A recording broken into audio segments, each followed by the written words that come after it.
In the year 2035, advancements in technology led to the creation of a virtual world called Connect. This virtual world was as realistic as the real world, with perfectly natural artificial intelligence non-player characters. It offered fancy swordsmanship and magic that could only be experienced in the game. These unique features attracted over 100 million people into the world of Connect. The scene shifted to a temple where Bae DoHyun, also known as Crash in the game, was engaged in a fierce battle against a large group of opponents. Let's aim for 200 likes on today's video. To show your support, consider subscribing to the channel.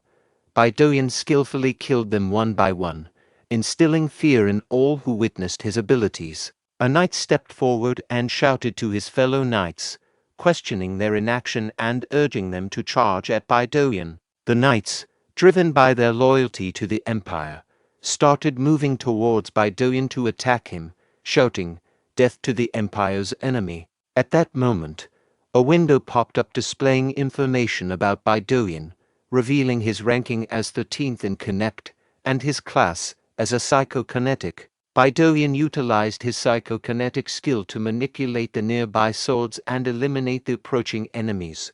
The knight then ordered the archers to fire arrows at Bae DoHyun. However, he swiftly used his psychokinetic ability once again to stop the arrows midair and redirect them towards the knight. The arrows hit many knights, causing some to die and others to sustain serious injuries.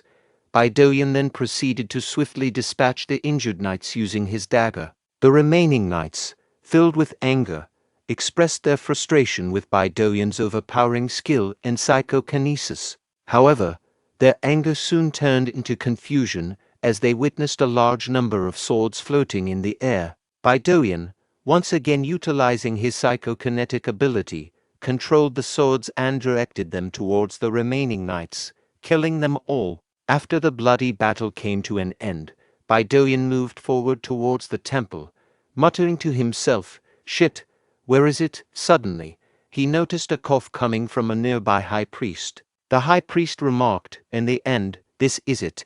Bae DoHyun looked at the high priest's locket and exclaimed, "That's it, his search is over." Meanwhile, the priest informed Bae DoHyun that God had foretold the arrival of saviors to this world. Bae DoHyun advanced, attempting to seize the locket from the priest's chest. However, the priest grabbed the hand of Bae DoHyun, exclaiming, "Why are there only fighters here, outsider? Why did you bring chaos to this world? Why did you burn the cities, kill the innocents, and enslave the people here?" Bae DoHyun forcefully freed his hand, snatching the locket, and retorted, "Old man, don't blame me. Blame the guild that colluded with the Empire." In that moment, Bae DoHyun noticed new members arriving at the scene and muttered, "Shit, the guild's latecomers are here." He swiftly moved inside the building. Meanwhile, the priest warned, "Don't forget, everything will be as God has intended," and declared angrily, "All of you will pay for what you've done." Bae DoHyun then used the locket that he had snatched from the priest to open a hidden underground room. As he descended the stairs, he pondered to himself, according to the intel, these should be the very first mythical items in Connect. 5 years ago, major guilds colluded with the Empire and destroyed the world. Everything he did for the last 6 months was for this. An NPC lamenting is nothing. The major guilds took control of Connect, and he is the only solo player left in the top 100. Let's take them before they get here. If they find out he obtained these items first, the guilds will be very upset. Excellent. Let's leave this place. He discovered a game cartridge and wondered why it was there. Abruptly, he experienced a sharp pain in his head. Bae DoHyun exclaimed, "Connection error. How did this happen?" Upon opening his eyes, he realized he had been stabbed. An internal lament echoed, "Damn it. Things were going too smoothly in Connect." Confronted by a group of individuals in black suits, one of them questioned his agitated movements, urging him to meet his end peacefully. Internally, Bae DoHyun condemned them, thinking, "I didn't expect them to escalate things to this extent in the real world. These people are despicable." Contacting their boss, one of them relayed, We have him. Do you want us to bring him alive? The boss, issuing instructions over the phone. In response, he said, yes, understood. Another inquired about the command, receiving the response, kill him. The boss only wants us to bring his head. Captured by a ruthless group willing to kill over a game, Bae DoHyun pleaded for mercy, but the captors were unforgiving. Ordered to cover his face, he internally resisted, thinking, no way, killing people over a game. These people are insane. Is this how I'm going to die? Suddenly, a voice urged him to wake up. Opening his eyes, he was astonished to find himself alive, pondering, what just happened? I thought I died after being stabbed. The attending maid queried, are you okay, Sir Raul? Confused, Bae DoHyun wondered, Raul, is that her status level? Concerned, the maid asked, you've broken into a cold sweat. Should I call a doctor? Bae DoHyun reflected, what? I feel like I'm witnessing something I shouldn't be able to. A system window. Displayed information. The soul has settled in. Activating Connect's closed beta system. You can now use the user interface. Current number of users. 1. Bae DoHyun muttered, user, are you kidding me? That means this is inside the world of Connect. Raul contemplated within himself, sensing a profound connection. It differed significantly from his link with Crash. The strength in the game was determined by the level of connection one had with Connect. While normal players usually achieved around 30% synchronization, Bae DoHyun boasted close to 90%. Bae DoHyun had maintained his top-ranking status for a decade, until the emergence of major guilds. Unfortunately, Raul no longer inhabited that body and felt a sense of misfortune, considering the considerable time invested in its leveling up. However, recognizing the closed beta status and the solitary user, he pondered if he was the sole individual currently utilizing this system in the world. Realizing he could still access his inventory even in the closed beta, the window displaying information scanned his user's details and detected locked user information, subsequently updating it. This information flowed into his mind. Determined to ascend to the pinnacle once more, Raul resolved to leverage the knowledge and powers from his past life. He identified himself as Raul Ashton, the youngest son of Ashton, the fifth count of the Reuben Kingdom. Ashton County, the first to fall in Connect, belonged to one of Reuben Kingdom's orthodox families. Amidst family tragedies and a monster invasion, Raul, the youngest son, inherited the county. Anticipating the impending ruin of the beautiful city in 3 years, Raul, driven by a desire to prevent this fate, acknowledged that he no longer possessed the lives of Bae DoHyun or Crash. This opportunity was his last chance, and having endured hardships in his previous life as Bae DoHyun, he couldn't afford to let it slip away. The only viable path to prevent the impending downfall was to grow stronger. A month later, the traditional coming-of-age ceremony of Ashton Count was approaching.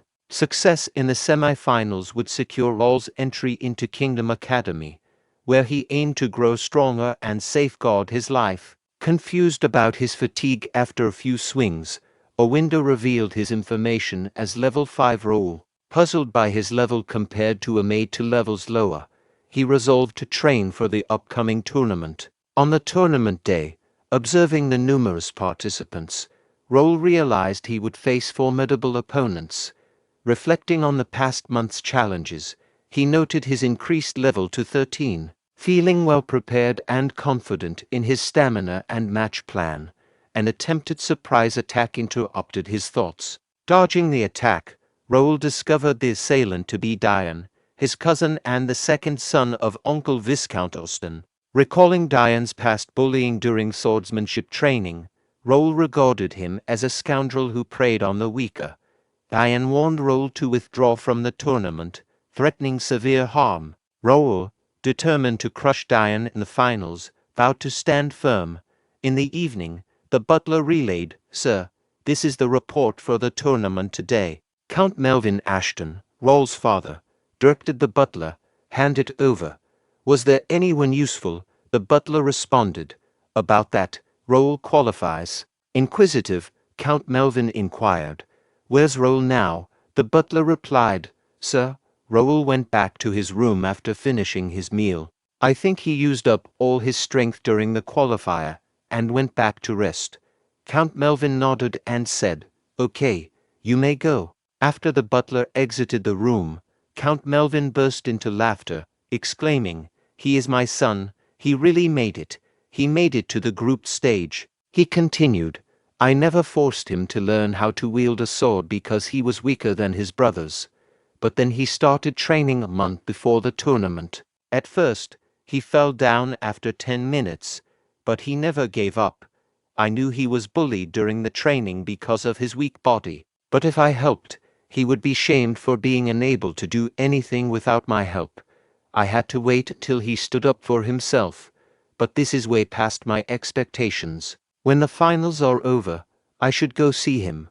On the day of the group stage final, a person from the audience shouted, "What are you doing?" Another person added, "Make it fun. Stop dragging it out and end him." Edmund, lost in thought, muttered to himself, "Shit, this weakling. Why is he not falling?" Edmund resumed his sword attacks, but Raul adeptly blocked each strike. Frustrated, Edmund exclaimed, "Just go down," and launched a forceful swing, causing Raul to stagger backward slightly. The audience was taken aback by Raul's resilience, commenting to each other, "Look, he took his attack again. How many times does this make it? He's been holding out for quite a while now." They began shouting, "You got this, third son." This only fueled Edmund's anger. He taunted Raul, saying, "You rat, you can't run away forever. Are you not ashamed as a member of a count's family?" In response, Raul nonchalantly replied, "I can't really hear you." Someone from the audience shouted, "End him, Edmund. You've dragged it out long enough. I bet my salary on you." Unfazed, Raul standing still, while Edmund declared, "I'm done messing around. I'm ending this," and unleashed his mana sword. The audience was shocked by his decision. One exclaimed about the mana sword, while another warned, "You have to dodge that. If you get hit by that." Edmund moved towards Raul with his mana sword, but to his surprise, Raul decided to take the attack head-on this time. When their swords collided, an explosion occurred, leaving the audience tense. After the dust settled, the match referee, positioned between Edmund and Raul, announced, "The match is over. The winner is Raul." The audience erupted, shouting, "The third son won." "There's no way." Meanwhile, Edmund protested to the referee, saying, "I can't accept it. How's he the winner? If you hadn't stopped me."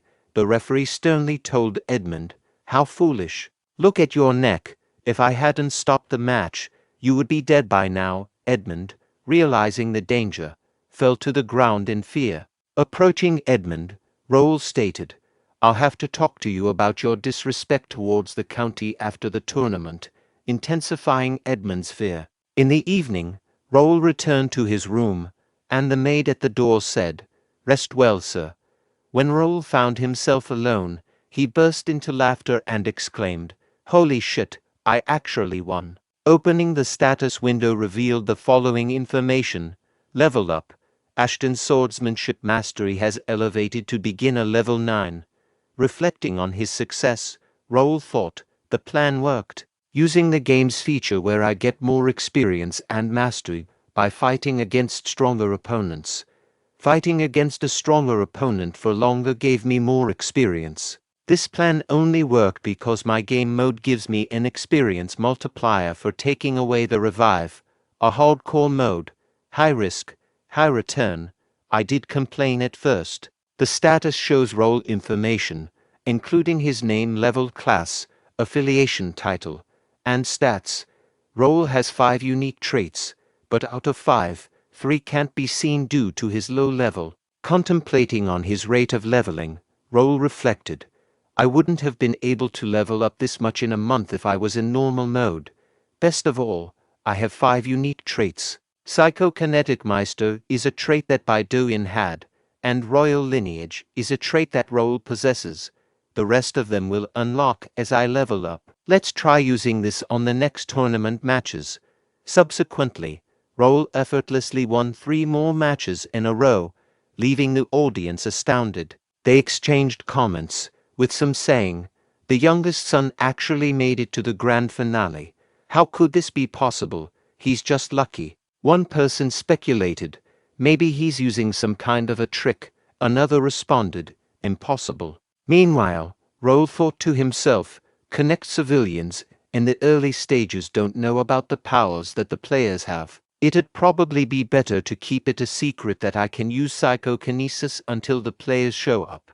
I can surely hide it with my acting skills." The butler outside Raul's room announced, "Sir, it's Ivan." Raul welcomed, "Come in." The butler inquired, "Are you hurt anywhere?" Raul assured the butler, "I'm perfectly fine. Even if I get hurt, there's a priest and a healer on standby." The butler advised, "Still, don't let your guard down. Remember, there are wounds that can't be healed." Raul acknowledged, "Okay, I'll be careful." Internally, Raul thought, "He's really worried about me. I can't get used to it since I've never felt like this in my past life." Turning to the butler, Raul inquired, "What about the thing I asked for?" The butler responded, "I did as you asked." "Are you sure about that? Sir Dian is a strong opponent." Raul reassured, "Don't worry about it. I will win." The butler replied, "I trust you, sir. I'll leave now." While exiting the room, the butler reflected, his confidence matches the Count's when he was younger. But the final opponent is Sir Dian. He brutally wounds whoever he goes against. Simultaneously, Raul contemplated, "How much is this? Ashton County's betting system." The county created a legal betting system for the tournament's success, and the bets also go to the participants. This is enough to ensure my place in the family. The only thing left is to crush him, the referee announced, and now, the final match begins.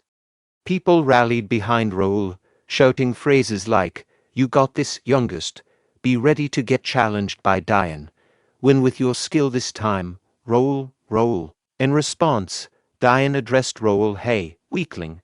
I don't know how you made it this far, but I'll make sure that you consider it your worst decision to come up here. People cheering you will soon find out how worthless you are.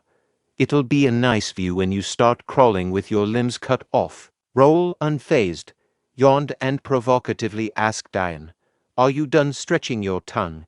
This only fueled Dian's anger, and he retorted, "You arrogant expletive," while enveloping his entire body with mana. Observing the intense mana, the audience remarked, "His mana's overwhelming.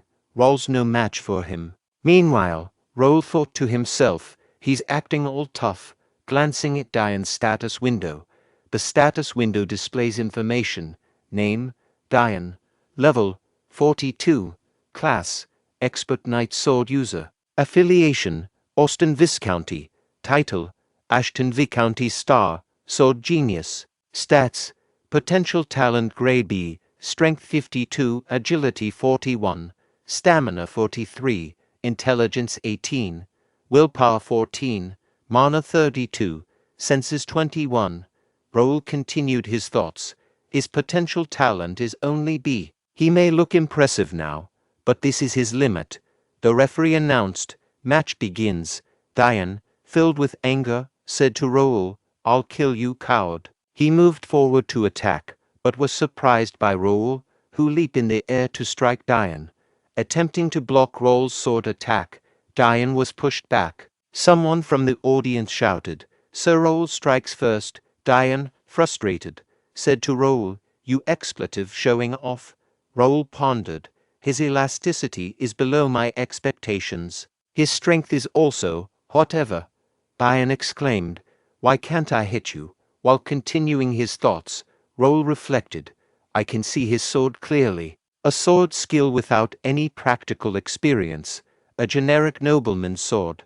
Raul was bullied by this guy.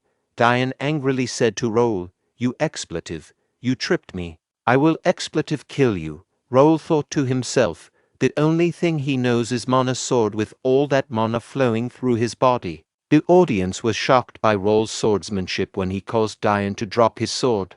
Raul remarked to Dian, boring, "You are really nothing after all." In anger, Diane moved towards his sword to pick it up but was tripped by Raul again. Raul said to Diane, anger issues and repeatedly falling for the same trick. Look at you. What a shame on Viscounty Austin's name, Diane angrily shouted. I'll kill you, and attempted to attack Raul barehanded, only to receive a punch to the face that caused him to fall to ground unconscious. The audience, witnessing this, couldn't believe their eyes. Raul turned to the referee and said, the opponent is down. Are you going to continue the match? The referee announced, the winner of the Ashton Coming of Age tournament, Raul Ashton. The audience cheered, saying, young master, I believed in you. Raul. Raul thought to himself, I'm happy I won. But this awful stamina. The referee said, young master, and called for the healer quickly. At that moment, a window popped up showing information about the Coming of Age tournament quest. Coming of Age tournament. Quest completed. Check the reward. Quest. Coming of Age tournament. Grade D+. Objective. Make it to the semi-final in the Coming of Age tournament. Extra rewards depend on the final place. Result. Tournament champion completed. Reward. Experience. 300 coins player shop. Random skill book grade E or lower. Extra reward. Extra experience. 5 grade D stat points. Random skill book grade D or lower. Raul thought to himself, nice. Quest completed. Now I can make it to Kingdom Academy. Butler Ivan expressed to Count Melvin, I am so proud of the young master. He grew that much in a month. Count Melvin contemplated. He played around with Diane. If he really got that far in a month, he's a genius. But in that moment, Raul noticed his father and waved his hand. Raul thought, he was watching. He probably knows that I'm good enough to go to the academy now. At night, when he went to his father's room, Count Melvin said, I can't allow it. Raul questioned, why? I thought I could go as long as I made it to the semi-finals. Count Melvin explained, that's situational. From what I see, Raul, you need to stay by my side longer. You fell after the match. Stay here a little more, and Raul interrupted, asserting, learning about the sword is a lifelong journey. Didn't you always say that? I'm trying to go to the academy to learn more. Just like you said, you can't stop me. Count Melvin, taken aback by his confidence, thought to himself, he has really grown. Count Melvin stood up and said, okay, fine. If you really want to go, you'll have to get past me. I won't go easy on you, son. He then asked Raul, what are you going to do now? A month later, Raul, with a sign of relief, found himself finally out. Raul recalled the memory of his past month. When his father stopped him, he accepted the decision and just charged at Count Melvin. Count Melvin challenged, is this all you got, son? I'll show you a real sword skill. Raul thought to himself, I passed out from his strike. He said it was just a sneak peek of what he had, but that was definitely his full strength. This powerful 5th county lord dies by the time the world of Connect starts, and after that, the county falls quickly. In order to stop the fall, father has to stay alive. I'll have to meet his expectations since he let me leave. I'll get stronger and protect my family. I can't lose it all. Meanwhile, seeing through his window, Count Melvin observes Raul leaving, thinking to himself about that kid. He recalls the memory when he told Raul to give up, asking how many times he had tried. In response, Raul said he would never give up. Count Melvin complimented Raul's persistence. Yes, that's worthy of the Ashton family's dignity. Come, strike me. Surprised by the trajectory of Raul's sword changing midway, Raul thought to himself, I can only leave a small wound even with psychokinesis. Acknowledging that it's about time to admit that Raul is no longer a kid, but a proud swordsman, Count Melvin pondered to himself, go, Raul, go and witness the world. At night, as they gathered near the fire to rest, Raul inquired of Sir Philip about their distance to the destination. The status window displayed details about Philip, a 42-year-old high knight. affiliated with Ashton County and the Golden Bear Order, bearing the title Swordbreaker. Philip, with a level of 92 and grade S potential talent. Philip responded by saying at this speed, "We will make it in 5 days. Should we move faster?" Raul, considering the soldiers' training, replied, "No, we need to train the soldiers as well. Let's keep going at this speed." Philip acknowledged, and Raul, reflecting, noted that his family had selected a total of 50 individuals, including 3 regular knights, 6 trainee knights, 15 trainees, and 20 cavalry, all possessing grade B or higher. Potential talent.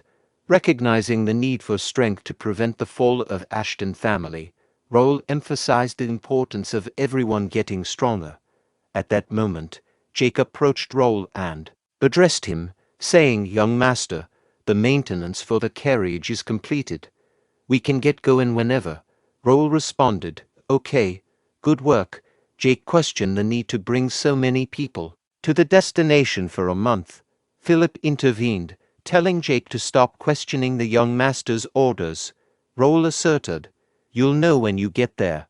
The reason I'm taking you guys there." The destination was Free City Mira, one of the first cities players visit after finishing the tutorial. This city was rich in quests, hidden items, and had mana usage limitations to prevent unreasonable beginner player massacres. Most of all, the resources are infinite, so the players went crazy about this place. God's Domain, a place full of monsters for players to grind. The God's Domain is the reason why Raul brought everyone to this city. The purpose was to expedite the soldiers leveling up in the grinding zone. A perfect plan. A window popped up, displaying updated system information. The system introduced a new feature, Connect Community, and unlocked a new category, Guild. Additionally, new quests, Staring Line of Adventure and Skill Collector, were registered. Observing this, Raul thought to himself, "Wow, a new quest as soon as I entered Mira. I thought I wouldn't be able to use any other features until the official launch. Nice, maybe I can unlock more features if I meet the requirements." His thoughts were interrupted by Jake, saying, "Sir Raul, you can meet the mayor right now. What would you like to do?" Raul responded, "Of course, I'll meet him." The mayor of Free City Mira, Reynaldo, inquired of his butler, "Who's here?" The butler replied, "The youngest son of County Ashton, Raul Ashton. He has come to visit with 50 of his people." Reynaldo, aware of Raul being the third son known for being weak, questioned, "What is he here for?" "Fresh air. Let them in. His family makes good money off monster materials. I'll rip some money off this kid." The butler acknowledged, understood. A little later, the door opened, and Raul greeted Mayor Reynaldo. The mayor responded, "Welcome, Sir Raul. I sincerely welcome you to the Free City, Mira." Raul expressed his gratitude, and Reynaldo suggested, "Let's sit over there and talk." Privately, Raul thought, "What a weasel. What an obvious fake smile." Reynaldo then asked, "So, Sir Raul, what brought you to Mira?" Raul replied, "I heard there's an excellent place to train here." Reynaldo affirmed, "Of course there is. You came to the perfect place. Mira is the safest place to train." Raul asserted, "It can't be an ordinary place. I would like to be permitted to enter the cursed forest." With a hint of nervousness, Reynaldo inquired, "What, cursed forest? It's too dangerous, especially for weaklings like I meant for younger people."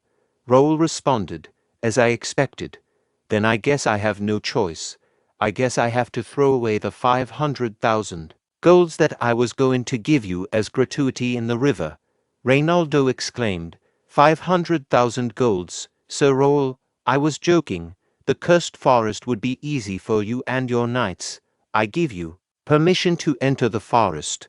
Raul said, "I knew a generous mayor like you would permit us." Privately, Raul thought to himself, "Now, the only thing left to do is grind and take all the rewards. I'll be at the top of Connect soon."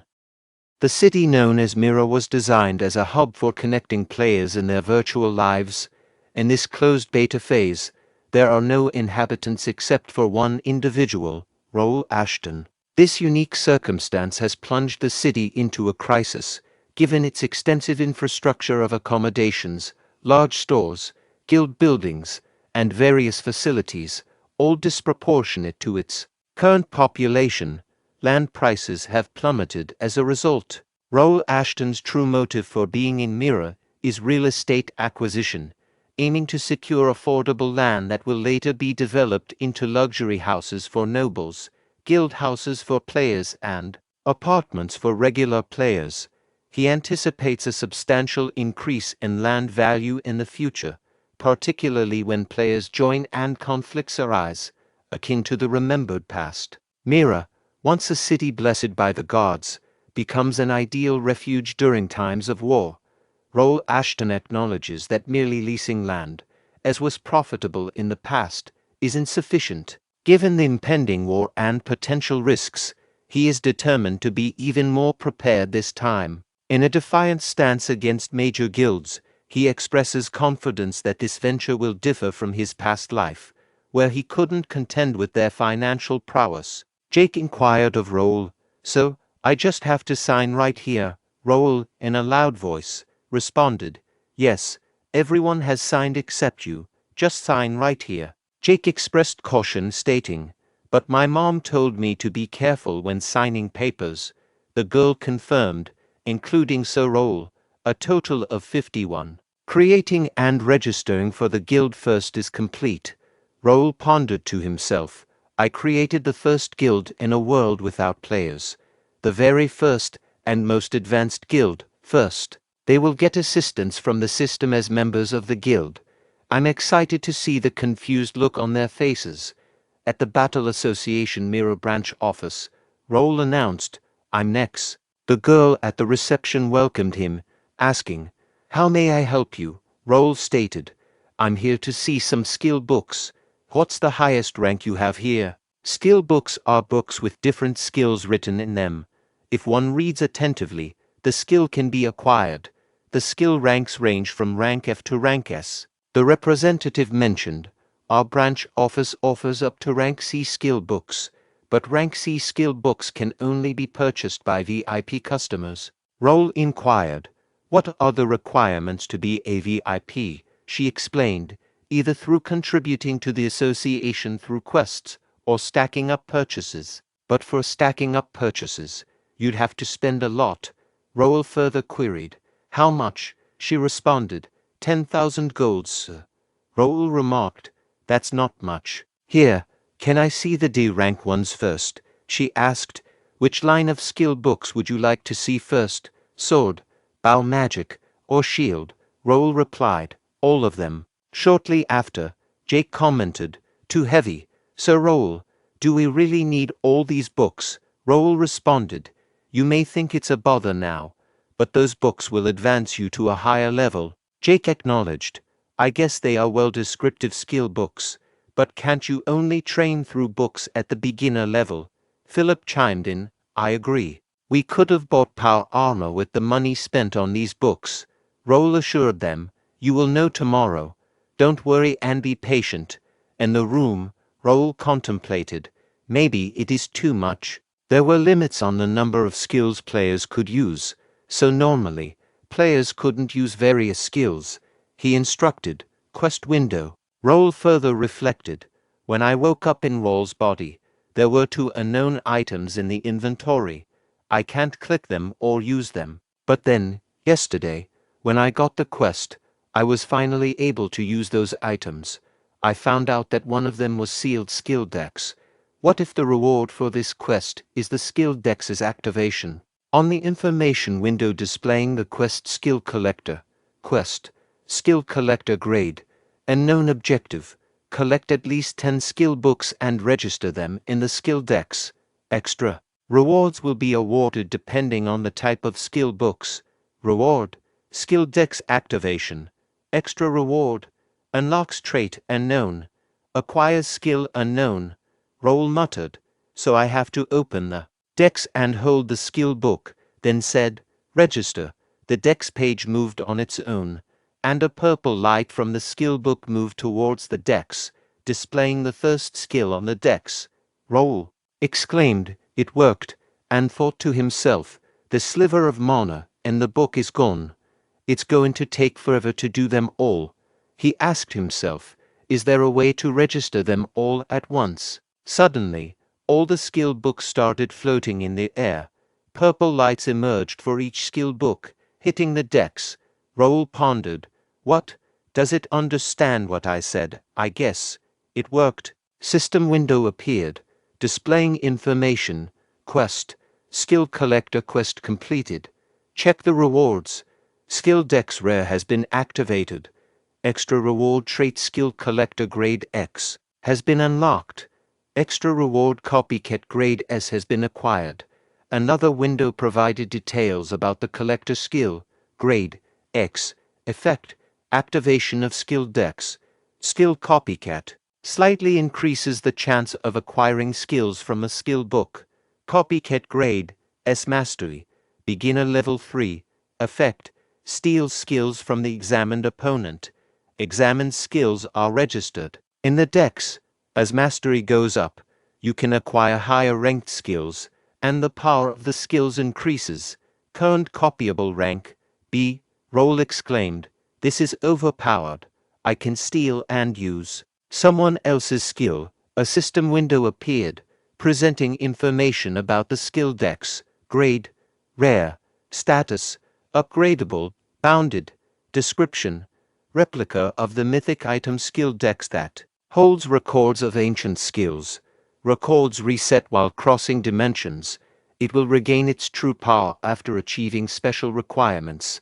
Currently recorded skills, 525 skills. Raul thought to himself, I knew it. This is the mythical item I got right before I died. Some parts of my past life, like my psychokinesis trait and items, came with me, but my skills were reset, and it's a replica too. The only thing left is 3 grade X traits and 1 item in the inventory. I wonder what kind of power it holds.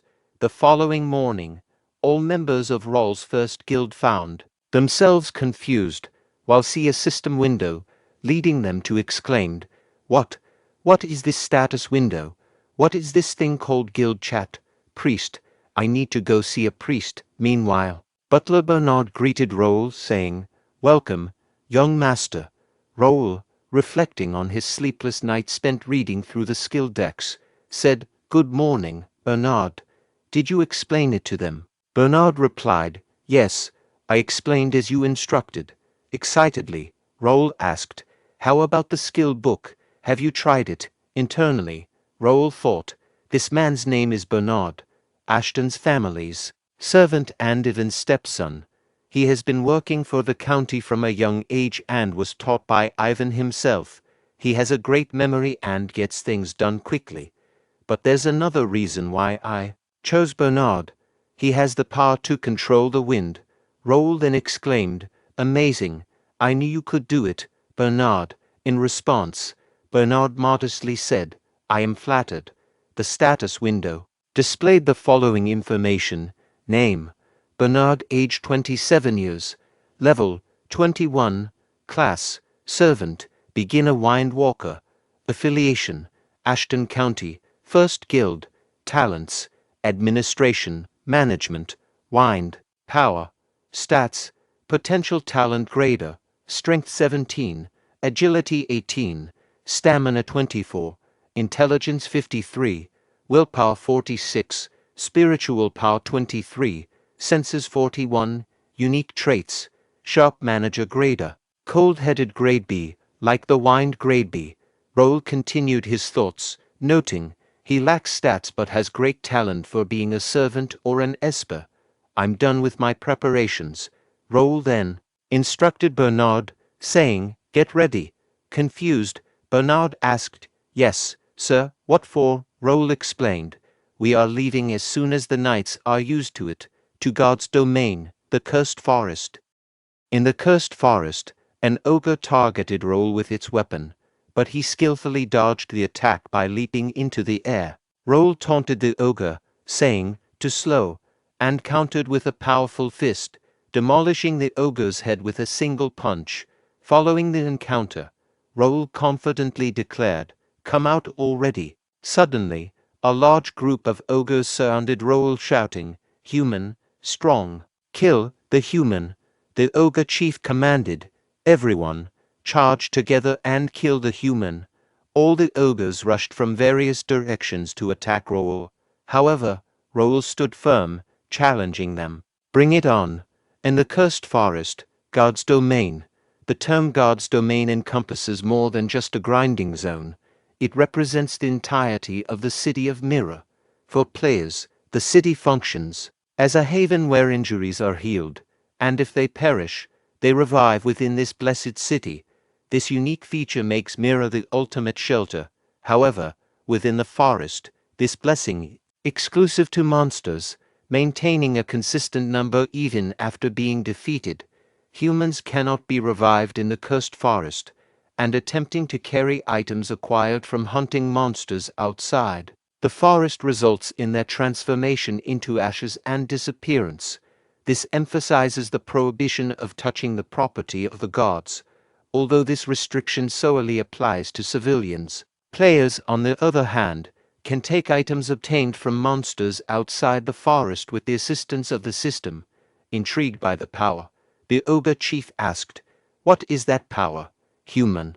Raul, utilizing his trait psychokinesis, swiftly dispatched the ogre chief, stating, this is psychokinesis. Jake commented, what a convenient ability, prompting Philip to urge, stop talking, and keep skinning the ogres. Jake expressed reluctance, saying, I didn't come all the way to Mirror to do this. I guess we've made good progress from this training, Sir Raul. Raul laughed and graciously acknowledged, thank you. It was possible because of everyone's help. All of you can get stronger by studying the skill books. Philip acknowledged, he's right, recalling a memory when he used a skill to instantly defeat an ogre. Raul inquired, how's that? That's why I bought skill books instead of power armor. Philip expressed amazement. In the present moment, Philip thought to himself, I learned a skill so quickly. How did the young master find out about this strange ability? Checking the guild chat, he became shocked and exclaimed, young master. In the guild chat, Raul responded, I saw too. We are going back to Mirror now. Simultaneously, in the Free City Mirror, Randall Viscounty's first son, Ramon, shouted, I should have done this earlier. It was hard holding myself back after seeing you Ashton kids walking around. Randall Viscounty's second son, Jerry, admonished Ramon, saying, you should have listened to me earlier, brother, then we could have done this way sooner. One of the injured knights questioned their actions, asking, why are you doing this? Randall Viscounty's third son, Cale, pondered, but didn't great-grandfather tell us to be mindful? We're all here because we made a scene. A knight warned them, you will regret this. Our young master will take his, but was abruptly silenced as Ramon used his sword to kill the knight. Ramon urgently shouted, please tell him to hurry up. We also have some business with that young master, anyway. This is strange, they keep reviving. Jerry proposed, let's take care of this Raul kid like this. Cale reminded them, I thought noble families weren't supposed to point swords at each other in the Free City.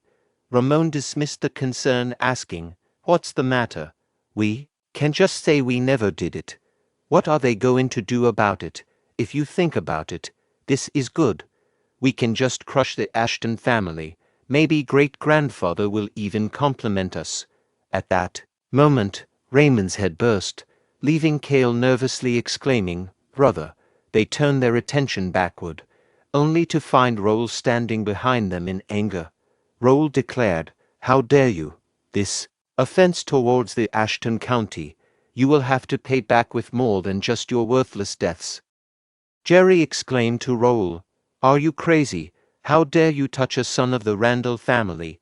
Cale questioned, what are the knights doing? How did he even get here? A knight from the Randall family speculated, I think they're the Ashton family's main force. Philip reported to Raul, saying, "We've surrounded the Randall Knights as you ordered, young master. We also made sure there were no civilians nearby." Raul acknowledged, "Good work, everyone." Utilizing his psychokinesis trait, he lifted all 3 injured knights of Ashton and instructed Bernard, saying, "Take them to the shrine." Bernard responded, "Yes, sir." Then Raul extracted his sword from his inventory, asserting, "I'll clean the garbage myself." The Randall Viscounty, akin to the Ashton County, belonged to the 5 warrior families of the Reuben Kingdom. However, in contrast to the Ashton family, the Randall family lacked an extensive history. The consolidation of the 4 warrior families into the 5 warrior families occurred when the current Lord, Viscount Hudson Randall, reached the Swordmaster stage. As a family with a short history, they had to devise various strategies to secure their position, consistently producing great knights, making respectable contributions, and overpowering their opponents. Their target was the Ashton County, which had lost its influence due to the absence of a swordmaster for an extended period. Agitating the Ashton family posed no risks, considering they were the least politically inclined. Numerous conflicts between the 2 families unfolded across the kingdom, with most initiated by the Randall family. The prevailing expectation was that Randall Viscounty would emerge victorious, considering their abundance of sword masters. The people of Randall were thinking the same would happen here. Jerry contemplated. What is that unusual strength? He pulled out a sword from the air. Meanwhile, Raul approached Jerry, prompting a Randall knight to attempt unsheathing his sword. Raul swiftly noticed and immediately dispatched the knight with his sword, instilling fear in the other Randall knights. Philip conveyed, "Young master said he would take care of them himself." "Everyone, put down your swords."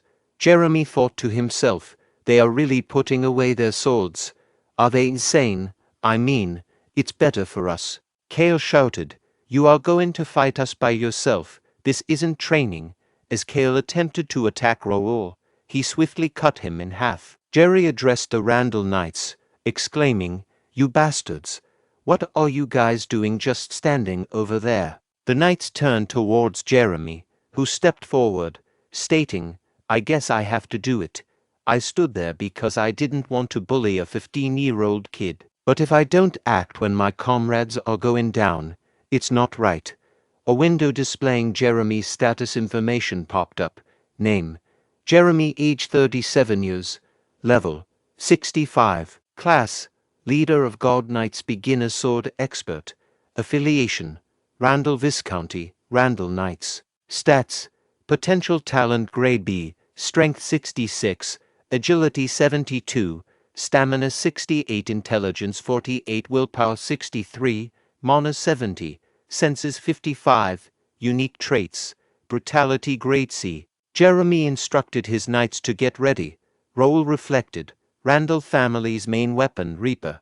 I guess those are the elites. Meanwhile, Jeremy and 3 other knights formed a formation to attack Raul.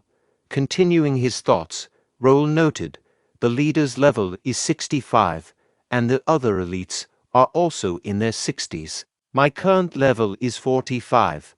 I can't win against them normally. 2 of the front knights addressed Raul, with one saying, "Why don't you stop now? I think you did enough." The other added, "We let you be, but no more. Don't care even if you're a young master." To their surprise, Raul rushed towards them and swiftly eliminated one knight. Employing the bear strike skill, he created an opening and successfully took down the other knight. Jeremy advanced and attacked Raul, who skillfully blocked the attack, but causing Raul to be pushed backward. Concerned, Jeremy inquired of the remaining standing knight, "Are you okay?" The knight affirmed, "Yes, I'm fine." Jeremy thought to himself, 2 of my elites went down just like that. I heard he was weak and didn't know how to wield a sword. He then pulled out a dagger, now equipped with a reaper in one hand and a dagger in the other, stating to Raul, "You're different from the rumors. I'll have to get serious now." Meanwhile, unfazed, Raul responded, "Bring it on." Raul pondered to himself, a parrying dagger and a reaper. Is he using Randall Viscounty's sword skill shooting star? Jeremy, feeling a bit nervous, remarked to Raul, I like your bravery. But you know that every wound is healed in mirror, right? You can't fight us all alone. In reply, Raul stated, I think you are the one confused. I bet you and your knights didn't even train after arriving in Mira. Jeremy was taken aback by Raul's remark and thought to himself, how did he know? His contemplation was interrupted when Raul responded, how did I know? Those soldiers over there, shaking in their boots even after their wounds have healed, are living proof. They are not used to death. Inwardly, Jeremy reflected, this guy, he doesn't just know about combat. He can see through everything. He's a threat. Jeremy instructed the knight, cover me from the back. The knight confidently responded, leave it to me, sir. Following this, Jeremy hurriedly advanced to attack Raul, who prepared himself to block the assault. However, he found himself pushed backward by the combined attacks of both Jeremy and the knight, resulting in numerous cuts across his body. Seizing an opening in Raul's defense, the knight broke formation and rushed to attack, only to be swiftly killed by Raul in a single swing of his sword. Jeremy, in his thoughts, considered, he is a fool, shit, there's no time to waste, and promptly utilized his skill, Randall's sword vision shooting star. Observing the situation, Raul thought to himself, bring it, I will take you head on. As expected, it is a powerful skill known for its 1 versus 1 combat prowess. I'm struggling even with psychokinesis. I have to keep up. Meanwhile, Jeremy reflected, how, I'm definitely dominating this fight. I've pressed him all the way back. So then, and shouted, what's up with those arrogant eyes? Raul responded with 100%, leaving Jeremy confused about its meaning. In the midst of this, he was attacked by Raul, causing both his sword and dagger to be dropped. At that moment, a window popped up, displaying information. Opponent's skill examination has been 100% completed. Copycat is ready for use. Copy the exact moves using Copycat to engrave the skill into the decks. Raul utilized his trait psychokinesis to control both the dagger and sword of Jeremy, leaving Jeremy visibly shocked. Another window appeared, presenting information. Copycat, activate skill, Randall sword skill shooting star grade B. Raul instructed the system to activate it and employed the shooting star skill to attack Jeremy. Confused, Jeremy thought to himself, how, this is definitely shooting star. Jeremy shouted while blocking Raul's attacks, who is it, who betrayed us and taught you this sword skill?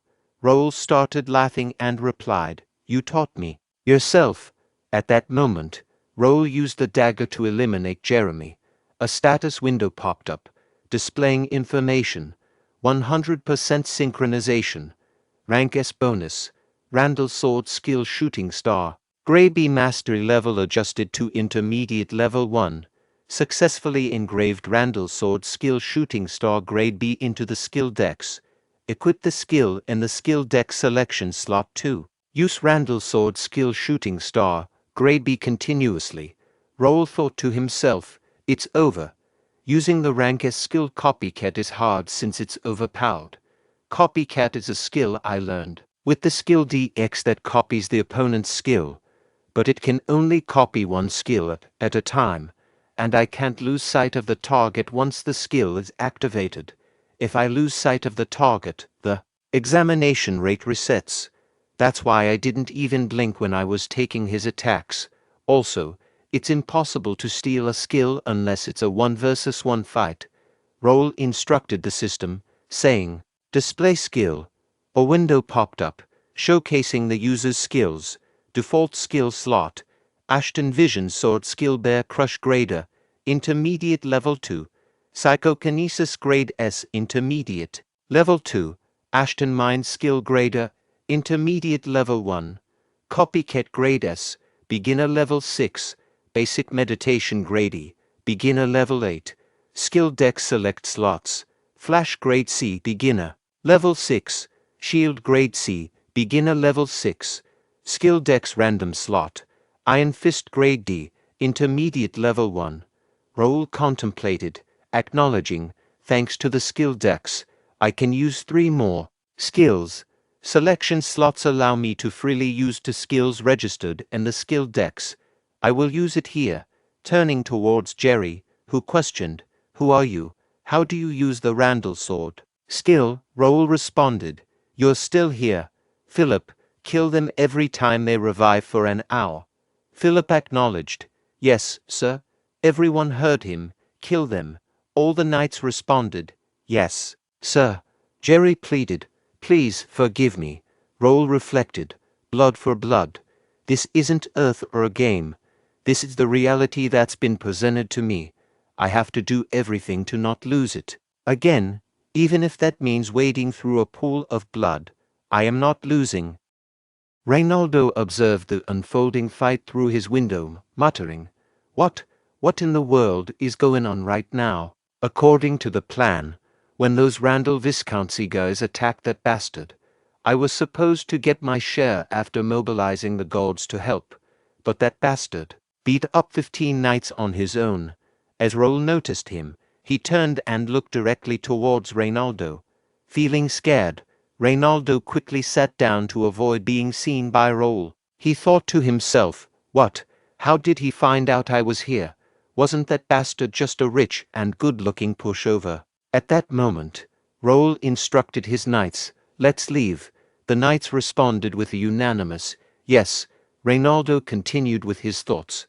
Then, by any chance, is he a hidden swordmaster of the county? If that's the case, he must have figured out all my plans as well. I'll have to be friendly with the Ashton County in the future. Back in his room, Raul pondered. I did overdo it a bit. Suddenly, a quest window appeared, displaying information. Rival family challenge. Result, rescue and punishment completed. Measured grade. B reward, experience, 30,000 coins player store only. Random grade B skill book, draw ticket. Raul, contemplating to himself, acknowledged. These rewards are quite substantial. In addition to securing around 5,000 gold, I obtained a space-expanding magic bag capable of holding a carriage's worth of luggage. A unique grade Reaper and a main gauche set were also added, courtesy of those scoundrels from Randall County. The real gem here is the B-grade skill book draw ticket. Did I really get all duds from the tournament skill book rewards? Reflecting on it now, that was quite absurd. I don't need something extraordinary, but please, let it at least be a mid-tier one this time. No, I just hope it's not a dud. Please, please. As Raul gazed at the system window, it revealed the acquired skill book, Rivera, Spearmanship Grade B. Raul expressed, Nice, spearsmanship is a necessary skill in my next destination, the capital. My luck seems to be following me, isn't it? Then, there's only one more important thing I have to do in Mira now. I've invested 1 month here for that, and I will make sure to succeed. A week later, Raul engaged in combat with an ogre in the cursed forest, successfully killing it. A window popped up, indicating level up. Player Raul has reached level 51. You have achieved the level necessary for promotion. You may decide the possible promotion. And another window displaying information. It was confirmed that Raul's job was a sword user, and he achieved the status of a beginner psychokinetic. The proficiency of job-related skills, including Ashton family inherited swordsmanship, Bear Crush Grade A+, and Randall swordsmanship shooting star Grade B, was outlined. Additionally, the skill psychokinetic Grade S had advanced to mid-level 2. A separate window conveyed. You have satisfied the promotion requirements. Your job sword user has changed into sword expert. Your job beginner psychokinetic has changed into intermediate psychokinetic. Philip exclaimed, That's amazing, young master. Jake added, That's awesome. A sword expert at 15 years old. To demonstrate his newfound strength, Raul utilized his psychokinetic trait, lifting nearby. rocks and consolidating them into one location. With swift movement, he rushed towards the gathered rocks, unleashing the skill bear strike in a powerful attack. Raul inquired of Philip and Jake. Should it be like this? Philip praised. That's wonderful, as expected of the young master. Jake, with a laugh, remarked, You can now do this without us. Then, we should also take a breather and relax. However, Jake's comment was cut short by Philip, who countered, What do you mean relax? Think about how much you've got to catch up on to keep pace with the young master. Jake addressed Philip, saying, That was a joke, since the young master has worked so hard. I was just saying that we can take it easy. Philip retorted, In any case, you're all talk. Raul stated, Regardless of whether it was a joke or not, I don't plan on taking a break yet. Philip asked Raul, Then what would you like to do? Jake suggested, Shall we contact the family? The Count will be thrilled. In response, Raul conveyed, I'll tell my family myself later. Let's just keep it a secret between us for the time being. Both Philip and Jake agreed. Raul thought to himself, I've hunted enough monsters and leveled up enough as well. I've laid all the bait out. All that remains is for the prey to take the bait. Now, hurry and move, dogs of the Empire. Raul then said, Then, let's go back now. Both Philip and Jake responded, Yes, young master. The alchemist Nikia addressed his customer, Take care. This marks the end of today's work. The potions are very popular these days. It's thanks to the Ashton County who brought these here. In order to produce potions, monster byproducts are needed. As monsters rarely appear in the cursed forest, I wasn't able to easily obtain them all this time. But thanks to the Ashton County's people who started bringing the monster byproducts, I've managed to produce potions every day now. Moreover, the people from the county visit my village shop each morning, inquiring about the night, offering help, and checking on my well-being. Could that have been Raul? He's a bit peculiar, but I'm grateful. And he's good-looking too. Oh my, what am I thinking? Get yourself together, Nikia. He's only 15 years old, 3 years younger than you, and he's a noble. Nikia arrived at her home and, upon opening the door, called out, Nikki, where are you? Annie is back. While searching for Nikki, she was startled to find a letter pierced with a knife. Retrieving the letter, she read, We're taking your little sister. If you want to save her, don't tell anyone about this and wait for the next instructions. In a fearful voice, Nikia exclaimed, This, please, not Nikki. In her thoughts, she realized that her sister's life would be at risk if they ventured outside the city. Aware of reports on kidnappings being investigated by the city government, she acknowledged the validity of the rumors. Contemplating her options, she faced a dilemma. Going to the city government seemed risky, as kidnappers might be watching. The city guards were unlikely to extend help beyond the city limits. Consulting mercenaries or the adventurer guild would take time. She grappled with the question, what should she do? Recalling Raul's words, she remembered him saying, If you are ever in any trouble, come find me. Nikia contemplated, acknowledging that this might be her only option. I have to go see him. A message popped up, indicating Nikia heading towards Raul.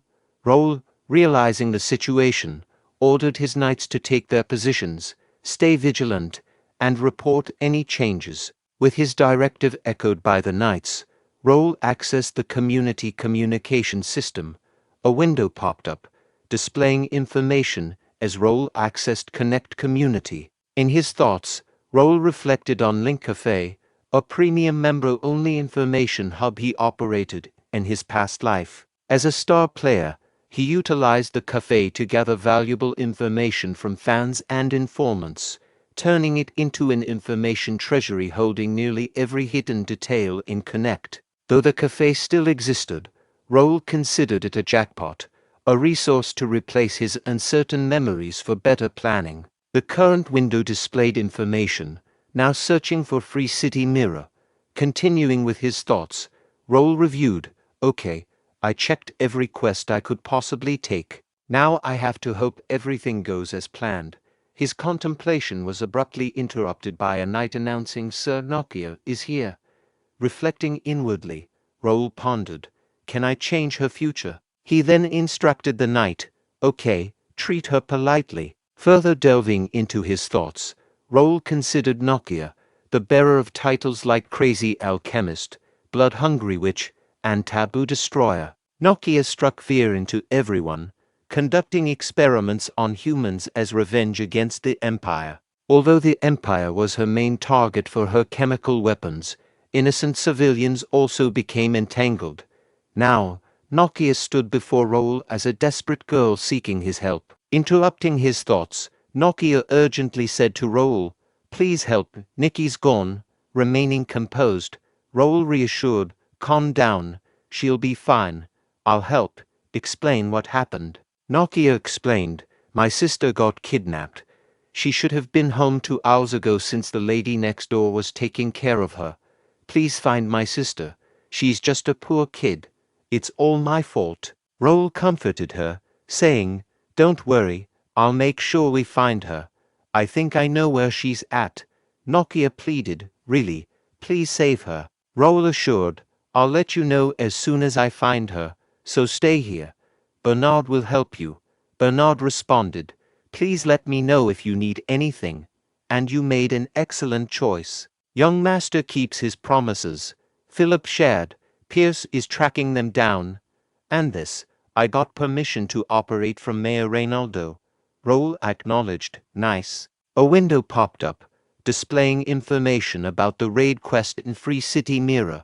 Grade, D to B objective, defeat unknown rogues. Additional objective, rescue hostages and raid the hideouts in the forest. Description, an unknown group of rogues is active in the forest around Mirror City. Mayor Reynaldo has requested a raid on the rogues that have been kidnapping and interfering with trades. Regain peace by raiding the rogues' base. Reward, large amount of experience and coins. Recognition from the mayor, unknown. Raul inquired, good. Did you give him the list of rats? Philip replied, yes, the mayor said he will reward us for it later. Raul reflected, he was surprised as well. I gave him the list of rogues hidden in the city. I used the information from my informants and data from the cafe link. I've already used too many resources, so I made sure that there are no holes in our plan. Addressing his knights, Raul commanded, let's go. The assembled knights responded in unison, yes, sir.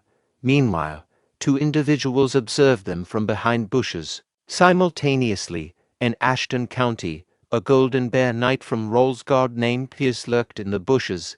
Internally, he pondered, found it. Judging by the traces on the ground, this must be it. Initiate operation. He then leaped into a nearby tree, contemplating, let's try using the new skill I learned. Detection, phantom magic circles and barriers. Young master was right. I will have to report this. A window popped up, displaying the message. We will be there in 5 minutes. Reflecting on this, Pierce thought to himself, this reminds me of 5 months ago. Youngest son, Raul. He was known for his weakness and talentlessness compared to his brothers. Many servants and knights didn't want to travel with Raul. Even when he was looking for volunteers, no one seemed interested for a long time. When Raul visited the knights' training ground and started talking to knights himself, he had conversed with Pierce as well. Raul said, Sir Pierce, you said you wanted to go past your limits. I can help with that. Raul wielded Pierce's sword himself and started pointing out the issues. Pierce pondered. I did say I want to go past my limits, but how is this kid going to teach me anything? I guess I can try it out. Every move felt smoother. Reflecting on what Raul had said to him previously, Pierce remembered, it'll be hard for you to learn Bear Crush. Your strength lies in agility, not power. You should try polishing your bow skills. I heard you are a talented bowman. Only a few people know about my bow skill, yet he noticed it. Maybe he's the one who can really help me. I'll follow him. Returning to the present, Pierce concluded, it was the best decision I've made. Everyone who declined his offer is probably regretting it right now. I don't know why he's been hiding his power. I reached the high expert stage with the skill books he gave us and was able to practice my other skills. It would be impossible without him. Maybe today will be the glorious day when he shows his true strength. Spotting Raul, Pierce leaped from the tree, bowing before him, and said, "You have arrived, sir." A window popped up, revealing information about the unknown rogue's hideout. Grade unknown, size unknown, status, a 3-circle or higher magic circle that interferes with vision. It also had a 3-circle magic circle that interrupts anyone who approaches. The objective was to destroy the magic circle or get inside to learn more information. Observing the hideouts, Raul mused, hideouts look the same even in different cities.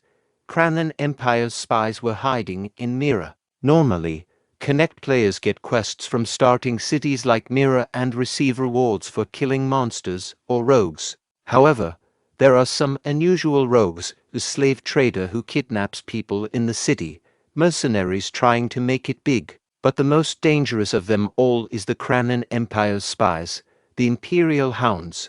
They hunt players and blackmail them to prevent them from gathering together. They are crucial in late game as well, so I can't let them be. Subsequently, Raul signaled Pierce to attack. Utilizing his bow skills, Pierce swiftly eliminated two rogues positioned at the gate entrance. Observing the entrance, Raul contemplated. There's no one near the entrance. I'll dispel the magic circle with the scroll I bought from the shop. Wait, I can see the mana flow. Can I do this? Raul then infused mana into his weapon and struck the magic circle, successfully breaking it. A window popped up, displaying the information magic circle destroyed. Internally, Raul noted, "Nice. Now, instead of buying scrolls, I can save money." Pierce directed his subordinates, saying, "Jackson and Nil, lure them like we planned. I'll let you know when to enter." Both responded, "Yes, sir." Meanwhile, Raul thought to himself, "Nice, I have elite knights here. Let's hunt them all." Near the entrance, Raul instructed the knights, stating, "They don't need captives. They will hunt them all. Don't forget to use this for the last blow." In response, Jake expressed to Raul, "I don't understand why we should use this stick, but I will follow your orders. This doesn't even seem to be a task where we need to use weapons anyway." Addressing Knight Pierce, Raul instructed, "Watch out for us and find where the kidnapped people are. We need to save Miss Nokia's younger sister Nikia. Prioritize her." Pierce responded, saying, "I got it." Raul then commanded, "Let's go in," and utilized his psychokinesis trait to open the door. Together with his knights, Raul entered, walking for a little while until they reached the hideout of the rogues. Pierce employed his camouflage skill to hide himself and moved towards the hideout. After some time, a window popped up displaying information. Pierce has successfully infiltrated the opponent's base. Raul, in his thoughts, considered, "Good. Let's start hunting now." High cave ceiling and wooden fences spread around. Their levels are around 30 to 31, not much different from regular thieves. Since I've checked the base, I should give the orders. Then, Raul issued orders to both Philip and Jake, using a gesture of his finger to commence the attack. Swiftly and silently, Raul and his knights moved, remaining unnoticed by their opponents. The command was clear: kill the enemies present on the wooden fence quickly. The leader of the rogues, upon seeing them, alerted his fellow rogues, stating, "There are intruders. Guard the fences and kill them all." Inwardly contemplating the situation, Raul recognized the escalating threat. "Their numbers are increasing, and they're even starting to block my arrows," he thought, while concern etched on his face. A rogue, spotting Raul, urgently signaled, "Over there, shoot him down." With precision, they shot arrows at Raul, who deftly employed his psychokinetic ability to deflect the incoming projectiles. The rogue who launched the arrow, frustrated by Raul's skill, muttered, "That bastard," bounced off the arrow. "Hey, get some backup from downstairs. Over there." Panic set in as the realization struck. Arrows don't work on him. Jump on him and attack. The urgency in the rogue's voice echoed through the hideout, setting the stage for an intense confrontation. Meanwhile, Raul contemplated. I guess I'll have to use this now. Swiftly, he retrieved numerous daggers.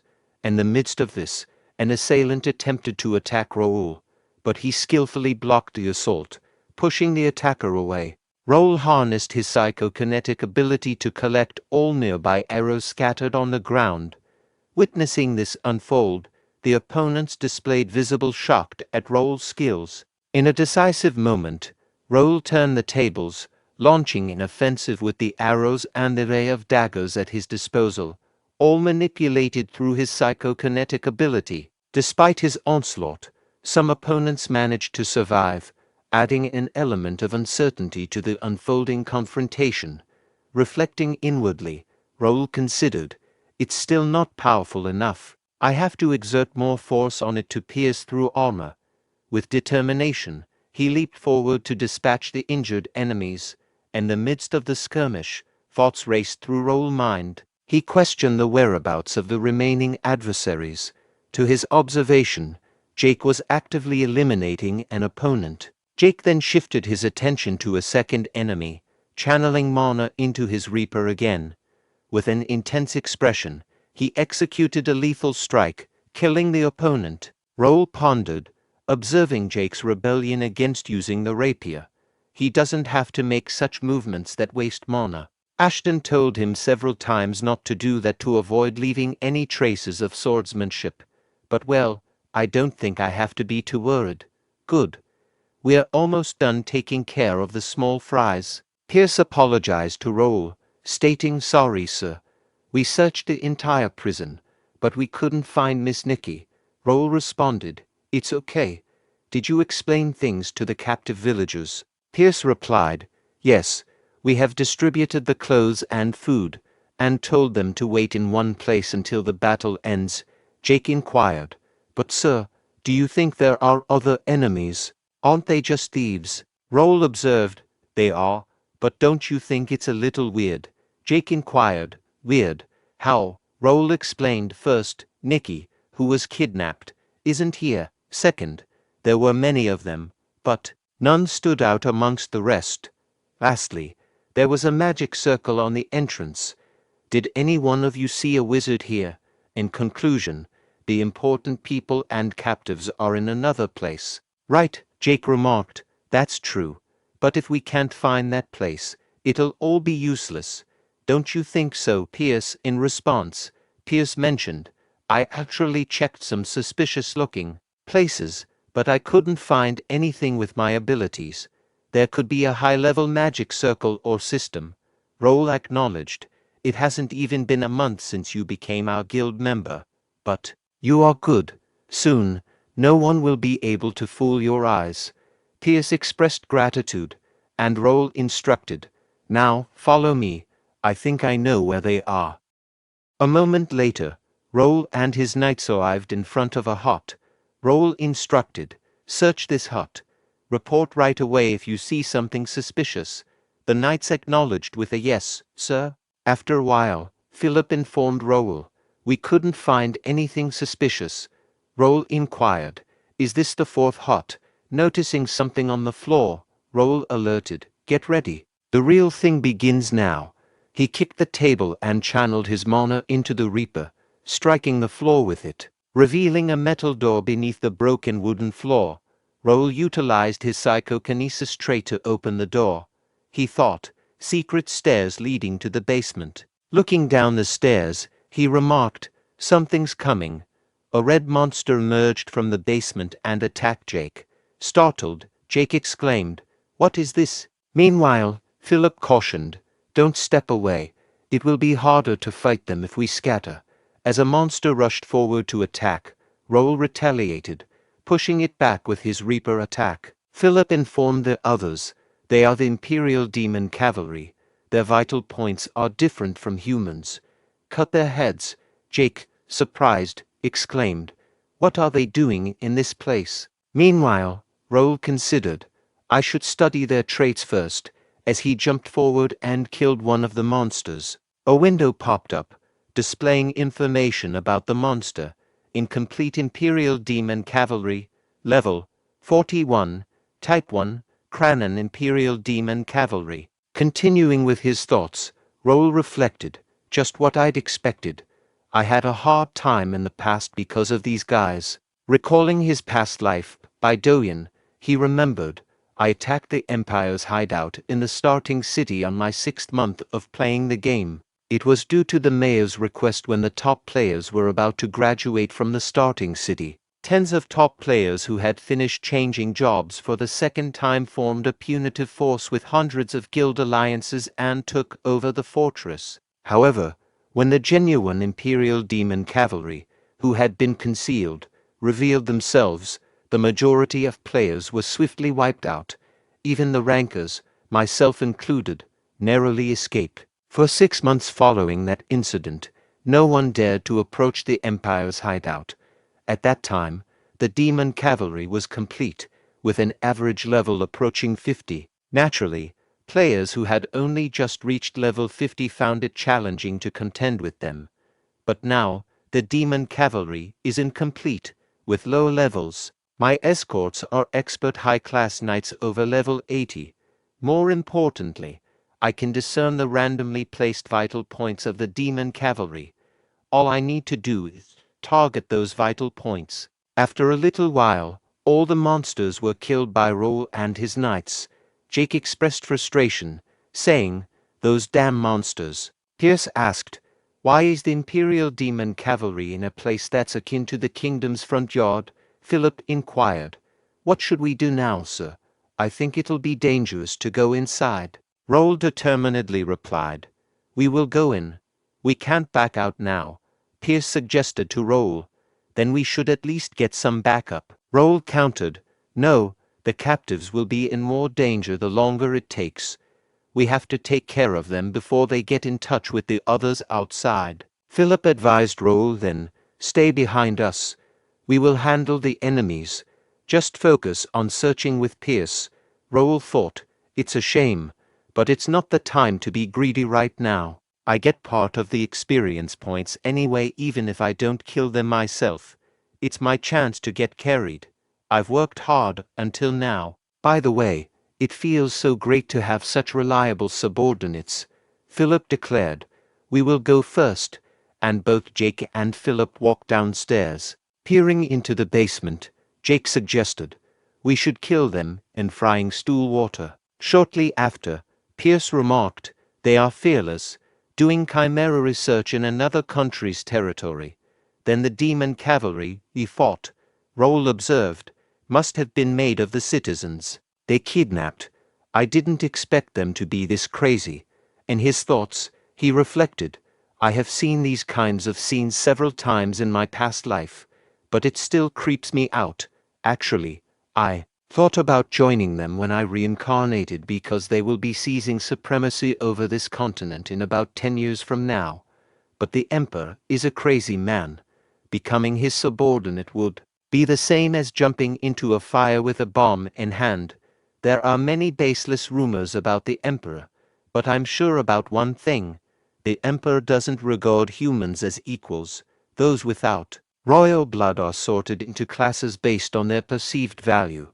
And during a life of labor, they become experimental subjects or food for the Imperial Demon Cavalry when deemed useless. Even high-class citizens face execution if they displease the Emperor. I recall a general who voiced concerns about the Emperor's tyranny. As he spoke with the king, a glowing red tattoo on his shoulder signaled his impending explosive demise. I vividly remember being there. I have no intention of surviving by aligning myself with someone like that, and I cannot condone experiments on innocent civilians.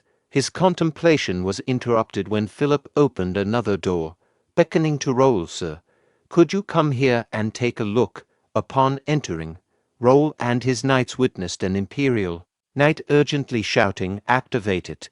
We have to secure the exit route." Pierce, utilizing his detection skill, identified the threat. 4 knights, 3 wizards, and 10 Imperial Demon Cavalry. The wizards seemed to be attempting to activate the magic circle in front of the cave. Philip assumed command, declaring, "I will handle the knights. Pierce, take care of the wizards. Jake, handle the Imperial demon cavalry that are after him. Please provide backup, sir," Jake remarked. "So you want me to clean up the mess from behind?" Meanwhile, Philip cast an angry look in Jake's direction. Pierce swiftly ascended to a nearby elevated position, employing about to target an enemy wizard and successfully eliminating it. Raul then directed his knights to attack, contemplating. Charging shot. They're 5 circle wizards. We have to eliminate them first. That barrier. Ordinary arrows don't work on it. I should put some psychokinesis over it and create a psychokinesis pathway for the trajectory. Subsequently, Raul released an arrow that shattered the teleportation gate and simultaneously took down the wizard. He continued his thoughts. Good, we stopped them from escaping through the teleport gate. The Imperial Knight Commander, noticing the broken magic circle, exclaimed. The magic circle was broken. He swiftly ordered his fellow knights, "Our exit route is blocked. Release the seal and kill them all." In response, the knights fervently declared, "Yes, for our emperor," while veins appeared on their faces and rushed to attack Raul. Meanwhile, Philip advanced, successfully blocking their attacks. Observing Philip, Raul pondered, "Philip isn't enough. The expert high-class knight who is over level 90. A window then appeared, displaying information about the Imperial Knight. Name: McDowell. Level: 71. Job: Knight Sword Expert Middle Class. Affiliation: Cranon Empire. Imperial Hound Mirror Branch Manager. Nickname: Red Hound. Stats: Potential Grade B Class.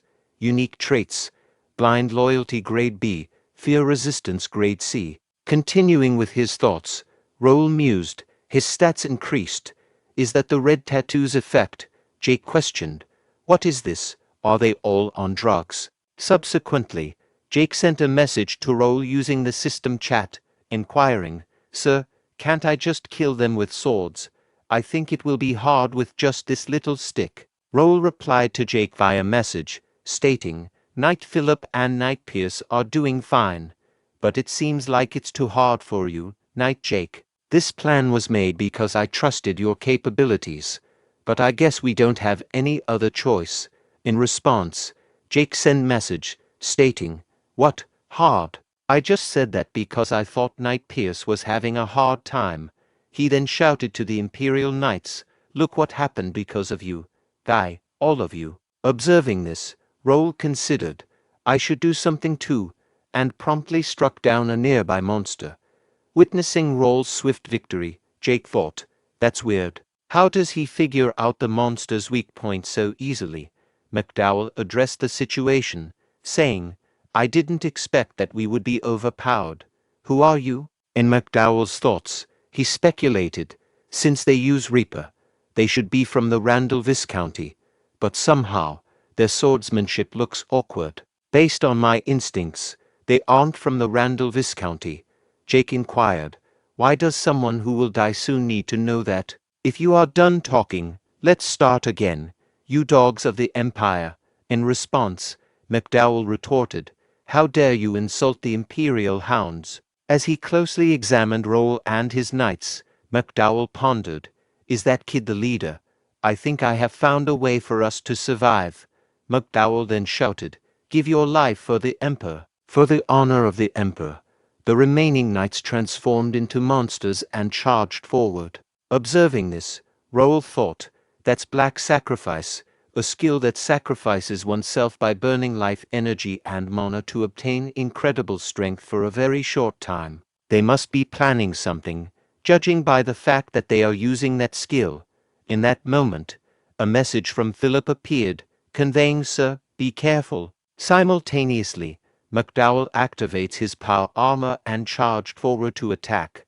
A window displayed information about the power armor. Empire K2E type power armor. Rank, Grady. Output, 0.8 CP. Uptime, 2 hours maximum. Operation mode, Mana Stone Consume. Defense Skill, 3 circles. Subsequently, another message from Philip appeared, alerting, "They are after you." Philip swiftly rushed forward, attempting to attack McDowell, whose power armor efficiently blocked the assault. Frustrated, Philip thought, "Damn it." The attack was cancelled out by the force field, and he shouted a warning to Raul. At that very moment, McDowell declared, "This is over," and launched an attack on Raul. However, Raul skillfully blocked McDowell's attack. A little shocked, McDowell exclaimed to Raul, "What is it this time, you bastard? You were a power armor user." In McDowell's thoughts, he speculated, power armor with shifting parts, judging by its appearance, it should be F-class. But my instinct is telling me that it will be dangerous if the shifting ends. Attempting to attack Raul again, McDowell persisted. Meanwhile, memories of a few moments ago flooded Raul's mind, recalling McDowell's initial attack. What happened? I was going to dodge the attack by using the C-rank skill Flash, but a message popped up and I can't move, notifying him of encountering a hostile power armor. Regnator, which was previously dormant, had awakened. Assessing Raul's qualifications, has a unique trait and known, Grade X, Attainment, Sword Expert, Middle Class Psychokinesis. Raul had fulfilled the minimum qualification, prompting the activation of Regnator. However, due to insufficient mana for complete activation, Regnator searched for other energy sources. It identified intermediate grade psychokinesis and successfully fixated its shape using psychokinesis. As a result, Regnator had partially activated. Raul reflected, so this is the power armor, a barrier that blocks all physical attacks weaker than a mana blade, defense skill that cancels out at least 3 circle magic, and a mysterious core that enhances the mana and physical abilities of the user. Even with higher level and experience, you can't win against someone with power armor. That's how great the effects of the power armor are. However, power armor is for NPCs. If you aren't a connected villager, it can't be worn. So for players, power armor became a dream equipment they could never have. For NPCs, it was the only way they could counter the player's outburst. And here I am, wearing that power armor. Raul's thoughts were abruptly interrupted. What's happening? Why aren't the attacks working?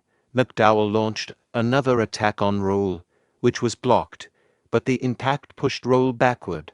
Meanwhile, McDowell appeared, fatigued after the last attack. Taking advantage of the moment, Raul utilized his psychokinesis trait to retrieve his Reaper. Subsequently, he employed the shooting star skill to counterattack. McDowell, feeling the impact, thought, "Damn it, he even broke the barrier. Is this the end? But even if it is, I won't die alone," he shouted, "Honor to the Empire." Observing the scene, Raul contemplated. His body is fusing with the power armor. Guess it is almost over. Suddenly, a window appeared with information. Regnator has detected a forbidden piece of power. Confused, Raul thought, what does that mean? Another window provided clarity, releasing part of the seal due to an oath. Shortly after, a golden mana enveloped Raul's entire body. Then, another window emerged with information. Regnator will show his true self temporarily. Raul, clad in Regnator power armor, stood motionless. McDowell, taken aback by the sight of the power armor, collected his composure and leaped forward to attack Raul. Observing McDowell's, Raul disdainfully remarked, "Disgusting." However, when McDowell's fist collided with Raul's power armor, a massive explosion happened. The force of the explosion created a shockwave, causing the knight accompanying Raul to struggle to maintain their stance without being thrown backward. Meanwhile, aided by his power armor, Raul effortlessly thwarted McDowell's attack. Skillfully, Raul pushed McDowell backward, creating a strategic distance. In retaliation, a single, precise punch from Raul proved fatal for McDowell, culminating in a decisive victory for Raul and his knights. As Raul's power armor vanished, He reflected. I did it. I barely met the time limit, accompanied by a cough, causing both Philip and Jake to express concern and rush towards him, asking, "Young master, are you okay?" Raul reassured them, saying he was fine, and contemplated. I've never felt this before, something I've never experienced as a player. It feels like I saw a glimpse of eternal power. I borrowed the item's power this time. One day, I'll reach it with my own strength. After a while, Raul contemplated. Pocket teleportation device and mana stone. Let's figure out how to use them later. Pierce then informed, "Sir, we found Nikia and the other hostages." There was some, however. Raul interjected. "There was nothing we could do. Get their belongings so we can hand them over to their families." Pierce acknowledged. "Yes, sir. Niki's not well right now." Raul urged. "We should hurry. Let's leave." Jake questioned Raul. "Are we really leaving those here?" Raul inquired. "Why? Do you want them?" Jake replied. "Of course. Many of them are useful. That thing's value can't be measured with gold." Raul considered. He's not wrong. The power armor that McDowell was wearing, I can't use it. But it can prove that we caught the Empire's spies and use it for experiments. The Imperial hounds weren't easy. They can easily take down small nobles. Many users gave up because of them. There's no need to agitate them right now. It's better to focus on our growth and expanding my influence. Raul informed Jake. "It's all part of the plan, so forget about it. Also, I finished him." Jake responded. "That's because you told us to stay away." Raul then promised a bonus for their hard work and told them to rest. Excited, Jake exclaimed, "Bonus and vacation. You can't take it back." Raul, observing Jake, wondered, is he stupid or smart? He then asked Pierce for a report, and Pierce assured, "We've lured them as planned, and will ensure there's no setback." Raul pondered, "Let's see what they do. It's obvious, though. I'm curious about the kind of face they'll make after falling for this trick." Ramon questioned the guide. "How far did they go? Hey, guide, are we going the right way?" Frustrated, Ramon thought, "Shit, we tracked him down to this forest, but we don't even see his traces. We had to mentally heal from the shrine and even lost money and swords because of him. We lost to him because we couldn't use mana skills in the city. There's no way we could have lost with 12 knights otherwise. Knight leader Jeremy even has power armor. This is our chance now that he's outside the city." His thoughts were interrupted by the guide, who pointed and exclaimed, "Right there." Entering the hideout shortly thereafter, Kale remarked, "Here, this looks kind of dangerous. I guess we have to go in to find out." Ramon affirmed, "Of course, we came outside the city to find him. Let's go." A few moments later, Ramon commented, "We couldn't find him, but this is pretty nice." Jerry exclaimed, "Magic items, artifacts, and even corpses of wanted people, and the biggest one is this power armor." And all of them started laughing. Meanwhile, outside the forest, a knight addressed Raul, saying, "Young master, thanks for taking the trouble. We raided a hideout in the East Forest and rescued the hostages." Raul inquired, "Nice. Where are the others?" The knight replied, "They came here after their mission." Raul thought, "They are my trainee knights and first guild members. 6 of them went past expert through training, and the rest are ready to be experts. We are getting back the supplies from the North Hideout, West Hideout. Every one of them can use mana and has learned Ashton County's sword skills. With over 100 members now, normal rogues can't stand against us." Raul then commanded the knights, "Everyone's here. Let's go." The knights responded, "Yes, sir." A little later, at the gate of the Free City Mirror, one of the guards questioned, "Are they the Ashton County's people? Why are there so many?" Raul inquired, "Are you the captain here?" The captain of the guard replied, "Yes, sir. We've guided the civilians here as you requested." Raul commended, "Good work."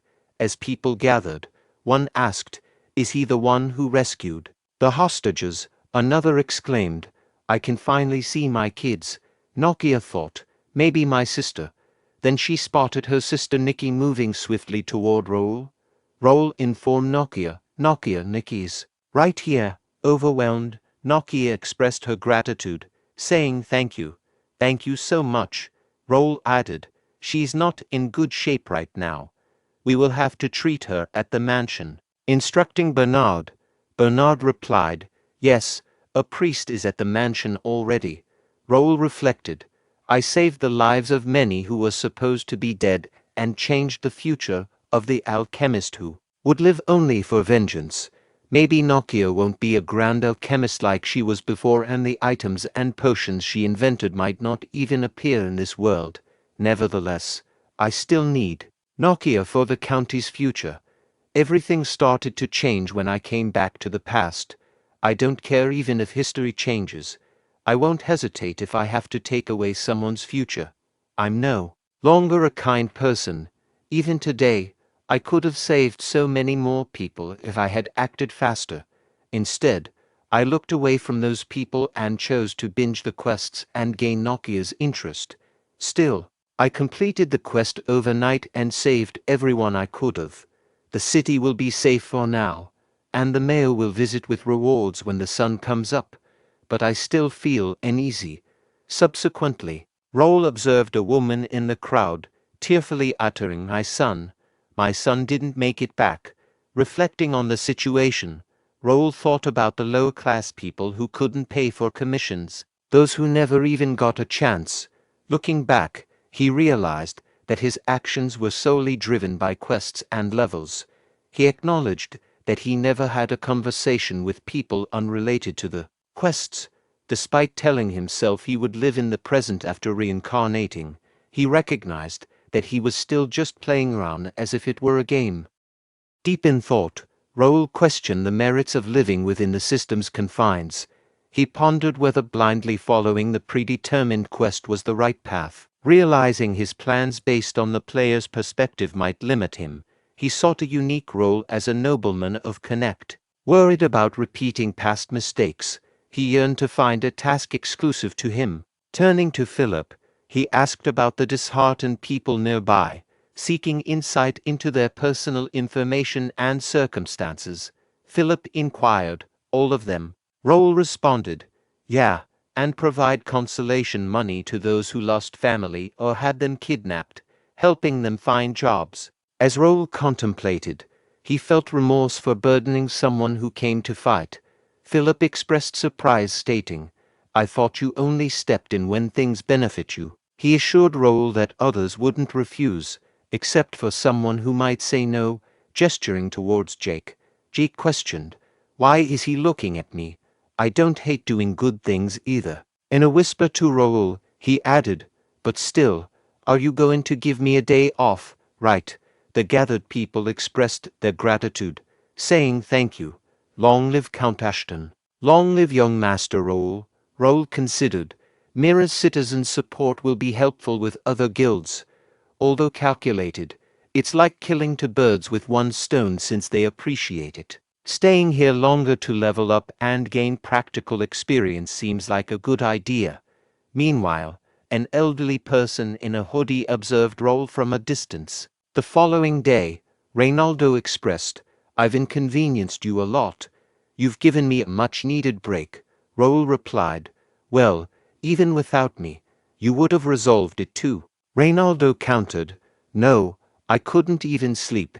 After hearing the news about Mira being targeted by the Empire swarming with evil seeds. Without your report, we would have been in big trouble. Raul remarked, he was surprised too. Who would have thought that the Empire's evil forces reached Mira, clearly within the kingdom of Ruben's territory. Judging by their hideout, it seemed they had been working in secret, training demonic soldiers for quite a long time. Reynaldo revealed, to be honest, this wasn't the first time there were missing cases, but we couldn't subjugate them due to the treaty. According to the treaty, Mira wasn't allowed to have an army, only gods, and they couldn't showcase even half of their capabilities outside the city. Come to think of it, someone from Randall Viscounty came, as you said, They claim to have destroyed the spy's hideout and are vigorously demanding compensation. If not for your request, we would have just kicked them out, Raul commented, as expected. But, as he had said before, this matter. Reynaldo interrupted Raul and remarked, "Yeah, we should attribute this to Randall Viscounty. But don't you think it's too bad? Not only will you gain a great reputation, but you may also receive rewards from the royal palace." Raul responded, "Thank you for the concern, but please just do as I asked." Reynaldo teased, "Oh my, you're too careful. That's not fun for your age anyways. I'll take care of this matter well." Raul pondered. The Randall bastards can handle the Empire's hideout and draw their attention. It's their contribution. His thoughts were interrupted by Reynaldo, who said, "By the way, I don't know what I should give you as a reward. I don't think money will be enough. What do you want? I will give you anything." Raul continued his thoughts, thinking that Reynaldo was finally saying something he wanted to hear. Raul then expressed, "Then, I'd like to ask you for a favor. I heard that your mansion has a study with a collection of valuable books. If it's all right with you, may I take a look at those books?" Reynaldo remarked, "That study, it's nothing much, but feel free to take a look to your heart's content. If you want, you can even take one of the books with you. But still, it seems like that won't be enough. So I'll show you the secret treasury too. I'll let you choose one thing from there as a gift." Raul expressed his gratitude, saying thank you. "As expected, you're very generous." Reynaldo added, "Right, I give generously when needed. But some people call me stingy. I wonder if they've hurt their eyes?" Raul thought to himself, wondering why Reynaldo was showing off when he had to give him a reward anyway. Shortly after, in Reynaldo's study, a servant said to Raul, "I shall leave you be. Please feel free to take a look." Raul thought to himself, realizing that this was the place he had heard about. He knew that while the books may appear to be miscellaneous, they were actually a marvelous treasury of skill books.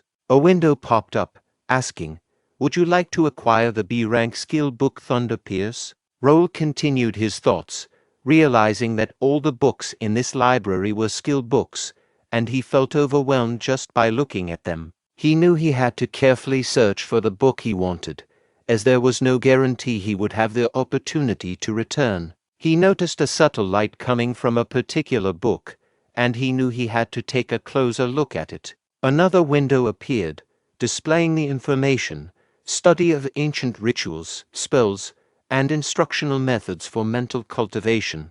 Raul contemplated the lengthy title and thought to himself, "What a long title! But this book." Suddenly, a new window popped up, revealing detailed information about the book titled Quercus Meditation Art. The window stated that it was only available for psychic ability users, with a grade of S, and a unique effect of providing a 24-hour automatic meditation effect and the ability to engage in mental training. The description explained that this meditation art was used by ancient psychics to cultivate spiritual power and that it allowed individuals to purify their souls by connecting with nature and utilizing a mental imagery space.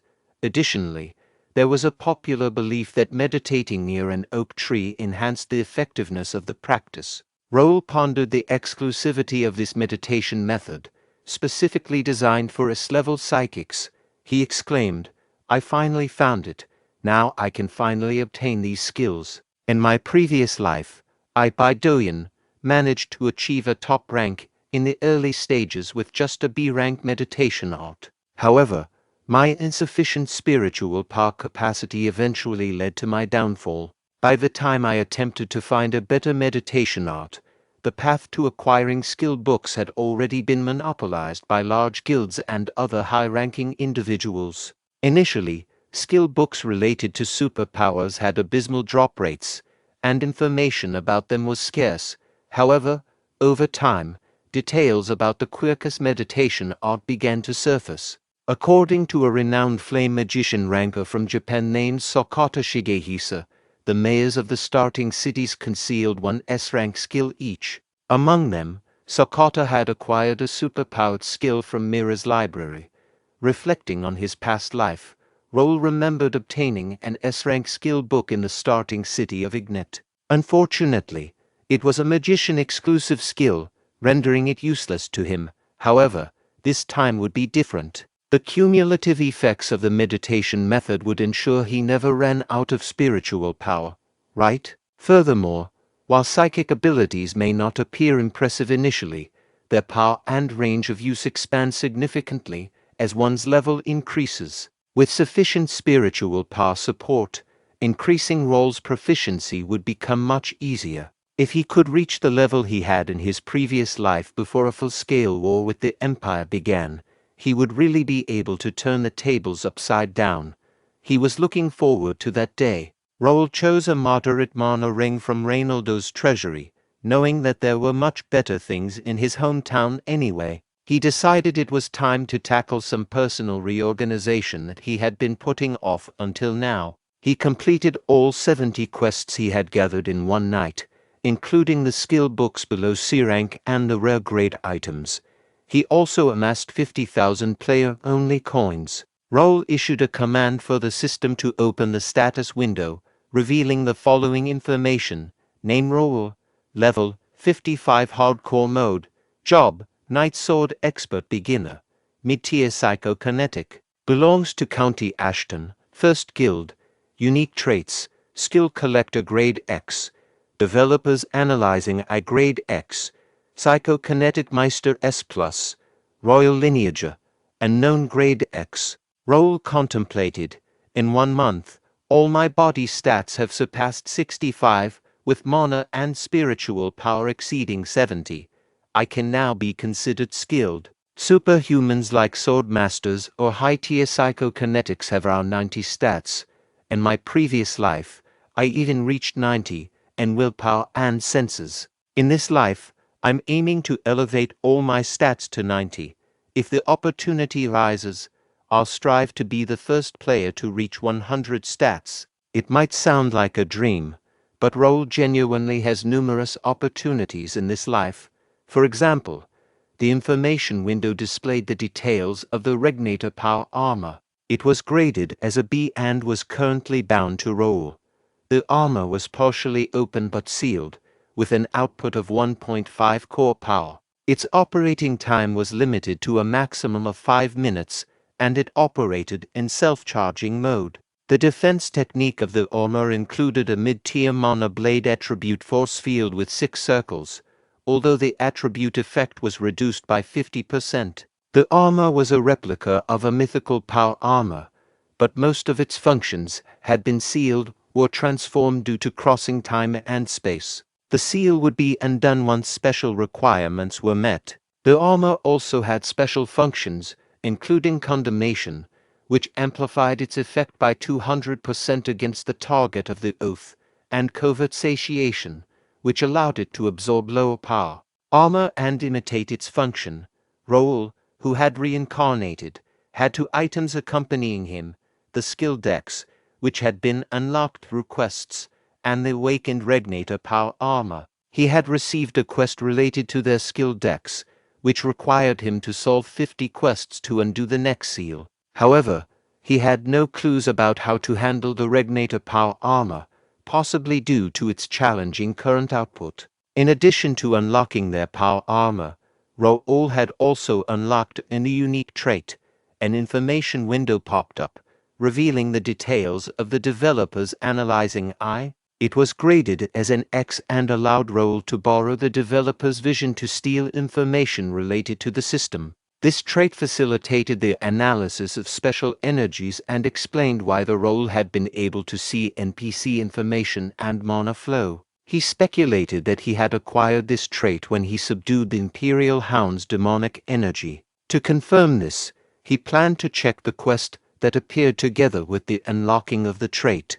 However, he noted that this anomaly might be due to attacking the Imperial Hound hideout too early, as the quest typically appeared when leaving the starting city.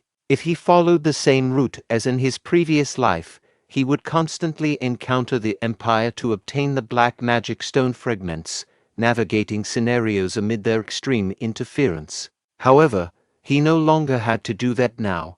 being both a player and a citizen of Connect. The choice of scenario and the quests he cleared were entirely up to him. He was no longer a puppet moving along the developer's wishes. If the ending they decided and what he wanted were different, he would move as he pleased, even if it meant destroying the scenario and the quest itself. The following day, Bernard called out, "Young master, are you inside? Nikki has regained consciousness. Miss Nikia would like to meet you. What would you like to do?" Raul responded, "Of course, he should meet her. Let's go." Upon meeting Nikia, Raul inquired, "Nikia, how is your little sister doing?" Nikia expressed, "Young master, you're here. Thank you very much. I don't know how to repay your kindness." Raul remarked, "Don't mind it. Before that, since Nikki is not all better yet, I need you to be stronger." As Raul contemplated, he wondered, "Then shall I check Nikki's state too?" Nikki expressed gratitude, saying, "Thank you for saving me." Nikia apologized, stating, "I apologize, but Nikki is very shy." Raul reassured, "It's fine, she's still young." In his thoughts, he added, "She's still unwell. How pitiful. Shall I check more closely?" Upon closer inspection, Raul noticed Nikki's strong mana and pondered, "What is it? What's going on? Did the others not notice it? I thought my eyes were playing tricks on me, but I'll have to look at it again through the developer's analysis." As he observed Nikki's status window, Raul became shocked. Raul was taken aback, thinking to himself, "No way, I thought she was just a kid." As he looked at the window displaying information, he read the details. The name was Nikki, a 13-year-old with a level of 5. Surprisingly, she had no class affiliation. She was associated with the Free City Mirror. Her talent was unknown, but it had a potential grade of SS. Raul examined her stats, noting her strength at 5, agility at 3, and stamina at 3. Her intelligence was at 60, with a deduction of 30. Similarly, her willpower was at 65 with a deduction of 25, mana at 62 with a deduction of 61, and senses at 52 with a deduction of 45. Additionally, she possessed 3 unknown unique traits. Raul pondered, double S potential talent, her illness is bringing her stats down. But what if I can cure her illness and bring out her true stats? I can't even imagine how powerful she'll be. Just as he was lost in his thoughts, Nikia asked him, "Sir, what's wrong?" Raul quickly replied, "It's nothing," but internally, he resolved to delve deeper into the matter for Nikki's sake. A few days later, Raul muttered to himself, "Okay, he has all the papers he needs. He's almost done with Mira. Everything is going well." They found more rogues and slave traders and rescued 50 more people. Now Mira is the safest place. The construction of the guild house was completed, and some guild members were now living there. Many of the civilians they had rescued were willing to work for them, and Raul was confident in every aspect of their progress. The only thing left was... Bernard said to Raul, "I'm opening the door." Nikia entered the room. Raul then asked, "How is Nikki doing?" Nikia replied, "She's doing much better, thanks to the hard-working priests." "Thank you again," Raul responded. "That's nice, however." In his thoughts, he believed that Nikki's condition had not actually improved and couldn't be healed with divine power in the first place. Raul said, "I asked to see you because I wanted to talk to you." Nikia replied, "I see. I heard you are leaving today. Is that true? I haven't been able to properly thank you yet." Raul explained, "Yes, I've stayed longer than I was supposed to, so I'm on a tight schedule now." Nikia offered her assistance, saying, "Ask me anything. How may I help you?" Yet, in her thoughts, she wondered if there was a reason why he had helped her and Nikki so much. She had encountered many greedy nobles in the past and was scared that Raul might be the same. She didn't want to disappoint him. Before Nikia could dwell further on her thoughts, Raul interrupted and said, "It's not what you're thinking. Why don't you read this first?" He handed her some papers, and as she read through them, Nikia became shocked. One of the papers showed information about a pardon letter forgiving all sins committed by Nikia in the past and releasing all charges against her. In surprise, Nikia asked, "Pardon, is this real? How did you?" Raul said, "Luckily, it was something that could easily be settled with money." And Raul thought, the paper he had just given Nikia pardoned her of her sins. He had to use quite a lot of money to get permission from the Alliance, but that was nothing compared to her worth. Meanwhile, Nikia thought, she had suffered through 5 years of pain because of the mana restriction. It was a problem she thought she could never escape. Raul had solved it so easily. She realized she was stupid to have compared him with other nobles and felt arrogant for doing so. Raul asked Nikia if she was okay with it. Could she tell him how she got her mana restricted? Nikia said, when she was a kid, she left her hometown. Her alchemist teacher saw her talent as an alchemist and helped her get into the Alchemist Association. She made a name for herself as a young talented alchemist and even mastered 3-circle magic at the age of 13. But then misfortune struck when there was a disease outbreak in her hometown, and she lost her family.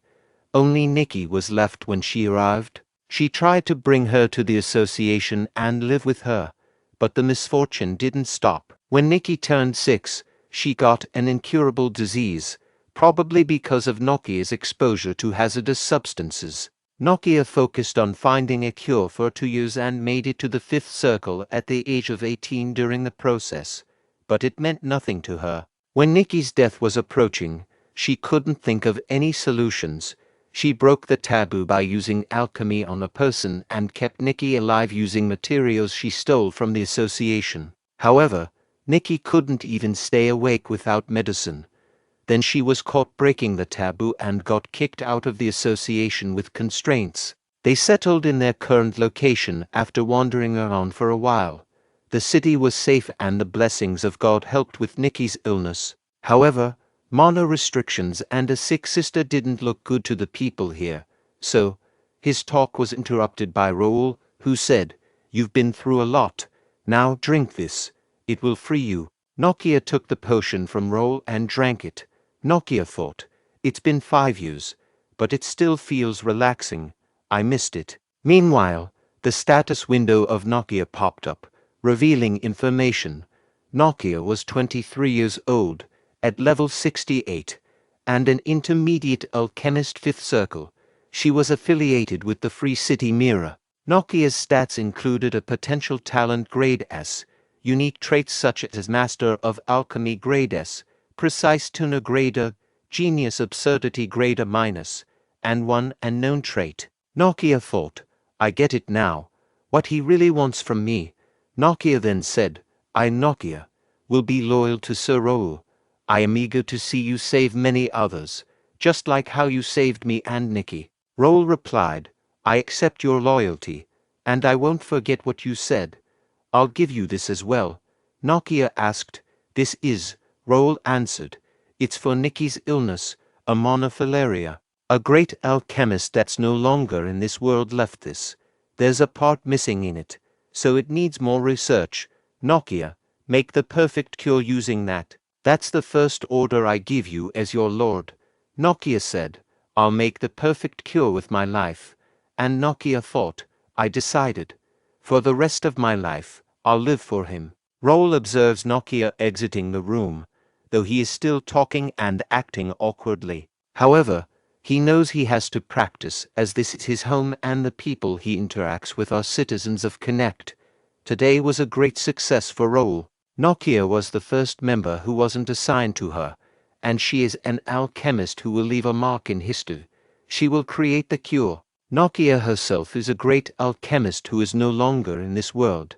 In the past, she also fought the incurable disease called monofalaria. After extensive research, she finally developed a cure, although many people were sacrificed in the process. It doesn't matter now. Raul considers himself lucky that data about Nikia cure is still available in Cafe Link. He purposely gave Nikia a defective version so that she could grow. Hopefully, Nikia will no longer feel burdened by Nikia when she creates the cure. Even if she can't make it in time, Raul can provide her with the remaining data. Everything Raul had planned to do in Mira is now complete, and he must prepare for his next destination. The next destination is the capital of the Ruben Kingdom, also known as the Tomb of Sword, Metropolis Turium. Raul is getting excited about what will happen in the vast city. Let's get going. A few days later, Raul muttered to himself that they had arrived at the capital of the Ruben Kingdom, Turium. Jake expressed his amazement at the large number of people in the capital, noting that it was quite different from what they were used to. Raul confidently stated that there was no need for them to wait in line, as they were from a county and could enter without any issues. The knights acknowledged his command. Raul then pondered the fact that he had left most of the guild members in Mira and only brought a small group with him, hoping that it would make their mission easier. After entering the capital, he wondered why there were no carriages or escorts waiting for them. Raul turned to Bernard and asked if he had sent the message about their arrival. Bernard assured him that he had, but there seemed to be a mistake.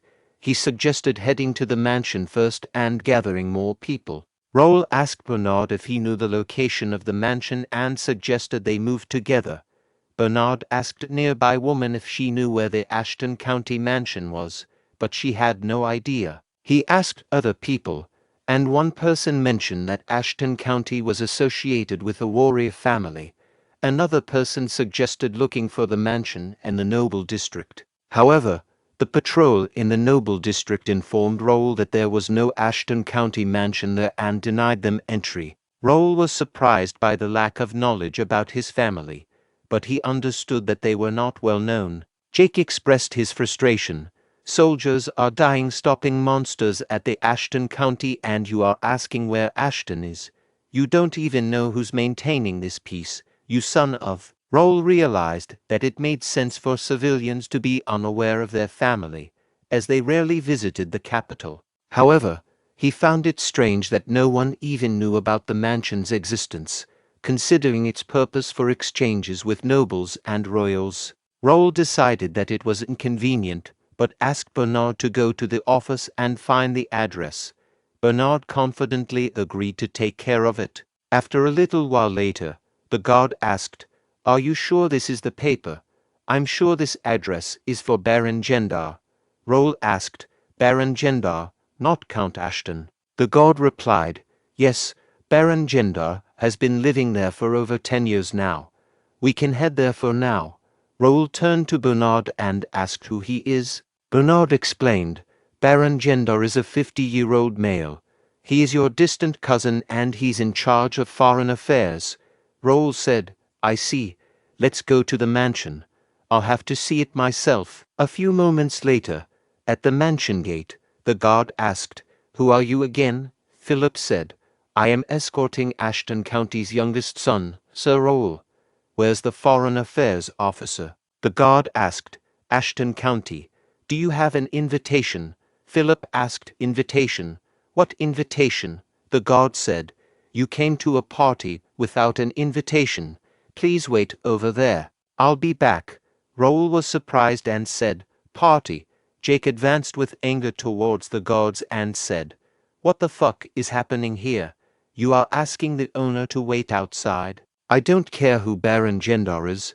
Tell him to come out." Meanwhile, all the guards dropped their weapons and ran away, saying intruders. Jake was surprised by that and asked, What the fuck just happened? Are they running away?"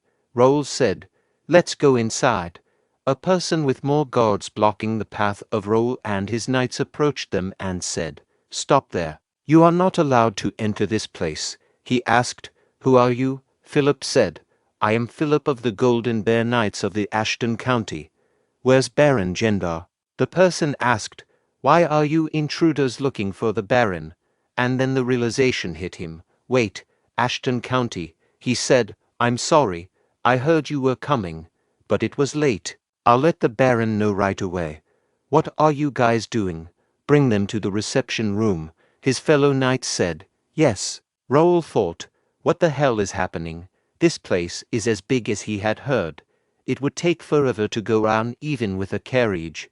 That's the building only the direct lineage of the Ashton County can use. Why do I hear music from the building, and there are strangers rolling in the front yard? Jake asked, is there an event today? Someone said there's a party. The god replied, you didn't know. Today is Baron Gender's third son, Aaron's birthday party. Parties happen too often here, so we get confused as well. Jake asked angrily, what? Whose party, Baron? Gendar said, finally, you are here, let's see. Are you Raul? You grew a lot. Raul thought, he seems strong, but then window pop-up showing information, level 50 Baron Gendar. Raul continued with his thoughts, level 50, not even an expert. I get why other families look down on Ashton. I get why father put this guy in charge of foreign affairs, but I can't accept it. He's even looking down at me. Raul asked, do you know me? Baron Gendar said, you must have forgotten since it's been a long time. I'm basically your uncle. I'm like a brother to your father. Raul said, my uncle? I've never heard your name mentioned as my uncle. Baron Gendar laughed and said, clever. It must be hard for you to understand since the Ashton family tree is a bit complicated. You can just call me uncle. Raul thought, he thinks I'm stupid. I won't let him take advantage of me. Raul said to Bernard, can you re-explain what this guy has to do with me? Bernard replied, yes, sir. Baron Gendar is Count Ashton's second cousin. He is your third cousin and is in charge of foreign affairs at the capital.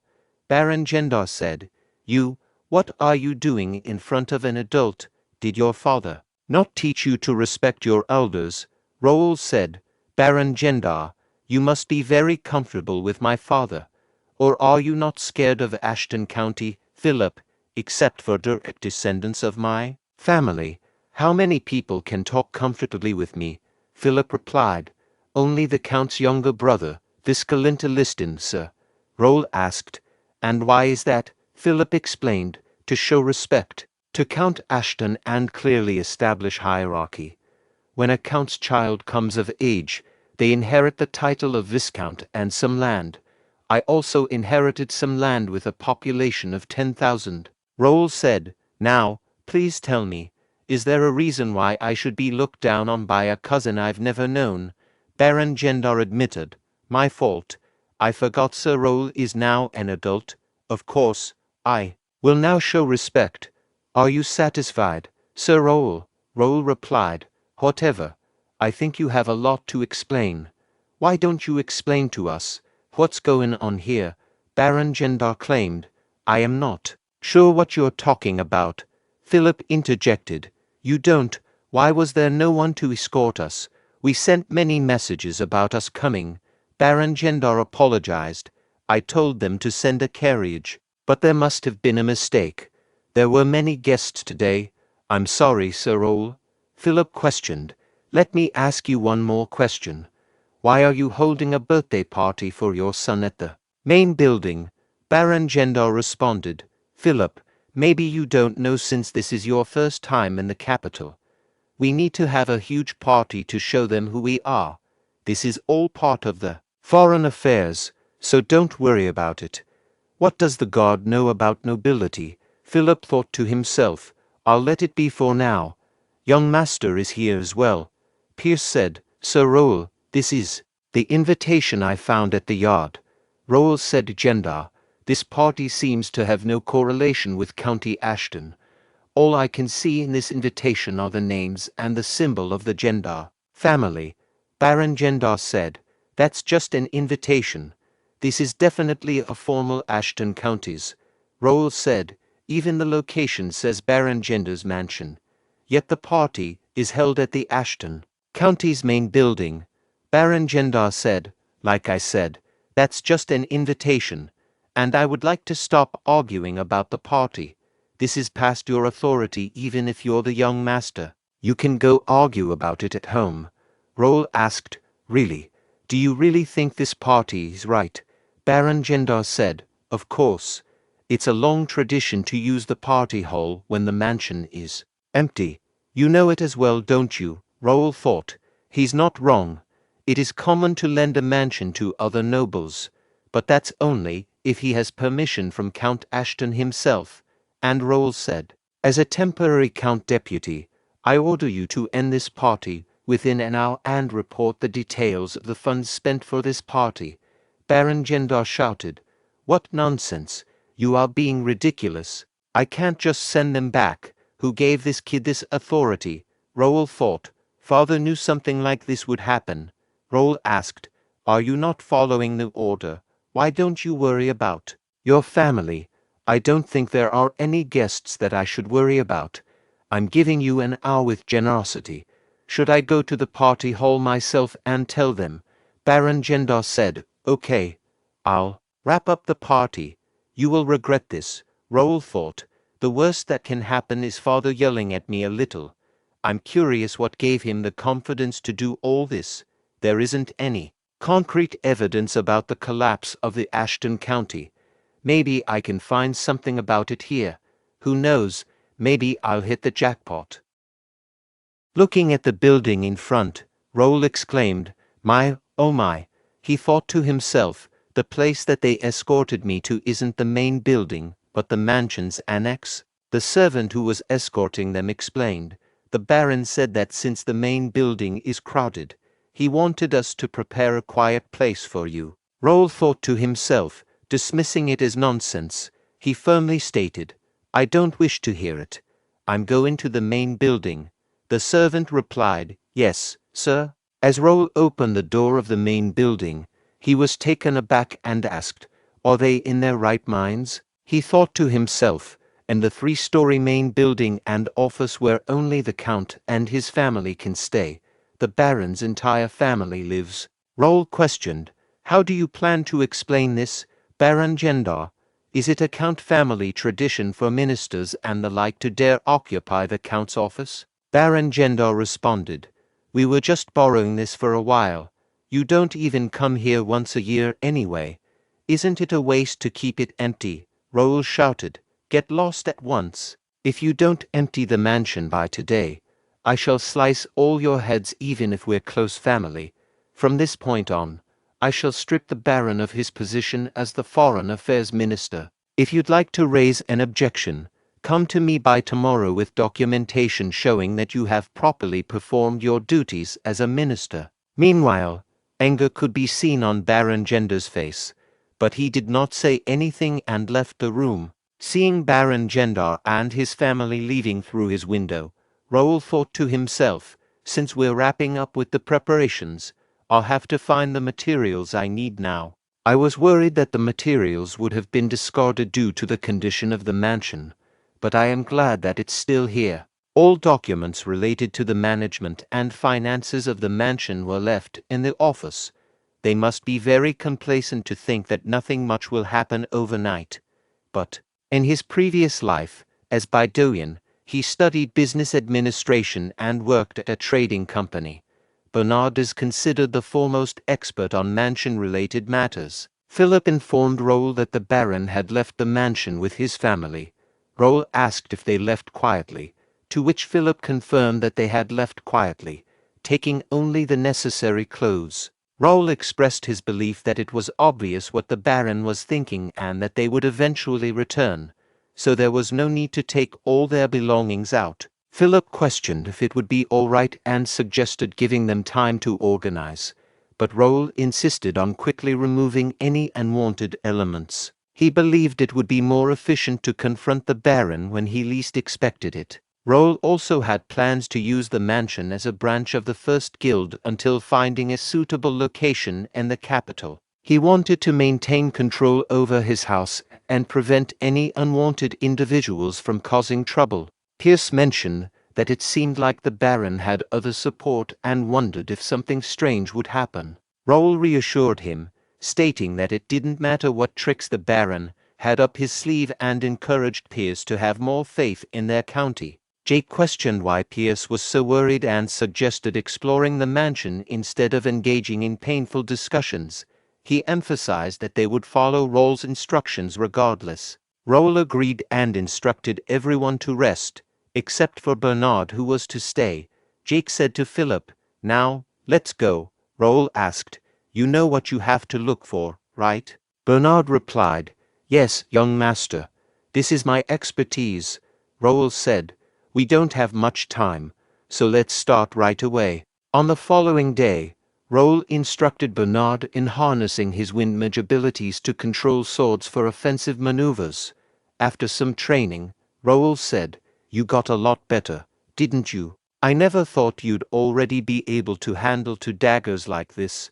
Bernard replied, "I still have a long way to go." Raul thought to himself, it's been a month and a half since he awakened his superpowers with the skill book. To think that he's already this skilled. He's no ordinary talent. It's not easy for a wind mage to handle a weapon so precisely. At this rate, he will reach intermediate level in about 6 months and become a multi-talented psychic that is hard to find anywhere. Then Raul asked Bernard, "Shall we do some martial arts training next?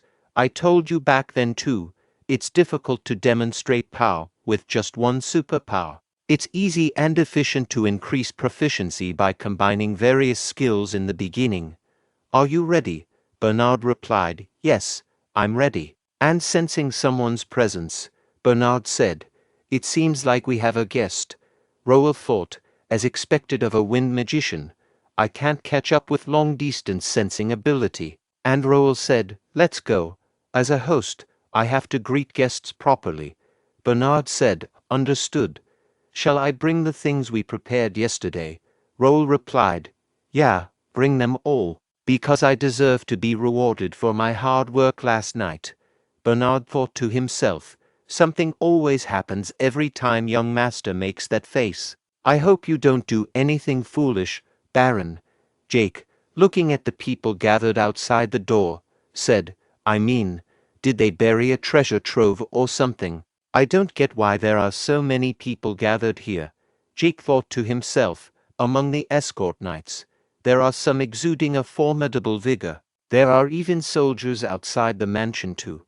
No matter how I look at it, it doesn't look like it's something our party can handle alone. Does the young master have something else in mind?" Baron Gendar thought to himself, "Things are going well. The little young master bit the bait just like that. All the work must be completed now when he's away. That way I can get a position to blood relatives of the Ashton County residing in the capital. They must have gathered because of what happened last night. Getting fired from the Foreign Affairs Minister position and getting kicked out of the mansion aren't just my problems. Because blood relatives in the capital also used to hold banquets in the mansion hall at the county's expense.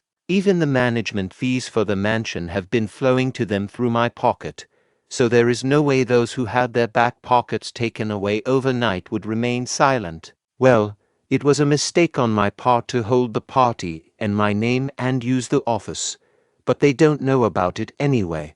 He must only know how to act like a noble. He's just an idiot who doesn't know what he's getting into. Hyungnim, I don't know why you entrusted the seal to your young son, but I'll use it well." Meanwhile, Raoul entered the hall. People in the crowd turned their attention to him and began whispering to each other.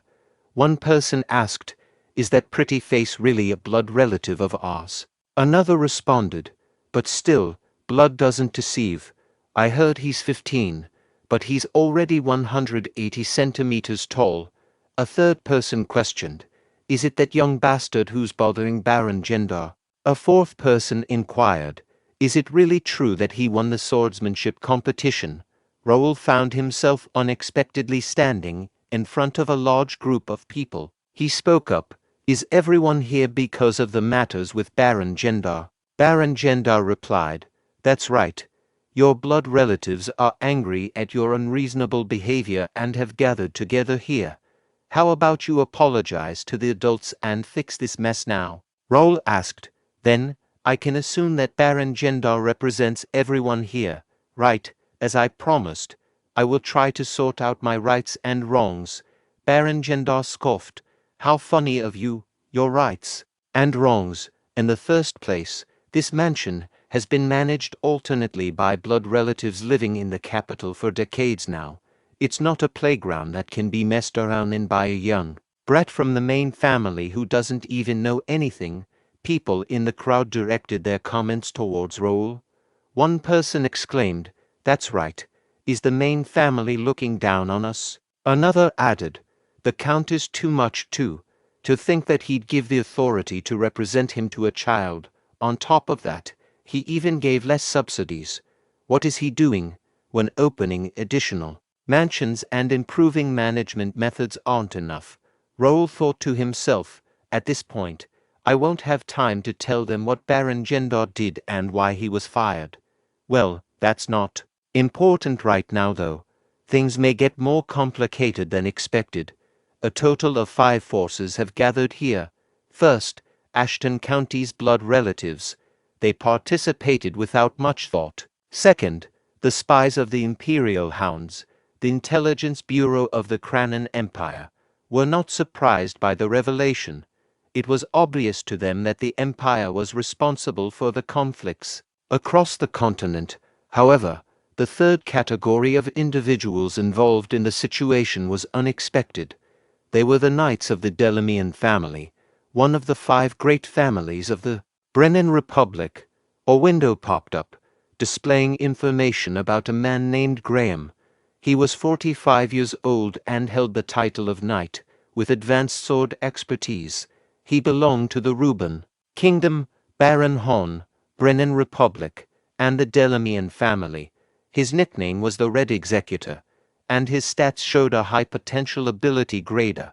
He possessed unique traits such as a tireless body grader and being a melee specialist grade B. Raul continued to ponder the situation, noting that there were several mid-tier expert knights besides Graham. However, he couldn't understand why families stronger than Ashton's were converging in this area. It was a frustrating situation for him. Additionally, there were the knights of the Randall Viscounty, who were also causing trouble. Another window appeared, revealing information about a man named Raphael. He was 26 years old and held the title of knight, but he was a beginner in sword expertise. He belonged to Randall County and was known as the 4th young master of Randall County. His stats showed a decent potential ability grade B, and he possessed unique traits such as royal lineage grade B and agility grade C. Raul thought to himself, questioning why the 4th young master of Randall County, whose family's emblem was a weapon, would be present. Perhaps it had something to do with what happened at Mira, but he knew that Raphael wouldn't be able to act openly. Lastly, there was the 5th individual, the traitor of the family who was responsible for all the chaos and would take the lead when things went wrong. A status window appeared, revealing information about a man named Titus. He was 27 years old and held the title of knight, with intermediate sword expertise. He belonged to the Reborn Kingdom, Jaden Viscounty, Brennan Republic, and the Jaden family. His stats showed a high potential ability grader, and he possessed unique traits such as royal lineage grader, straight-head instinct grader, and twisted fighting spirit grade B. Raul thought to himself, the eldest son of Viscount Jaden, my uncle, my elder cousin, Titus. Raul thought to himself that his father, Count Melvin D. Ashton, had 2 brothers.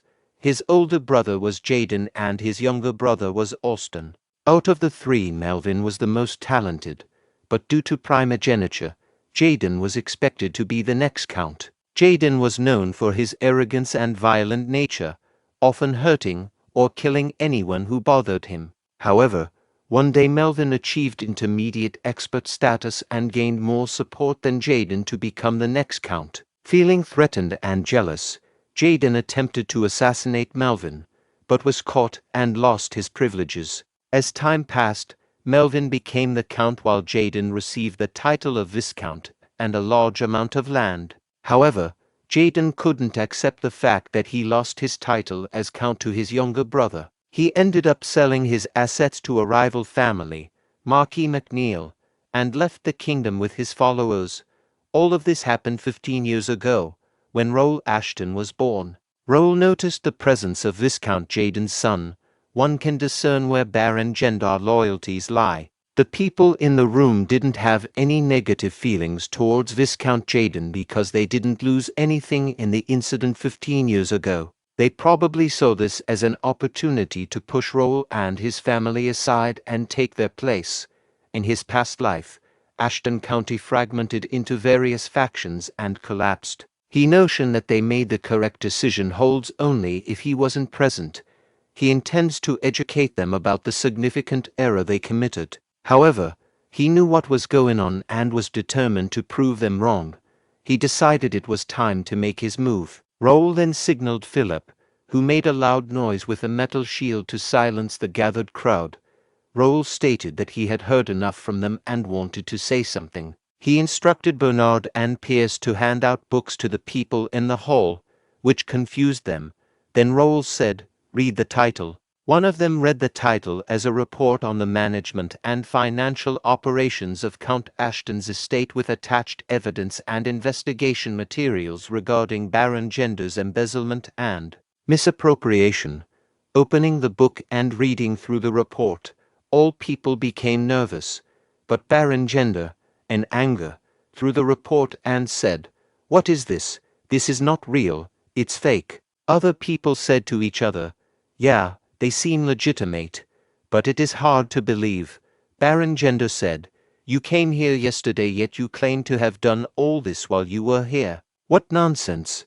Raul said, "Now, let's have some real talk, shall we? This says that 200 trainees are getting free lessons here. Where are they now?" Baron Gender said, "They gave up and ran away with the equipment." Raul asked, "All 200? Are you saying they were all from somewhere else? It's weird how you chose every trainee from outside the capital when the point of the free lesson was to gain popularity in the capital." Baron Gender said, "They all ran away. And who I pick is up to me." Raul said, "Sure, there are addresses in the book, so we will find more about it once we start investigating. Let's go to the next one. It says that you gave 100 gold swords as presents to other barons, but according to the investigated report, they have all received 10 gold replicas. This also says you hired 100 C-rank mercenaries as mansion guards. Where are they? There's no way 20 rank F are all you have, right? There were frequent parties at the main building as well. Celebration for the Baron's son, the Baron's wife's birthday party, the Baron's hunting ceremony, etc. I don't get what all these have to do with using estate expenses." Raul thought to himself how amazed he was by listing out all the findings again. He had to stay up late to gather all the information. Last night, he discovered that some of the papers were fake, so he had to sneak into the Baron's house. With his analytical and Pierce observant skills, they were able to find the real book of accounts. Bernard organized the findings and compiled them into a book. Raul then used his document copying skills to make multiple copies. It was now evident to everyone how much the Baron had embezzled. Raul addressed the group, pointing out that more than half of the estate expenses had been embezzled, and asked if anyone disagreed with firing Baron Gender. Baron Gender responded, expressing his amazement and questioning how long Raul had been preparing for this. He accused Raul of being a bad person and plotting against him. Raul wondered what the Baron was trying to do. Baron Gender then asked if anyone had sensed something fishy about the situation, as he had never seen such a thoroughly organized temporary report before. He believed Raul had prepared it beforehand to try and remove him from power and restrict the family's influence in the capital. Others families members that were gathering chimed in, suggesting that this was a political intrigue orchestrated by Ashton to protect his budget and that firing Baron Gender would result in a decline in support for other families. Baron Gender declared that they would not let it happen. Baron Gender then presented a papers through Jackson, stating that if Raul signed it and left, they would excuse him for the disrespect shown that day. Raul urged Jake to check the paper, and Jake responded affirmatively. Jake perused the document, noting the outlined steps. First, the estate's ownership must shift to a joint title held by Baron Gender and other family members. Second, family members in the capital will dictate the estate's management, including stewardship. And third, the exclusive sharing of the sword skill, originally confined to the main family, will now be unrestricted among the branch family members. Jake was reading the paper and became angry. He shouted, "They have all lost their minds. They were all having parties with the money we made from killing monsters. And what? Ownership, sword skill. Go screw yourself," Baron Gendar responded. "How rude. You have no right to speak to me. Is this really what the main family wants?" Jake replied. "So what? Like I said, go screw yourself. We are not giving you this house. This is by far the most brilliant bullshit I've ever heard. You damn dogs," Baron Gendar exclaimed. "How dare you?" And pulled out a dagger. Philip and Piers also pulled out their weapons. Suddenly, everyone in the room drew their weapons towards Raul and his knights. Raul intervened and said to Jake, "Stop." Jake obediently replied, "Yes, sir." Baron Gendar thought to himself, "He doesn't care that I pulled out a knife. I only did it to threaten him. But those three right there are the best knights in Golden Bear. I stand no chance." Baron Gendar then addressed Raul. "He insulted us. If you don't execute him and apologize, I will consider you the same. Apologize if you want to avoid bloodshed." Raul smiled and responded, "I mean, Sir Jake didn't say anything wrong. Why don't you stop acting? I don't expect this to be solved with these papers. I thought you'd be embarrassed at least." Raul also pulled out his sword and added, "I guess you are a greater person than I thought you were. You knew right, that I would never sign that paper over your bullshit. So say it. Say what you really want." Meanwhile, Baron Gendar was taken aback by Raul's actions and thought to himself, "I heard the youngest is the weakest and talentless. How is that?" However, Baron Gendar was determined not to back out now. He confidently stated, "There's no use trying to bluff. You can't leave this place unless you sign the paper." He repeated, "You can't leave this place unless you sign the paper." Meanwhile, Raul advised Baron Gendar to think carefully. Raul said to Baron Gendars, "Your actions were likened to declaring war against the county, as other people gathered and expressed their disapproval. They reminded Baron Gendar that his actions were not what they had agreed upon and called him crazy. One person declared their intention to leave. Baron Gendar turned to them and arrogantly stated that it was too late, as they were all in the same boat and the Count would not forgive them. Raul questioned if they were done talking and refused to sign the paper. In response, Baron Gendar warned Raul that hundreds of knights and guards would attack him upon his command, questioning if Raul believed Golden Bear could withstand them all. Baron Gendar, in his thoughts, revealed that he had prepared a secret weapon that even Golden Bear would not be able to defeat. Raul also in his thoughts realized that some of the people present were merely watching and concluded that there was nothing stopping him. He confidently challenged Baron Gendar's threats. Baron Gendar was shocked by Raul's response and wondered why he was so confident, as he had expected to be able to intimidate him with armed soldiers. Baron Gendar acknowledged that using the secret weapon would lead to war and expressed his desire for Raul to be as weak as the rumors suggested. He demanded proof of Raul's lineage, insulting him with fake documents and disrespecting him in front of the gathered crowd. The people were surprised by this request, as it was a duel request that could only be used once in a lifetime and was typically used against superiors. They questioned the forced nature of the situation, considering that Raul was Baron Gendar's nephew.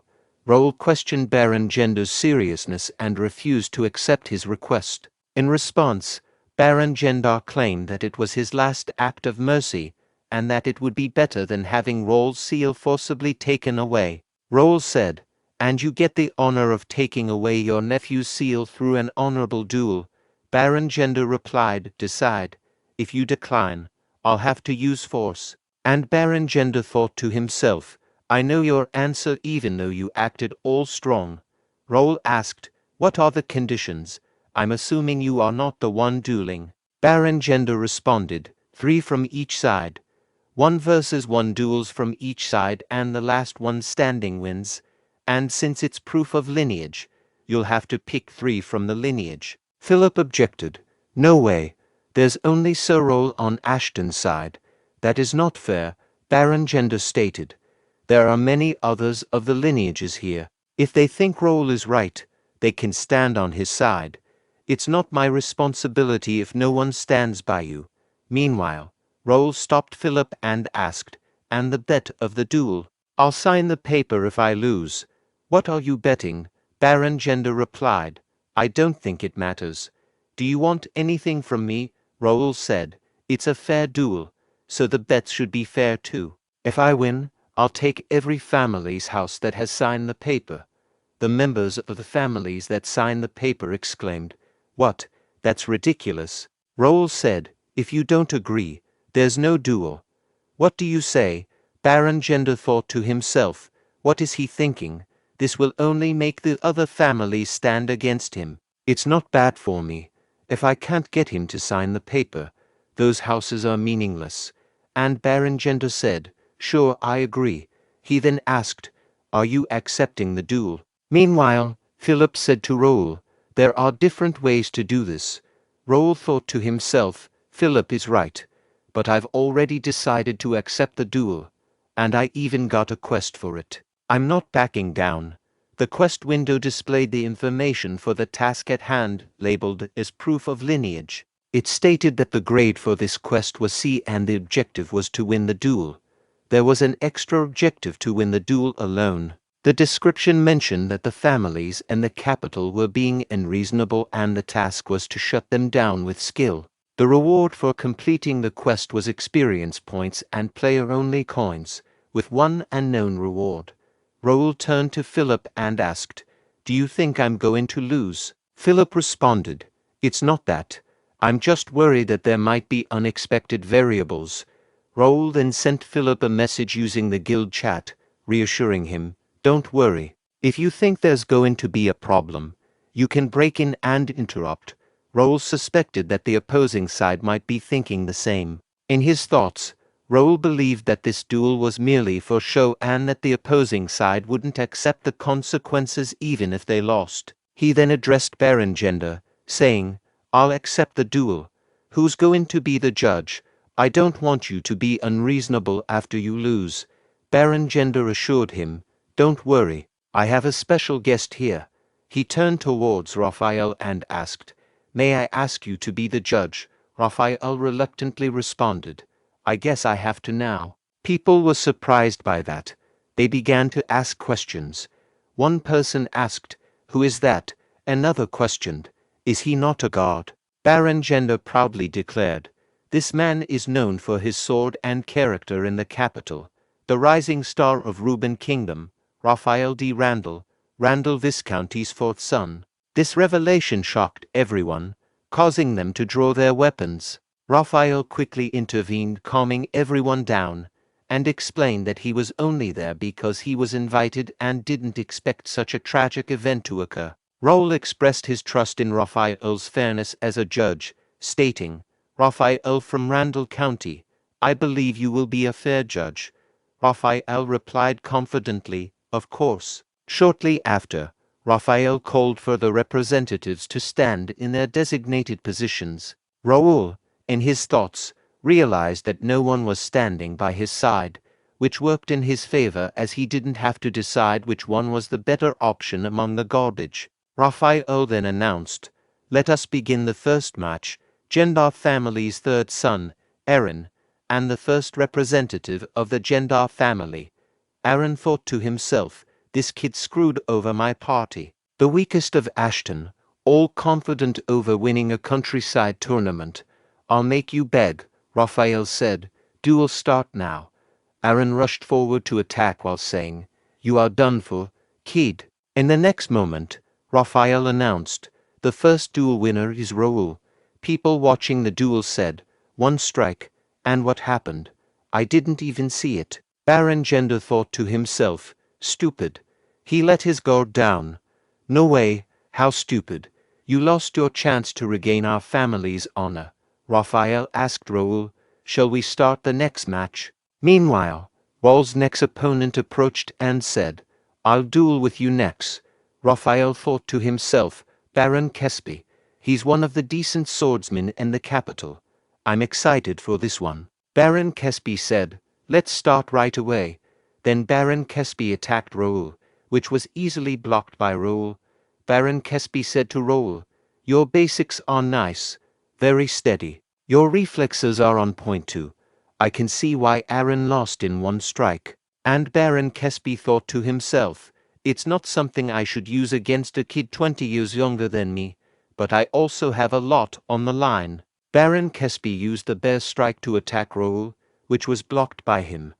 Baron Kesby became surprised and thought to himself, he blocked the bear strike. Meanwhile, Raul pondered to himself what Baron Kesby had been thinking, using his clumsy iteration of my family's sword arts on me. Didn't the Baron Kesby realize that I, who had learned it systematically, had the advantage when it came to the same sword art? Who would have thought that blocking a mana sword would be this easy? Baron Kesby muttered, expressing surprise that his technique didn't work on Raul. He wondered if it was because of Raul family's technique, despite how rotten Raul was. Then, Baron Kesby asked Raul how he felt about his next attack and launched an attack with another sword skill, causing Raul to stumble backward slightly. Raul thought to himself that it seemed like Baron Kesby had integrated another sword art he had learned in the capital, and at least it was a bit better. People in the vicinity started commenting, with one person stating that Raul wouldn't last long because he was just a kid with no actual combat experience. Another person believed that Raul must have thought his family's sword arts would work in the capital too. Raul reflected on how amusing it was that these individuals were losers who had given up their jobs due to inferiority complexes and jealousy, leaving their hometowns to stay in the capital. He acknowledged that there were blood relatives who had talents other than swordsmanship and had gone to the capital with bigger dreams. However, those worthy individuals were not present, and like these losers, they had drawn a line between their family and themselves and started their own families. Then, Raul swung his sword at Baron Kesby, who barely managed to parry it. Raul expressed his disappointment, stating that it was such a pity that Baron Kesby hadn't delved deeper into the family's sword arts instead of attempting to amalgamate different sword arts. Raul believed that if Baron Kesby had done so, he might have overcome the wall. In response, Baron Kesby scoffed and asked what a young brat like Raul knew to be blabbering like that, considering that he had been mastering the bear crush for the past 15 years. Baron Kesby found Raul's arrogance amusing. He then used the Tempest Wolf sword skill to attack Raul. Someone asked, "Is it Templeton family's Tempest Wolf?" Another remarked, "He must have learned Master Sword Art while in the God Troop." A third person inquired, "Will he really win this time?" Meanwhile, Raul effortlessly cut through the Tempest Wolf strike. Raul said to Baron Kesby, "He doesn't get it. What's important isn't what kind of sword art you learn. It's how well you learn that sword art." Baron Kesby replied, "You foolish. Do you think you can fight me with such a basic sword form?" To Baron Kesby's surprise, Raul changed the direction of his sword and attacked his leg. Baron Kesby thought to himself, what was that sword form? He changed the direction of motion in a flash. What is it now? The fifth form of the bear crush swordsmanship, comb and pierce.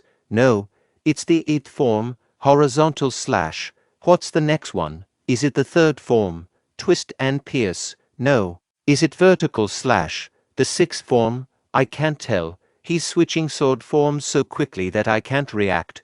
Was connecting sword forms like this possible? A sword art consists of sword forms. The sword forms are a path that combine basic sword styles such as horizontal slash, vertical slash, and stabbing. However, it's easy to see through these sword forms, so when using swordsmanship, it is common to change them by linking several sword techniques. But that connection is happening several times in a short period of time. Moreover, it's so perfect that it is unpredictable. Is this the difference in talent? Damn it. Raul continued his attacks, causing Baron Kesby to drop his sword. Raul said, "See, Baron, just the standard combination of sword forms is enough, isn't it? After this, do you still think that the family's sword arts are lacking?" Baron Kesby replied, "You monster bastard."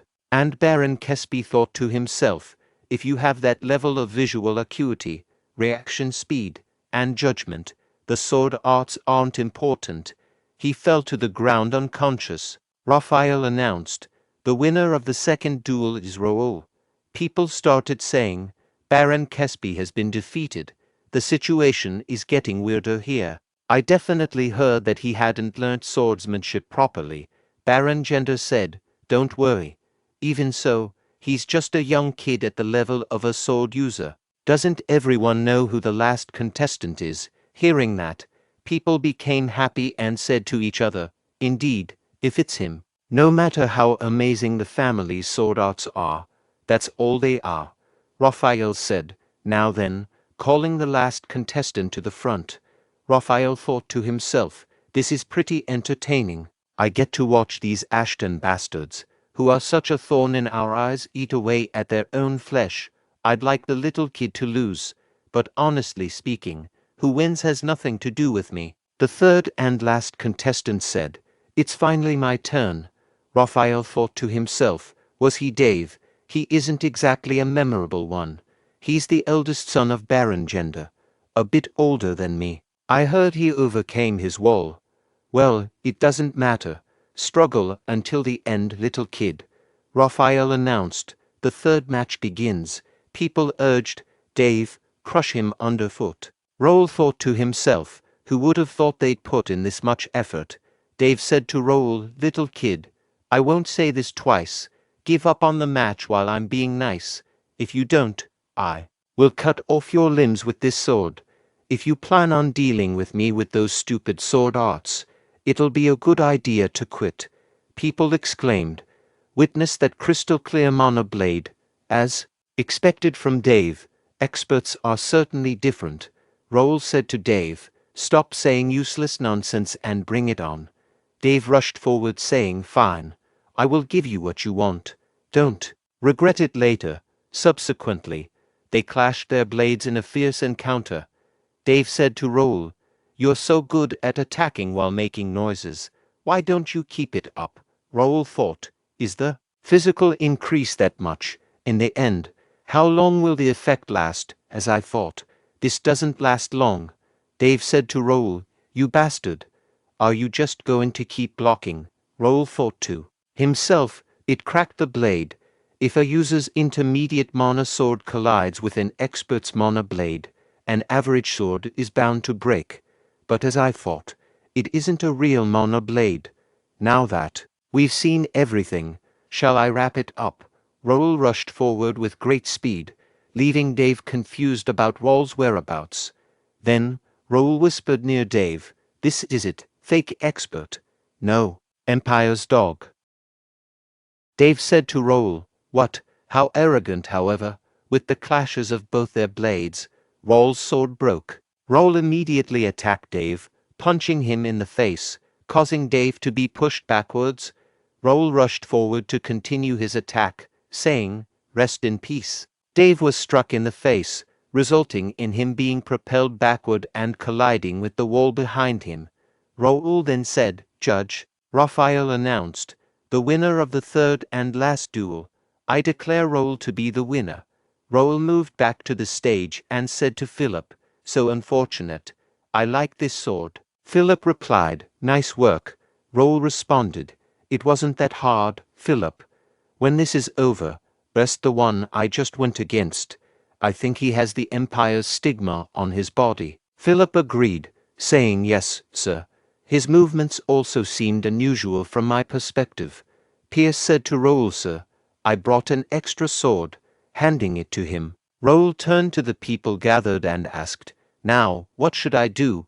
Baron Gendar thought to himself, how did Dave bend the rules?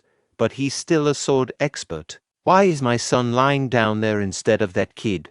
Baron Gendar exclaimed, no, he's a fraud. He must have done something. This duel is cancelled. It doesn't count. Baron Gendar thought to himself, it's useless.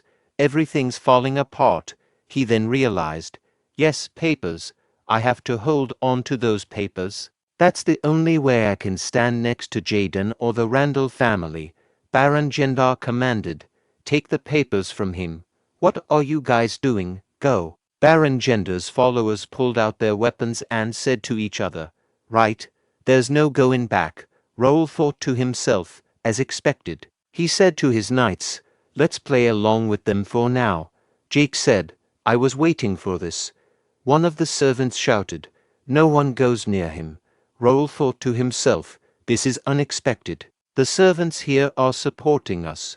The servant said, "No one can get past us." The fight between both groups started. The servants' group and Baron Gender's followers' group. The servants were saying, "Don't back down. Don't let them pass. You piece of shit, no one's getting to him." Meanwhile, Raul thought to himself, he has to figure out what's going on. He sees. It seems like he stumbled into an unexpected treasure. Baron Gender said to the servants, "You inferior vermin. How dare you stab us in the back? Is this how you return our favor? How ungrateful." The servants said, "Favor? You are the one who took away the donations meant for us. We hated the county only because we didn't know you were the one stealing it. If it weren't for Sir Raul, we would have been enslaved by you forever." Raul explained, "These are the people who were recommended by Ashton County to enter the Royal Academy. They did well in the coming of age tournament and got a scholarship from the county to go to the academy. Since the academy's dorms are closed during the break, they had to stay in the mansion. Their living expenses were supposed to be subsidized during the break, but Baron Gender took them all. He even used them as servants to save on servant employment costs." Jake said, "That is crazy. He did so much just to steal. No wonder he was in charge here." Raul said, "In the end, we gave power to the wrong person. I don't think he was like this from the beginning." Jake asked, "What should we do? Someone will get hurt if they really start fighting." Raul said, "Don't worry. He's about to get here." Jake asked, "Who?" A loud noise echoed, followed by a voice at the door commanding, "Move. Who do you think I am?" Responding to this, Baron Gender's followers hurriedly fled from the entrance, shouting, "Master." Baron Gender asked, "What's going on? Who is that?" One of Baron Gender's followers replied, "We are in trouble. They sent Dylan." Dylan asked, "Who is it? Who's swinging a sword inside Ashton County's mansion?" People looked at Dylan and began talking amongst themselves. One person said, "An inhuman-sized body." Another person added, "His arm is the size of a man's waist. He must be Dylan."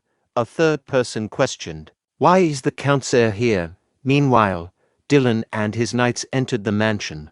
A follower of Baron Gender aimed his sword at Dylan, who responded by delivering a punch and ordering, "Remain."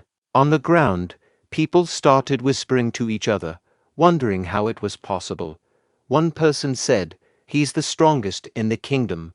Dylan asked, "Where is this kid?" He looked around and spotted Raul, saying, "There he is." As Dylan neared Raul, he drove his sword into the floor and, while lifting Raul like a baby, asked, "My youngest brother, how are you doing?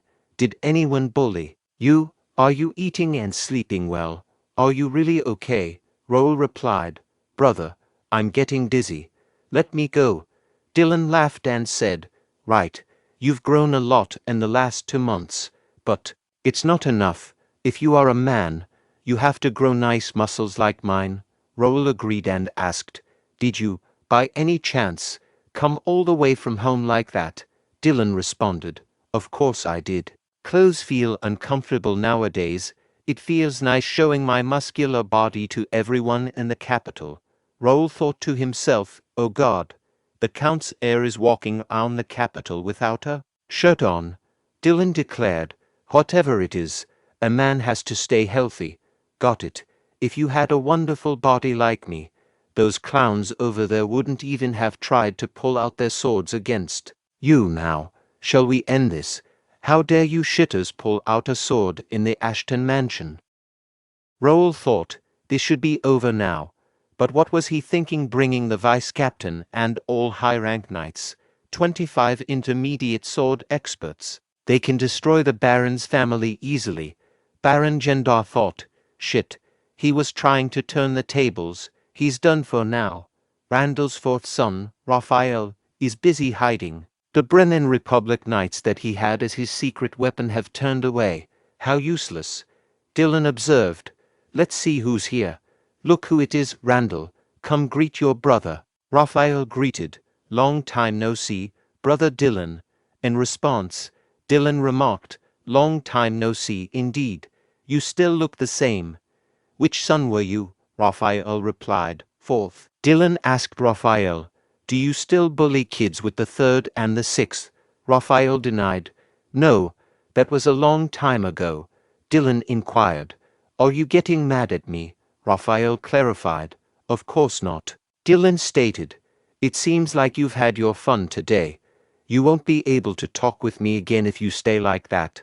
From now on, it's a family problem. I want you to stay out of it. What do you say? Or do you want to stay and talk with me? Raphael responded. I have things to do at home. Do as you want. Dylan told Raphael, okay, go ahead. Oh, and tell the first son to come see me if he ever wants to duel. Dylan turned to the gathered people and declared, let's finish this now. All of you leave. This is a family matter. But whoever pulled out their weapon has to stay. We have to talk. He asked Baron Gendar, what's good? Where's the paper you wanted signed? Same night. Raul said, thanks for coming, brother. But don't you think this is too much? Dylan questioned. You think so? Raul expressed concern. You brought the vice captain and many other knights. There are so many people. What about your wife and son? Dylan said to his brother, brother, you asked for help, of course. I had to bring my best. Raul responded, I still think this is too much. And I contacted you late last night. You must have hurried to gather everyone and come to the capital. Dylan explained, you know why I did all this. Why do you think father gave you the stamp? It was easier to sort this out because I came. Raul thought to himself, he's right. If it weren't for the heir coming here, it would have been much harder. And he got here very fast through the portal. It must have cost him around 3,000 golds to get everyone here through the portal. Whatever, let's stop thinking about it. Raul asked, what are you going to do about them? There are around 30 people. Dylan asserted, they will pay for their sins. I won't let them get away. Raul inquired, they are still father's brothers. Do you think father will be okay with it? Dylan replied, he didn't say anything, so this is our chance to get rid of them. And we forgave them for so long, our funds grew scarce because of them. Raul thought to himself, it seems like it was my brother who planned this, not my father. The cafe link also said Dylan Ashton is very political and good at calculations. Brains along with brawn, he's definitely overpowered. Dylan commented, you don't look good. Is it because I might kill them? Don't worry, I'm just going to cut their funds. And good work today. I am proud of you, Raul said. I didn't do anything. I just ran straight at them because they were being annoying. Dylan teased, what a cutie. What do you mean you did nothing? You came up with the report and you beat them in the duel. Raul retorted, do this to Livy instead. I'm a full-grown adult now. Dylan chuckled, I want to. But your sister-in-law doesn't let me touch Livy. I'm her father. So why? Raul thought to himself, I don't think you'll land these big hands on her anytime soon. Raul said to Dylan, I have something to tell you, brother. This is the paper record of me and Baron Gendar, proof of lineage. What should I do with it? Dylan responded, the houses of all 27 people who asked for your stamp are now in your possession. They are yours now. You can do as you want. Do you need my help? Raul exclaimed, they are all mine now. He thought to himself, that's at least 100,000 gold. I thought the family would take care of it since it was a family dispute. Dylan assured him, brother, this is the reward you earn by fairly dueling against them. They are rightfully yours. You don't have to worry about me or the family. I always tell you, a man has to be confident. You are a son of Ashton. You have to be even more confident. You deserve it. Raul understood and said, I'll try to be a confident man. Can I ask you a favor? Dylan inquired. What favor? Raul requested. Can you take care of this for me? You can leave Baron Gender's house because I want to use it. He thought to himself, this paper's value is different depending on who's holding it. It's going to be a lot of work to sell them all. Dylan agreed. Got it. I will take care of them. And you won't lose a single bit of it. I'll teach you something as a reward too. See me at the field in the morning. Raul asked. A reward? Dylan confirmed. Yes. I'll teach you how to build the perfect muscles. Are you excited? Are you thrilled to learn? Raul replied. Yes, most definitely. Dylan exclaimed. Of course, you are. Father and Lawrence are also curious too. But I'll only teach you. Raul thought to himself. Does he have a secret way to build muscles? I am curious too. I spent a hellish month with my brother and swore to never train with him again. Finally, the day of the academy admission came.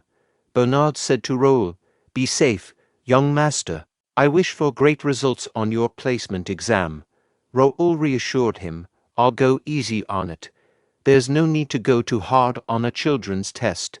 I'll be back. Dylan asked, Are you really going to go easy? Raul exclaimed, Yeah. Is there a need to try hard? Dylan replied, Right. I'll go back when your admission is over. Don't worry about me and do you? Raul thought to himself, I thought he would tell me to try my best. I can go easy on the exam and just graduate from the academy. The academy is just an excuse to get away from home. It's not my true purpose. Trying to fit in with the kids will only tire me out. Let's just go easy. As they arrived at the academy, Raul observed the crowd of people gathered for the exam and said, It's pretty busy out here. I didn't expect admission day to be this busy. Dylan responded, This year is special. People who delayed their admission are all here now. Raul thought, Did something happen? The cafe link didn't have any information about the academy. I even got the list of nobles who were expected to enter this year. There must be something happening. I'm not expecting too much from academy life, so it shouldn't matter. Then, the person announcing the names of those who got admission began. The announcer proclaimed, Congratulations to Gerald D. Rubin on his admission. Templeton Family's Pride. Congratulations to young Master Dalton on his admission. Congratulations to Caleb D. Randall on his admission. Congratulations to Raul D. Ashton on his admission. Raul, surprised by this, turned to Philip and asked, What is this? You said there would be no lineages of warrior families this year. So why are there so many names of lineages, even the princes? Philip replied, There was no news about this when we left Mira. Raul cursed, Shit, I didn't get any news because I spent a month training with my brother. Even Bernard was busy taking care of the house problem. Raul then turned to Dylan and asked, Brother, can you explain what's going on? You knew about this, didn't you? Dylan smirked and said, You will soon find out, brother. Go easy on the exams. Congrats on your admission. Raul thought to himself, Something's going to go wrong. Let's go inside. Turning to Jake and Pierce, he instructed, Could the two of you gather information by going around? Also, provide details about the test center. Jake and Pierce responded in unison, Yes, sir. Raul couldn't help but feel frustrated. It's a pain in the ass. There were supposed to be only easy ones here. I can tell there are many higher-up nobles here. He then expressed his thoughts, saying, I don't want to contend with kids my age. Raul turned to Philip and reassured him, Don't worry about it. I was just talking to myself. Despite his concerns, Raul decided, Let's not worry about it. I can still proceed with my plan. Just then, a person announced, Everyone, pay attention. The admission ceremony shall begin shortly. I sincerely welcome everyone to the Reuben Kingdom Academy. The announcement continued, Next, we will be introducing the staff members. Raul thought to himself, I've already researched the staff members.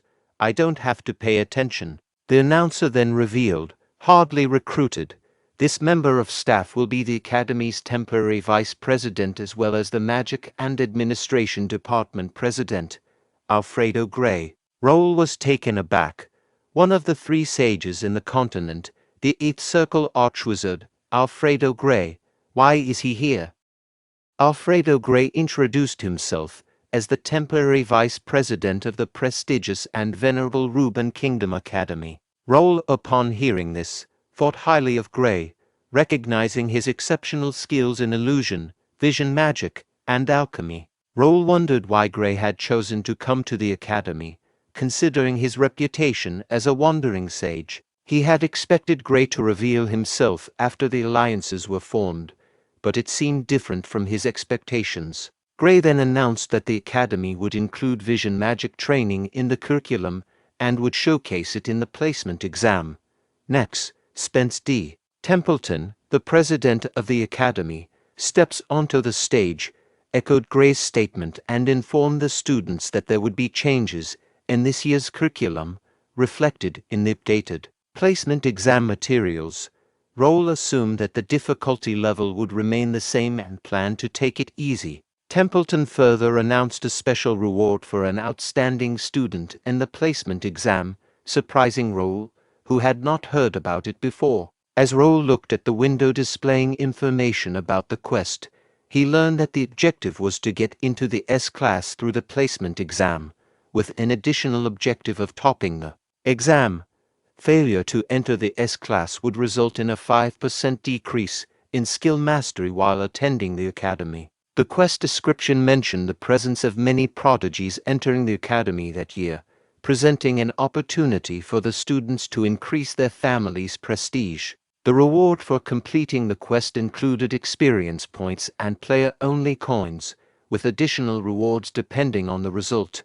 Raul thought to himself that the quest wasn't that hard. He knew that the Academy's sword department had 5 classes, S, B, C, and D. He also knew that the top 60 out of the 600 students could get into the S class, so it would be easy for him to achieve. However, he questioned whether he should aim for more since he didn't even know the reward for being at the top. Jake interrupted Raul's thoughts by saying that they had mentioned a special reward, but it didn't seem all that special to him. He handed Raul a paper that contained information about the top student perks. It stated that the top students would be allowed to enter every floor of the academy library, have access to a personal training center with vision magic training facilities, and receive a personal item from the academy workshop.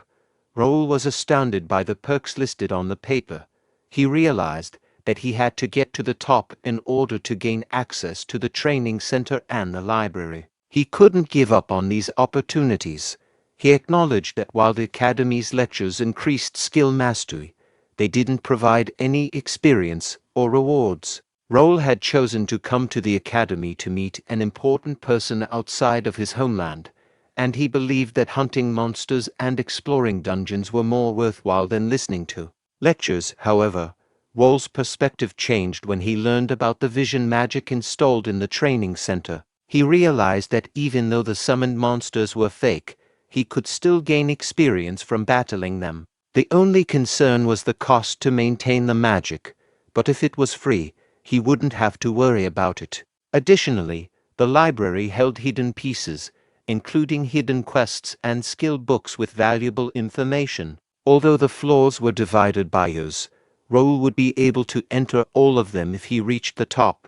Raul had initially thought that he would have to wait at least 3 years to fully utilize the academy facilities, but now he realized that reaching the top would save him a significant amount of time. He was determined to achieve this goal. Just as Raul was contemplating his plans, an announcement was made that the test was starting soon and all freshmen were required to gather at the plaza. Raul felt confident that the test would be easy for him. There were a lot of people gathered for exam at the entrance of plaza. Then, a person named Caleb said to Raul, "Hey, you," and asked, "Are you the Ashton kid?" Raul thought to himself, "Another Randall," and asked, "Who are you? You look more like a kid than me." Caleb replied, "You are as arrogant as the rumors say. This is why people call the Ashtons rude and creepy." Raul turned and started to leave, saying, "I don't know who you are, but I'm busy, so bye." Caleb shouted, "Hey, stop, you," and tried to grab Raul from behind. Jake intervened and said to the Caleb, "That's it. I don't know which family you're from, but you should stop." Caleb asked Jake, "Who are you?" and said, "Move." Randall Knight said to Caleb, "You don't want to make a scene here, sir. There are too many people watching." Caleb muttered, "Shit, Ashton kids always creep me out. You arrogant fuck. I'll teach you your place." Meanwhile, Raul didn't even want to hear what Caleb was saying and moved away. A little later inside the plaza, Raul thought to himself, students who came to cheer for their families. I can see big names. The best knight in the kingdom, Duke Marquis Templeton. Marquis McNeil's family has an intermediate axemaster, Marquis Clifford. The rising Randall Viscount. These three families have many students already attending and have great influence inside the academy. I can already tell how this place runs. Jake remarked to Raul, "This feels like a festival with so many ladies." "I get why you wanted to come here," he inquired. "Why? I already know young master will be at the top. I really want to see their faces when you're at the top. Aren't they from our family?" Jake sighed and stated, "I can't believe they're falling behind in a situation like this. Sir, I'll go take care of them." "Good luck," Raul replied. See you later." Internally, Raul thought, "Let's check the exam instructions and freshman list." He considered, "Why are they all here? They were all well known in my past life, especially Dalton from Templeton and James from McNeil. They'll reach the master level in 10 years. They won't be easy." The instructor announced, "The first test will begin soon. Please move to the small auditorium." Raul continued with his thoughts. "But they are still kids. I'm sorry, but the top is mine." In the exam room, the instructor declared, "The first test will be a written test." Raul reflected, "I didn't have to study for a written test. Cafe Link and System Community have all the information I need." After a while, the instructor stated, "The time for the written test is complete." Then he announced, "The second test is a physical strength test. Enter the gym in groups. Please follow the invigilator's instructions inside." Upon entering the room, Raul grew a bit concerned and thought, "Is this a mono restriction field?" One student exclaimed, "What is this? I can't use mana." The instructor clarified, "This is solely for physical strength. You can't use mana, so don't even try. Come up when you hear your name and follow the instructions." Raul pondered, "Is that a punching machine? The data says it's a strength meter, but that's definitely a punching machine." Meanwhile, the instructor called names and continued, "Next, come up and hit the meter. Student number 202, his highest score is 1418. The instructor said, "Next." Raul considered. They record the highest score of 2 attempts, and the average seems to be between 1000 and 1500. It's not that high. This guy has a stamina stat of 43 and a strength stat of 50. He's in the top 5 of his group. Let's see what he has." Then the person struck the punching machine, and the score of his punch was displayed as 2250. Students started saying, as expected, "McNeil, that's so high." Raul thought, the first one to score over 2000. If he can get 2250, good. Now he knows the level here.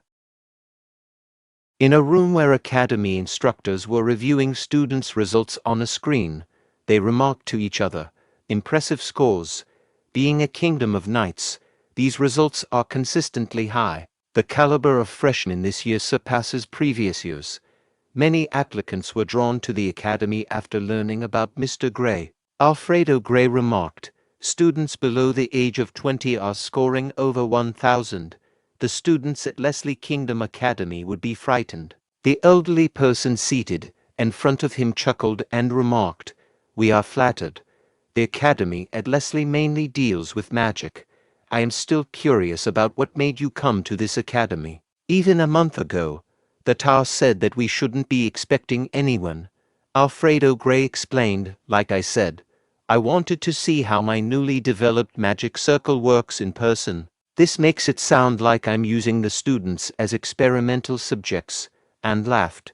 Spence D. Templeton interjected, "No, we are thankful that you allowed us to implement your new magic circle." The elderly person added, "Indeed, you are even funding the training magic circle for the top student."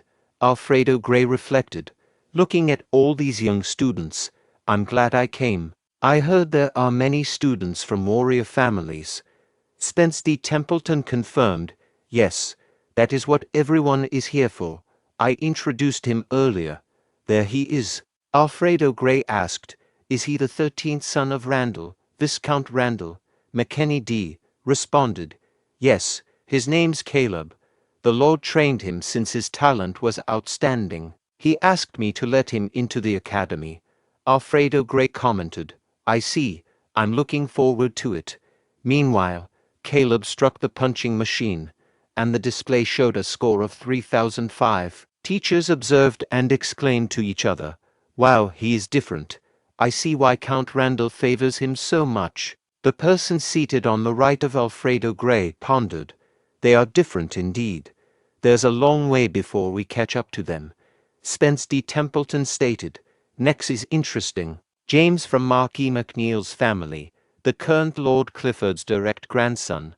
Another teacher asked, "Is he the one the Order of Chivalry wants?" Spence D. Templeton replied, "Yes, I heard his talent is beyond the level of the academy." James then struck the punching machine, scoring 3,500 in his first attempt and 3,612 in his second. Teachers were astonished and exclaimed, with one saying, "Holy, he went past 3,500 both times." Another added, 3,612. "Isn't that a new record?" A third teacher chimed in, "It's the highest score ever recorded by a freshman." Alfredo Gray remarked, "That's amazing. When that machine came out, even the knights barely scored above 3,000. The instructor announced, "Next, get ready." The teacher identified the next student as Dalton and mentioned, "I think he's a swordmaster's grandson. This is his first public appearance." Dalton then hit the punching machine, scoring 2,900 in his first try. The teacher expressed surprise, saying, "He scored 2,900. Another teacher inquired, "What's wrong? It's lower than the last student's score." While other teachers discussed the remarkable achievement of hitting the machine with one arm behind his back, they speculated about the potential outcome if the student exerted serious effort. They commended Templeton for his strength, acknowledging his title as the strongest. McKenny proposed go in for a meal, given that they already knew the rankings. Alfredo noted there was another student from a renowned family who hadn't arrived yet. McKenny dismissed the student, suggesting he wouldn't have made it without his family's recommendation and being only 15. The teachers pondered how this student would compete against older freshmen. McKenny mentioned that some students attended for the experience and weren't focused on graduating. At that moment, they heard Dylan's laughter and turned towards him, and inquired about his identity. Alfredo recognized him as the man from Ashton, commenting on his manners and appearance. Dylan greeted Vice President Gray, explaining that he accidentally laughed. Intrigued, Alfredo asked Dylan to share the reason behind the laughter. Dylan found amusement in listening to elderly men converse, remarking that holding onto what one already knows is egotism, as far as he remembered. McKenny D. Randall sought clarification on Dylan's statement, prompting Dylan to explain that the mentioned individual joined the academy at 15 for the experience, suggesting the possibility that he arrived early because he had nothing to learn. McKenny D. Randall dismissed this idea, citing the academy's history of no one graduating before the age of 20. Dylan countered, stating that the absence of precedent didn't guarantee it wouldn't happen. Accusing Dylan of arrogance, McKenny D. Randall questioned if he believed his brother could leave a mark in the academy's history. Dylan admitted uncertainty, emphasizing he wasn't a prophet but expressed curiosity about his brother's thoughts. McKenny D. Randall derided Dylan's words, labeling him as all talk and no substance, a typical trait of someone named Ashton. Spence D. Templeton intervened, urging them not to embarrass themselves in front of guests, and then inquired about the freshman from Ashton. Another teacher asked if Raul was the mentioned freshman. Upon seeing Raul, the teachers exchanged whispers, expressing surprise at his appearance. They questioned the legitimacy of Raul and Dylan being brothers. Dylan confirmed Raul as his youngest brother, referring to him as their family's gem. One teacher excused Raul's lack of sword skills due to his impressive figure, while another humorously pondered if there was anyone single in their family. McKenny D. Randall declared, "Everyone quiet. There's no need to talk so much about a man's face." Dylan mused, "The old man is trying so hard. He knows about Raul's skills because of the Baron Gendar incident. Was it Ketchup or Caleb? He is trying to turn their attention toward his 13th son. Hilarious. Is Raul really going to go easy? I hope he tries his best because of the situation here. I am worried since I said too much." Then, Raul struck the punching machine, registering a punch strength of 2,999. Spence D. Templeton thought, "Look at that, perfect. If I could rate him myself, I would give him a perfect score." Other teachers chimed in, with one saying, "Close. That's still impressive, 2,999. Another remarked, "He is 15. If only he came a year later." A third noted, "He's getting ready for the next hit." Raul reflected, "Good, it's going as planned." The teachers encouraged him, saying, "You got this. Let's score over 3,000, right? Don't be discouraged by your age. Hit it with courage." Raul then punched the machine again. All the teachers erupted in happiness upon seeing the score of Raul's second attempt. Meanwhile, Dylan pondered, "This guy, the score is exactly 3 points higher than the highest score. Clever guy. He really planned it out." Raul breathed a sigh of relief, convinced that everything unfolded according to his plan. Following the instructor's guidance, Raul returned to his seat. Surprised by Raul's performance, onlookers cast glances at him as he walked back to his seat. Raul accessed the guild chat and viewed a window containing messages regarding scores from other testing sites. Test site number 1 achieved the highest score of 2,820, but securing first place seemed unlikely. The same applied to test site number 2, boasting a top score of 3,612. Test site number 4 faced slim chances, as did test site number 5. Raul communicated a message, urging everyone to stay attentive, record the scores, and ensure that students with scores exceeding 2,500 were reported orderly once the test concluded. Having left the guild chat, Raul reflected on the successful completion of his actions. He pondered whether anyone had caught on. Since attaining expert level, his physical prowess had experienced significant growth. Rigorous training from his brother elevated his strength stat to 68. Though capable of scoring 4,000 easily, he had to align with the freshman's level, prompting him to gather relevant information. During the test, Raul feigned putting forth maximum effort, utilizing psychokinesis to mitigate the impact when throwing punches. He relied on the game system's calculator to ensure precision. While uncertain if these measures were entirely necessary, he deemed it prudent to conceal as much as possible, given the ongoing uncertainty about the true threat. He opted to conceal his abilities until other players appeared, especially given the peculiar nature of his powers. In his previous life, revealing his rank 1 abilities had prompted guilds to analyze and pursue him relentlessly. This constant evasion eventually cost him his life. Now, resolute not to repeat past mistakes, he vowed to remain hidden and eliminate those who chose to showcase their powers. He had become the hunter. As the instructor declared the imminent conclusion of the first test and instructed everyone to prepare for the next one, Raul realized he had been overthinking and opted to check his status before the test concluded. Examining the status window, Raul observed his details. His name registered as Raul.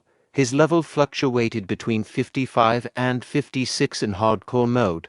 He belonged to the Knight class with proficiency, beginner sword skills and intermediate psychokinesis.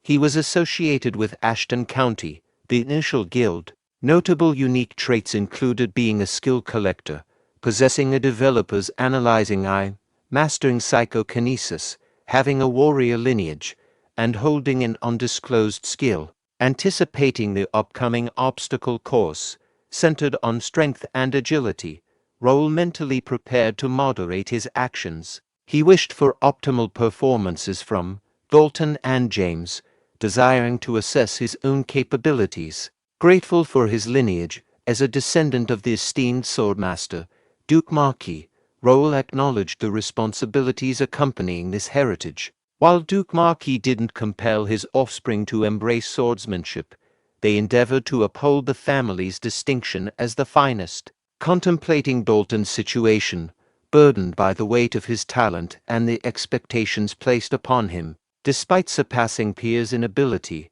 Dalton sought refuge in the academy to escape the rigors of stringent training. Questioning the rationale behind a test on the first day of admission, Dalton contemplated whether staying home and sleeping would have been a better choice. The cacophony around him added to his annoyance.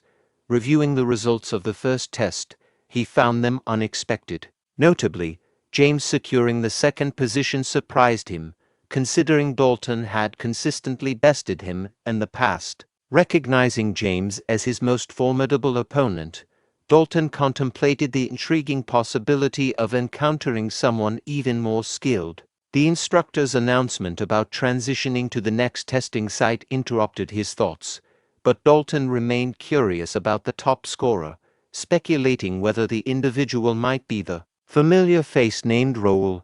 Intrigued, Dalton approached Raul to confirm his identity. However, Raul seemed unfamiliar with Dalton and inquired about his name. Dalton introduced himself and observed a peculiar glint in Raul's eyes.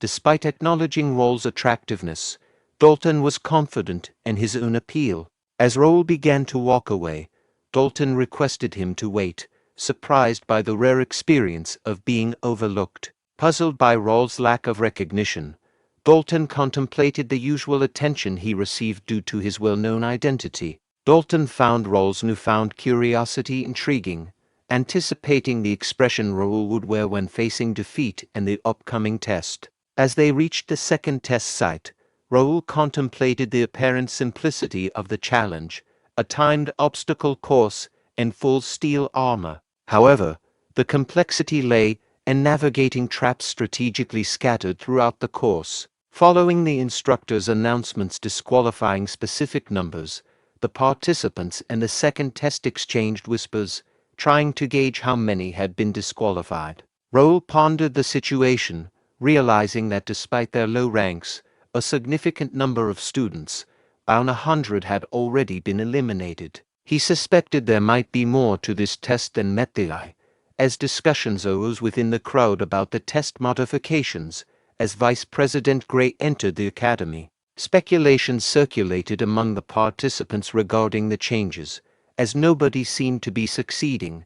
Shortly thereafter, the instructor declared the success of 2 individuals in the second test. The initial participant finished the run in 13 minutes and 33 seconds, followed by the second participant completing it in 12 minutes and 52 seconds. Raul found this intriguing and pondered how fast subsequent participants would perform. After a brief period, the leaderboard revealed the fastest completion time for the second test, 9 minutes and 12 seconds. Observing the leaderboard, Raul contemplated the best time so far. No significant shift. Let's see how they perform now. Dylan remarked, "My turn is approaching. Time to prepare. Is it my turn already?" Concurrently, Raul accessed the guild chat and inquired, "Any noteworthy developments?" Philip informed, "Not yet. The current top score is 7 minutes and some seconds." Raul instructed, "Examine each one and keep me posted. Also, stay updated on my group."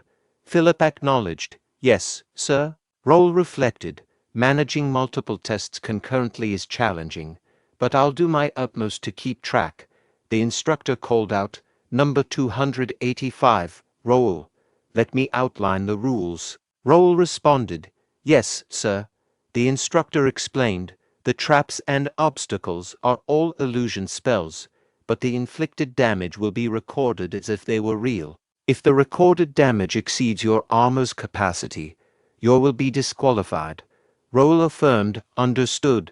The instructor instructed, "Number 285, start." Raul contemplated. "This old armor is cumbersome and challenging to maneuver in. I understand why many struggled initially, but it's manageable for me. My strength has grown significantly since reaching the expert level." Facing the first obstacle torrent, Raul reflected, "Despite being an illusion spell, it appears remarkably authentic. How many mana stones did they expend? Did they genuinely set up all of this just for the entrance exam? What a waste." Navigating to obstacle number 2, the forest traps, Raul inadvertently activated a trap, launching arrows in his direction. Yet, he effortlessly evaded the arrows with his swift reflexes and high speed. Internally, he mused, "It's about time for new traps." Progressing through the obstacles, Raul received a message from Philip, causing him to sheath his sword. Intrigued, Raul contemplated. "There it is, let's see." Navigating the traps, Raul checked the guild chat and absorbed the information from Philip. The message indicated, "James and Dalton are moving at an impressive pace. They're expected to complete the test in approximately 5 minutes." Curious about other participants, Raul messaged Philip, asking for information. Philip replied, "Caleb from Randall is doing well, but he's not at James and Dalton's level. There are skilled individuals here, evident in their relaxed demeanor as they effortlessly navigate the traps, seemingly unconcerned about their time." Raul directed Philip to track their progress separately and provide regular updates about James and Dalton. Meanwhile, facing a swinging bridge and a cliff with fireball shooters, Raul paused, thinking, "It might be annoying, but it won't hinder me." Raul surged forward at a rapid pace, contemplating impressive speed, but the strong wind is affecting the stability of the bridge. Simultaneously, a trap began to hurling fireballs in Raul's direction. Observing the situation, Raul contemplated, "At this rate, a fall is inevitable." Readying himself, Raul sliced through the oncoming fireball, reflecting, "Using the mana blade would simplify this, but revealing it now is not an option. This should be enough." Okay, he made it. Now onto the cave section, more challenging traps. But there's no turning back. There's always a solution. As errors approached, James deftly blocked them with his shield. Reflecting on the situation, James pondered, "This is becoming tiresome. Why am I even here? Attending an academy at my age is already bothersome. Having to deal with these inferior individuals. I've triumphed in a tournament dominated by those in their 20s, and I possess experience as a capital guard. This is a futile endeavor for someone on the brink of knighthood." Under direct orders from his lord, James reluctantly found himself at the academy. Annoyed by the presence of Dalton and the Ashton kid, he couldn't shake off the task at hand. Losing the top position to them would be a complete failure. As he shielded himself from incoming arrows and emerged from the cave, James completed the second test in 5 minutes and 15 seconds, convinced that he had secured the victory and the top spot. Excited voices erupted from those behind James as they exclaimed, "Check the result board. The scores have shifted." Startled, James swiftly glanced at the board, revealing the updated results. Dalton claimed first place with a time of 4 minutes and 58 seconds, while James secured second place with a time of 5 minutes and 15 seconds. Onlookers at the result board started sharing their thoughts. A person exclaimed, "4 minutes, unbelievable." Another commented, "Even if it's a straight line, I can't achieve that time." Meanwhile, Dalton reflected, "I'm just getting started." James, eyeing Dalton, mused, "That guy, he's thrown a wrench into my plan." The gathered individuals continued their conversations. One person remarked, "Templeton family. Look at him, He doesn't seem tired at all. Dalton inquired. Where's Raul? James thought. What, Raul? Why is he searching for the Ashton kid? He never cared during our duels. Why this sudden interest? Whatever. It's not my concern. I've given my best, and my time isn't far off from Dalton's. There's no way a 15-year-old who's not even an expert can beat my record.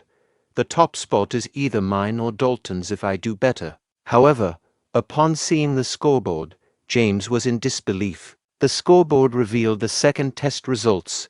Raul secured the top spot with a time of 4 minutes and 55 seconds, followed by Dalton in second place with a time of 4 minutes and 58 seconds. James in third place with a time of 5 minutes and 15 seconds, and Caleb in fourth place with a time of 6 minutes and 22 seconds.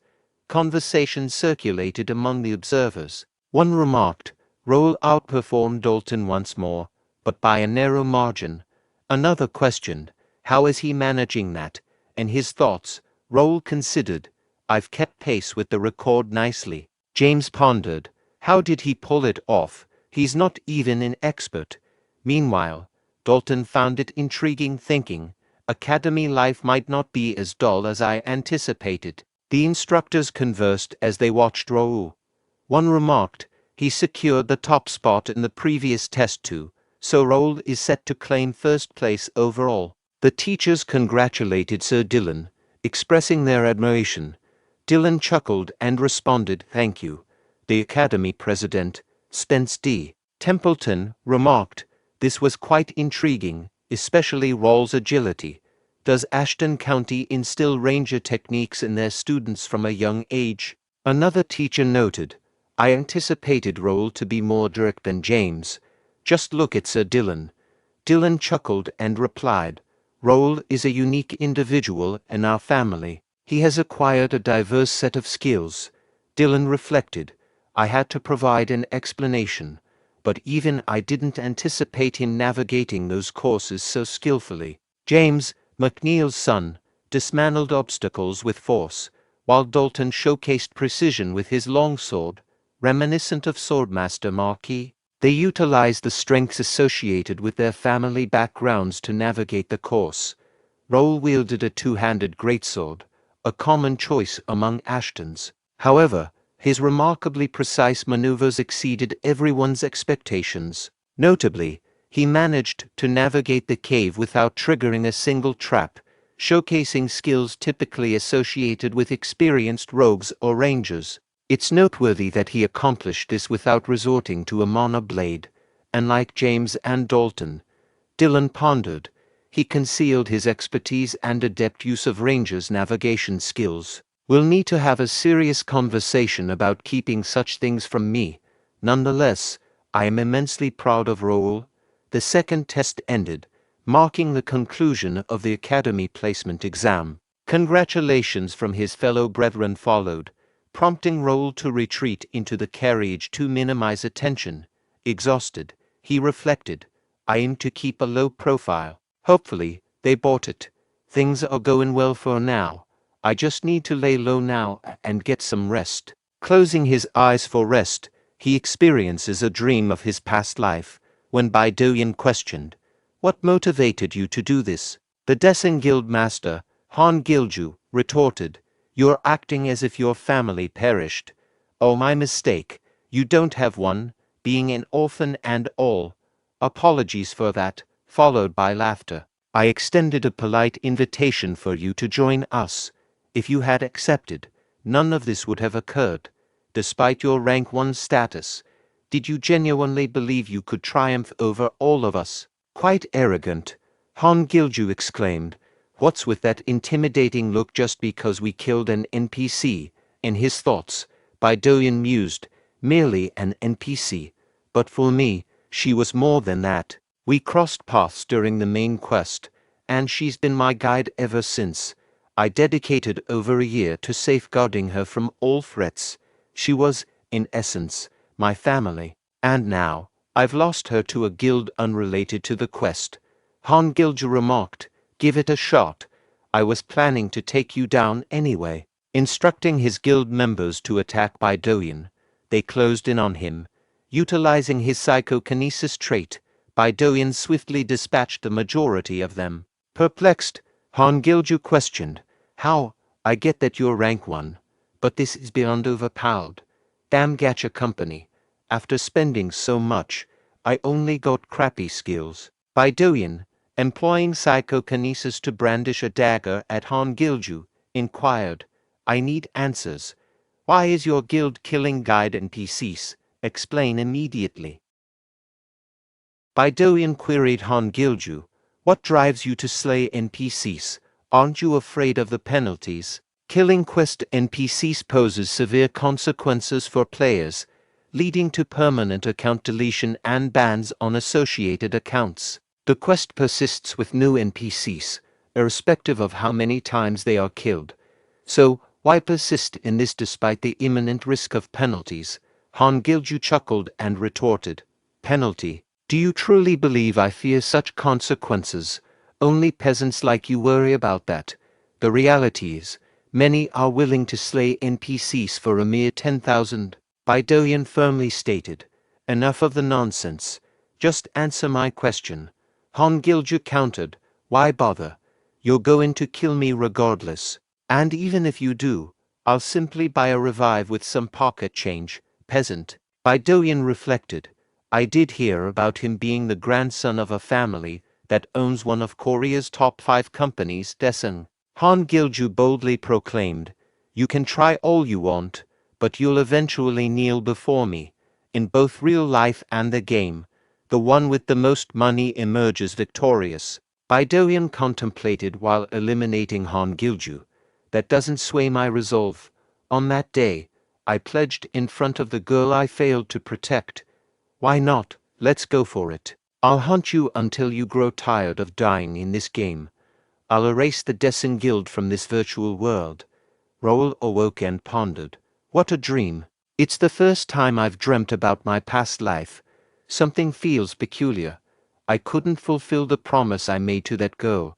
What is this icon? Does it have some connection to the notification I just heard?" The information window showcased details about the upcoming update, with the company extending appreciation to all players utilizing their Connect system. They unveiled the launch of their latest update, named Pre-Scenario 1.0, encompassing elements like the unveiling of a concealed ancient dungeon, the implementation of a dimension gate system, and the conversion of specific NPCs into quest NPCs.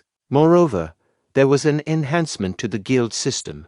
The scheduled release date for the update was set a month from the present, on May 28th. Upon learning about the upcoming update, Raul reflected on his anticipation of such a development, although the earlier timing caught him by surprise. Realizing that this meant a reunion with someone significant to him, he pledged to protect her this time. However, the uncertainty of the update's exact timing left him feeling unprepared. With just a month remaining, he acknowledged that immediate major events were unlikely, but missing this opportunity could significantly impede his plans.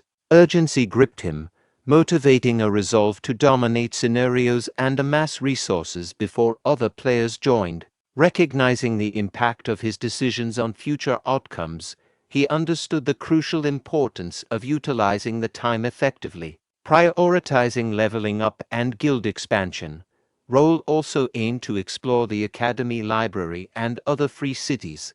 Concerns lingered about the time available for these tasks. Driven to optimize every moment, he dedicated an entire night to meticulous planning, crafting a well-structured and efficient strategy. The beginning of their meeting was signaled by Silver Zero, the leader of the Imperial Hounds, declaring, "Let's begin." As the first thing on the agenda, it was conveyed that he would provide an update on the royal house. It was highlighted that the king had refrained from making public appearances, aside from the routine meetings. Additionally, attention was drawn to the absence of the Sword Emperor at his grandson's enrollment, with Marquis McNeil's freshman president taking part instead. Silver Zero acknowledged the report, commending it as well done, and conveyed that the Central Command had issued the directive earlier that morning. They revealed that the comprehensive strategy would commence precisely 1 month from that date. The assembled individuals shared their enthusiasm, expressing anticipation that their diligent efforts would finally yield results. Silver Zero hushed the assembly, emphasizing that this marked only the initial phase, and everyone's roles had gained increased significance. Following this, Number 8 inquired of Number 7 about the progress of their inquiry into Mira. Number 7 conveyed that the preliminary investigation was complete, yet uncertainty lingered due to the kingdom's involvement, posing challenges in approaching the matter closely. Silver Zero sought clarification on their statement, and Number 7 affirmed their certainty that Randall was involved. Number 4, skeptical, noted the absence of any noticeable actions from Randall and pondered if those banished to Mira had attacked their camp. Number 7 clarified that the events aligned, with the Randalls announcing their takeover of Mira on the exact day, and the presence of power armor and gear with tracker spells unmistakably pointing toward Randall. Expressing doubt about Randall's capabilities, Number 4 questioned how they could achieve such a feat with their strength. Silver Zero interjected, declaring they had heard sufficient discussion about Randall, and inquired if there were any additional updates. Number 3 added that the youngest son of Ashton County had been sighted, clarifying that he hadn't approached their base but was present in the city. Silver Zero questioned whether there was a possibility of collaboration between Ashton County and Randall. Number 3 expressed doubt about Ashton County's involvement. In response, Silver Zero directed them to remove Ashton County from the investigation and inquired if there were any other updates. Number 3 mentioned uncertainly that one of their team members had spotted someone who might be Gray. Silver Zero opted to temporarily halt the investigation on Gray, stating that it was unnecessary to focus on minor matters when the grand plan was on the horizon. They proposed issuing a warning to Randall for the time being. Silver Zero inquired, "What transpired at the academy?" Number 3 reported, "There was an unforeseen element. While we were monitoring Dalton, Raul, Ashton County's youngest son, unexpectedly entered the scene." Silver Zero questioned, "Raul?" Number 6, "What's the situation? Weren't you overseeing Ashton?" Number 6 admitted, "Honestly, I'm puzzled. He displayed no remarkable talent last year, but this year, he's demonstrating significant skill. While we have a handle on him for now, I can't guarantee he's not concealing something." Silver Zero inquired, "Could he pose a threat to our plan?" Number 6 reassured, "I highly doubt it. He's just a 15-year-old. I initially intended to utilize him later, but if that falls through, I have a backup plan as well." Silver Zero pondered, "Raul seems to be popping up everywhere, but we can't afford to focus on a kid with the grand plan looming." Silver Zero instructed, "Gray holds more significance than Raul. Find out why he surfaced now. Since the top entrant approach failed, initiate the next plan." Number 8, "How's the progress on the underworld?" Number 8 responded, "There's a guild causing some issues, but it's nearly resolved. I'll ensure it's taken care of before the grand plan kicks off." Silver Zero emphasized, "Once more, a month from now, ensure there are no complications. Stay vigilant until then. Keep in mind, a small variable could jeopardize our entire plan." Working late into the night, Raul focused on his plans. The following day, he reflected, "Staying up is exhausting, but it ensures a trouble-free future. Opting for commuting over dorm living allows me to handle tasks more efficiently. I've organized my classes to be core subjects only, 3 days a week." Among the gathered students, discussions ensued.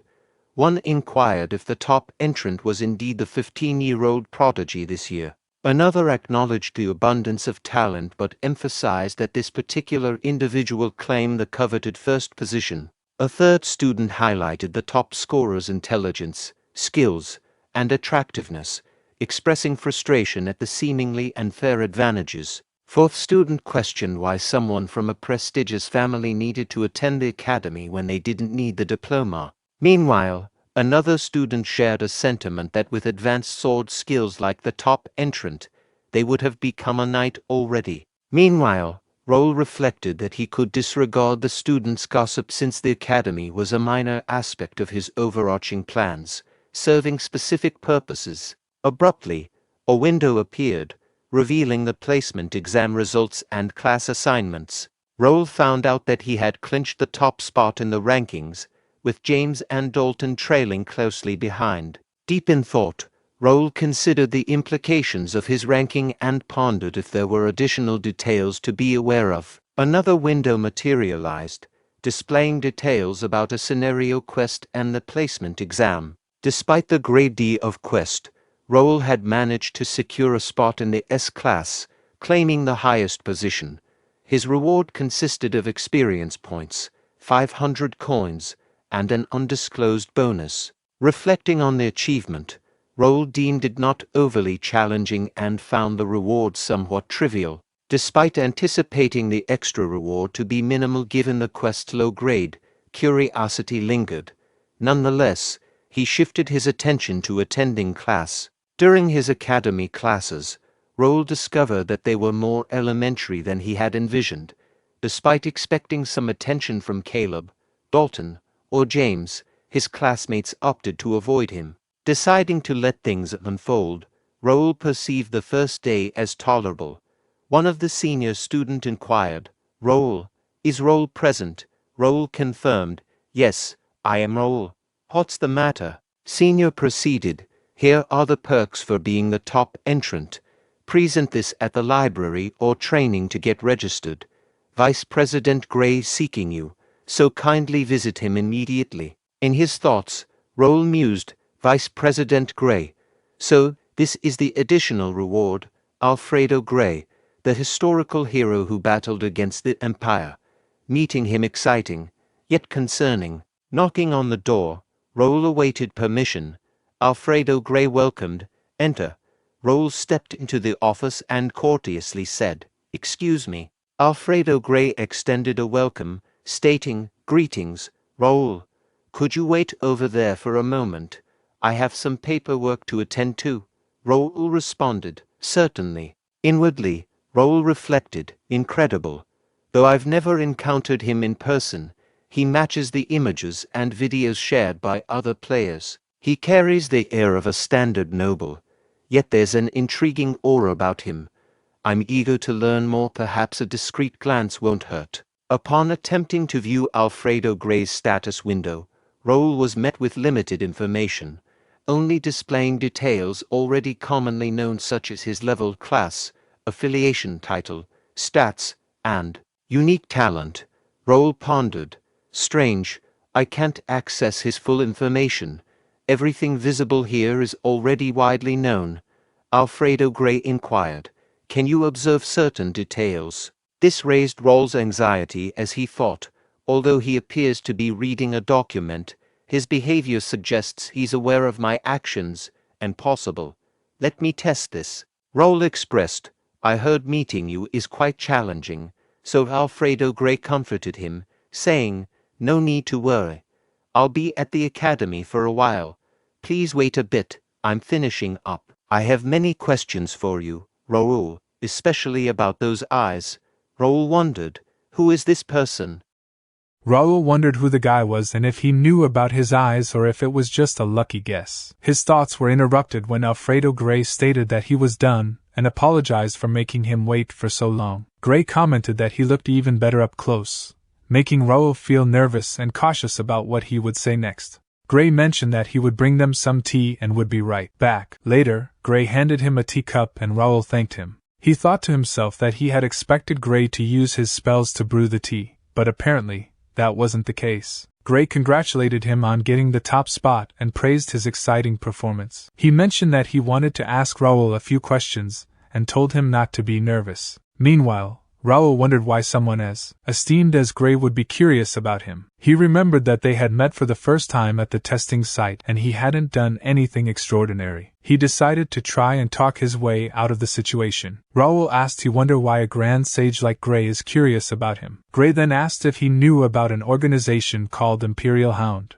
This question made Raul tremble a little. The scene then shifted to 50 years ago, when the continent of Connect was in chaos due to the invasion of the Cronin Empire. 4 kingdoms were on the verge of destruction, but heroes emerged during those difficult times. These heroes risked their lives to stop the Empire and push them back behind the Monster Mountain. Peace had prevailed for the past 50 years, and conflicts between the kingdoms had been resolved during their fight against the Empire. However, they hadn't forgotten to prepare for the possibility of another invasion. Alfredo Gray had built a tower to train talented individuals and had traveled around the continent. One of the people he looked after was an alchemist named Nikia, whom Raul had saved.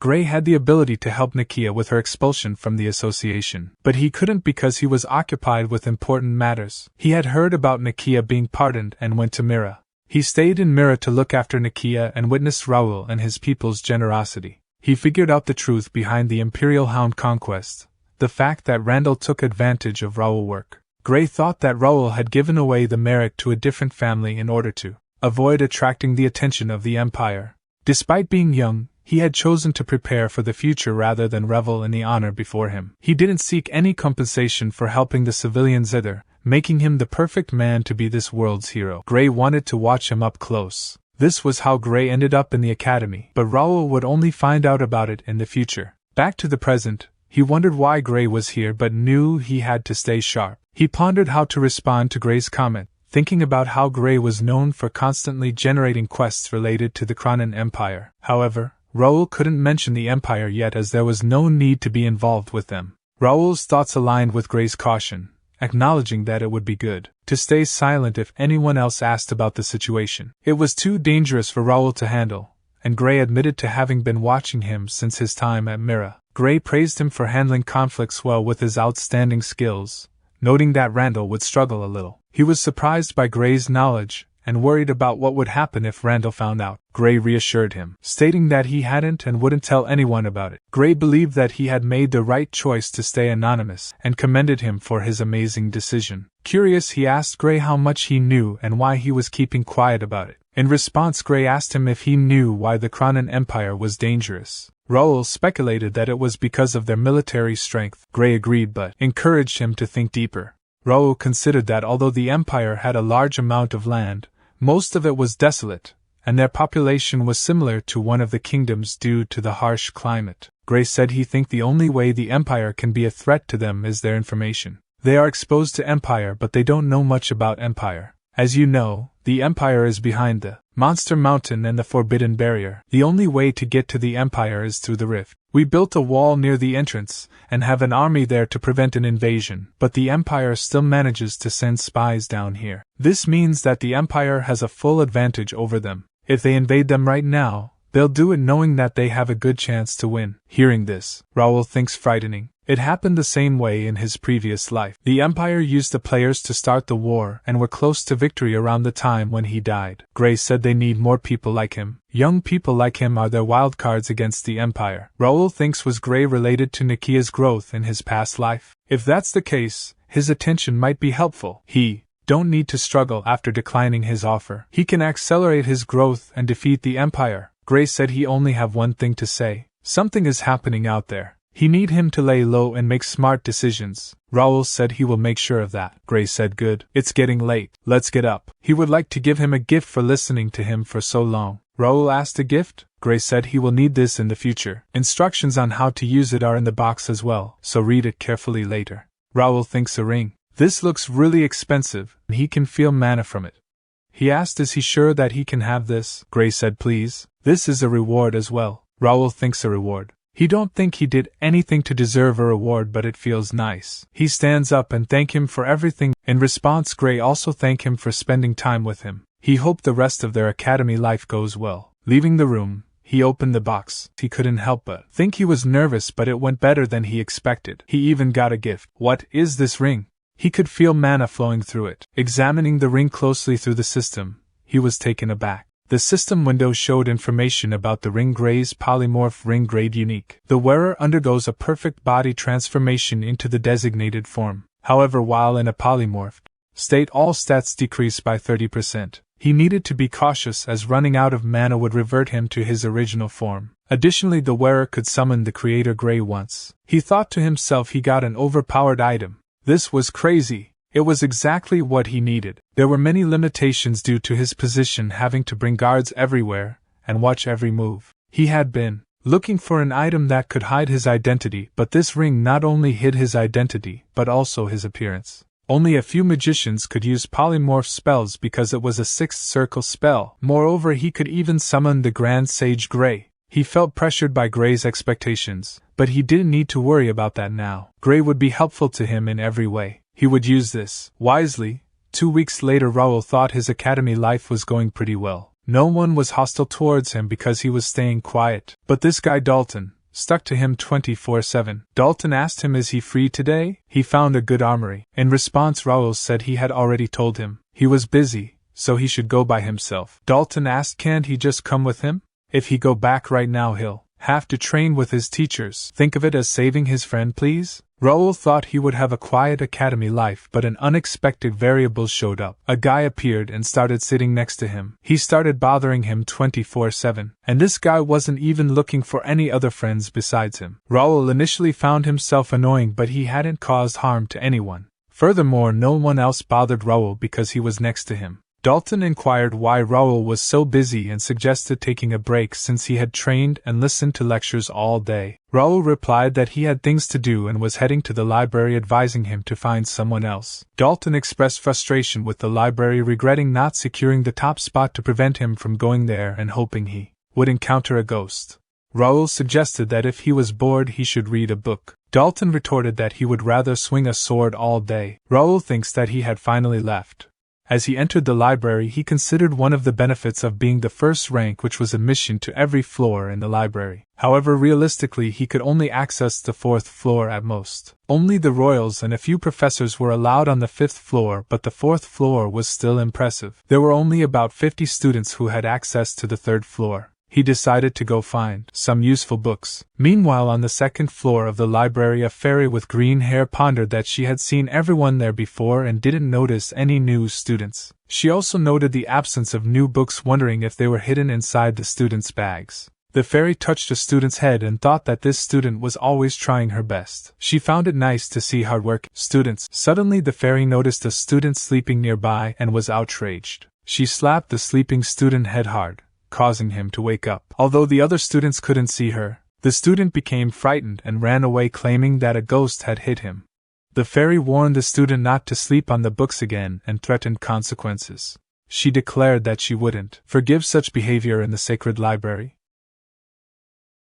At the time, Raul thinks not bad. There are more useful skill books on the 2nd floor compared to the 1st floor. Then a conversation ensued between two students. The boy inquired, "Did she see what just happened?" The girl replied, "Of course she did. That guy running away after getting slapped by the ghost?" The boy expressed his concern, saying he will have to watch himself so he don't get slapped. Meanwhile, Raul pondered, a ghost. There's a protection spell cast around the library, so there can't be anything like that here. Maybe it's just a ghost story. It doesn't matter to him. Let's just keep looking for skill books. The fairy, feeling overwhelmed by the number of students bothering her today, as her fairy wings started to disappear, she worried that it too soon. It's only been half a year since she moved. Let's check it out. This book can't relieve her fatigue anymore. Does she have to move to another book again? The Great Spell book could keep her for around 1,000 years. Does she need a book of a similar level to stay in? There are only low-quality books filling up the library. She can't survive a year with these. Is this her end? However, the fairy regained her composure and thought, no, she still have an unrequited, long-cherished wish. She can feel it. Something special is approaching her. She wish. Suddenly the fairy became surprised as she looked at the books that Raul are reading. She became a little nervous and exclaimed, "What was that?" "It's over there. Please let it be the one she is searching for." Meanwhile, Raul sighed and said this isn't it either. He thinks finding a unique skill book is too hard. He can't use the unique skill book that he have already found.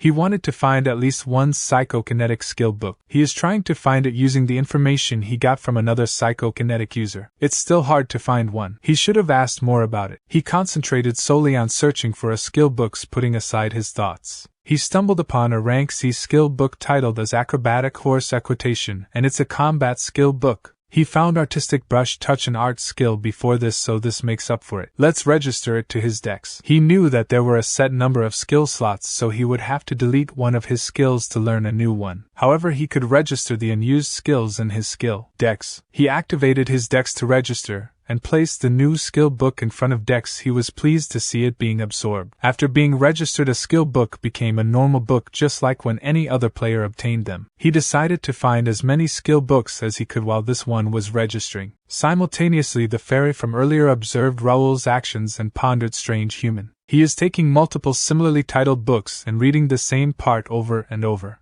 And the books he is reading are all weird authors' will, The Power of Time, and unique handwriting. All of these are different from the other books. She can sense something special about him because he can differentiate between them. He seems somewhat good-looking, but it still doesn't interest her enough. Humans can't help her anyway. They have to be at least a grand sage or arch-wizard to communicate with her, and they haven't been helpful either. Her existence right now is a result of many sacrifices, a harsh fate, and coincidences. It's getting hard to maintain her existence, and hoping that a human can help her is exhausting. And even if these books are special, they are not good enough for her to live in. She thought she felt something. Maybe she is losing her senses too. Why is he touching the book like that? Wait, that book seems ordinary on the surface, but the symbol engraved on it isn't. It feels like something under the cover is calling her. The power was transferred from one book to another. No, it's being absorbed, but she don't see a difference in the one that absorbed the power. She have never seen something like this before. She want to take a closer look. As Raul went to find another skill book, the fairy rushed towards the decks, thinking to herself, a book she haven't tried before. Maybe this is the one she have been looking for. As the fairy touched the decks, she became shocked, thinking nothing's happening. How did the great spell book and even the religious books tell her their story and allow her to stay? This is not possible. Let's try again. A little later, the fairy tried everything but did not succeed in her attempts. Disappointed, she sat on the decks. At that moment, Raul approached and inquired, what is she doing on top of his book? He wondered, who is this kid? A ghost? A fairy? Why is she translucent? It looks like she's about to disappear. The fairy asked how can he see her, and flew away from him. Raul thinks he is curious, but there's no need to chase after her. She seemed interested in the skill decks, so she should come back to him eventually. Finding skill books is more important. Suddenly a system window popped up showing information. Rank C skill acrobatic equitation has been registered to the skill decks. Skill enhancing efficiency has increased by 10.5%. Raul thinks it's done absorbing. Let's take a look. He have around 700 skills registered now. This looks pretty messy. Even in her past life there was no one who collected skills as much as he did. But his skill dex is still only rare grade. How many skill books do he need to collect to see its true power? His thoughts were interrupted as the fairy inquired, human, what is that book? Raul thinks she came back faster than he expected. He should be aggressive at first. He stated, shouldn't she apologize first for touching his stuff? And why do he have to answer her question? The fairy apologized for touching his book. She inquired, can he actually hear her? This is rare then. She will introduce herself. Her name is Ravelina Ariomerdian.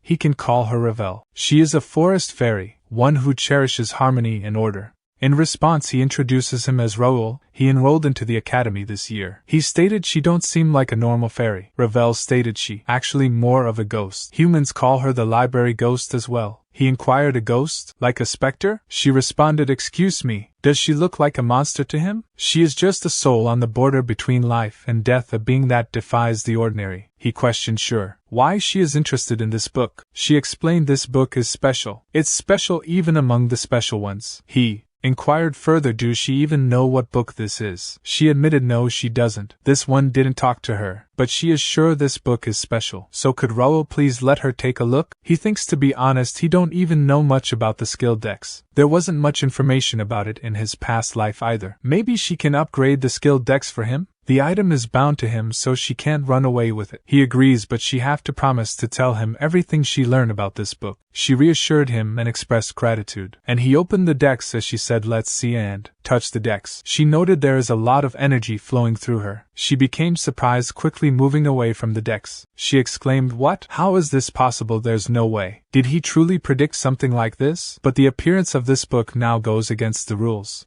He concerned inquired about her well-being. Excitedly she turned towards him and inquired, human, she mean Raul, where did he find this book? He advised her to calm down and she was the one who was supposed to tell him about the book. She explained to him this book contains the power of the Creator God, not just any god, an ancient Creator God who's known to have disappeared. This revelation made him nervous, and he stated, "Ancient Creator God?"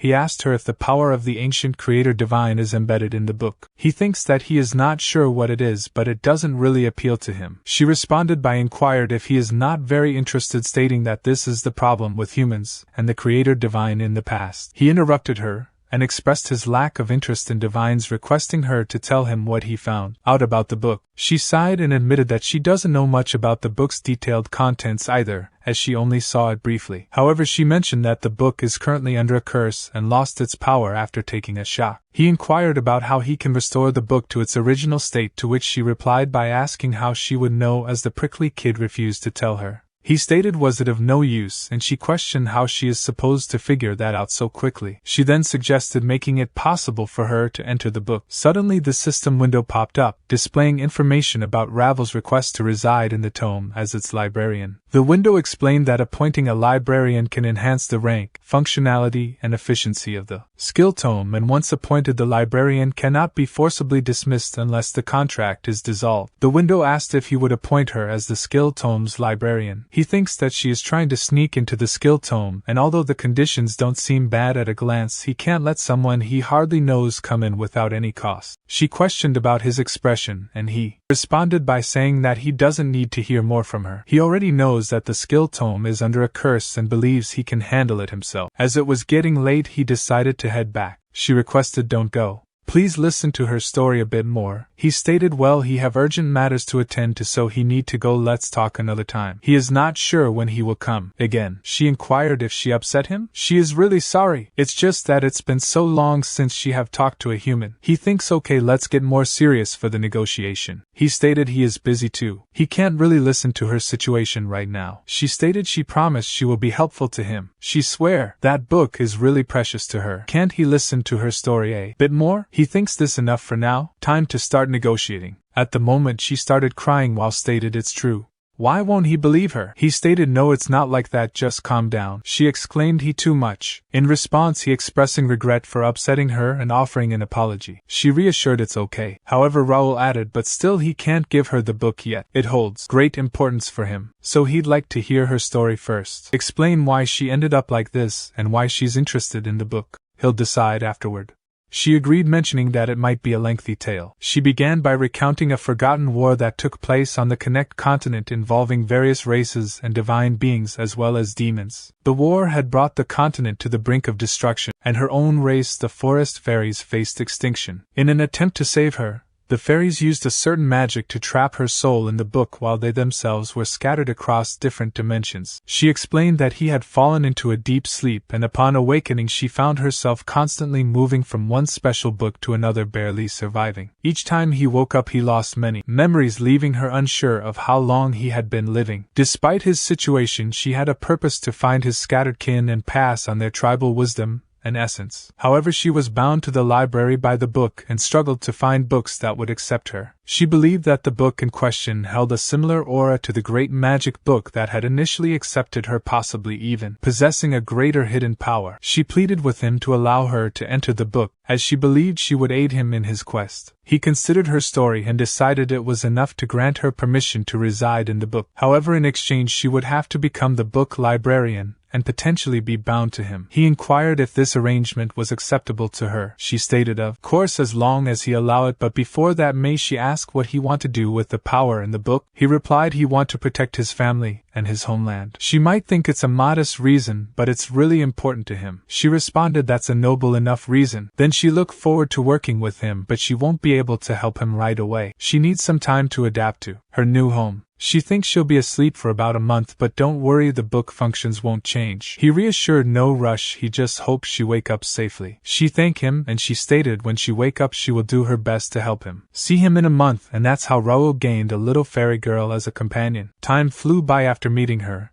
and now there's only a week left until the update. He thinks there's so much to prepare, and it's gotten really tight. Dylan said to him, working hard as always. This brother is proud of him, and he was right. A real oracle came down from the temple, can he believe it? He is an amazing guy. He inquired what did the prophet say. Dylan replied, well, it's a bit vague. In a week, what disappeared will return and what was severed will reconnect. To prevent the rise of evil, one must open the door, enter, and pick the void fruit. Raul thinks it's definitely ambiguous as an oracle, but it's unsettling to ignore it. He inquired how did the temple respond.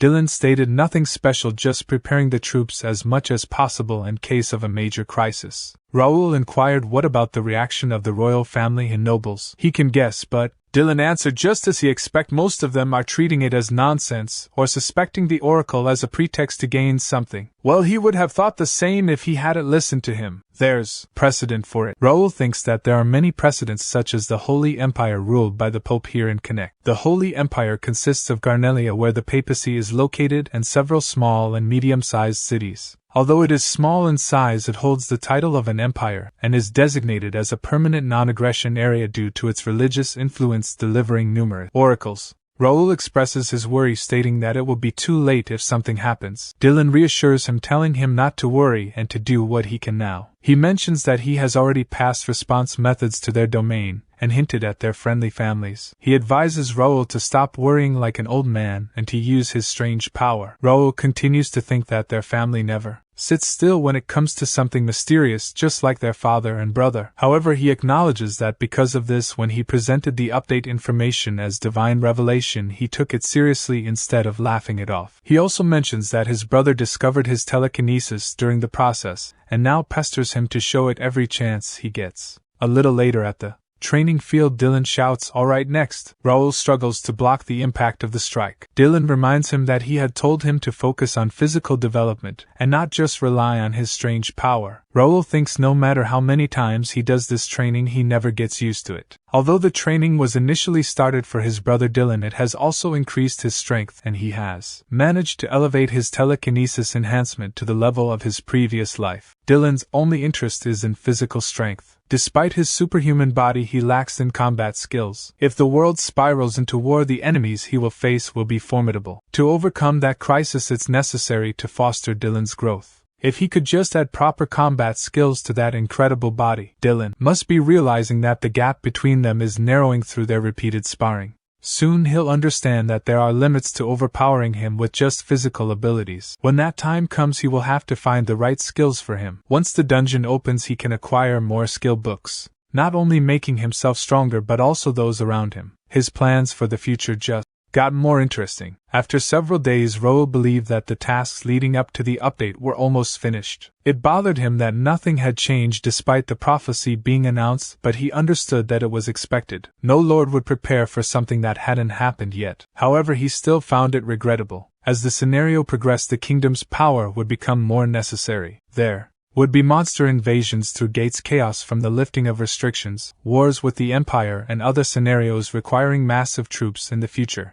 To prepare for these events, it was necessary to minimize the kingdom's damage and preserve their forces. But even with his future knowledge and being born into a prestigious family, he knew there were limits to what he could do. After all, he was just a 15-year-old from one of the many noble families without any special fame. So he decided to focus on what he could do. He attended classes at the academy and searched for skill books in the library. On days without classes, he used portals to visit the 4 other starting cities of the Ruben Kingdom: Mira in the south, Kezan in the east, and Bryant in the west, and in the north Jusek. He also proposed investments to the mayors of these cities, presenting a letter of introduction from Mira's mayor Reynaldo. Similar to Mira, the other cities welcomed the investment, and things proceeded smoothly. Raul initiated large-scale civil engineering works on prime lands in each city, and established branches of the First Guild. The total investment, including additional funds in Mira, amounted to around 3.5 million gold, but he believed it was worth it. He needed to advance the construction as much as possible before players started connecting in earnest. Additionally, he posted mercenary recruitment notices in the 4 free cities and the capital's mercenary guild, targeting individual mercenaries above C grade and small mercenary groups of less than 10 people. The contract offered twice the normal employment fee for a month from the update date, and a chance to be recruited into the guild, becoming a knight trainee for those who performed well. Thanks to the attractive terms, there were many applicants. Eventually, he was able to hire 50 B-grade mercenaries and 950 C-grade ones. The C-grade mercenaries were skilled soldiers from the domain,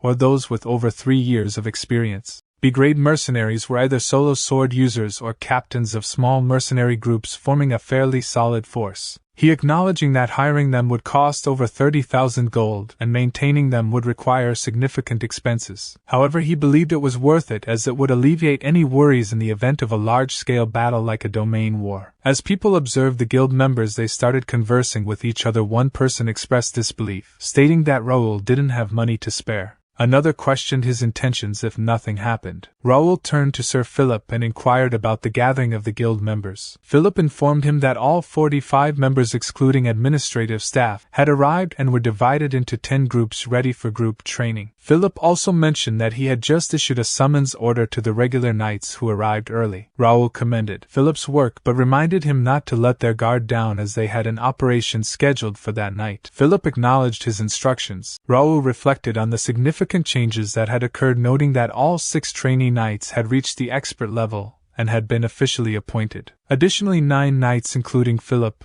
Jake and Pierce had joined the first knight squad as regular members. The knight trainees and soldiers had also been affiliated with the first knight squad as trainee knights. With these developments, his guild officially named the first knight squad had been launched. The system window displayed information about the first guild, including its small 10-level grade, influential regional guild status, Raul as the guild master, Philip as the vice guild master, Bernard as the chief administrator, a total of 50 members consisting of 9 regular knights, 35 trainee knights and 5 administrators and guild buffs, providing a 10% increase in experience and skill proficiency. He contemplated reviewing the specifications of the guild members, acknowledging that he had only recruited those with at least a B-grade potential and expressing excitement for their future growth. With this, all preparations for the update are complete, so now he hoped things go as he planned as he observed the update countdown window. Then the scene shifted to the meeting room of Imperial Hound. Imperial Hound leader Silver Zero inquired for report. Number 8 reported the royal family has not taken action. All they did was increase their patrols. Number 9 added the Templeton family is in a similar position, and the McNeils are doing the same as well. Silver Zero turned to Number 6 and inquired, is Ashton County normally religious? Number 6 replied, no, they are not. They have a good relationship with the shrine, but they aren't religious. They were preparing even before the oracle was announced, so he is assuming they have a different source. Silver Zero then inquired about Alfredo Gray. Number 6 responded, nothing special. He's focused on the academy at the moment. Silver Zero turned to Number 8 and inquired, did he successfully infiltrate the mercenary squad? Number 8 admitted they tried, but everyone failed and apologized for that. Number 5 exclaimed, what? They were looking for 1,000 men, yet not even one of them could make it in. Number 8 explained they passed the pre-test but failed the main test. He think Raul has some sort of special ability. Do he think we have to worry about him? He has no benefits out of this. Number 5 agreed, that's true. Those nobles can't stop our grand plan. Silver Zero declared, right, let's just keep him under surveillance for now, and inquired about their agents. Number 8 reported everyone is in place already. Silver Zero concluded the grand plan is about to begin. The day when they kill all those pig nobles is almost here, so stay focused. Closing the meeting, they declared it's all for the emperor. At night the street was crowded with people. A child exclaimed, Mom, look at that, while pointing towards the sky. The child's mother inquired, what are those? Why are there so many meteors? Followed by an earthquake causing fear among the people. The mother hugged her child tightly and stated, hold on, stay close. Just then a gate appeared in front of them, leaving the people confused. Goblins emerged from the gate and began attacking the people in front of them. However, Jake appeared and bravely fought off the goblins. He warned, this place is dangerous. Everyone, evacuate to safety. Jake then reported, this is Outer Wall 4 Area B Section 32. He have found a gate, engaging defense mechanisms. He urged evacuate the civilians and keep their guards up. Pierce reported, this is Outer Wall 3 Area F Section 21. He found a gate. A few monsters have come out, but there has been no damage to the civilians. Philip reported, this is Outer Wall 1. A gate has appeared in the Noble Area, Section 3. We will control the area and hand it over to the guards. Raul acknowledged, stating, good, keep reporting. Another report came in stating Outer Wall 4 Area B Section 32. A gate has appeared, requesting backup. Raul responded, understood. Everyone at Section 14 head over to Section 32 to support them. Another report message displayed information, Outer Wall 3 Area F Section 21. A group of goblins came through the gate, engaging right now. Raul thinks it has begun the update. He called out to Bernard, who responded with a yes. Raul instructed him to decide who to dispatch from the squad and send them out to each section. Bernard acknowledged that. Raul thinks he knew it was coming, but he wasn't expecting it to happen everywhere. They had prepared as much as they could, but this was still a close call. There wasn't enough information about this quest in the first place. The only thing he knew was that the kingdom was badly damaged in Connect Year 521 due to the appearance of gates. He didn't know the number, location, or rank of the gates. He wished he could just clear the gates by himself, but he was not alone now. He had to minimize civilian damage by using the force of his entire guild. If he knew the gate's ranks, he could place his troops more efficiently. A window popped up showing information about the limited quest Gate Rush. It was ranked as X, and the objective was to clear as many gates as possible within 30 days. The description stated that unknown dimensional gates had taken over the world of Connect, and the goal was to calm the civilians by clearing as many gates as possible. The reward depended on the ranking, and the number 1 guild or individual might receive a special gift. The gates refreshed every midnight. Raul saw the window and he grew angry and slammed his hand on the desk. He exclaimed, "What? Refresh?" He couldn't help but wonder if it was inevitable. He had his suspicions, but now it seemed like Connect's defensive system had implemented a special requirement for this quest. Usually it would give players a sudden quest or a follow-up quest, but this time it added a unique twist. No matter how many gates he cleared, it didn't matter. This wouldn't be easy, but he couldn't give up yet. He had to find a way to minimize the damage. A report window popped up showing information: Outer Wall 2, Area 3, Section 17. Philip found the Golden Gate he mentioned. Philip added, "Nothing is happening at the moment, but the force is getting stronger." Raul shouted, "Do not engage, that gate can suck in anything. Be careful, deploy 3 rank B mercenaries. We will be putting that area under special watch." Philip grasped the situation. Raul thinks a rank D appeared. He can't just stay here and command anymore. He will have to deal with this himself. Then the scene shifted to a red-haired boy named Josh. He was a 21-year-old rank C mercenary who came from a small farm. He had started from rank F and worked his way up to where he was. A noble who was looking for mercenaries offered him a chance to be a knight, along with a cozy house and an incredible meal that he had never experienced before. Josh thought he could enjoy a normal life by catering to the noble's mood, but he wasn't expecting something like this. As the monsters charged towards him, Josh swiftly assumed a combat stance and effortlessly dispatched 3 of them with his sword technique. Amidst the chaos, he contemplated, "This seems relentless. He might tire before they do."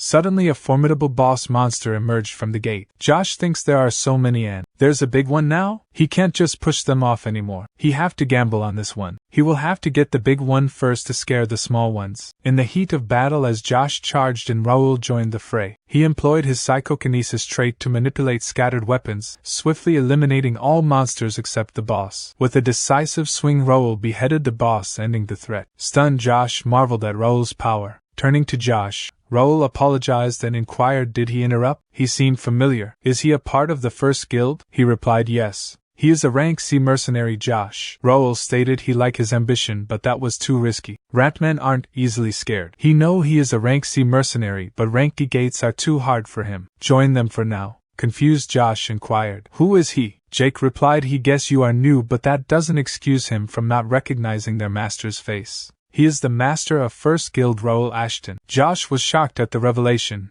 Jake inquired if he had thought he would have an easy time because the guild was created by the son of a count. If that was what he was hoping for, he had come to the wrong place. Their guild was only for the qualified ones. He told him to stay awake and follow them. Raul shouted and told everyone to engage and wished them good luck. The knight agreed with Raul's statement. Josh thinks that it was a guild only for those who were qualified and started following them. Shortly after, a group of ratmen approached the gate. One of them became confused and stopped when he saw Raul charging towards him. Raul swiftly dispatched 3 ratmen and thinks that there were a lot of them, just as he had expected. He was glad he came himself because he didn't have enough time to clear every gate and needed to act quickly. Jake inquired if this was just an entrance, but there were a lot of ratmen here. He wondered if their base was nearby.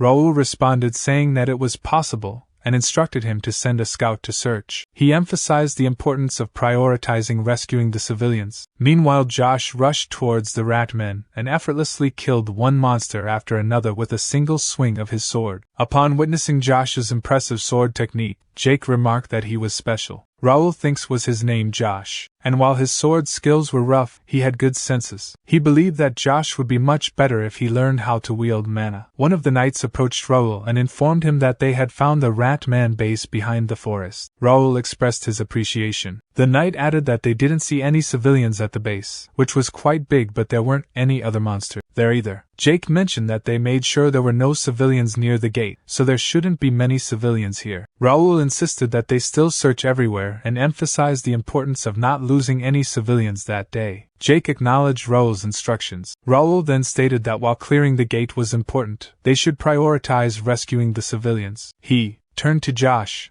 and told him to come to the base with him. Josh agreed. Raul announced that tonight was going to be a long night and told everyone to be ready. The following morning at the base, Dylan noticed that Raul looked exhausted after just one night. He asked him if he had been exhausted the previous night and suggested that they should work out together more. Raul, however, responded by saying that it wasn't a good time for jokes and asked what had happened. Dylan, puzzled by Raul's worry, questioned why he was so concerned and assured him that they had all the necessary information and were perfectly prepared. Raul then inquired about the number of gates that appeared at home, to which Dylan replied that there were about 100, with 10 of them being ranked E, making it an easy task. Raul, shocked by the numbers, exclaimed that it was worse than they had expected. Dylan admitted that he had thought it was less. Raul, feeling the need to assist, suggested that he should come there. However, Dylan, confused, inquired what Raul was talking about it since all the gates had already been cleared. This made Raul nervously laugh. Dylan then mentioned that it took them only half a day, maybe that their father got to stretch a little. He also mentioned that Golden Bear High Master Trevor and Commander Ernest were all excited, as if it were a festival, and that they were bored with ordinary life. Raul continued to nervously laugh. Dylan remarked about how amusing it was to see all those old men running around excitedly. This made Raul realize that his family wasn't normal, and he thinks that he had forgotten about it. He then told Dylan that he knew it ended safely, but it was reckless. He had warned Dylan not to mess with the Ranky gates since they were too dangerous. Dylan, however, questioned why they should leave it and wait for Raul to come and solve it with his mysterious power. He emphasized that Ashton County was strong and that he and their father were not weak. They didn't need Raul's knights' help and were always ready for an enemy. The number of gates didn't matter to them. Dylan shouted Raul's name, causing him to tremble in confusion. Dylan continued by telling Raul not to worry about home and to do what he wanted, as he and their father would clean up after him. Raul breathed out a sigh of relief and admitted that Dylan was right. He had been too arrogant. Dylan inquired Raul if he understood now, stating that he was nowhere near being able to act strong in front of him. Dylan then mentioned that some of the gates hadn't disappeared after they cleared them. Raul inquired why that had happened, expressing a mixture of shock and confusion. Later in the meeting room, Raul informed the others that clearing the gates hadn't destroyed them. He mentioned that his brother had said the rank E and D gates that appeared at home hadn't disappeared either. Raul expressed concern about the situation, stating that what they had been worried about had actually happened. Jake inquired if that wasn't a huge problem and mentioned that they could keep an eye on the gates, but there was a limit to it. Philip stated that if they put more men on surveillance, their defense squad might fall short, so they needed to figure it out as soon as possible. Raul expressed his desire to find out why the gates weren't disappearing and see if there was any other way. Bernard inquired if he should prepare the men's, but Raul replied that they were only going with a few elites this time. He listed himself, Philip, Jake, and Pierce as the chosen few for the party. Philip questioned if that was too few, but Raul explained that the retired old men back home were going crazy and they couldn't just sit and watch. He also mentioned the possibility of finding civilians, so they needed to prepare 10 men to scout the gate. Bernard understood, and Jake jokingly asked if he should prepare a lunch box, to which Pierce reminded him that it had only been 2 months since they started. Philip emphasized that it wasn't a picnic and they shouldn't let their guard down. Jake clarified that he was just joking.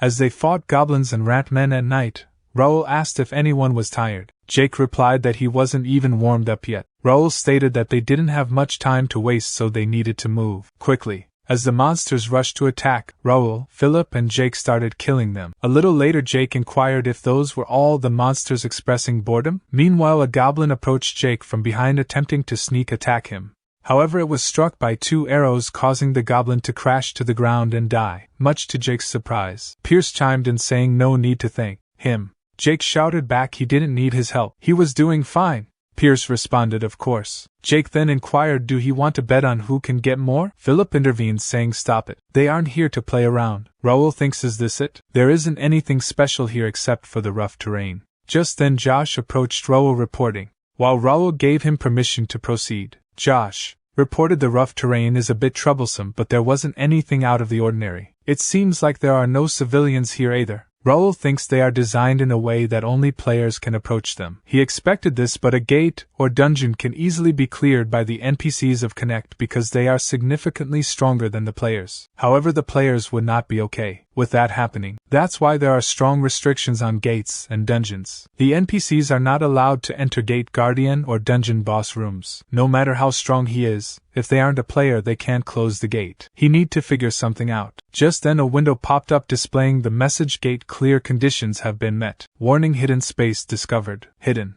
quest guardian elimination has been triggered. If you do not accept the hidden quest, it will automatically expire after 30 minutes.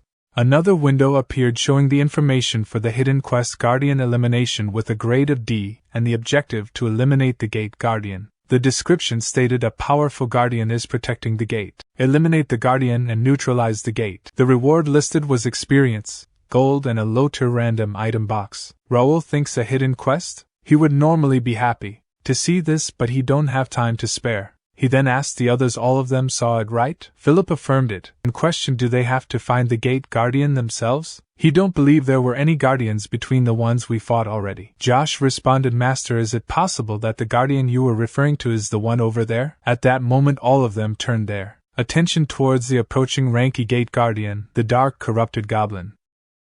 Philip exclaimed, a giant goblin, looks like this one is the guardian of this place. Jake chimed in, saying he came to them himself, making their job easier. Philip responded, well, it's good that they don't have to search for it anymore. Josh confidently declared, leave it to him, he will handle this. Raul firmly stated, no, he will deal with this one alone. Nobody else interfere. Josh nervously sweated, and replied, understood. Curious, Jake inquired, why is he personally stepping in? Philip replied, what is he talking about? The young master always leads by example. Raul thinks, well, it's because you NPCs can't get any rewards even if they defeat a guardian. He can't expect great rewards from an E-grade gate, but well, this works out. He wanted to test if defeating the guardian with his own hands would cause the gate to disappear. Initiating an attack, the guardian's strike was met by Raul, who effortlessly blocked and deflected it. Capitalizing on the guardian's loss of balance, he seized the opportunity and eliminated the adversary. Impressed, Jake exclaimed, as expected, he handled it easily. Philip added, even if it's a guardian, it's not a match for the young master. Surprised by Raul's skills, Josh thinks seriously impressive. Not only blocking a blow from such a massive figure, but also deflecting the impact to create an opening. Is this what a true guild master of a skillful guild looks like? Raul thinks, is this the level of an E-grade gate's guardian? Definitely an inexperienced mercenary would struggle against it. Having defeated the guardian, the gate should normally collapse. The message will pop up at any moment, and there it is. Several windows appeared. The first one declared guardian of the gate defeated. As the guardian dissipates, the gate will collapse, preparing for automatic return. The second window reported an error, compulsory power is activated. Gate collapse sequence is halted. The third window provided details. This gate is designated as a scenario gate. The entrance will be closed and reset daily at midnight. While looking at the system windows, Raul became a little nervous. He exclaimed, take a good look. This is what's called a core stone. It's like the heart of a power armor. The window displayed information about the core stone, stating that it was a grade E stone that could only be found in gates and dungeons. It was described as a highly fusible metal that could be used to make power armor and other high-quality items after proper processing. Philip inquired, was this in the heart of the giant goblin? Raul confirmed, yes, this is something they must definitely collect. Gather several and they can make an engine for the power armor. Jake commented, so it's an expensive and strange item, right? Pierce questioned, what have he been listening to? Raul turned around, gazing at the gate, and thinks even if he personally take down the guardian, the gate doesn't collapse. It means they can't defy the scenario. Alright, he never planned to mess with the scenario anyway. Now that it's come to this, they will use this infinitely generating gate to become infinitely stronger. Raul declared, alright, the reconnaissance is over. From now on they will clear all the degrade gates that appeared in the capital of Turium. They will go non-stop, so everyone stay alert and follow. Jake responded enthusiastically, yes, they have been waiting for his command. Raul stated they need one more mercenary for the next gate. He turned to Josh and inquired, can he join them? Josh inquired in surprise. Me, sir? Raul explained since he took away his chance to shine, he should give him this opportunity. Josh replied understood. Raul exclaimed great, let's go. As they entered the gate, Raul thinks this place is a dungeon or just an ordinary underground cave. It would have been pitch black without the light from the gate, right? He didn't expect this situation, but he is glad he brought it along. Jake exclaimed wow, it's dark, and inquired what is this place. Raul replied stay close and don't stray far from the gate, it's dangerous. Raul selected a magical lamp from his inventory and suggested let's look around with this. Jake exclaimed again wow, a magic lamp? Isn't this a rare item? Philip admitted he have never actually seen one, but it really works well. Raul cautioned they can see around them now, but it's dangerous to stray far from the lamp. Be careful not to get separated and stick together when fighting. Got it? All of them agreed. Raul turned to Josh and stated it's his first mission. He is in charge of the lamp. Josh agreed and questioned such a valuable item for him to handle. Raul explained he is entrusting it to him because he is capable. Show them what he can do as a promising member of the guild. Josh wondered Master said he is a promising member? And he replied yes, understood. He will guard it with his life. Raul encouraged good, give it his best. Raul thinks they might not realize it yet, but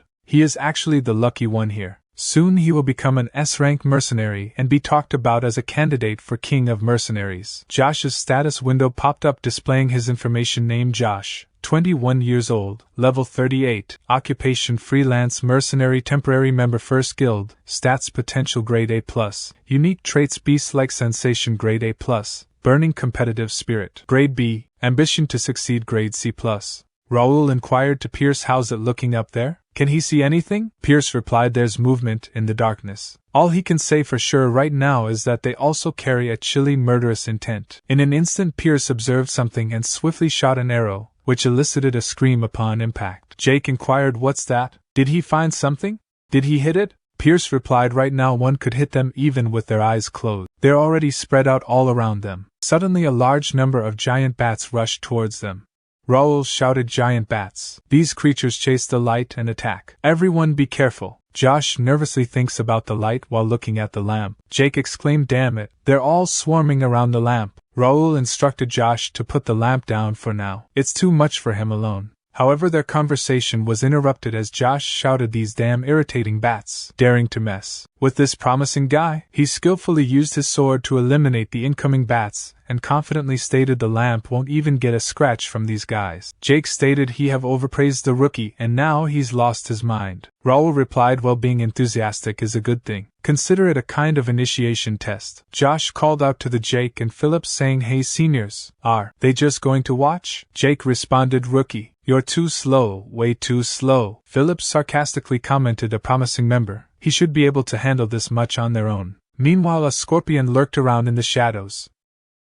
As they moved inside while checking the surroundings, after quite a while later Jake stated they are in pretty deep but he still don't see anything. He inquired is this cave just full of bats? Philip replied it's still AD rank 8. Don't let his guard down. Young Master is also staying vigilant, so keep up. Josh looked at Raul nervously and turned to Philip inquiring Mr. Knight their boss. He, mean how strong is the Master? This made Philip a little confused but he immediately regained his composure and stated it depends on what his definition of strong is. The young Master is getting stronger every day and he lacks nothing as a member of the Ashton family. But judging by just pure sword skills he's probably weaker than Jake. Meanwhile Jake shouted disgusting. Why are these bugs so big? Philip continued saying he may look stupid but his sword skill is amazing. Noticing the incoming monster in the dark, Raul stopped in his place. Philip alarmed Raul but Raul stated he was already aware of it and said there you are. Meanwhile the group of scorpions approached them. A window popped up showing information armored scorpion level 45, rank D.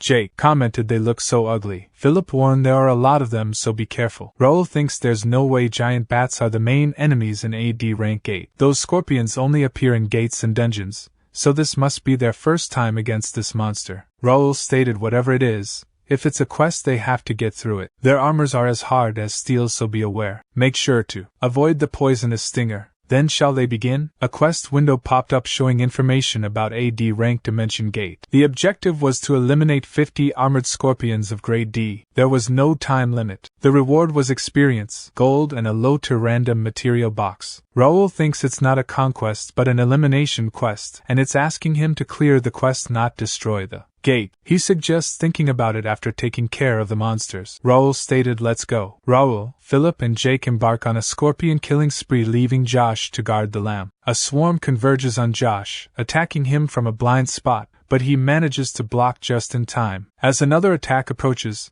Josh thinks he can't dodge this. Suddenly several swords strike the scorpion, eliminating it. Perplexed, Josh questions why are the swords floating. Raul stated protecting a lamp and fighting is hard. He feel like he is stealing his chance to shine. He want to focus on protecting the lamp here, and directs the swords at the remaining monsters, killing almost all of them. Jake stated young master took care of most of them. He thought he could stretch a little this time. Josh, shocked at witnessing Raul's power, thinks he is not real. He heard he's only 15 right now. This isn't just a noble role-playing a knight. This is the master he will serve. Then Raul kills the last one of the scorpion, and thinks that's number 50. Now he have met the minimum requirement to clear the gate. Raul stated, "Let's go deeper." Jake chuckles and stating he thought the quest was over. Raul stated they have to make sure since they are here already. Jake exclaimed he thought they could finally get out of this cave. Philip stated stop mumbling. Meanwhile, Raul thinks they met the requirement, yet the hidden quest to destroy the gate didn't pop up. This means they have to find the Guardian themselves. It's dangerous to leave the Guardian alone. He have to find it even if it takes time. In that moment, Pierce utilizes telepathy to transmit a message to Raul, asking if he can hear him. Raul inquired to Pierce, did he find anything? Pierce stated he had found the end of the cave, but he thinks it would be better if the others took a look at it themselves. He described a circular arena in the middle of the cave and found it to be a strange sight. A little later, Jake commented that he guessed the one in the middle was the Guardian. Raul replied with a simple probably. Jake then inquired why the Guardian was not moving, to which Raul responded that it appeared to be waiting for them. Suddenly a window popped up displaying information about the D-rank gate Guardian Scorpion Champion, revealing its level and grade. Raul found it amusing and remarked that the Guardian was inviting them, so they had no choice but to accept the challenge. Raul descended into the arena while Jake cautioned him to be careful. Raul thinks that he felt sorry for the Guardian but acknowledged that it would be a tough opponent. He couldn't back down from this fight, not just for the reward but for other reasons as well. Raul apologized for making the Guardian wait and told it to come at him with everything it had. The battle between Raul and the Scorpion Champion commenced. The Scorpion Champion charged forward wielding a sword that Raul blocked. He swiftly evaded the poisonous stinger attack, jumping backward. To his surprise, when he attempted a counterattack, it was blocked by the Scorpion Champion, who then forcefully pushed him backward. With a roar, the intense battle raged on, each combatant gaining ground in a back-and-forth struggle. Philip observed the scene and stated that monster is doing well against the young master. Jake replied he guessed ranked E-Gate Guardian champions aren't easy. Josh inquired shouldn't they help if the young master is struggling? Jake responded what is he talking about? The young master has a definite advantage. That Guardian is using a sword, claws and a poisonous tail. Yet the young master has only used a sword from the beginning, which means he's relaxed right now. He seems like he's enjoying the fight too. Meanwhile, Raul thinks it's been a while since I felt this. He finally got to get away from training, real estate and guild management. He can solely focus on this fight, but he can't enjoy this forever. He enveloped his sword with mana and stated he is busy at the moment. So let's move on to the next phase. He did enjoy fighting him, but unfortunately, he is short on time. It's time to end this. The Scorpion Champion chuckled, revealing his mana blade to Raul, instilling a hint of nervousness. Without warning, he shot poison toward Raul, who narrowly dodged it. The poison splattered on the ground, melting the surface beneath. Raul, surprised, thinks he can shoot poison? He have to watch out for that too. The battle persisted as the Scorpion Champion rushed to attack Raul, who skillfully blocked the assault. The clashes of their mana swords generated a powerful wind, hindering Knight's visibility of the ongoing fight. Pierce shouted that monster can use a mana blade. That's unexpected. Josh stated he think it's an emergency now and inquired is he sure they don't have to help him? However, Raul thinks How did he forget and live without this? The days when he used to live to fight and fight only. He forgot about the thrill of a life and death situation and the intensity of combat. He will use Crash as much as he can, the paramount solo player. This guy isn't easy at all. Mana Blade and ranged attacks. He has high strength and agility, but his moves are simple and big. He can use that. Charging forward, Raul thinks, what's first this time? Sword, claw, or tail? The Scorpion Champion opted for the claw, but Raul agilely dodged by leaping backward. As the Scorpion Champion's claw stuck in the ground, Raul seized the opportunity, rushing forward to cut off the creature's tail, eliciting a roar of pain. Swiftly, Raul landed a lethal strike, eliminating the Scorpion Champion. Raul stated it was nice. Having a nostalgia trip through you, farewell. Jake inquired, did young master just get stronger? Philip replied, right, it hasn't been long since he reached the expert stage, but he's already at the intermediate level. It's a matter of time until young master surpasses his level of skill with the sword. Jake shouted, young master, let's move on to the next gate. The next guardian is mine. He called dibs. Raul thinks, what's wrong with that guy?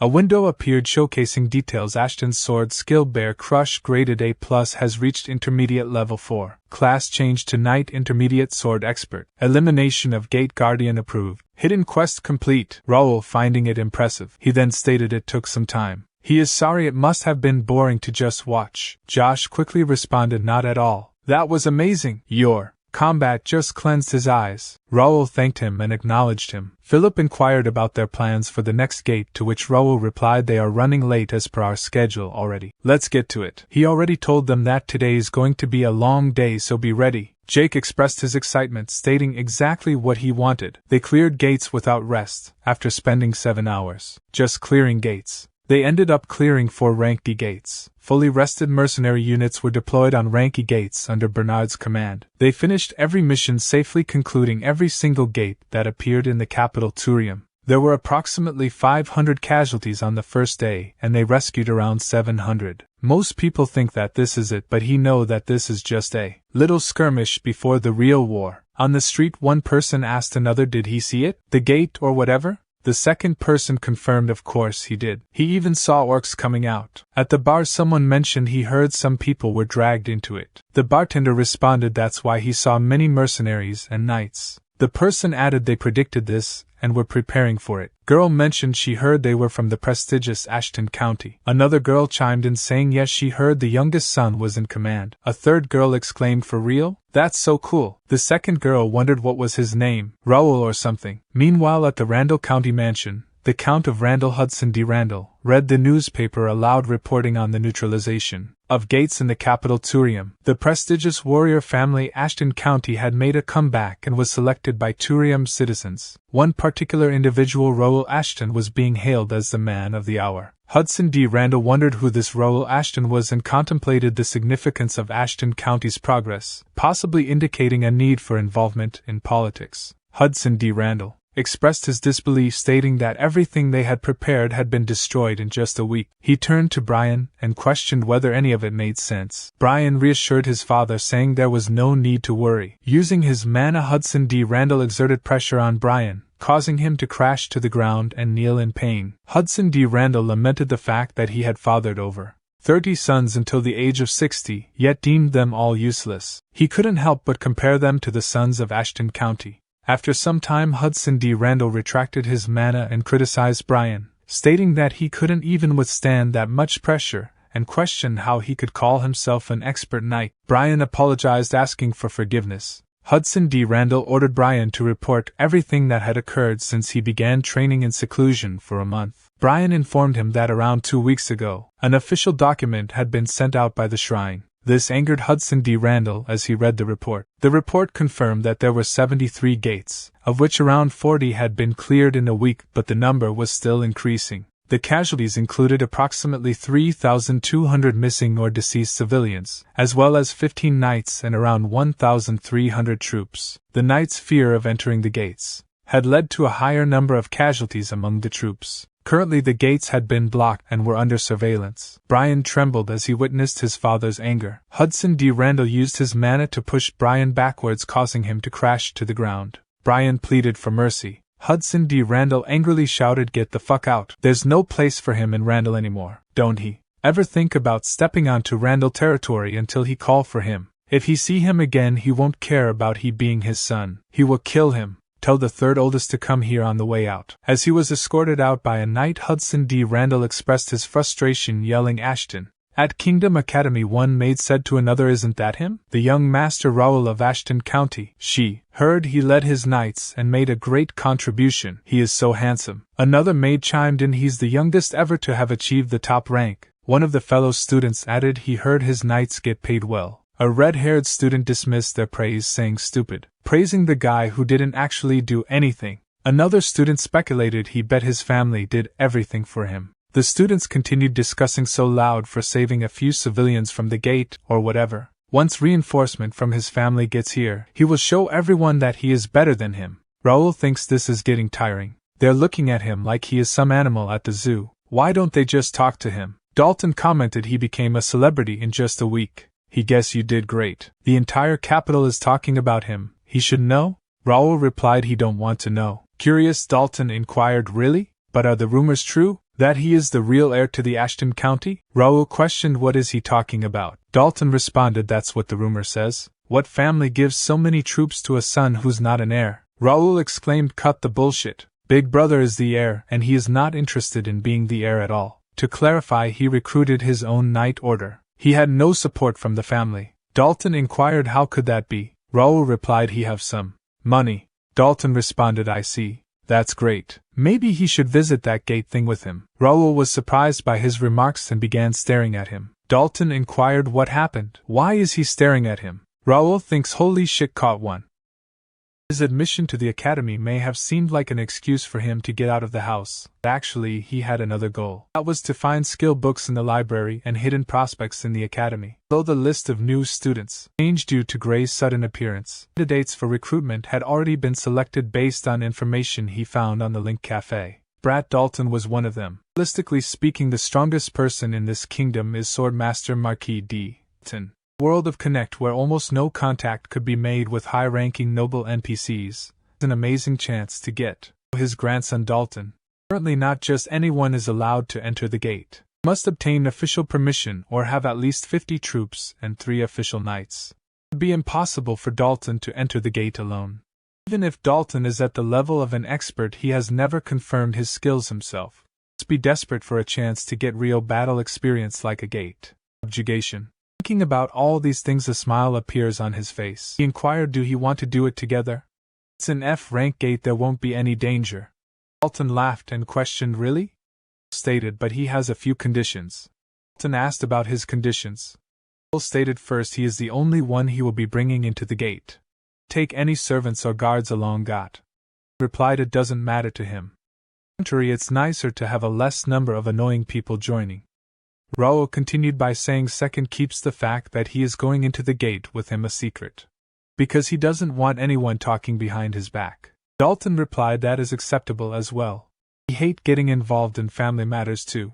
Raul thinks, is this brat not worried? What would he have done if he had bad intentions?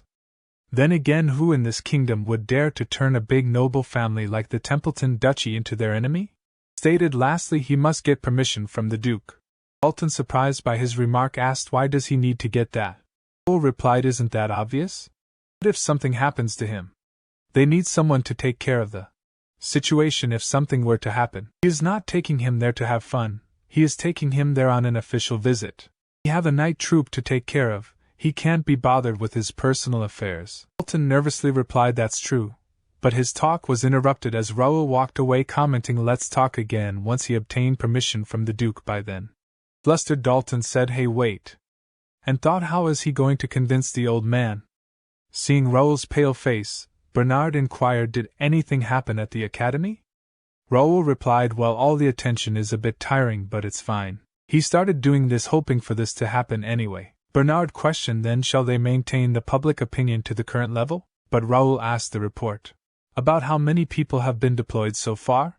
Bernard reported in the past 2 days 100 soldiers have been deployed as decoys, and an additional 10 wandering mercenaries have been hired as well. There are around 20 active spies in the main branch who have completed their basic training. Raul considers the importance of the war of public opinion amidst the fierce political battle between the Nobles. It is crucial work that must be done to solidify their position.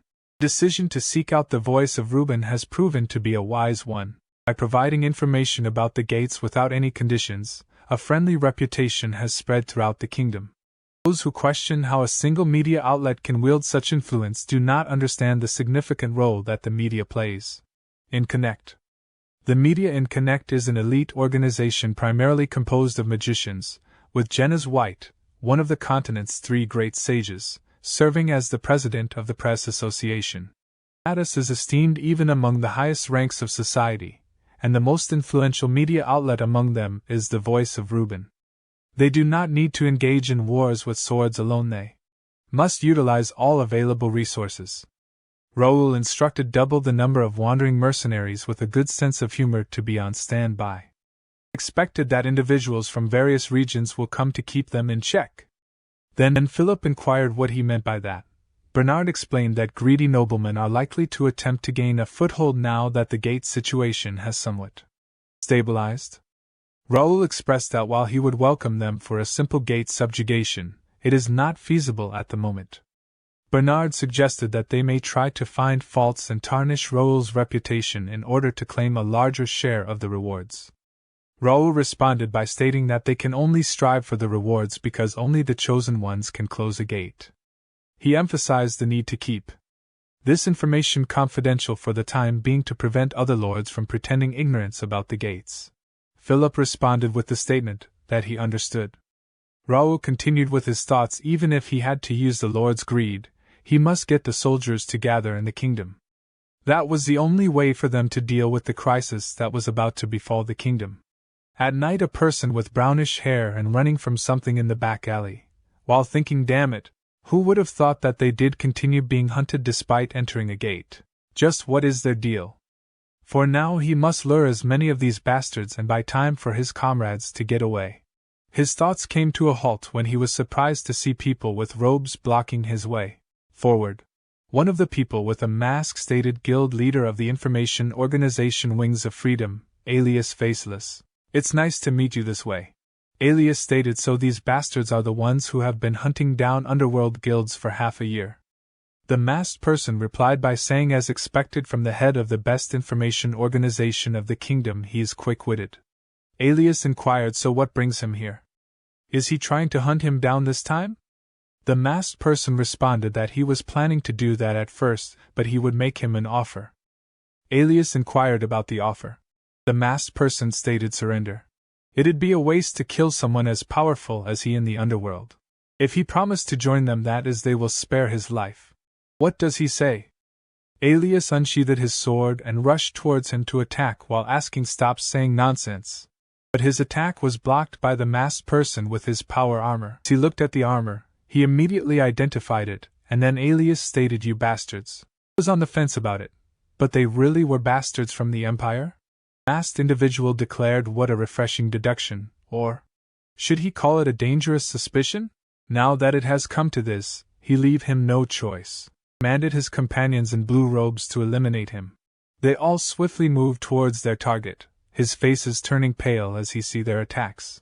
However, the target known as Alias vanished before their eyes. Confusion spread among the group as one questioned, is it stealth magic? Another responded, no, he used an artifact. Couldn't have gotten far. Search the surroundings. Meanwhile, Alias, who had teleported to the rooftop of a nearby house, pondered to think the mysterious organization that has been hunting guilds were bastards from the Empire. What the hell is going on in this kingdom? At the Ashton County Mansion, a guard captain named Bill informed Raul that the first night's rank F gate permit had been cancelled. Jake shouted in anger, questioning the decision, but Philip quickly silenced him. Raul calmly responded, acknowledging the news and inquiring about the status of the rank E and rank E gates. The guard captain assured him that those gates were still permitted for entry. Raul expressed relief at the news and asked who would be taking care of the rank F gates moving forward. The guard captain admitted he was unsure but mentioned that multiple families were expected to participate. Raul nodded in understanding, noting that rank F was less dangerous and could potentially be profitable. He made it clear that his team would be ready to handle any issues that arose. Pressed by Raul's sense of duty, Guard captain remarked on his righteousness, expressed a wish that other nobles were like him. Raul reiterated the importance of protecting the city and its citizens, emphasizing the need for cooperation. Meanwhile, the guard captain whispered to Raul about a rumor linking Randall to the cancelled permit. He speculated that the Ministry of Finance may have been involved, noting the close ties between the department and the Randall family. After some contemplation, Raul thanked him for the information, showing his appreciation for the warning. As the guard captain departs, Raul inquired, "Did everyone hear the news?" anticipating this so it shouldn't come as a surprise. Jake replied, "But isn't this excessive?" To the revocation of their permit? Raul stated, "It's a direct order from the royal palace, so they must comply. There is no need to be despondent about it. I haven't lost anything." Jake inquired, "How so?" Raul explained, "Rank F gates can be cleared with regular troops. Utilizing mercenaries they hired with their funds is inefficient. The rewards they provide are subpar. It would be more beneficial to focus on gates of rank E and higher." Jake agreed, saying he is correct. Philip asked what should they do with their men once they are withdrawn from the rank F gates. Raul replied, "Assign them to gates outside the wall for training. Let's utilize this opportunity to clear some remaining gates outside. Those who are indifferent to the rewards won't last long anyway. It may prove advantageous in the future. Managing the gates is a challenging task. What they require most at present is merit, renown, and personal growth. Let's disregard external affairs and concentrate on themselves. Please emphasize commanding the mercenaries and their personal development." All of them responded by saying understood. Raul contemplated. A week from now the official knight investiture ceremony, which occurs annually, will take place. It is the prime opportunity for their knights to shine. They must strive diligently until the ceremony to garner attention and ensure their reputation reaches beyond the kingdom. The scene shifted to a gate where a guard inquired if he was sure they were coming. Guard Captain Bill replied that he didn't know, so the guard shouldn't ask him. Guard asked what they would do if something bad happened there. Captain Bill replied, asking what he meant by that, and stated that they would have to take care of it, as they were both worthless unless they obeyed the nobles. The knight told them to back off. At that moment Ashton D. Carrington, the fourth son of the Viscount Carrington, arrived at the gate with his knights. His knights shouted that the son of Carrington was there and ordered everyone to move out of the way. Captain Bill stepped forward and said it was an honor to meet him, introducing himself as Bill, the person currently in charge of controlling the gate. Ashton D. Carrington asked if that was the gate, and Captain Bill confirmed that it was. Ashton D. Carrington then ordered his men to get moving. Captain Bill asked if he was saying that he would be going in right away, but Ashton D. Carrington didn't answer and told his knights to follow him inside.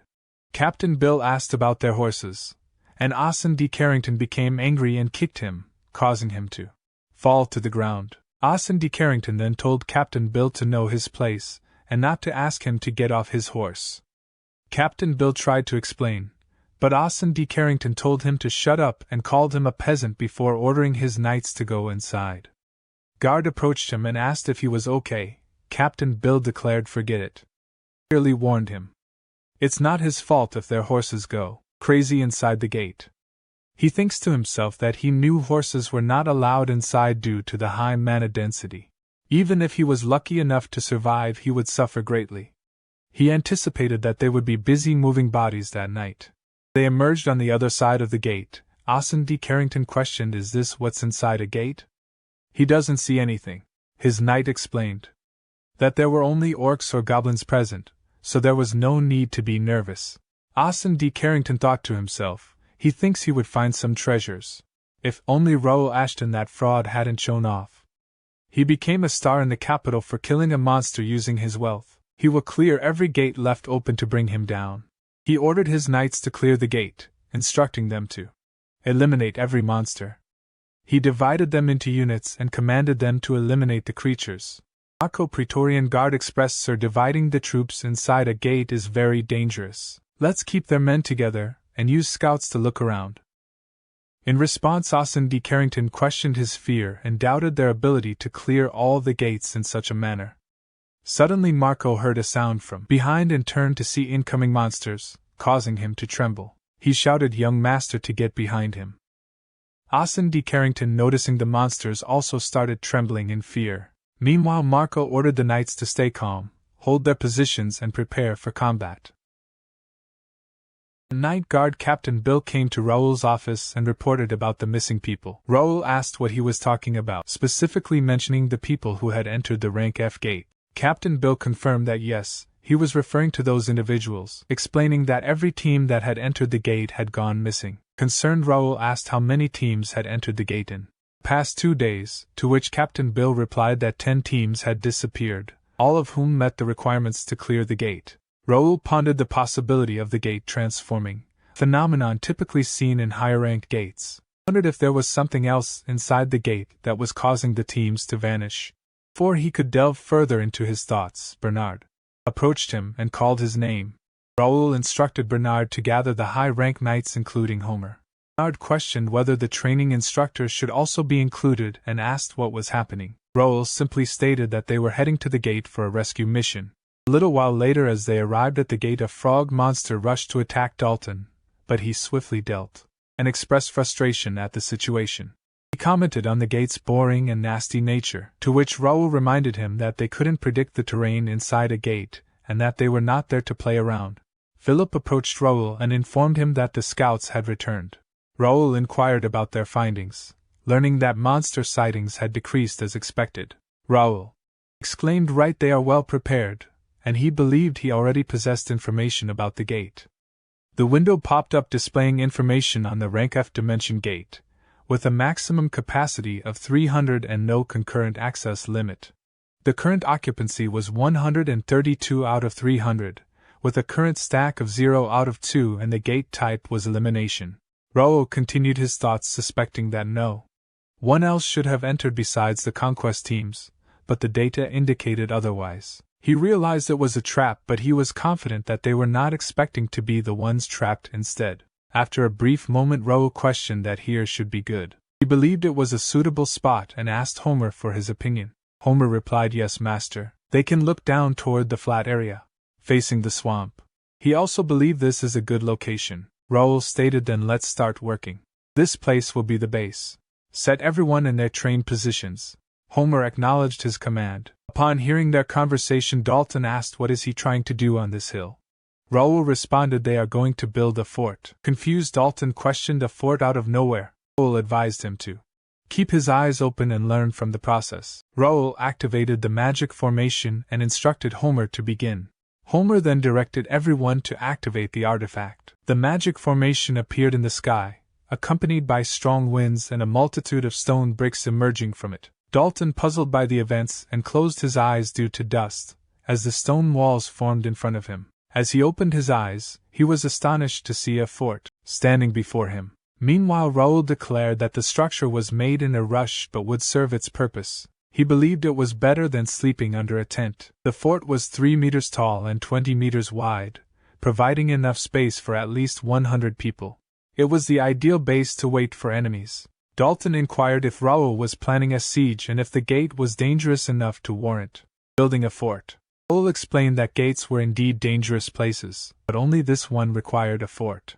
He had used a similar simple fortress method before and believed it was worth it, despite needing many artifacts to reduce the brick's weight and size. Raul had trained guild members to use artifacts for this moment, although he had not expected to use it so soon. Dalton expressed his curiosity but limited himself to one question, asking why Raul needed the fort when they were supposed to be rescuing missing people. Raul responded by stating that they needed the fort precisely for that reason. Dalton pointed out that forts were typically for defending against enemy attacks and questioned why Raul needed it for a rescue mission. Raul simply replied that he would see.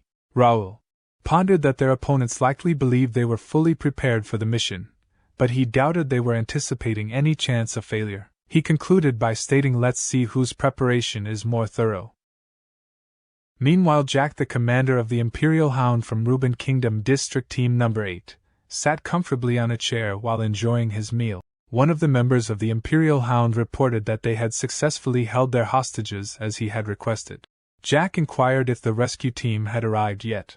The person replied affirmatively, stating that they had found a rescue team similar in size to the one they had captured, and that the scout team was closely monitoring them. Jack expressed his hope that they would be able to entertain him this time, as he had found the nobles of the kingdom to be weak and lacking in excitement.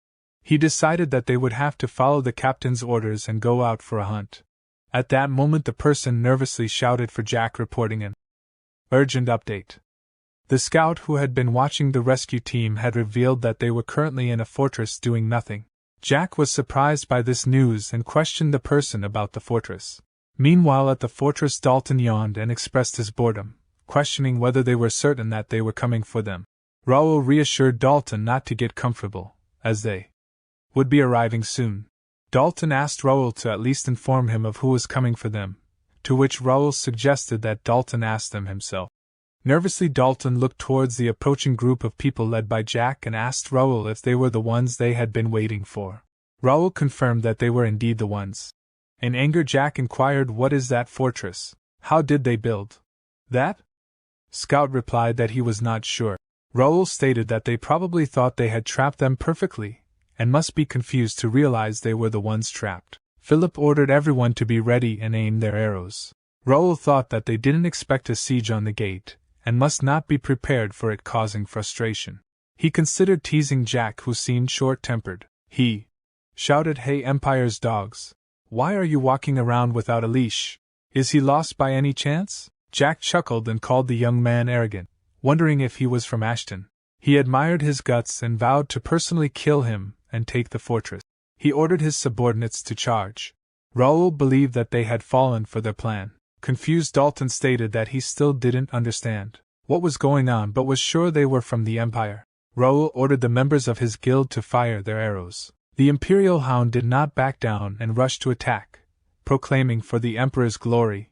As two Imperial Hounds approached the fortress wall, Dalton swiftly dispatched them, calling them dirty Empire dogs. Jack observed and laughed, calling Dalton another arrogant youngster. He decided it was time to show some respect and signaled his subordinate to blow the whistle. Two dark red monsters appeared, surprising Raul. Jack remarked, "Let us observe how much longer he can continue to open his mouth." Dalton inquired, "What are those creatures?" Raul responded, "They are the Empire's mana soldiers." He noted they appear to have been enhanced since the last time he encountered, which is likely their peak performance. Therefore his strategy is flawless. As the Empire's mana soldiers began to move towards the fortress, the members of Raul's first guild became panicked.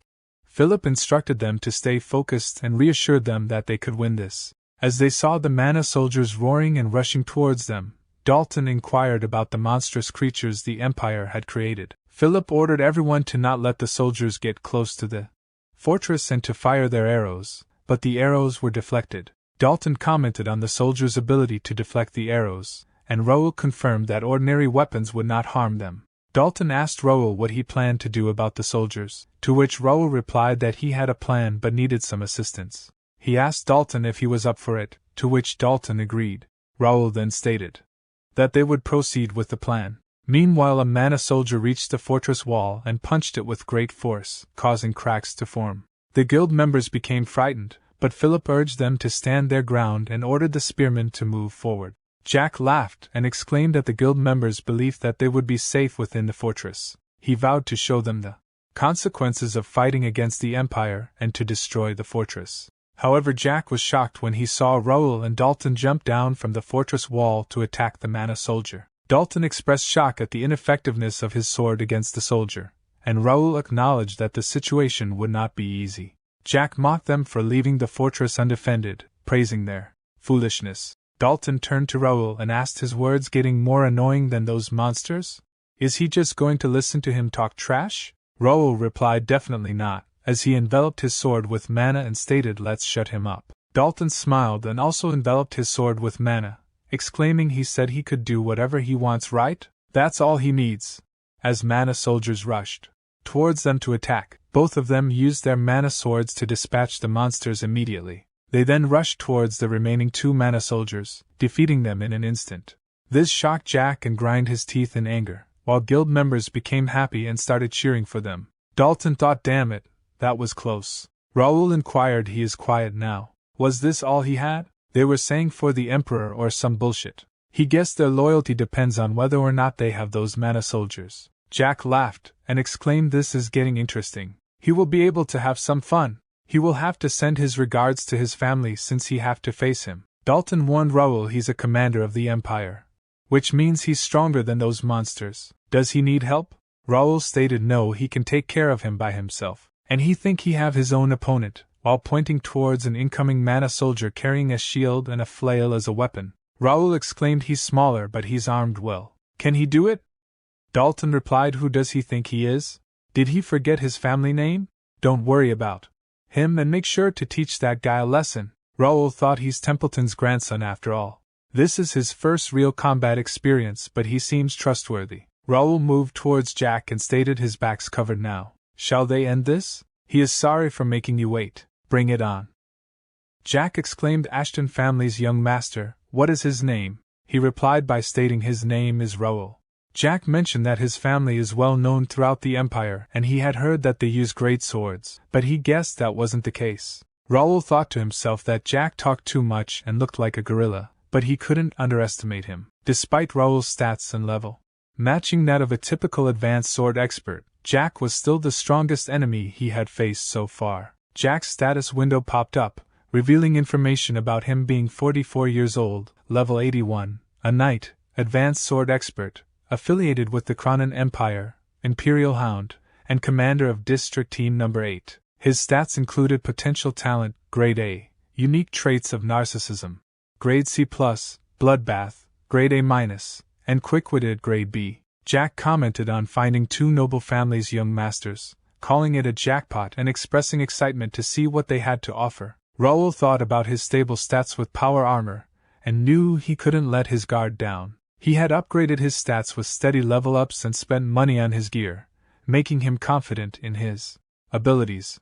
Jack mentioned Raul's skill with the mana blade, noting that he seemed good at it, and wasn't just a crybaby young master. Raul prepared himself in a fight stance, and used the mana blade to defend against Jack's attack. Meanwhile, Dalton struggled against the attack from the mana soldier, and realized that the soldier was kind of strong. Dalton rushed forward to attack with the mana blade, but the soldier blocked it with his shield, surprising Dalton. The soldier then swung a flail weapon to attack, which Dalton dodged by leaping into the air. Dalton acknowledged the soldier's intelligence, and knew the battle wouldn't be easy. However, if he were to run away instead of facing the Empire, the old man would not leave him alone. Is he doing fine? His fight seems more challenging than mine. Raul and Jack's swords clashed with each other, and Jack commented, not bad at all. You're quite good at imitating, aren't you? But that's it, Raul thought. He's fast and strong. The moment he shows a gap, he is done for. Jack laughed. Yes, this is way better than he had expected. He can feel it. It's almost a shame to kill him. Your kingdom folk are the best when you can't do anything but resist. Resist hard, little kid. Raul thought, he's still talking. It feels like he is getting mentally damaged. But that's not even the main problem. The longer and harsher the fight gets, the harder Regnator keeps shaking. If he releases Regnator, he can probably defeat him in a split second. But his allies might get hurt since he can't fully control it. He has to buy time and keep them here until the plan is completely executed. At that moment a message from Bernard popped up, saying, Master, does he copy? The situation has been wrapped up. They have successfully reached them and defeated the enemy. The plan was a success. Hearing that, Raul smiled and said, nice. Jack commented, he is smiling? Does he give up? What happened to his rescue plan?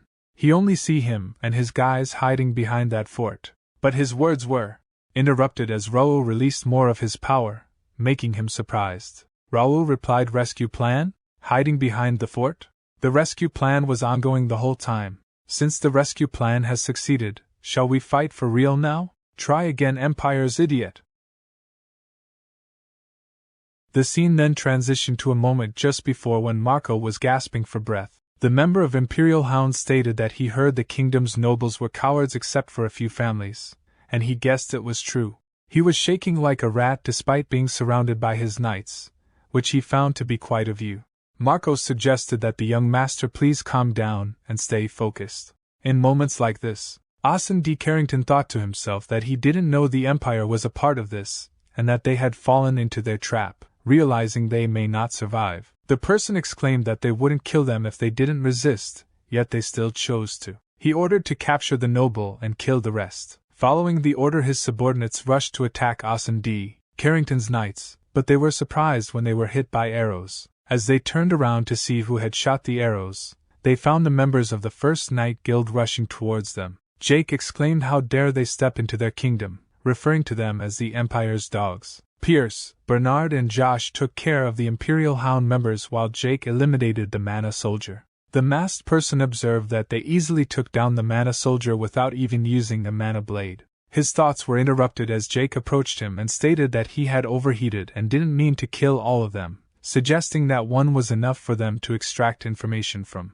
Marco identified Jake as a member of the Bear Knights and guessed that the First Knights had come to save them. Austin D. Carrington questioned if they were members of the First Knights. Josh exclaimed about Austin D. Carrington's weak knees and inability to stand his ground in a situation like this, finding it pathetic, and added that not every young master was like theirs, and Pierce suggested comparing it to something worth comparing. Austin D. Carrington thought only with a few soldiers they took down these monsters and the Empire's elites armed with power armor. Are these Raul Ashton's First Knights? Then Bernard reported to Raul asking if he copied. The situation had been wrapped up. They had successfully rescued them and defeated the enemy. The plan was a success. At the present, Jack inquired what did he say. Raul replied that the hostages had been rescued already. It was easy since he brought all his men there. He caught the hostages but then focused on attacking the fortress. Did he forget what he was there for? He really thought he had it all perfectly planned out, didn't he? The truth is he is the one that fell into the trap. Jack laughed and struck his sword in the ground, stating he sees planning things out isn't his style anyway. What's so fun about hiding and planning? They're traps? He should just stick to his style. What does he think, kiddo? He has nothing to care about now. Let's do this for real now. Raul thinks there it is. Shadow Clipper. He saw it a few times as Crash, the great sword skill that the Imperial Knights use. It was a bizarre sword technique with an ominous blade unpredictably slashing in irregular patterns. He had been waiting for him to use that. Jack commented, "Let's begin." Launched mana slashes towards Raul, causing him to push backwards by the impact as he blocked them. Jack questioned he is busy blocking. Where did all his ego go? Meanwhile, Raul looked towards him with focused eyes, and the system showing information 40% complete, 50%, now 70%, and 100% completed. Another window popped up showing information copycat activation complete. Then Raul stated, "Let's try this out," and used Shadow Clipper to attack him. Seeing that, he became confused and blocked the Raul attack. And he asked, "What is this?" Raul stated, "This seems useful. He will use it well." The fight between Dalton and the Mana Soldier raged on. Dalton deflected the Mana Soldier's attack and countered, but his attack was shallow and didn't inflict much damage on the Mana Soldier. As the Mana Soldier responded with a heavy strike using a flail weapon, Dalton dodged by leaping backward. Dalton thinks he is fast and has enough intelligence to strategize, but his attack pattern is simple. There's some mana around his mace, which makes it dangerous. He is at a disadvantage since he can't use a mana blade. There must be a way, so let's try using the landform. As he looks toward the fort, seeing Dalton from the fort, Homer noted, "This isn't easy for him at all," and asked, "Is he sure they can just watch? They can still help them." Philip stated they have been ordered to not interfere unless they ask. Stay put and wait. They rescued the hostages, which was the most important part. Let's believe in their young master and wait. But his talk was interrupted by Dalton saying, "Hey you, knight, over there, your name's Philip, right?" "Yes, that his name," Dalton stated. "He has a favor to ask of him. Can he tell his men to hold on to whatever surround them? He is going to use the fort now. It will shake a bit." Surprised, he asked, "The fort's going to shake?" And immediately ordered, "Everyone, get away from the wall, get low and prepare for impact. Hold on to something so they don't fall off." Dalton thought, he's fast. He understands why Raul trusts his men so much. "Let's go again. Try parrying this one," and rush forward, jumping into Mana Soldier's shield to leap backward into the fort wall. As the Mana Soldier attacked the wall, causing it to shake, Philip ordered the knights to hold on. Using the wall, Dalton jumped into the air and landed a critical hit on the Mana Soldier, that defeating it. He think that was risky. Thank God it worked. The wall was damaged a little. He hope he's okay with that. Surprisingly, Homer noted, first real combat experience, yet he's confident. Philip stated, "Yeah, almost to the point of arrogance." Homer remarked, "He's the Swordmaster's grandson, Templeton's wolf, after all." Seeing Dalton defeated the mana soldier, Raul stated, "They are done. It's about time they conclude their fight too. Standing here is getting annoying." Jack exclaimed, "That's what he wanted, but it won't end the way he think." He copied it pretty well. But a replica is only a replica. He will show him the difference between them, and rushed to attack while covering his sword in dark red mana. In response, Raul easily blocked his sword attack and pushed him back, then used a charged-up attack that Jack barely evaded. Then he asked, "How about now? The replica doesn't seem bad at all." Jack stated, "You arrogant kid." However, Raul thinks it's actually not bad. It's strong and easy to use. It's been a while since he has obtained a decent skill. At that moment, a red system window popped up showing information error and explained, "The Regnator has detected prohibited traits. By the covenant with the Regnator, the skill Shadow Clipper A will be discarded," which confused Raul as he saw it. Raul think, what does this mean? Prohibited traits? Is he saying he can't use the copied skill? Another window pops up, showing information, searching for an alternate skill. He thought he found a decent skill, and now he is losing it without even having used it once. It seems like he can use it until an alternate skill is found. He has to end this fight before that. Whatever, he will use it as much as he can. He immediately rushes forward and launches an attack that he blocks. Then Jack asks why is he being aggressive all of a sudden? Is he in a hurry now? As he is pushed backward due to Raul's attack, and he's about to counterattack, but Raul uses the psychokinesis trait to fling a sword towards him, which narrowly misses. Jack asks, "What is this? A sword flew? Where did it come from?" To his surprise, multiple swords are floating in the air. He asks how is this possible, but Raul states he didn't notice. Does he have tunnel vision? He said he wanted him to do his best, right? He will show him his best. And he uses the sword to attack him. Jake asks what is this ridiculous trick? He called this his best, as he blocks them one after another. How disappointing. Stop these tricks and face him. He doesn't have time to play with him. Come at him for royale, kid! Then he uses the psychokinesis trait on multiple swords, to attack him from the front and on two large axes to try to attack him from behind. Jake easily blocks the swords, but he struggles to block the axes. At that moment, Raul uses more of his psychokinesis trait power to push Jack back towards him, and Raul also covers his sword in golden mana to strike him from behind. Raul thinks he knew it. He can't break his power armor with improvised sword skills, but that doesn't mean there's no way to win. He uses psychokinesis power on his sword and also employs the Regnator power armor that covers his arm. He distracts him with that sword and closes the distance between them, and he stated he is strong, but he talked too much. Time to shut it, Empire Dog. Then he lands a powerful attack that causes an explosion on impact. As the dust settles, Jack is lying on the ground defeated. Raul thinks finally at finish, he was a tough one. Considering how hard the fight was, he can expect some level ups. Then a system window pops up, and he thinks, did it finally find an alternate skill? That was close. Let's see. And the window shows information. Alternate skill found. Acquired skill. Radiant Aura, grade A+. Seeing that, he becomes surprised and notes, how did he get this skill? Radiant Aura, the top-tier active skill used by the strongest Holy Knight. The OP skill that casts 80 cleanse, blessing, and healing. He rarely saw this skill even when he was Crash. He got that skill. He chuckled and stated this is a jackpot. Raul think ambushing a conquest team by hiding inside the gate. He didn't expect this. They were well prepared too. There must be a strategist behind this. He needs to be vigilant. His thoughts were interrupted by Dalton, saying, he really went crazy there. He punched him in the face because he couldn't slash through his power armor. Raul replied it's nothing compared to him using the wall. Dalton stated whatever, they took care of the rest as well. This mission is a success, right? Raul appreciated his help. Dalton stated, he came along to have fun, but he couldn't let his family name down. The old man would have killed him if he just sat here and watched. Raul thinks he also performed beyond his expectations. He can't believe this was his first real fight. If he becomes a part of the First Knights, he will be massive. Noticing the rescue team, Philip immediately informs him. Jake laughs and says, young master, they are back. Pierce notes he told him not to call him that during a mission.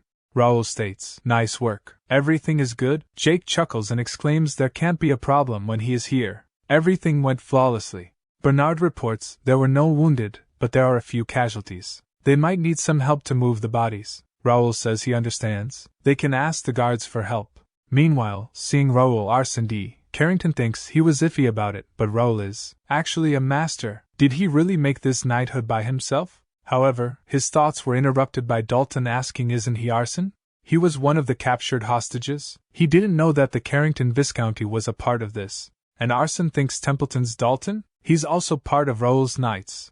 This guy, how much influence does he have? Raul stated the hostages have been rescued, and they have gotten rid of the Empire's dogs. The mission's over. And he thinks he got an insane skill too. What satisfying results. And he orders them, let's head back. The next day, at Ashton County Mansion, Raul asks what did they do with the Empire's soldiers that were held hostage. Philip replied they secretly handed them over to President Gray like he asked. Raul inquires about their condition. Bernard replied still the same. It seems like the Empire cast a spell on them that makes them lose their intelligence upon capture. It'll be hard to get any information out of them without President Gray's help. Raul states President Gray might not have a solution for this either. Damned Empire. And he asks what about their motive? Philip exclaims, they only know they disguised themselves as guards to get into the city. There will be a massive internal inspection due to this. They don't have any other information about them, so it'll be hard to figure out their motive. He wished they had an actual information organization. And he thinks the way they're operating is very precise and dangerous. They will need better information to prepare for the next attack. He will have to do something about it. And Raul said they will leave that to the kingdom and President Gray. Tomorrow's the night ceremony, right? Philip affirmed. Certainly. The capital is a bit chaotic right now, so the ceremony will be small and quiet. Raul guessed there will only be an actual review instead of a ceremony to show off. That's better for him. Raul stated the ceremony still means a lot. Make sure to prepare for it. Both of them exclaimed, they comprehend, Master. Raul continues with his thoughts. The ceremony will be a gathering of the kingdom's most renowned families and knights. It'll be their first knight's first time on an official stage. He has to make an impression of their first knight's strength. Past the kingdom, all the way to the empire. They will show them. The majesty of the first knights will reign over the entire continent. The following day, as they traversed the capital, Raul and his first knights' order drew astonished gazes. Citizens praised him as the guardian of Turium's capital. Excited girls called out, Young Master Raul, please glance this way. Raul acknowledged them with a greeting. However, Josh seemed uncomfortable. As the girls shouted, Red-haired knight, he looks splendid. Please look this way. Homer asked he never experienced this as a mercenary, did he? Josh replied affirmatively. Homer remarked, get used to it. As long as he's under the First Knight's flag, he will always get such a welcome. Answer them. He deserves it. Nervously, Josh greeted the girls, thinking, he is glad he joined the First Knights. The crowd cheered as they walked through the capital. Upon reaching their destination, Raul commented, there are more here than he did thought. Philip added he thinks some free knights are here as well. Some knights began discussing among themselves. The knight on the left asked, look over there, aren't they the first knights? The knight on the right remarked, yeah, they are the new knighthood who resolved the gate incident. The knight on the left stated, there are so many of them. Is every member of the knighthood here? The knight with the flag noted, what's so great about them? They are show-offs. The knight on the left remarked, he heard there aren't many regular knights. Raul thinks, they seem to have attracted some attention. Nothing wrong with it. They are only here to show them what they are capable of. It's great that they are aware of them. The person approached Raul and said, so this is how he meet the esteemed guardian of Turium. And Raul asks, about him.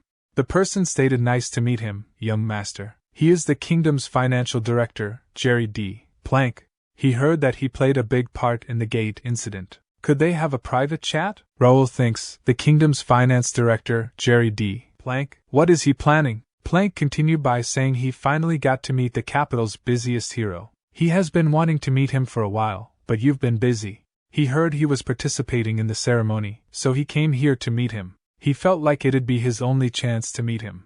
Raul think he came to see him on purpose. What does he want? The capital's guard captain said that most of the financial department was associated with Randall. He won't be any different, and he came to see him personally. He isn't gonna do something like that just to say hello. Is he trying to figure out what he is up to? He chuckled and stated the capital's hero? That's an exaggeration, Viscount Plank. He did what any noble of the kingdom must do. and his night's work. Yet, he remains so humble. He is as remarkable a person as he did heard. He will be a role model for the other knights. Raul stated, all thanks to the financial department taking care of the kingdom's treasury. Knights can only function with the financial department's help. Plank replied he flatter him, and think this guy, he's more clever than he did thought. He knows the financial department is hostile towards him considering his relationship with Randall, yet he's acting like this in front of him. He understands why everyone struggled with this kid. Raul asked he do have one question to ask him. Plank asked what is it?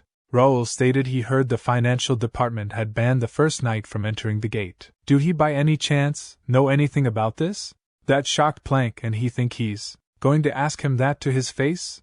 He's not trying to play a fool in front of him, or is he trying to say that he has evidence to consider the financial department his enemy? Not so easy. And Plank stated this is his first time hearing about that. That must be a false rumor. There's no reason for the financial department to be involved in such matters.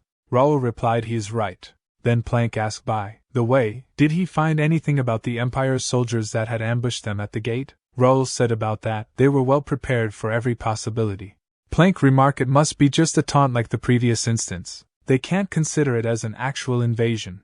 Raul stated really, but they ventured pretty deep and they came so easily. It's almost like there's someone secretly talking to them from inside the kingdom. Then he chuckled and added it's just his assumption. There's no way it's real, right?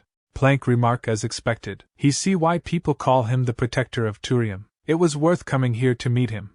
He will take his leave now. He hoped President Gray finds something useful from the captives.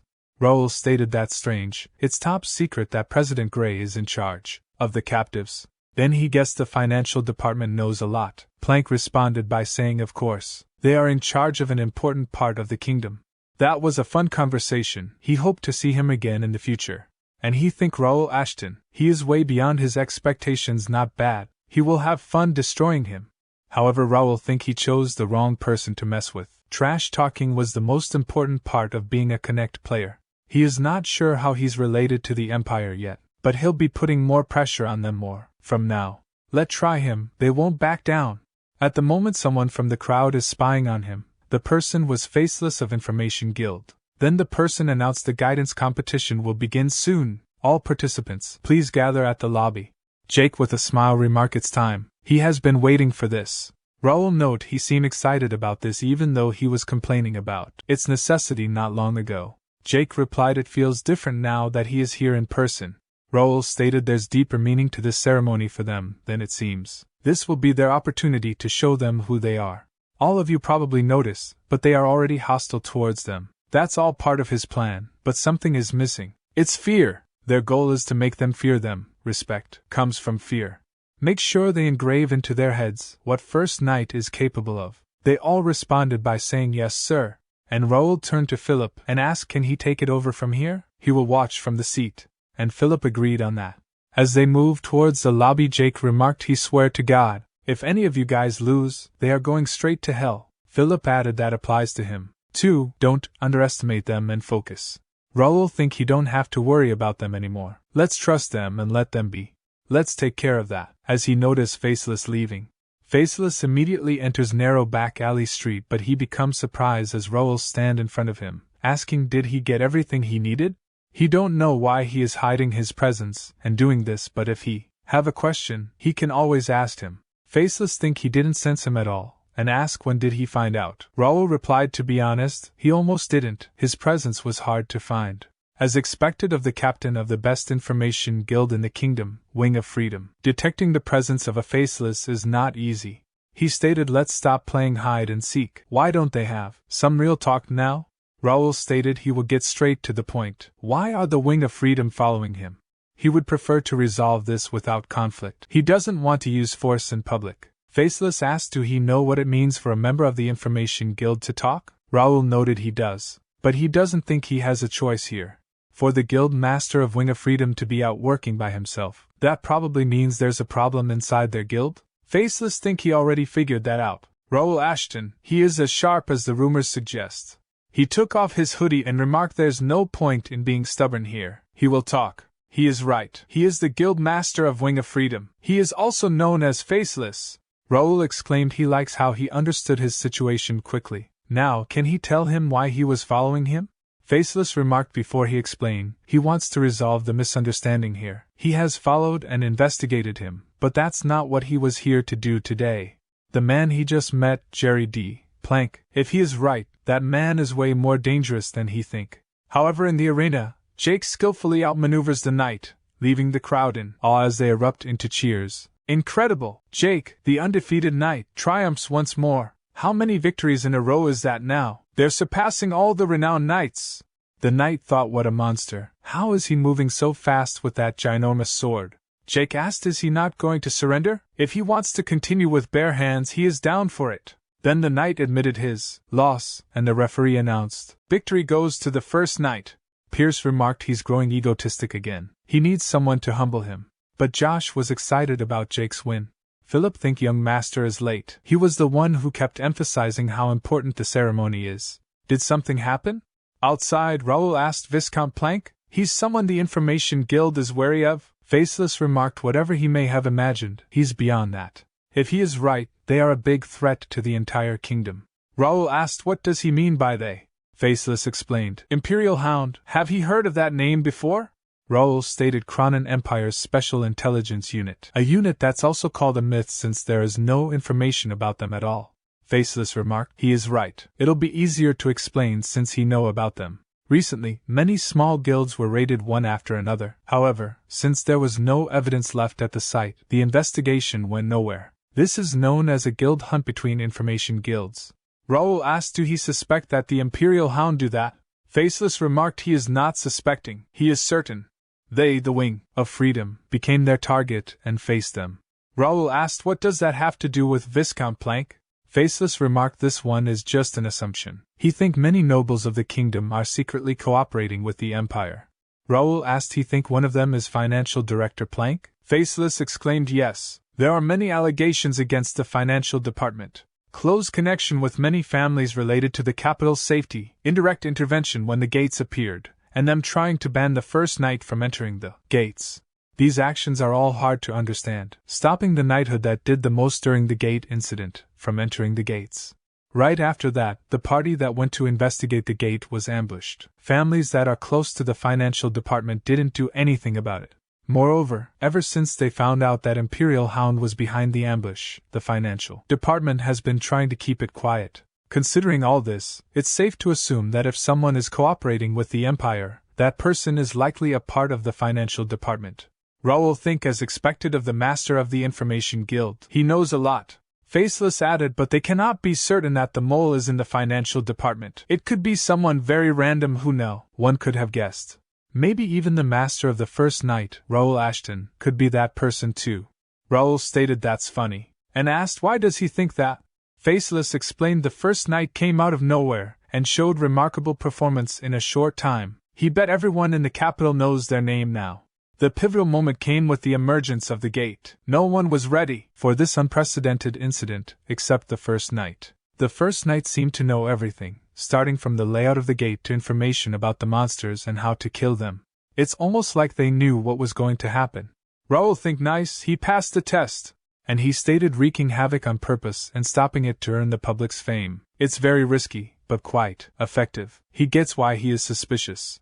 He guessed it'd be better to show him than trying to explain everything one by one. Faceless asked, show him, but what? Raul stated, join their knighthood. Then he will find out if he is holding the Empire's hand or its throat. Faceless asked, is he asking him to join his knighthood? He think there's a misunderstanding here. He think he is one of the suspects. Raul stated, doubt him as much as he wants. He can decide for himself while he stand right next to him. Wing of Freedom is gone now, and he also happens to be in need of some good informants. He think it's a win-win situation. Faceless looked towards the arena and asked, is he sure he can stay out for this long? He thought this ceremony was important for him and his knights. Raul stated, for now, this is more important. Faceless remarked, his men are fighting to be recognized as official knights. He think he is being too negligent as their master. Raul stated, it's because he trusts them. He being there doesn't matter because they will win anyway. Faceless added, this ceremony has renowned knights from all over the kingdom participating. He think he may be taking it a bit too easy. Raul replied, he knows it won't be easy for them, but he trusts them. They've fought alongside him multiple times. There's no way they'll lose. Faceless think he trusts his men that much? Then he exclaimed, okay, he will cooperate with the first knight. He will consider officially joining the knighthood after some time. Raul stated he made the right choice. Faceless put the hoodie on and remarked then he will see him again next time. He doesn't like to stay in one place for too long. Raul said he will be waiting for him, Faceless. He replied just call him Cain, his master, and he left. Raul think things went well. He needed a skilled informant for which he ended up getting the master of Wing of Freedom on his side. He hoped they understand his absence since he had a little more important thing to do. But he can't be a no-show throughout the entirety of the ceremony. Let's see how they're doing. In the arena, Randall's knight wins against another knight, and people begin talking excitedly about Randall's victory. And they won with the shooting star move once more. They're hyped up about Randall's victory and see the ceremony as a showdown between Randall and the first knight. Meanwhile, Jake asked, why are they so aggressive? Isn't that too much? Philip remarked it's because of us. They are trying to make a good impression. Pierce asked only they and Randall are left undefeated? They haven't gone up against them yet. Are they avoiding them on purpose? Homer remarked probably not. The opponents are paired randomly. Jake stated Randall is already aggressive enough. They'll fight for real against them. He then asked Josh, how are you feeling? Does he think he can do it? In that moment, Raul came and stated he has to. It'll be a problem if he can't. Josh exclaimed he is here, master. Raul stated is he his opponent? Randall's so-called genius, the 10th son, Roy D. Randall. It won't be easy, but it's still winnable. They are probably happy right now. Their first opponent is a newbie who used to be a peasant. Prove them wrong with his skill. Josh stated yes, master, and moved forward. Homer asked is he sure about this? Randall will actually try to kill him. Raul stated don't worry. He won't lose even if he wants to. Roy and Josh stood face to face, ready to confront each other, while the crowd discussed the match. Roy chuckled and remarked he thought he was finally going up against the first knight. He didn't know he did have to fight against some peasant. He has lost interest already. He will shut him down in one move, kid. Meanwhile, Josh thought to himself, he's a noble from one of the 5 renowned families. He'll be stronger than any enemy he has ever fought against. But he can't give up. He is no longer a peasant or a mercenary. He is one of the first knights. He can't lose for his master and the rest of the first knights. With determination, he took a defensive stance. Roy rushes forward and launches a sword attack that Josh blocks successfully. Observing Josh's skill, Roy remarks he guesses he can track his sword. He rushes towards Josh again, exclaiming how about this? However, Josh easily blocks this attack as well. Angered by Josh's defense, he throws numerous sword attacks, but Josh blocks each one with ease. Frustrated, Roy exclaims he is damn peasant. Once more, he charges forward to attack, but Josh thrusts his leg forward catching Roy's leg and causing him to fall to the ground. Roy grew even angrier, but Josh thought is this all he's got? He can anticipate every move he makes. He doesn't even feel threatened. If that's all he has, he can definitely win. The spectators erupted in shouts, with one exclaiming did they see that? The Randall kid can't do anything. Another questioned is he sure he was a mercenary? He's experienced. Roy stated angrily how dare he, a peasant, embarrass him. Josh retorted embarrass? He didn't think he had to care about his feelings right now. Does he want him to match his mood or something? Roy, growing increasingly frustrated, asked does he know who he is? Josh responded firmly that's weird. He had heard that every knight participating in this ceremony was going to be treated equally. This might be a mock battle, but it's still quite real. There's no time for us to care about our opponents or show manners. Arguing over being a noble or a peasant doesn't make sense in the first place. There's only the stronger and the weaker here. As Roy rushed forward in anger, shouting you bastard, shut up, Josh effortlessly blocked his attack. Meanwhile, Jake commented he thought he was supposed to be a rookie but he's nothing. Philip replied no, he is considered highly skilled by the Randall. Raul added thing is, Josh is just overwhelmingly stronger than him, that's it. Homer remarked he knew Josh was talented, but this is way beyond what he did expected. Raul explained Randall probably thought he could overpower him by going hard from the beginning. That was a mistake. Josh has already successfully returned from a gate conquest. There's not a single chance of Josh losing this. Josh swung his sword for the first time in the match, catching Roy off guard. Roy struggled to block it, and the force of the blow pushed him back. Undeterred, Josh rushed forward, declaring blocking isn't fun anymore. Let's do this for real now, Mr. Noble. As Josh attacked again, Roy managed to block the strike. Then, Josh attempted to land a punch, but Roy quickly jumped backward to evade his fist. Roy stated, "You damn mercenary, he dare use his fists in a place to exhibit sword skill? Do he think this is some sort of a street fight?" Josh and Roy swung their swords at each other, that meeting their match. Josh retorted, "What do he think real combat is? There's no honor in real combat. He was the one who tried to kill him. Surrender if he is scared." But Roy shouted back, "He will make him shut that mouth." He launched an attack that Josh successfully blocked. The crowd became excited and started shouting, "There he is. Randall's son isn't that bad after all. Now this is getting fun." Philip remarked, "He's persistent, unlike other Randalls." Raul stated, "That's probably why he's known as a rookie." However, persistence isn't enough to beat Josh. In the meantime, Josh seizes Roy by the neck and delivers a headbutt, causing Roy to stagger backward. Roy asked, "What was that?" Josh replied, "Sometimes he has to use his head in real combat. Remember that." Roy stated, "No wonder, you are from the streets. He used dirty tricks. This isn't for mercenaries like him, but he will have to use this. Since he have insulted him so much, he has no reason to hide." Josh think there it is, Randall's shooting star.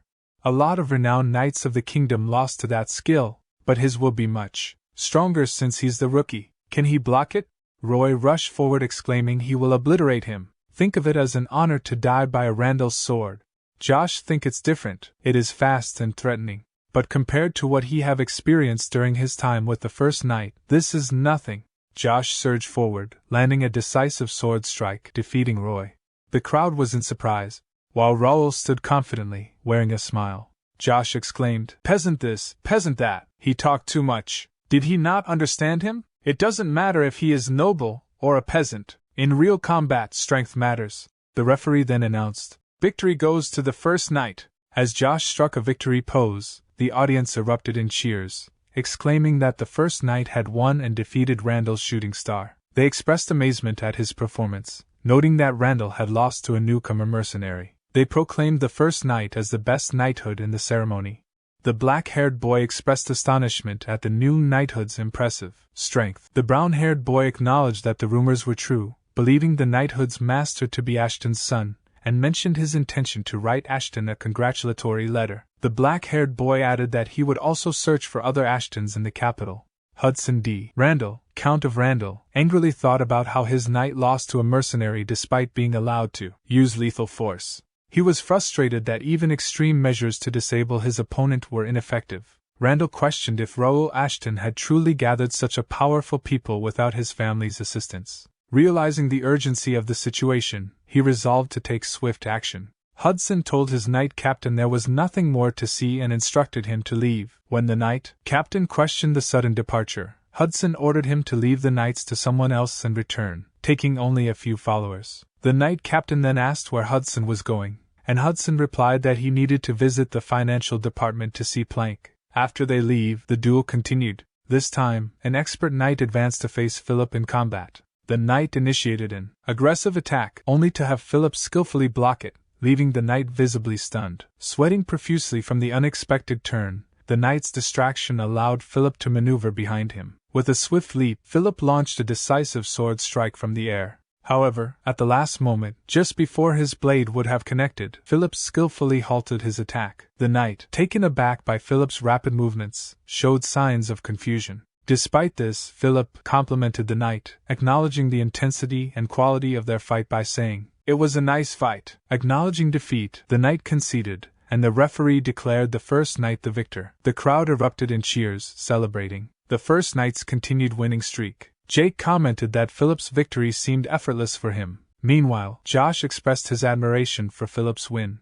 Another observer remarked that Philip had decisively defeated a fellow advanced expert, emphasizing the dominance displayed in the match. A person with reddish-brown hair noted that Philip's performance confirmed that who is the main knighthood of the ceremony. Meanwhile, a bold individual named Jaden D. Ashton, Viscount of the Jaden Viscounty, observed the scene from a distance and questioned if it was the first knight. Mentioning the knighthood Raul formed, the observer recognized familiar faces among them. Turning to Titus for insights, the discussion shifted to Raul's character. Titus described Raul as someone who had been calm and composed from a young age. He speculated that Raul had likely matured further since the gate incident. Jaden remarked on the Ashton family's transformation, noting their previous satisfaction with rural swordplay. However,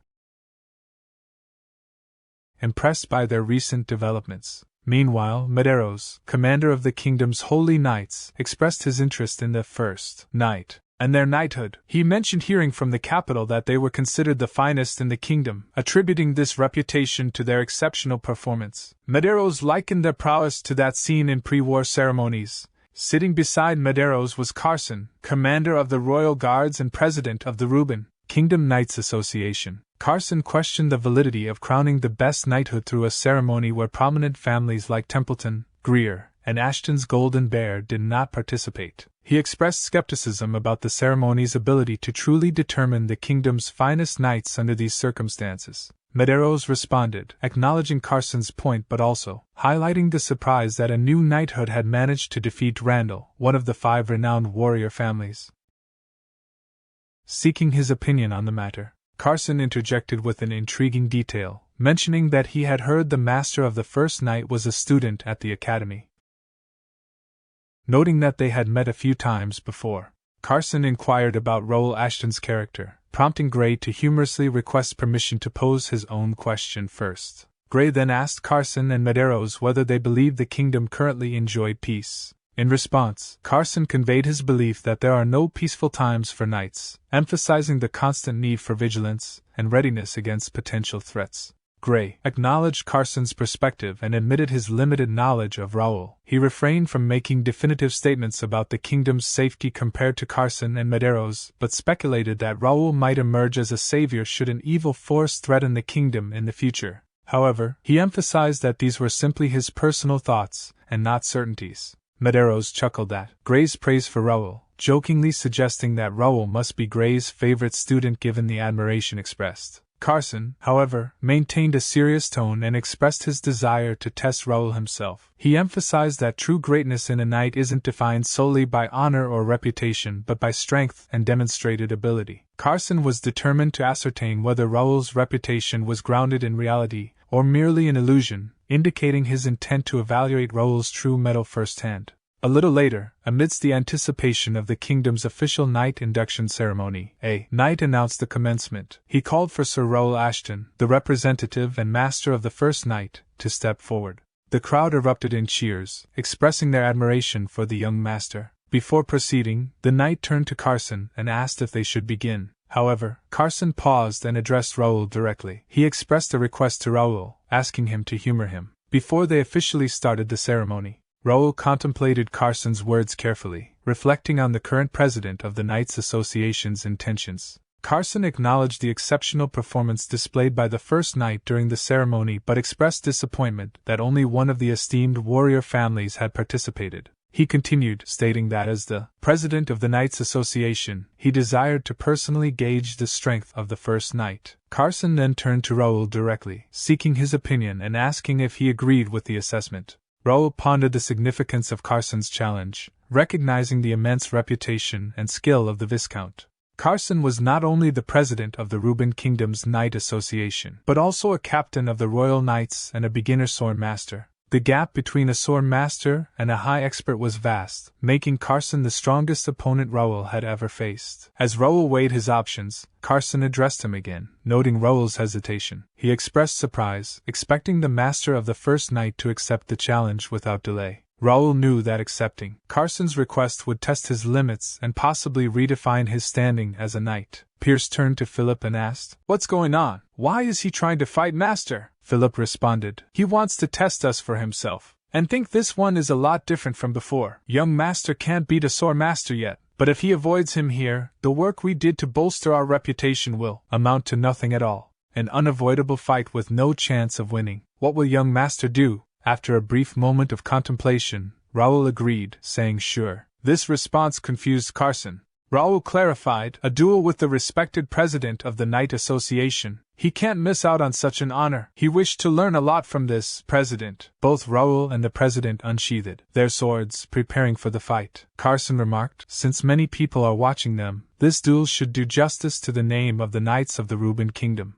Raul respectfully acknowledged the president, saying of course, thank him for this opportunity. The audience erupted in excitement, shouting, wow, President versus Sir Raul? This is amazing. This is the actual highlight of this ceremony. Meanwhile, Josh asked Philip, what is going on? This duel wasn't planned, Philip replied, and it shouldn't happen. Not in a normal ceremony, at least, Pierce added. However, this ceremony has undergone significant changes in both schedule and scale, which means there's no point in sticking to the previous standards. Jack commented, that just means they have to prove themselves twice. Homer noted, President Carson is a strict person, so he wants to be certain. Philip concluded, Master must have accepted the duel because he's got something. They just have to trust his judgment. Gray laughed and remarked, he think he put Raul in an awkward position by talking too much. Medeiros asked awkward, and added he think this is better for him. A duel with the president of the Knight Association isn't something he can experience anywhere. He has known Sir Carson for a long time, but it's been a while since he last saw him like this, with such enthusiasm. Raul then asked, shall they begin?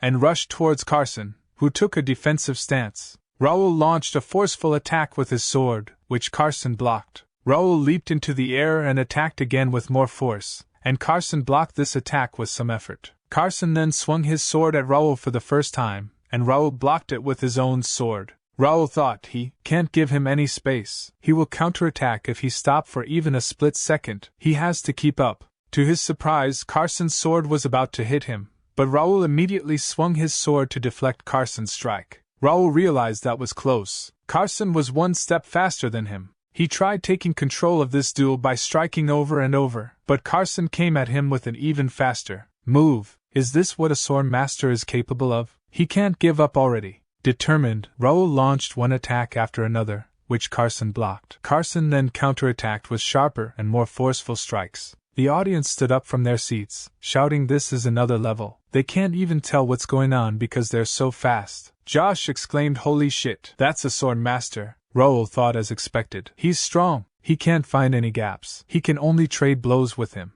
Carson then said, good. He has seen his sword skill now. However, there's something more important than that. But then a cube of deep blue hue, surrounded by swirling black energy, appeared above Carson's left hand, and he continued by saying, if he is going to lead the new generation, he will need more than just sword skill. Let's move on to the next part. Carson asked Raul if he was ready, prompting Raul to notice a strange energy emanating from a cube artifact. Raul questioned Carson's intentions with the artifact. Medeiros questioning why Carson was using the artifact. Gray expressed concern about the artifact's abnormal behavior. Medeiros identified it as a hybrid core, a significant artifact of the High Holy Knights designed to detect dark mana, primarily used by the Empire's soldiers. Originally intended to uncover spies during the ceremony, its deployment was cancelled due to stability concerns. Carson's unexpected use of the artifact raised eyebrows, with Medeiros questioning the extent of Carson's actions in the arena, urging him not to be suspicious despite the first knight's contributions to the kingdom. Carson emphasized his need for certainty and requested Raul's cooperation. He then activated the hybrid core, causing dark mana to emanate from it and envelop Raul. Meanwhile, at the Reuben Kingdom's Department of the Interior, Plank expressed surprise at Count Randall's presence, noting rumors of his knight's participation in the ceremony. Hudson confronted Plank, questioning his apparent lack of concern for the ceremony's importance. He couldn't understand why Plank remained relaxed and suggested that Plank might be underestimating the significance of the events unfolding.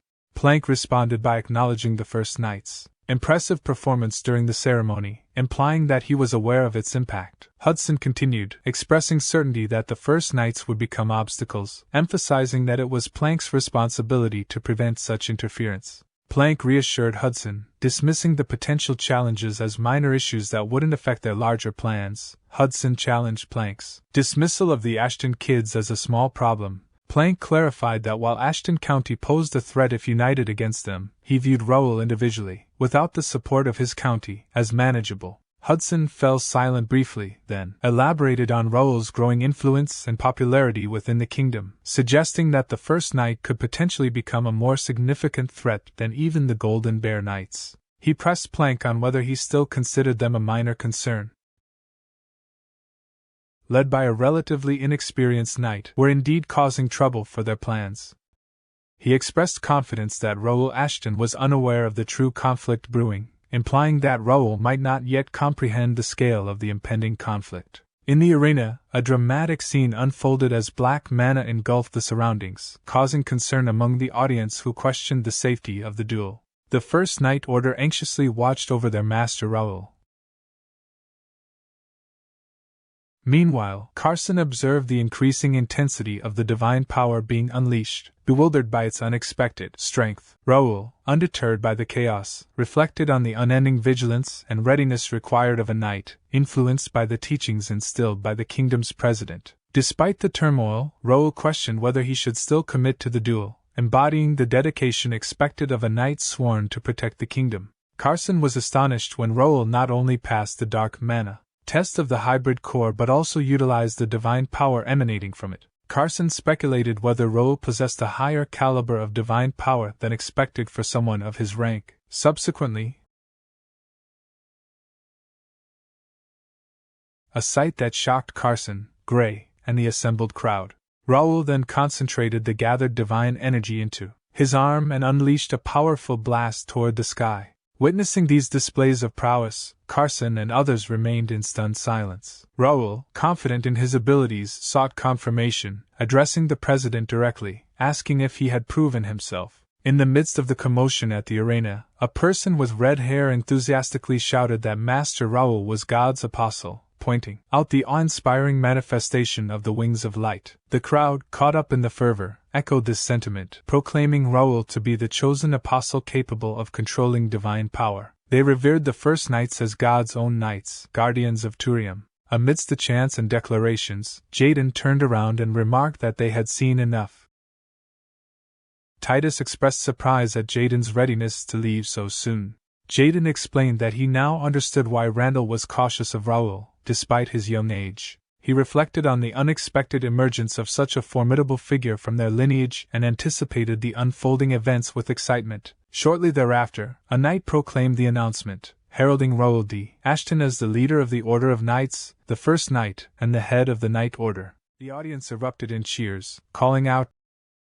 Meanwhile, Raul knelt before Carson, positioning himself before the solemn ceremony. Carson initiated the oath-taking ritual by placing his blade on Raul's shoulder, representing the Knights Association of the Reuben Kingdom. Carson posed the question, asking Raul, now the master of the First Knight, if he swore allegiance to the kingdom and its ruler, the king. Raul, with unwavering determination, solemnly declared, he swear. Carson asked Raul if he and his knights pledged to protect the royal family and the kingdom's people with their lives, and to take the lead in eliminating any threats to the kingdom. Raul responded with a resolute that he swear. Carson then inquired if Raul vowed to always train himself with humility and diligence, and to follow the code of chivalry while upholding the honor of the kingdom's knights. Again, Raul affirmed with conviction, saying he swear. Continuing the oath, Carson emphasized that Raul and his knights must embody strength, honor, and loyalty, ensuring the kingdom's prosperity, upholding the knights' honor, and maintaining justice. Carson officially recognized Raul and his knights as integral knights of the great Reuben Kingdom. After the ceremony concluded, Medeiros approached Carson and inquired about his feelings regarding Raul Ashton. Carson initially feigned ignorance, prompting Medeiros to clarify that he was asking about Carson's impressions after dueling against Raul. Carson, somewhat dismissively, asked if Medeiros had not witnessed the duel, noting that Raul displayed all the qualities expected of a knight of the kingdom. However, Medeiros persisted, indicating that he wasn't interested in Carson's assessment of Raul's combat skills. Carson then questioned what is then he wants to know. He saw from Raul Ashton during the duel. After a moment of silence, Carson revealed his motives behind testing Raul Ashton. He explained that he wanted to understand the meaning behind President Gray's statements, which had left him troubled. Carson outlined 3 particular points that had unsettled him. First, Gray's warning about an impending threat to the kingdom. Second, Gray's suggestion that Raul Ashton might be the savior of all. and third, the fact that these statements came from President Gray himself. Carson questioned Medeiros about whether President Gray had ever mentioned such concerns about a threat to the kingdom, or singled out someone as a potential savior. He mentioned that while Gray had attributed these remarks to personal thoughts, as a knight of the kingdom, Carson couldn't dismiss them lightly without seeking deeper understanding and clarity. Asking if Carson believed President Gray.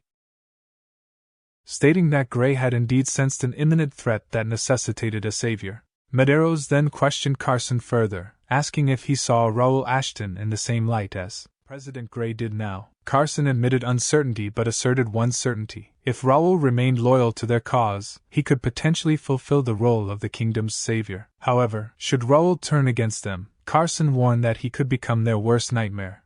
Medeiros brought up Raul's successful passing of the hybrid cores test, but Carson reminded him that the test only verified the use of dark mana, not allegiance or true intentions. Carson emphasized the ambiguity surrounding Raul's relentless actions, suggesting it was prudent to approach him with caution until his true motivations became clearer. Medeiros reflected on Carson's character, noting how unchanged and steadfast he had remained over the years. At the Ashton County mansion the next day, the first knights were engaged in training. Josh sparred with Jake, rushing in with a vigorous attack. However, Jake effortlessly countered Josh's assault with a single move, sending Josh crashing to the ground. Frustrated, Josh questioned Jake about his ability to consistently block his attacks. Jake explained that while Josh's attacks were swift and forceful, they were predictable and lacked subtlety. He pointed out that while such tactics might be effective against some opponents, they wouldn't suffice against adversaries who had real combat experience. Jake advised Josh to adapt his fighting style according to different types of opponents, emphasizing the need to recognize and adjust to the strengths and weaknesses of each adversary.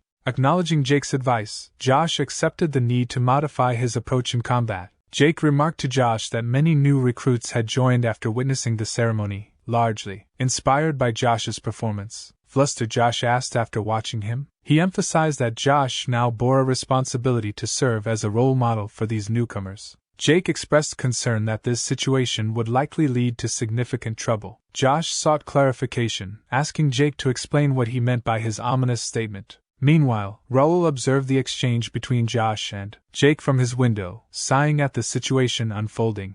At that moment, Bernard approached Raul, informing him that the initiation test for the new recruits he had mentioned earlier was all prepared and ready to commence. Raul expressed gratitude to Bernard for preparing the initiation test, noting that their efforts during the ceremony had proven fruitful. He anticipated that their previously quiet knighthood would now become bustling with new recruits. Curious about Raul's sudden push for expansion, Bernard questioned whether there was a specific reason for the urgency. Raul pondered Bernard's concern and then questioned whether Bernard truly believed the kingdom was currently peaceful. Bernard sought clarification, prompting Raul to acknowledge that while minor issues might occur, the kingdom was currently enjoying a period of peace as it always had. However, Raul ominously predicted that this peace would soon be shattered by an incident 5 days hence. He stressed the urgency of their preparations, emphasizing their responsibility to prevent the impending crisis and maintain peace. Then the scene shifted to a conversation between Gerald D. Reuben, the sixth prince of the Reuben kingdom, and Carson. Gerald thanked Carson for overseeing the ceremony on behalf of the royal family.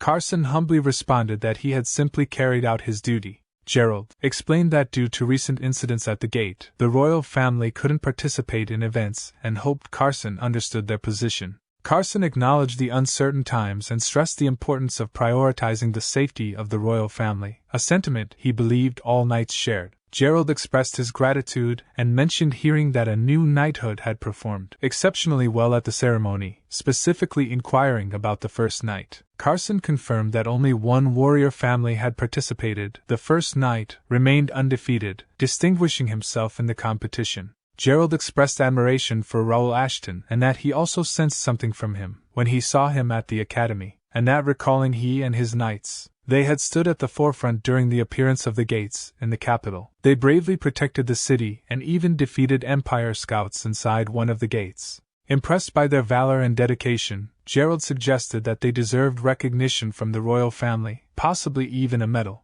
He mentioned currently, They are stationed at the gates, vigilantly watching to prevent any monsters from escaping, and his intention to visit them personally to offer his appreciation and rewards, and asked for Carson's suggestion. Carson, however, regretfully informed Gerald that the first knight was not permitted to enter any of the gates in the capital. Gerald was incredulous upon hearing that the knighthood responsible for defending the city during the gate incidents was barred from entering any of the gates in the capital. He questioned who had issued such an order. Carson explained that the restriction was imposed by Randall, who managed the capital's defenses. The rationale given was to optimize their forces effectively. Carson clarified that they were only allowed entry into one specific gate where Empire scouts were located, due to the presence of hostages. Gerald expressed frustration, emphasizing that this wasn't the time for internal conflicts among noble families. Determined to address the issue directly, he declared his intention to meet with Count Randall personally to resolve the matter, and ensure that the knighthood received the recognition and access they deserved. Inside one of the gates, a system window displayed information about the monsters in that gate, including an armored boar at level 55, rank D, with mutated molars and arm traits. Meanwhile, Raul entered the gate and swiftly defeated several armored boars near the entrance. Reflecting on the situation, Raul noted the abundance of armored boars inside the gate and realized the potential chaos that would ensue in the capital if these creatures escaped. Determined to prevent disaster, Raul resolved to handle the threat within the gate. However, as he strategized, the armored boars regrouped and launched a coordinated attack from all directions. Inside the gate, after Raul had encountered the armored boars and faced their coordinated attack, members of the First Knight arrived to assist. Philip, Josh, Pierce, and Jake swiftly engaged the armored boars, joining forces to defeat the creatures that had threatened Raul. Assessing the situation, Philip remarked that dealing with the armored boars would take considerable time. Jake emphasized that they were only at the entrance of the gate, and that this was just the beginning of their task. Pierce stressed the importance of halting the armored boars within the gate to prevent them from escaping into the capital. Josh expressed concern about their ability to achieve this daunting task. In response, Raul assured them not to worry, stating that they were not the central figures in this gate's scenario. As he said that alchemist Nikia arrived on the scene, apologizing for her tardiness due to the time needed to brew a potion. Raul reassured her, emphasizing her crucial role in the mission. Encouraged by Raul's words, Nikia unleashed her alchemical power, creating a massive explosion. The brightness of the explosion surprised Josh, while Jake marveled at its display, questioning if it was indeed magic. Philip recognized that what they witnessed was not just ordinary magic but a potent blend of alchemy and magic. While battling inside the gate, Nikia unleashed her alchemical magic once more, blasting the monsters with powerful force. Observing Nikia's prowess, Raul reflected on her resilience, noting that despite the recent ordeal with her sister, she hadn't weakened. In fact, her abilities had surpassed his expectations. Impressed by Nikia's display of alchemy and magic, Raul acknowledged the significant boost she brought to their forces. After finishing the monsters, she turned to his comrades, asking was that too much. But they were awestruck by Nikia's abilities. Philip praised Nikia's use of potions to amplify mana as brilliant, emphasizing its effectiveness in combat. Raul agreed, recognizing Nikia as a formidable asset and the strongest wildcard they possessed. He acknowledged that their current success was largely due to Nikia's contributions but reminded everyone that they still faced the challenge of defeating the guardian of a C-rank gate. After some time, Gerald D. Reuben, the sixth prince of the Reuben Kingdom, paid a visit to Randall County. Upon his arrival, Hudson D. Randall, the Count of Randall, greeted him with an apology, explaining that he had not been informed of the prince's visit in advance and therefore could not prepare accordingly. Prince Gerald reassured Count Randall that it was unnecessary to apologize, as he did not expect any special preparations for his visit. The Count expressed his gratitude for the prince's understanding. The prince then shifted the conversation to a pressing matter, stating his desire to discuss it immediately despite his wish for a more relaxed conversation. He mentioned that he had heard about a ban on gate entry requested by the Randall family, specifically affecting the First Knight, and asked for clarification on the situation. Count Randall explained that the gate entry ban was a strategic decision aimed at efficiently managing the gates and the capital. He clarified that this measure was taken in consultation with the capital guard and was not exclusive to the First Knight, but applied to all knighthoods. Prince Gerald D. Reuben acknowledged Count Randall's dedication to the capital's security but emphasized the critical nature of the current situation, where every soldier's contribution is vital. He declared that the gate entry ban would be completely lifted, allowing all knighthoods and mercenary groups to defend the capital. Gerald assured that he would personally inform the Capital Guard commander and instructed Count Randall to leave gate control to the Capital Guard.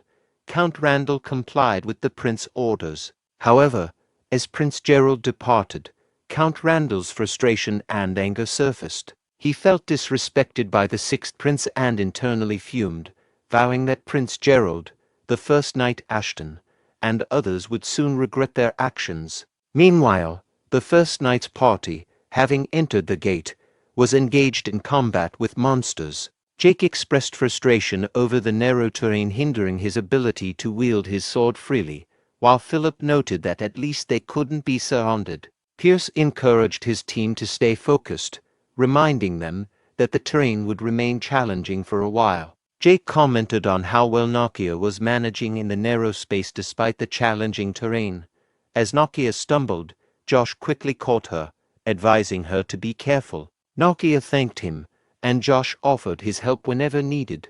Observing this, Jake remarked that Josh needed to get himself together. Raul noted the difficulty of traversing the C-rank gates terrain, which consumed a lot of stamina. He mentioned that he was able to enter the gate due to his favor with the Capital Guard, but, since the operation was unofficial, he couldn't bring many members. He acknowledged Nikia's valuable contribution to their forces, but worried that everyone would be exhausted before the raid even began. Raul was uncertain about the usefulness of taking a break due to the terrain.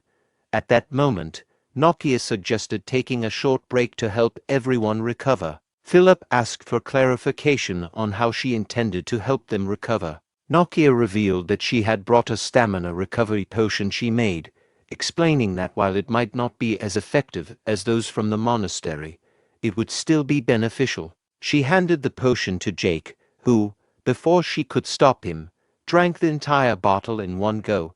Jake immediately felt an overwhelming surge of power. Nikia explained that the potion was concentrated and could have been shared among them. Fortunately, she had brought an extra bottle. Pierce remarked that Jake often acted impulsively due to his muscular, less thoughtful nature. Raul was impressed that Nikia had made a potion typically requiring divine power from a certified priest using only alchemy. He realized that bringing Nikia along had been a wise choice, as they could now move forward without concerns. With their energy restored, Raul suggested they continue their mission. Jake enthusiastically agreed, ready to face any guardian or challenge ahead. Philip asked Nikia if she had a potion to silence someone. Nikia replied that she did not have such a potion. Meanwhile, a D-ranked gate guardian, the Lion Mane Boreman champion, level 77, rank B, with traits such as being armed, having deformed molars, and a mane, observed the group from a distance. At one of Reuben Kingdom's prisons, Vice President Gray approached the guards on duty, thanked them for their hard work, and requested to interrogate the prisoner alone. The guards complied and left. Gray then approached the cell holding an Imperial Hound and questioned the prisoner's loyalty to the Empire. The Imperial Hound mocked Gray, suggesting his acting was poor and challenged him to reveal his true self. Gray's appearance began to change, revealing himself to be Kane, the faceless master of the Information Guild. Acknowledging the Imperial Hound's skills, Kane admitted understanding why his guild had crumbled before them and prepared to start the interrogation. The Imperial Hound mocked Kane, dismissing his intention to conduct an interview and calling it a farce. He taunted Kane, suggesting that interrogation through threats or torture wouldn't yield any useful information. Kane sighed, acknowledging that while those methods might be tempting, he couldn't use them. He explained that he was no longer part of the Information Guild Wing of Freedom but had joined the First Knight, which followed strict rules against torture. The Imperial Hound laughed at the irony, ridiculing Kane for becoming a dog of a nobleman playing knight. He sarcastically encouraged Kane to try extracting information using the First Knight's methods, doubting their effectiveness and challenging him to follow through. Kane smiled and explained his approach, highlighting that first knights do not use threats, torture, or coercion during interrogations. Instead, they use artifacts. He revealed an artifact that paralyzes the mind, compelling the subject to divulge information. With slight adjustments, it can also erase memories of the past few hours, ensuring the subject forgets the interrogation and their betrayal. Kane proposed this method as fair, as he would obtain the information without the Imperial Hound feeling guilty about betraying the Empire. He then asked the Imperial Hound about their final goal. The scene then shifted back to the gate, where Jake expressed frustration upon encountering a dungeon immediately after barely passing through the gorge. Confused by the gate's challenges, Nikia sought clarification from Raul. Raul explained that the dungeon had formed from the mana of the gate, and it appeared to still be in the process of forming. He warned that if the gate's rank rose to C, the terrain itself would undergo significant changes. Therefore, they needed to act swiftly. If they didn't defeat the Guardians soon, it could pose a serious threat. Josh raised concerns about the dungeon potentially engulfing the gate's terrain, which could lead to monsters of a much higher level pouring into the capital. Jake, understanding the urgency of the situation, urged Raul to proceed quickly, addressing him as master. Raul, however, found the timing and circumstances suspicious. He noted that such a challenging gate had appeared shortly before that incident. He reflected that gates of C rank or higher typically required significant time to conquer and that this dungeon seemed particularly formidable. He suspected that someone might be deliberately trying to tie down their knighthood to this gate, possibly as a distraction or trap. As Raul contemplated the suspicious timing of the gate's appearance, Jake interrupted his thoughts, addressing him as master and asking if there was a problem. Raul brushed it off, reassuring the group to take their time to scout the area and prepare thoroughly before entering. He emphasized the uncertainty of the unfolding situation and the need for ample preparation. All the members acknowledged Raul's instructions, expressing their understanding. Raul questioned himself, wondering if he was overthinking things. Despite his suspicions, he acknowledged that they couldn't leave the gate and decided to focus on breaking through it as quickly as possible. Meanwhile, from a distance, two figures observed them, who are Imperial Hounds. As the first knights entered the dungeon, Josh held onto the magic lamp, while Jake remarking on the dungeon's size and eerie silence, speculating it might be due to its incomplete state. Pierce cautioned against dropping their guard, sensing a latent danger despite the apparent quietness. Josh asked Philip if dungeons typically looked like this and marveled at how such structures could form naturally. Philip explained that dungeons come in various types, with rune-type dungeons like the current one being larger. He described dungeons as formations created by a concentration of mana, allowing their shapes to change and potentially spawn monsters. Philip emphasized the unpredictability of dungeons and urged everyone to stay vigilant.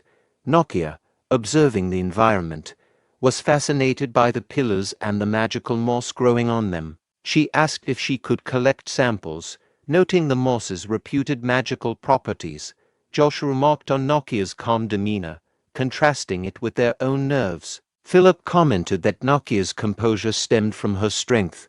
Raul, meanwhile, noted the dungeon's unusual aspects. Despite its size and potential rank C growth, the perceived danger level was surprisingly low. He sensed an unnaturally rigid flow of mana, suggesting someone had artificially suppressed the dungeon's magical power. Josh then spotted something on the wall and alerted Raul.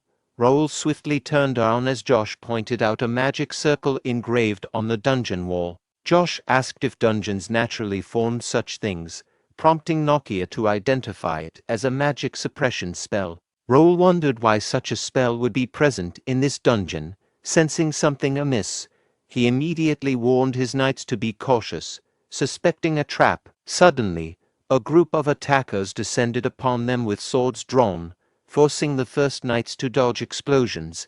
Jake voiced confusion over the sudden attack. Meanwhile, Imperial Hounds blocked their path, with their leader acknowledging the knights' unexpected arrival and thanking them for making their infiltration easier. Seeing the Imperial hounds, Raul realized they had infiltrated the dungeon and likely suppressed its mana flow. He questioned their motives and swiftly drew his sword from his inventory, preparing to confront them and determined to uncover their plans. Gerald de Ruban returned to Ruban Kingdom Palace and encountered his older brother, Herdian de Ruban, the kingdom's third prince. Herdian reminded Gerald about the order to stay within the palace, questioning why he had ventured outside. Gerald explained that he had to discuss urgent matters with Count Randall regarding the gates, apologizing for not following the order. He acknowledged the necessity of facing the consequences and promised to inform the king himself. Herdian reassured Gerald that there was no need for immediate consequences, expressing confidence that their father, the king, would understand the urgency of the situation. However, he advised Gerald to use messengers or call meetings in the future, emphasizing the king's absolute orders. Gerald respectfully accepted his brother's advice, affirming that he understood and would comply with proper protocol moving forward. As Herdian D. Ruben walked away, he pondered when Gerald had started concerning himself with the gates, wondering if the king or another brother had influenced him. A girl accompanying him clarified that Gerald acted on his own, likely inspired by his classmate Raul Ashton's achievements. She asked if they should take any action. Herdian instructed her to secretly summon Viscount Plank for a discussion. Meanwhile, inside the dungeon, the Imperial Hound group leader taunted the First Knights, mocking them for falling into the trap and confirming the rumors about Raul's fascination with gates. The First Knights, now aware of their opponent's identity, became nervous. Jake angrily called the Imperial Hounds weirdos for hiding in the dungeon, while Philip questioned if their plan was to lure the Conquest Squad. The leader smugly replied that regardless of their thoughts, the knights had indeed walked into his trap. Raul felt something was off, questioning why the Imperial Hounds had set a trap with only a few members and no high-ranking personnel. He nervously considered a possibility and turned to Nikia, asking about the effectiveness of the magic circle for mana restriction. Nikia confirmed that it was a powerful high-class restriction spell, further enhanced by a dagger artifact in the center. Raul deduced that the magic circle had restricted the mana within the gate, causing the condensed mana to enhance the gate's rank. Nikia agreed with his assessment. Raul pondered whether the Imperial Hounds had manipulated the gate's rank to lure them in and if there was another purpose behind it, given the small number of enemies present. Jake taunted the Imperial Hounds, questioning their confidence in defeating the First Knights. The Imperial Hound group leader retorted, asserting that they were stronger than the kingdom's forces and that their bait had successfully lured the First Knights into the trap. Hearing the Imperial Hound leader refer to themselves as bait, Raul nervously pondered the implications. Jake, Philip, and Josh charged at the Imperial Hounds, with Jake sarcastically hoping they weren't trapped just for a conversation. Philip swiftly defeated 2 Imperial Hounds, Jake took down another 2, and Pierce eliminated 2 more. Josh defeated the group leader, who dropped to his knees, and his sword falls to the ground, and admitted he expected defeat but hoped for a better outcome. Philip questioned why the leader had planned such a stupid trap if he anticipated failure. The leader cryptically replied that everything was going according to plan. Meanwhile, Nikia approached the magic circle and noticed another spell cast on the artifact, realizing there was more to the trap. As Nikia recognized the spell cast on the artifact, she started trembling. The Imperial Hound leader declared that they were not weak and that death was part of their plan, proclaiming their success for the Emperor. He then began to tremble and foam at the mouth. At that moment, the magic circle activated. Jake turned to Raul, asking what was happening, while Raul looked toward Nikia.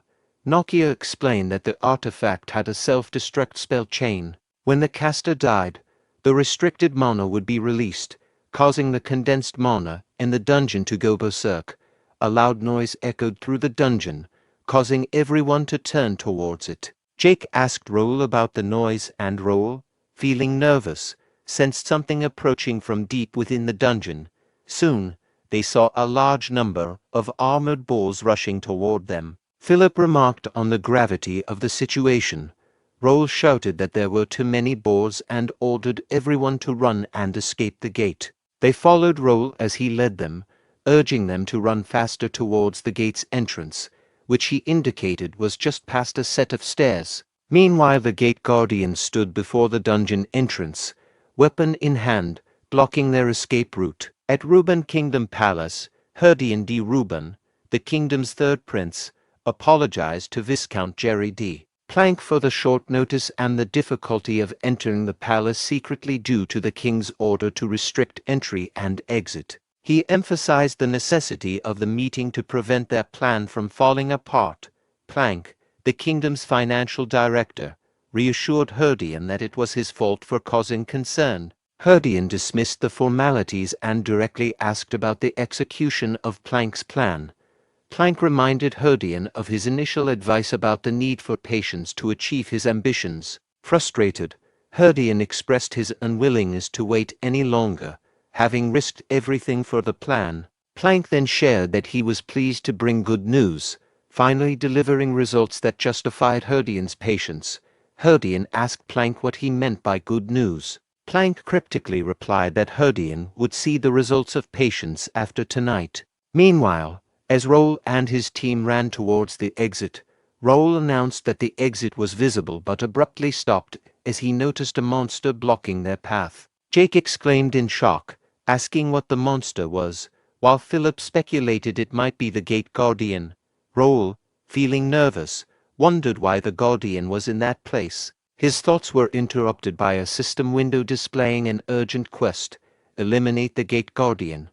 Rank B objective: eliminate the gate guardian that appeared with the monster wave. Reward: 28,000 experience coins and a random B rank material box. Raul continued to think anxiously, lamenting the timing and realizing that if they could reach the valley, they could use the narrow path to escape the gate. He pondered if facing the gate guardian at the dungeon entrance was part of a larger plan, regretting his earlier arrogance. As they heard the approaching footsteps of armored boars from behind, Jake informed the group that they had caught up to them. Philip expressed concern to Raul, noting that they were likely to be surrounded soon.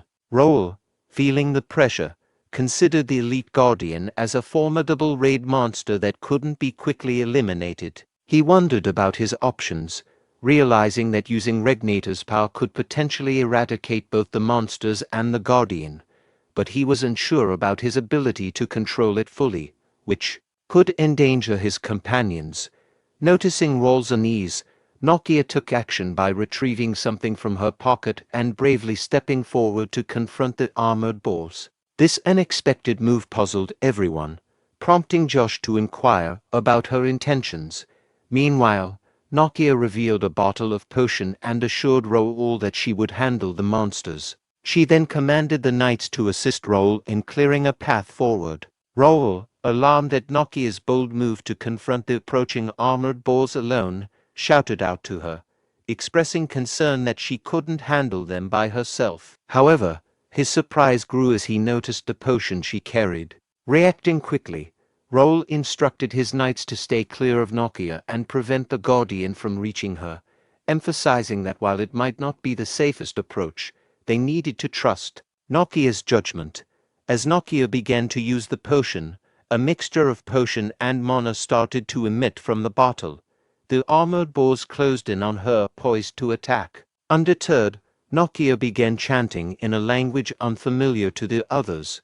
Soon, a powerful magic began to manifest, freezing the armored boars in their tracks. The knights and Raul alike were stunned by this display of magic.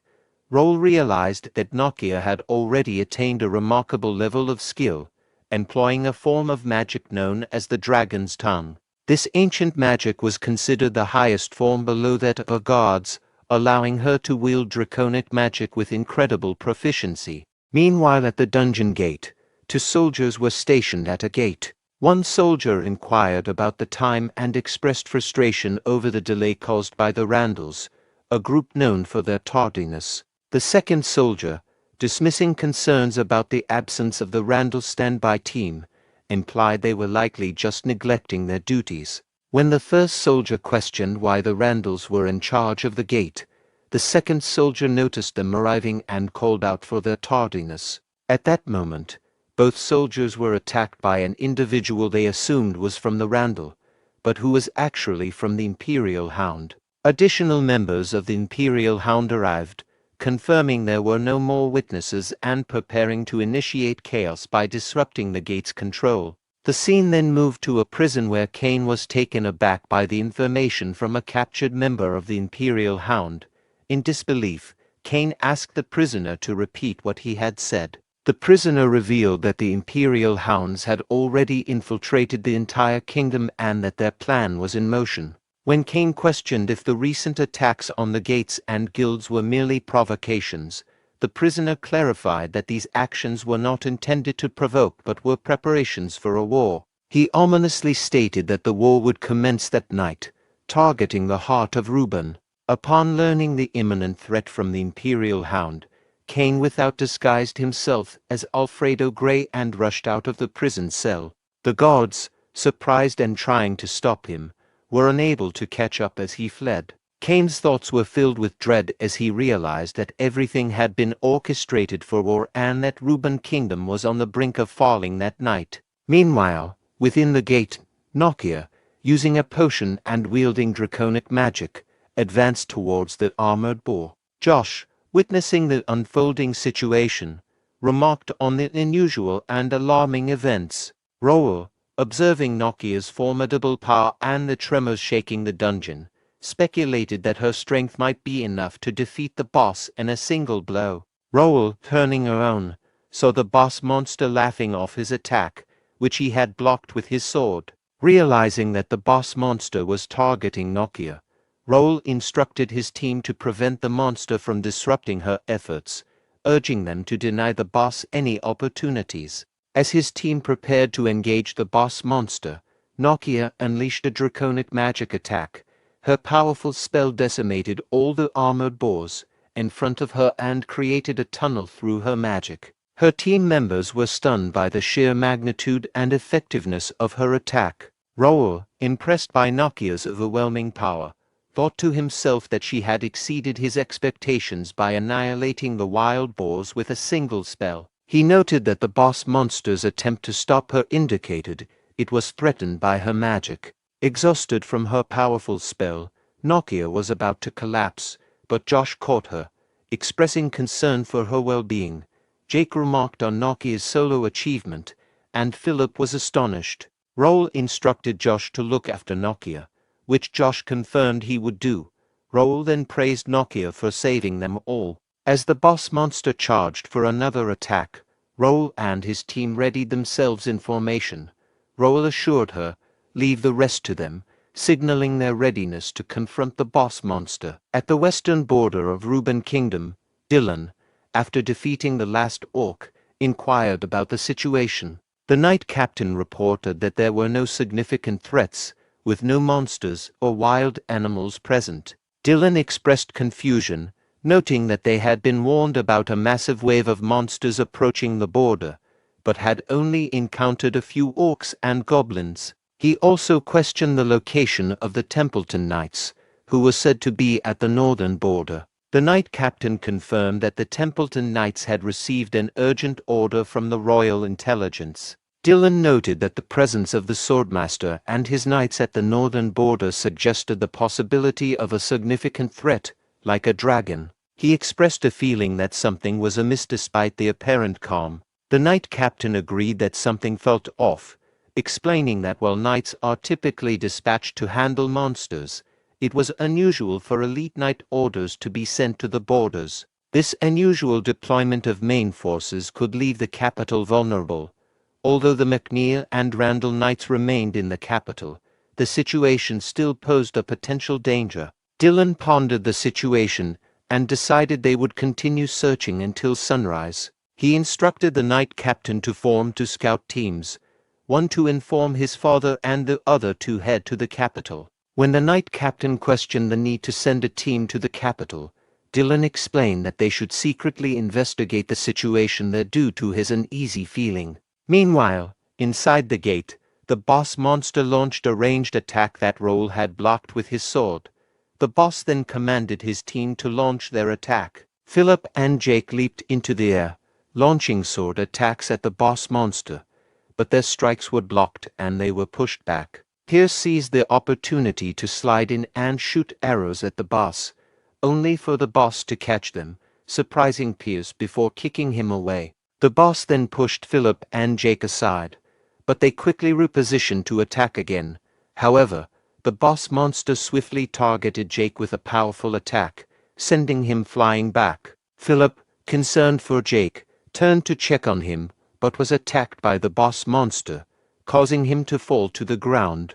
Raul then charged forward and landed a sword attack on the boss, but the injury was minor. In response, the boss monster roared and struck the ground with a powerful hit, creating an explosion that blasted everyone backward due to the force of the air pressure. As the dust cleared, Pierce asked Jake if he could move, to which Jake confidently replied that he was fine and that it was nothing. Pierce noted the battle was more challenging than anticipated, with the boss monster's agility despite its size making it difficult to handle. He remarked that this monster was likely the strongest they had encountered inside the gates. Meanwhile, Raul checked on Philip's condition and asked if he could continue fighting. Philip confirmed he could and warned Raul that this monster was different from previous guardians they had faced. Raul explained that the monster's increased strength was due to a sudden release of restricted mana, making it technically a rank C guardian. He encouraged his team not to give up, emphasizing that facing stronger opponents presents opportunities for growth and that overcoming this monster was part of their path as first knights. Raul gave the order for Jake and Pierce to wait for his signal before attacking, aiming to defeat the monster swiftly. Both Jake and Pierce confirmed their readiness. Philip warned Raul that the monster's quick reflexes made it difficult to find an opening. Raul, confident and eager to utilize a particular strategy, reassured his team. He then instructed the system to activate Radiant Aura, preparing to use this ability to gain an advantage in the fight. When Raul activated Radiant Aura, a pair of golden wings appeared on his back, stunning the boss monster. Philip observed the display of radiance, while Pierce and Jake felt their bodies healing, recognizing it as the skill Raul had used. Jose reflected on how impressive Raul was, recalling that this skill was demonstrated during a ceremony. Raul, acknowledging it was his first time using this skill in combat, expressed his need for his subordinates' assistance. He thanked them for their bravery and dedication, declaring it was the least he could do in return. He urged them to finish the fight, noting they had spent too much time in the gate. As the boss monster charged at Raul, he evaded the attack by jumping into the air and then launched his own attack, which the boss monster blocked with its axe. The boss monster quickly pushed Raul back with a fast axe attack. Raul noted the monster's speed, recognizing it as a raid-level threat, but resolved to hold it down until it made a mistake. He focused on blocking the monster's attacks. Meanwhile, Josh placed Nikia by a rock to support her as she sat. He asked if she was awake, and she confirmed she was. Seeing Raul fighting the boss monster, Nikia grew concerned for him. Jake, noticing that Raul was fighting alone, questioned if they should assist. Pierce reminded Jake of Raul's orders to wait for a signal and emphasized the need to trust their master. As Raul continued to fight the boss monster, he blocked its attacks while thinking he needed just a bit more time. He considered using his psychokinesis on the boss's weapon. Raul then applied psychokinesis to the boss monster's weapon, creating intense pressure that forced the monster to the ground. Realizing the threat, the boss monster threw away its axe. Seizing the opportunity, Raul gave the order for everyone to attack. Pierce fired an arrow that struck the boss monster, making it scream in pain. Philip and Jake then rushed in and delivered a powerful combined attack that severely injured the monster. Raul followed up with a final strike, finishing the boss and causing it to collapse. Exhausted, Raul sat down and stored his sword in his inventory, remarking that it had been a close fight. Philip checked on him, asking if he was okay. Raul responded that he was fine, but needed a brief rest.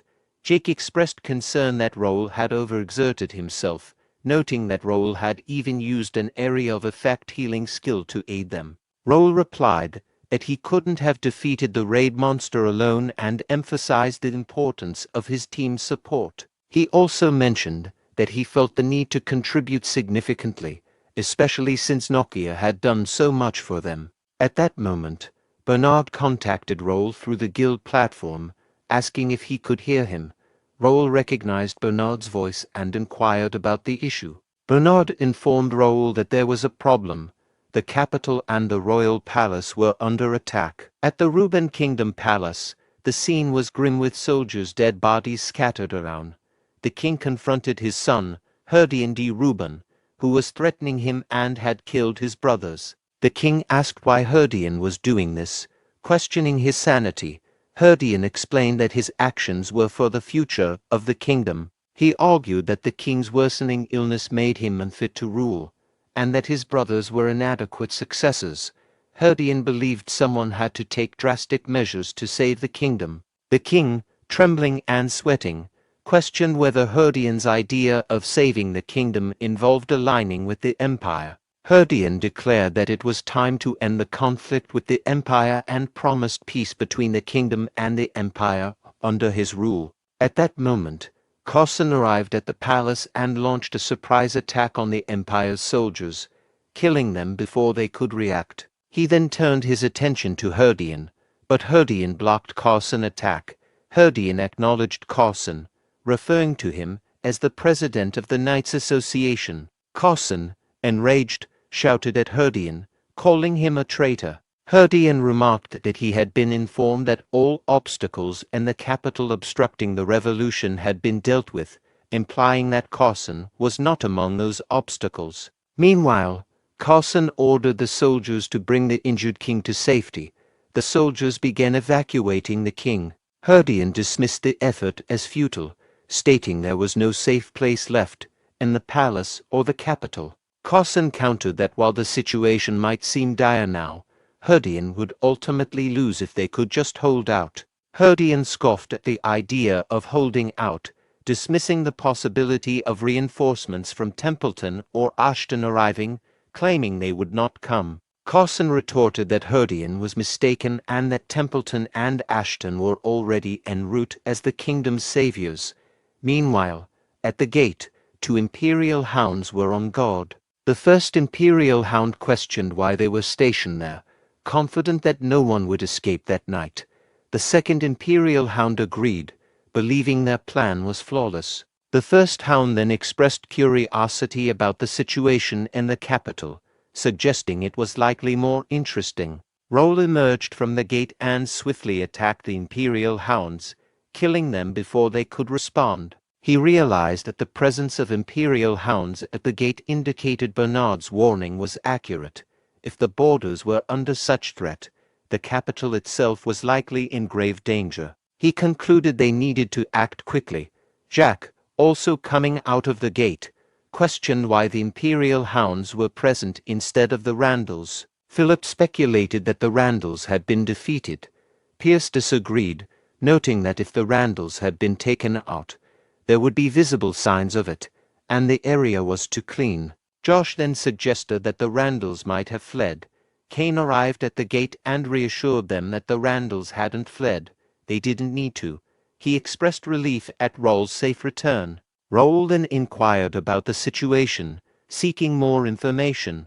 Kane explained that the situation was dire, revealing that the Imperial hounds, who had been hiding in the capital, had launched an attack. He confirmed that the Randalls were leading the Imperial hounds in the assault on the capital, verifying that the Randalls were indeed collaborating with them. The revelation that the Randalls were collaborating with the Imperial hounds shocked everyone. Raul reflected on the situation, recalling the Ruben Kingdom Rebellion, a historical incident where key factions within the kingdom conspired with the Empire to stage a rebellion and seize the throne, leading to the ruin of Ashton County.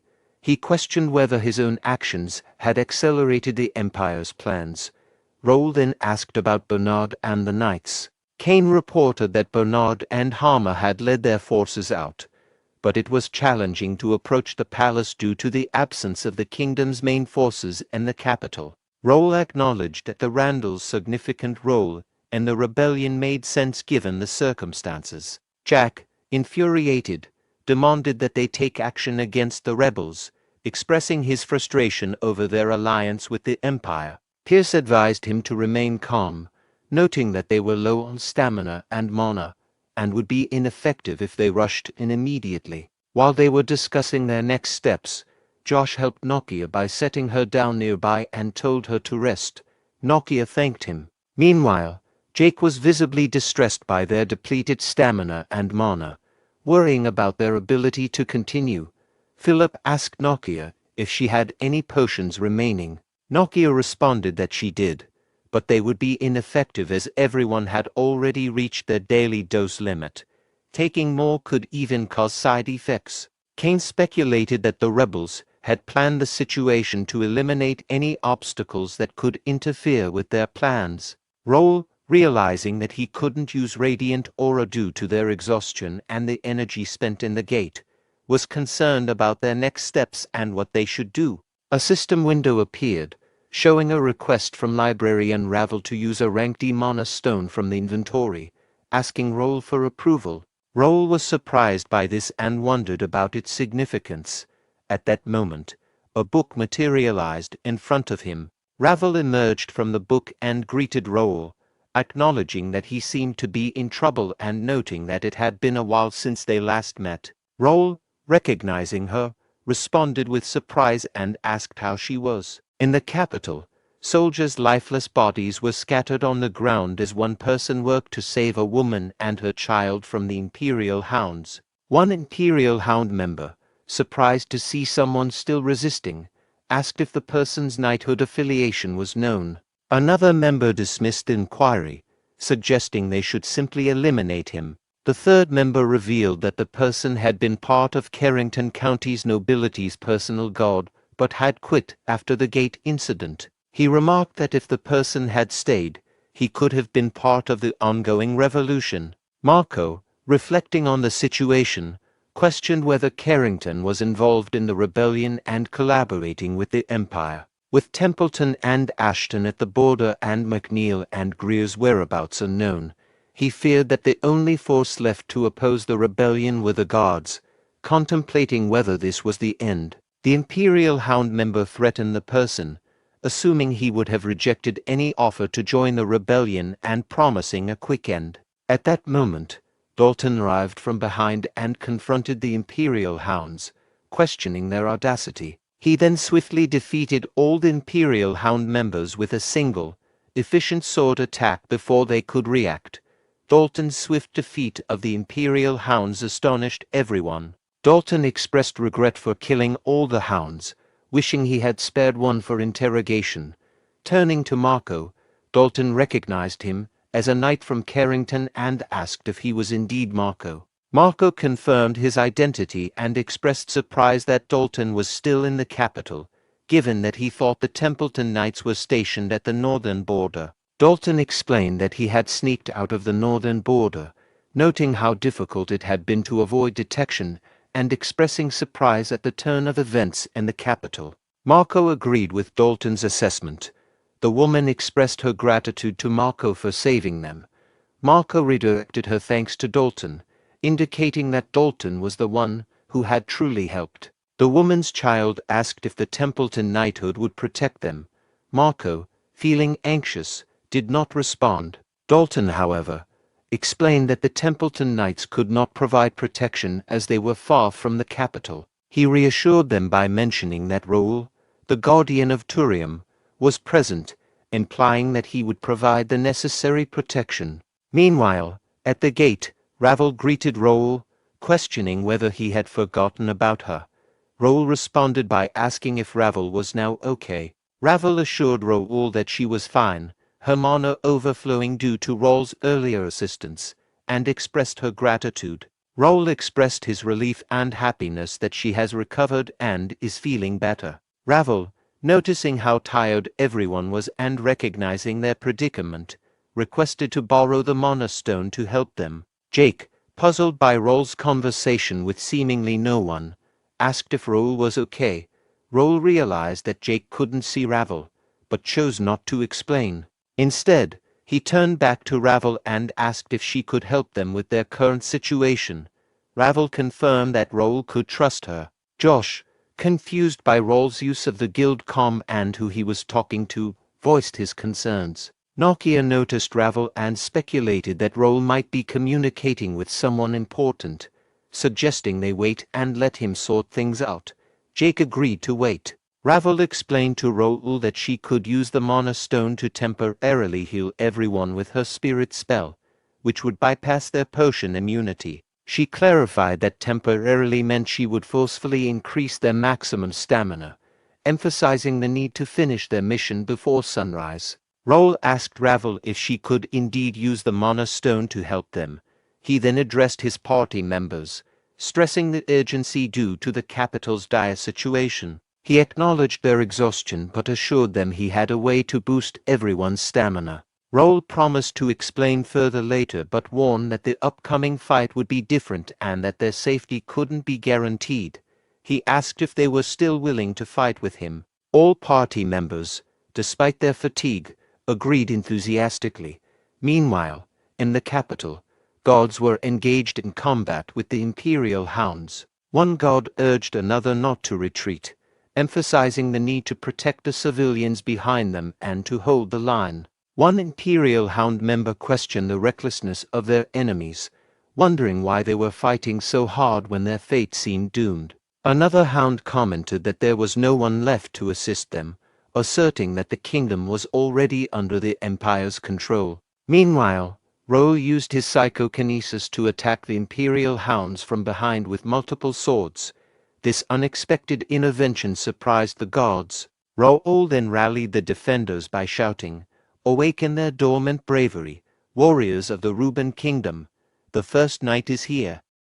Raul, displaying impressive combat skills, struck down 2 members of the Imperial Hound, sending them crashing to the ground. This act inspired relief and joy among the guards nearby, who cheered, recognizing Raul as Young Master Raul, and acknowledging the presence of the First Knight, also referred to as the Guardian of Turium. Motivated, they rallied together, shouting, "Follow the First Knight," as Raul and his knights made their way towards the palace. Amid this movement, Philip voiced his concern to Raul, pointing out that the rebels had likely already infiltrated the palace, suggesting they regroup their forces to reclaim it. Frustrated by the situation, Jake angrily cursed the predicament, specifically targeting the Randall rebels, exclaiming that it was absurd they had to fight to retake their own palace. Raul decided to proceed with a solo infiltration of the palace, instructing his companions to search for Bernard and Homer while defending the capital. Philip, surprised by this decision, questioned whether Raul should go alone. Forest Fairy Raul expressed concern about the dangers of facing an entire army by himself.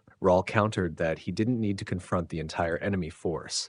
Instead, he aimed to create a disturbance that would unnerve the rebels. He emphasized that their priority should be to eliminate the rebels within the capital. Philip agreed to this plan, wishing Raul a safe return, while Jake encouraged Raul with confidence, saying that today the First Knight will demonstrate their strength to the Empire. Pierce informed Raul that they would join him at the palace after securing the capital.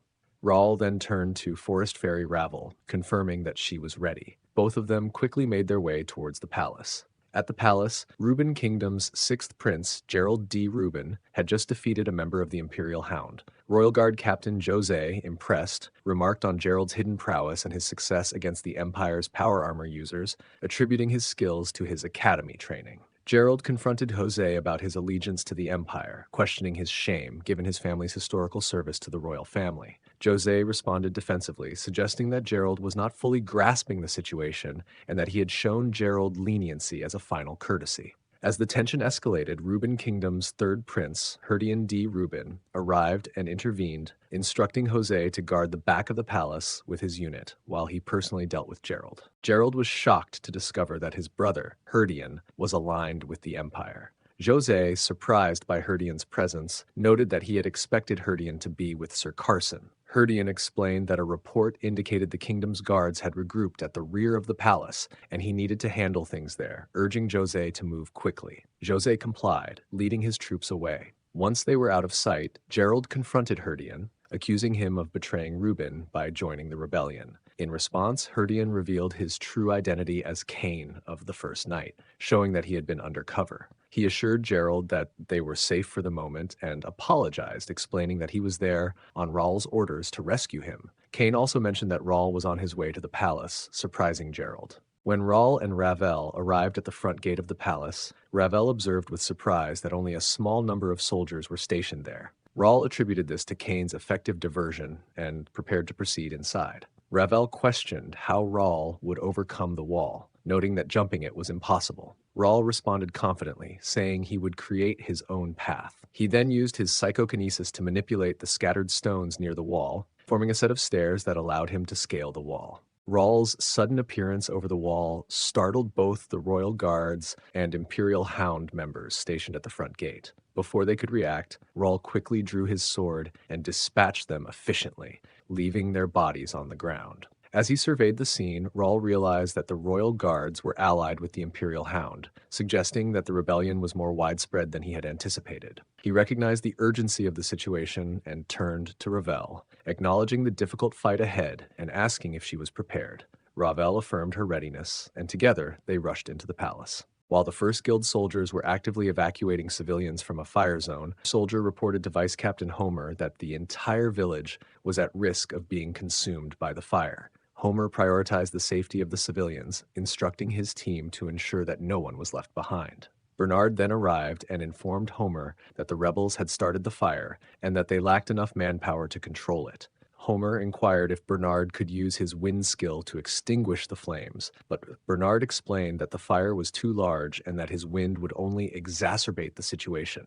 Nikia arrived on the scene and took charge, apologizing for her late arrival. Bernard, surprised, inquired about her condition, noting her earlier difficulties at the gate. Nikia emphasized the urgency of stopping the fire and suggested that if controlling the arson was not feasible, creating conditions that made control unnecessary was the solution. She then cast a spell that conjured a large magic circle in the sky, astonishing both Bernard and Homer. The spell caused clouds to form and rain to begin falling. The soldiers, seeing the rain, celebrated and resumed evacuating civilians. Nikia expressed relief that her magic had been effective, while Homer admired the rain magic's power. Bernard agreed that the rain would prevent further issues with the fire. At that moment, Jake, Philip, and Pierce arrived on horseback. Jake asked Bernard if the rain was Nakia's doing, to which Bernard confirmed, expressing relief that everyone was safe. Jose inquired about the master's location, and Pierce informed him that the master had infiltrated the palace alone. Jose was taken aback by this, and Bernard expressed concern to Philip, questioning if it was too risky even for the master to be alone in a palace controlled by rebels. Philip reassured Bernard, suggesting that the master must have a plan and that they should trust him. Nakia then mentioned that the young master was not alone but was accompanied by a reliable ally, which confused Philip. Meanwhile, inside the palace, after a prolonged battle, Herdian, exhausted, complimented Carson on his swordmaster title. Carson responded by instructing Herdian to drop his weapon and surrender, offering him a chance to defend himself in court. Herdian, with a hint of irony in his laughter, declined Carson's offer to surrender. He conveyed that his past actions, his treatment of his brothers, and his defiance of his father were too consequential for him to retreat at this point. He made it clear that if Carson wished to stop him, he would have to act decisively. Carson, enraged, declared that he would end the rebellion in the name of the president of the Reuben Kingdom's Knights Association, threatening the rebellion's leader, Herdian, with execution. Just as he was about to strike, Jerry D. Plank, the kingdom's financial director, intervened, attacking Carson and sending him crashing into a wall. Plank then apologized to Prince Herdian for the delay, explaining that he had faced complications. Herdian, relieved by Plank's arrival, questioned why Carson hadn't been removed from the capital. Plank explained President Carson had too many doubts and might interfere with their plan, but now Carson was powerless to act on his own. Carson, struggling to stand, wondered if Plank and the Randalls had orchestrated the rebellion together and questioned Plank's true nature due to his unusual mana. Plank then advised Prince Herdian to move quickly, as his survival amid the royal family's fall could cause future complications. Herdian agreed, acknowledging that being branded a traitor would complicate his succession. He asked about Carson, and Plank coldly responded that Carson's knowledge and resolve made him a liability. Plank then attacked Carson, but Raul intervened, blocking the attack with his sword. Plank was taken aback by Raul's unexpected appearance, and Raul greeted Plank with a smile, expressing pleasure at seeing him again. As the king sat on his throne, his anxiety was palpable. 2 guards stood at the ready, their presence a reminder of the danger surrounding him. The king lamented the dire state of his kingdom, expressing his despair at having to flee from his own son, who was leading a rebellion. He questioned the value of his life and his ability to rule under these circumstances. One of the guards urged the king to remain resolute, stressing that surrender would lead to the kingdom's downfall. The king, however, was deeply troubled. With the crown prince and second prince dead and the third prince now leading the insurrection, he considered surrendering as a possible means to avoid further bloodshed. Just then, Cain and Gerald entered the room. The king was taken aback by Gerald's presence. Gerald approached the king with relief, expressing his gladness at seeing his father safe. The king, visibly relieved to see Gerald, expressed his deep concern over the madness of his son Herdian, who had not only killed his brothers but now threatened the king himself. Gerald reassured his father that his safety was their priority. When the king questioned how they could possibly overcome the rebels who had already taken control of the palace, Gerald confidently mentioned that there was still one person who could save the kingdom. Meanwhile, Raul encountered Plank, greeting him with a hint of sarcasm about his apparent promotion from the financial department to rebellion leader and his new interest in dark mana weapons. Plank was taken aback by Raul's unexpected presence. Raul then pushed Plank, commenting on the pain it caused, further surprising Plank. Carson, observing Raul, asked how he had managed to arrive at the palace. Raul responded that he was still familiarizing himself with the palace layout, but had evidently arrived at an opportune moment.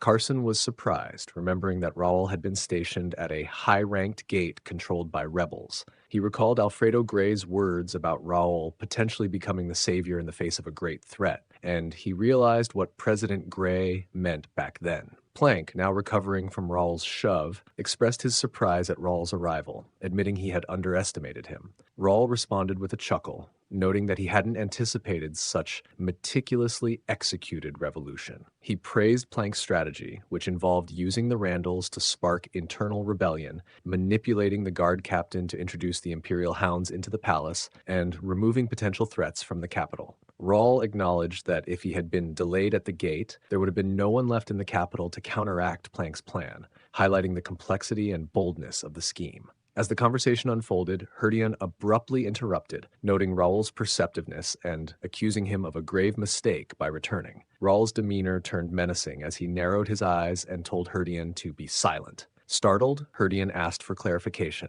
Raul's response was filled with contempt. He rebuked Herdian for his audacity to speak back, emphasizing his disdain for Herdian's actions, particularly what he did to his own brothers. Raul firmly warned Herdian that he would not hesitate to take decisive action against him, asserting that Herdian was no longer recognized as a prince, but rather as a rebel and a pawn. Herdian, visibly enraged and clenching his teeth in anger, was further provoked by the confrontation. Plank, observing the escalating tension, advised Herdian to remain calm and not be swayed by Raul's taunts. He urged Herdian to leave, suggesting that staying would only worsen the situation. Raul, smirking at the exchange, echoed Plank's sentiment, urging Herdian to exit. Infuriated, Herdian remarked that it was unfortunate he couldn't address Raul himself. He vowed that once he ascended to the throne, he would ensure that no member of the Ashton family remained. With his threat made, Herdian stormed out. Raul observed Herdian's intense anger and reflected on his situation, thinking to himself that Herdian was oblivious to the fact that he was being used by the Empire.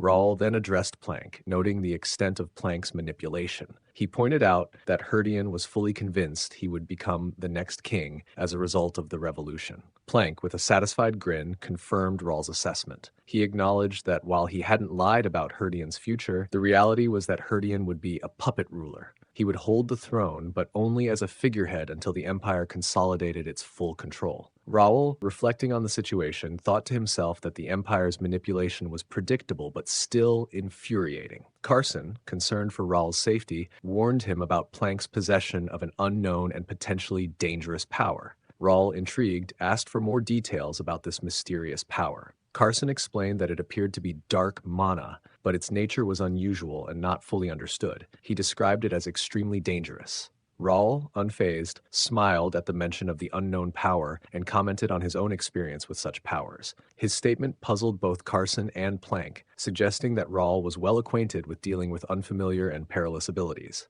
In the capital, the First Night Order was locked in a fierce battle with the Imperial Hounds. Jake, demonstrating his combat prowess, quickly defeated 3 hounds with a single decisive strike from his sword. After dispatching his foes, Jake turned to Pierce, questioning if this was all the Imperial hounds had to offer, given their only advantage seemed to be their numbers. Pierce cautioned Jake to remain vigilant, suggesting that more enemies might still be present. Jake then addressed Josh, inquiring about his progress. Josh reported that he had successfully restrained Roy D. Randall, ensuring that Roy would no longer be a threat. Surprised to see Jake, Roy, bound and sneering, taunted Josh. He questioned whether Josh still perceived them as equals, reminiscing about their past interactions during the ceremony. Josh retorted sharply to Roy, criticizing his continued sense of nobility despite his involvement in the rebellion. He told Roy that he had lost his place and should not have joined the rebellion if he valued his status so highly. Josh emphasized that the Knights of the Kingdom would show no mercy to rebels like Roy. Roy responded with a mocking laugh, taunting Josh by pointing out that the palace had already fallen to the rebels. He questioned the value of their honor now that the king was gone and made a derisive comment about preparing for Raul Ashton's funeral, implying that Raul had foolishly gone to the palace alone. Jake, frustrated by Roy's provocations, proposed dealing with Roy immediately. Philip stepped in, recommending against it and suggesting that keeping Roy as a hostage might be strategically advantageous. At that moment, Count Hudson made a dramatic entrance, praising Philip for his tactical insight. His unexpected arrival left Jake, Philip, and Josh stunned, while Roy laughed hysterically at the unfolding situation. Count Hudson addressed the group, acknowledging their success in defeating the Empire's elite forces and even managing to elevate the value of his son, Roy. He expressed respect for their achievements, which left Philip flustered and questioning why Count Hudson, the head of the Randall family and a formidable swordmaster, was present. Roy, relieved and hopeful, called out to his father, believing he had come to rescue him. Meanwhile, the First Night Order members quickly took defensive positions to confront Count Hudson. Jake, frustrated by the turn of events, muttered that he had hoped to avoid this confrontation. Philip, recognizing the gravity of the situation, noted that without their master present, they stood little chance against Hudson, one of the kingdom's strongest figures. Count Hudson, surveying the scene, remarked on Raul Ashton's absence and inferred that Raul had indeed entered the palace alone. He decided there was no reason for him to stay longer, but saw an opportunity to deal with the First Knights by showing their corpses to their master, Raul Ashton, which he thought would be a fitting form of retribution. The group prepared to attack Count Hudson. Meanwhile, Roy, noticing the distraction, pushed Josh aside and taunted the First Knight about not being able to hold him hostage forever. In the next moment, Count Hudson's aura blade struck Roy, leading to his immediate defeat. The First Knights watched in shock as Roy fell to the ground. Count Hudson dismissed Roy's death with a scoff, calling him a shameless insect and turning his attention back to the Knights. Jake, in disbelief, remarked that Hudson had managed to deal with his own son effortlessly, displaying a concerning level of detachment. Pierce echoed this sentiment, suggesting that Hudson was even worse than the Empire's forces. Bernard, observing the cold-blooded nature of Hudson, was taken aback by his ruthlessness, which exceeded his expectations. Count Hudson, smirking and noting that he had spoken too much, signaled the start of the battle, urging that they should not prolong the confrontation. Meanwhile, in the palace, Plank faced off against Raul with a smirk, intrigued by the clash of their unknown forces. Raul agreed to start the fight and charged at Plank, landing a direct hit. However, Plank remained unharmed and began to laugh, expressing that Raul's attack had been worth the wait. Ravel, witnessing the exchange, asked what was happening. Plank, unperturbed, suggested that the current location was unsuitable for a real battle and proposed moving to a more appropriate place. With a powerful strike, Plank sent Raul crashing backward through a window. Carson and Ravel expressed concern for Raul, while Plank's maniacal laughter signaled the beginning of the true battle.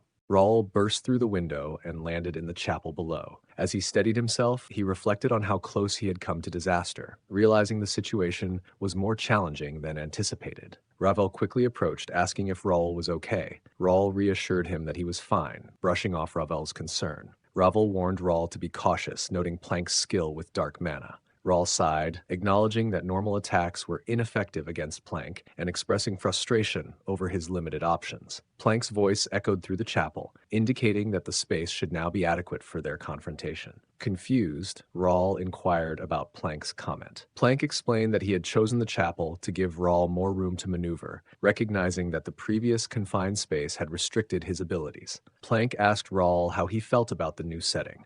Raul, frowning at the unexpected venue, admitted he hadn't planned to fight in a chapel, but realized he had no choice. Plank smirked, eager to see what Raul would bring to the fight. As Raul and Plank faced off in the chapel, the clash began with a small piece of shattered glass falling to the ground. Both combatants charged at each other. Raul with his sword drawn and Plank's arms enveloped in dark mana. Plank swung his arm, but Raul successfully blocked the strike with his sword. Plank quickly countered with his other arm, grazing Raul and tearing his shirt while scratching his skin. Plank laughed and launched another attack. Raul blocked it, but the force of the blow pushed him back. Plank taunted Raul, questioning whether he thought a mere sword could defeat him, and rushed at Raul again. In response, Raul steadied himself and used his psychokinesis to summon multiple mana swords, which he sent flying towards Plank. The swords struck Plank squarely in the back, but he remained unfazed and continued to laugh, asking Raul if he didn't understand. Plank unleashed a surge of dark mana, easily shattering the mana swords Raul had summoned.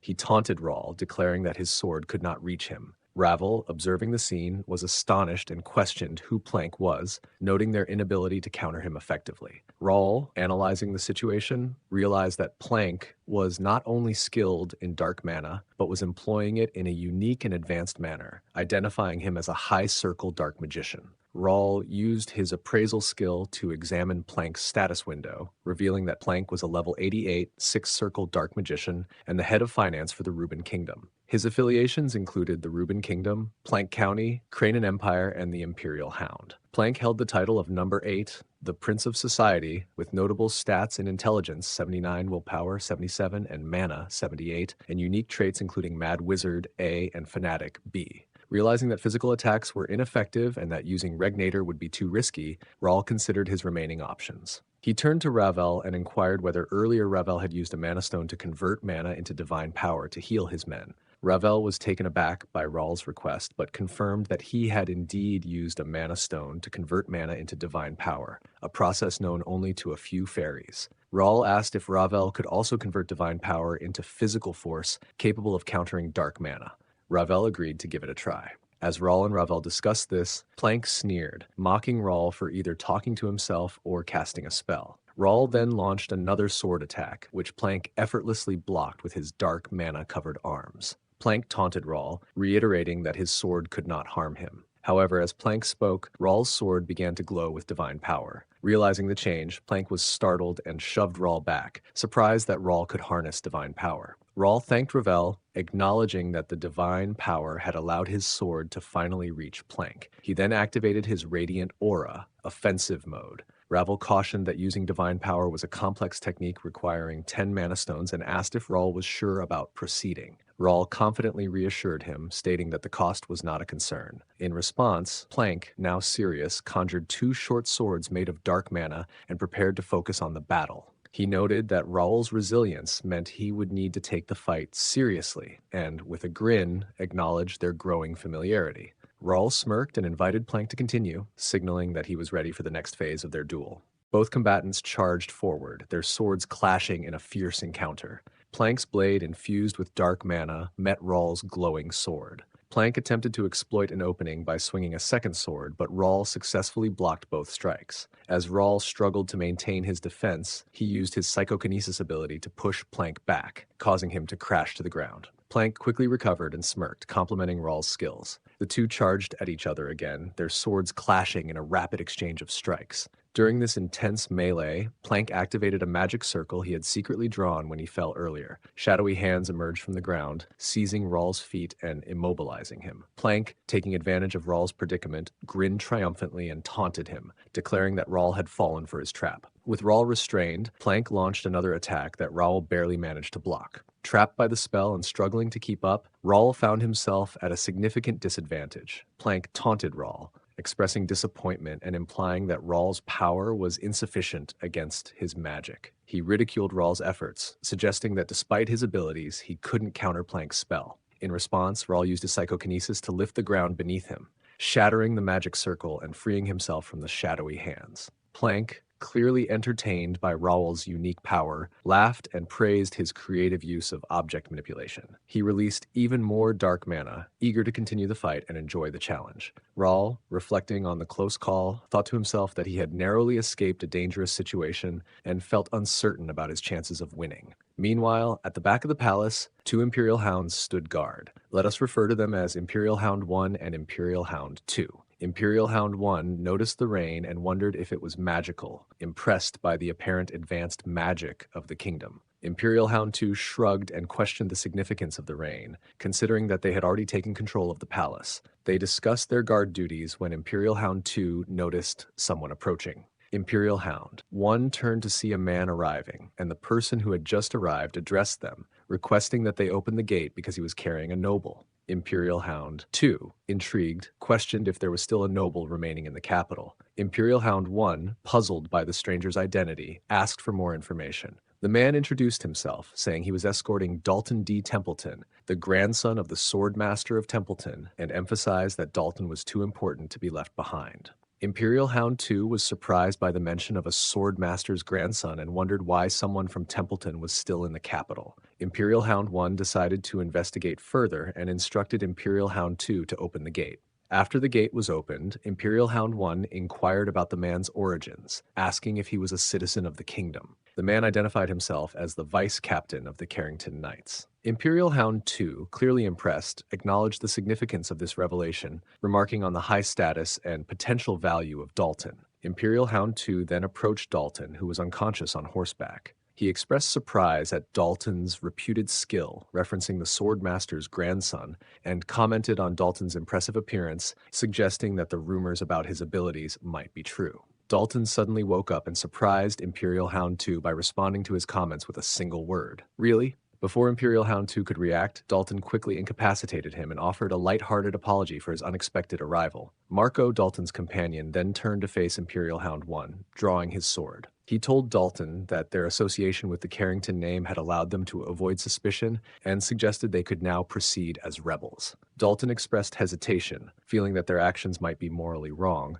but agreed that if the palace had indeed fallen, their mission might no longer be relevant. Marco inquired about their plan after infiltrating, but Dalton admitted he hadn't planned beyond that. At that moment, a man named Jose arrived and commented sarcastically about the lack of activity at the palace's rear, implying that the prince's request for help was misguided. Marco recognized Jose as Viscount Jose, the captain of the Royal Guard. Dalton was dismayed to learn that even the Royal Guard had betrayed the kingdom. Jose, with a smirk, taunted Dalton, mentioning that the Swordmaster had given up on him and that Dalton had defied orders by staying in the capital. Dalton retorted by disparaging Jose's abilities, suggesting that despite his title, he hadn't achieved the rank of Swordmaster and was relegated to mundane duties. Jose responded with a sneer, indicating he could easily kill Dalton but preferred to have some fun first. Dalton laughed off the threat, and Jose, still smiling, said he planned to deliver Dalton's head to the Swordmaster upon his return. Dalton, unfazed, challenged Jose with a mockingly casual tone,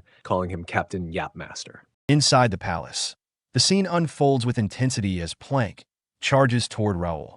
Raul, fully aware of the danger, adopts a defensive fighting stance, gripping his sword with both hands and pointing it forward, prepared for the clash. The atmosphere is thick with tension as Plank, his aura formidable, confronts Raul. Plank acknowledges Raul's strength, admitting that Raul has surpassed his expectations. However, he asserts that this encounter will mark the end of Raul's efforts. Plank reveals that the power he wields rivals the might of the kingdom's greatest sword masters, but it comes with a cost that Raul, in his current state, cannot hope to match.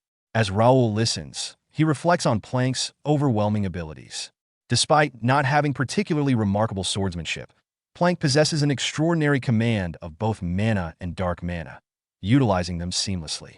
Raul recognizes that this isn't the full extent of Plank's power. There is something even more formidable within him. The realization unsettles Raul, and he silently contemplates how dire the situation truly is. Plank, sensing Raul's hesitation, questions his silence and wonders if Raul has already conceded defeat. In response, Raul gathers his resolve and counters with a remark that hints at Plank's earlier determination, suggesting that it's Plank who shouldn't be backing down.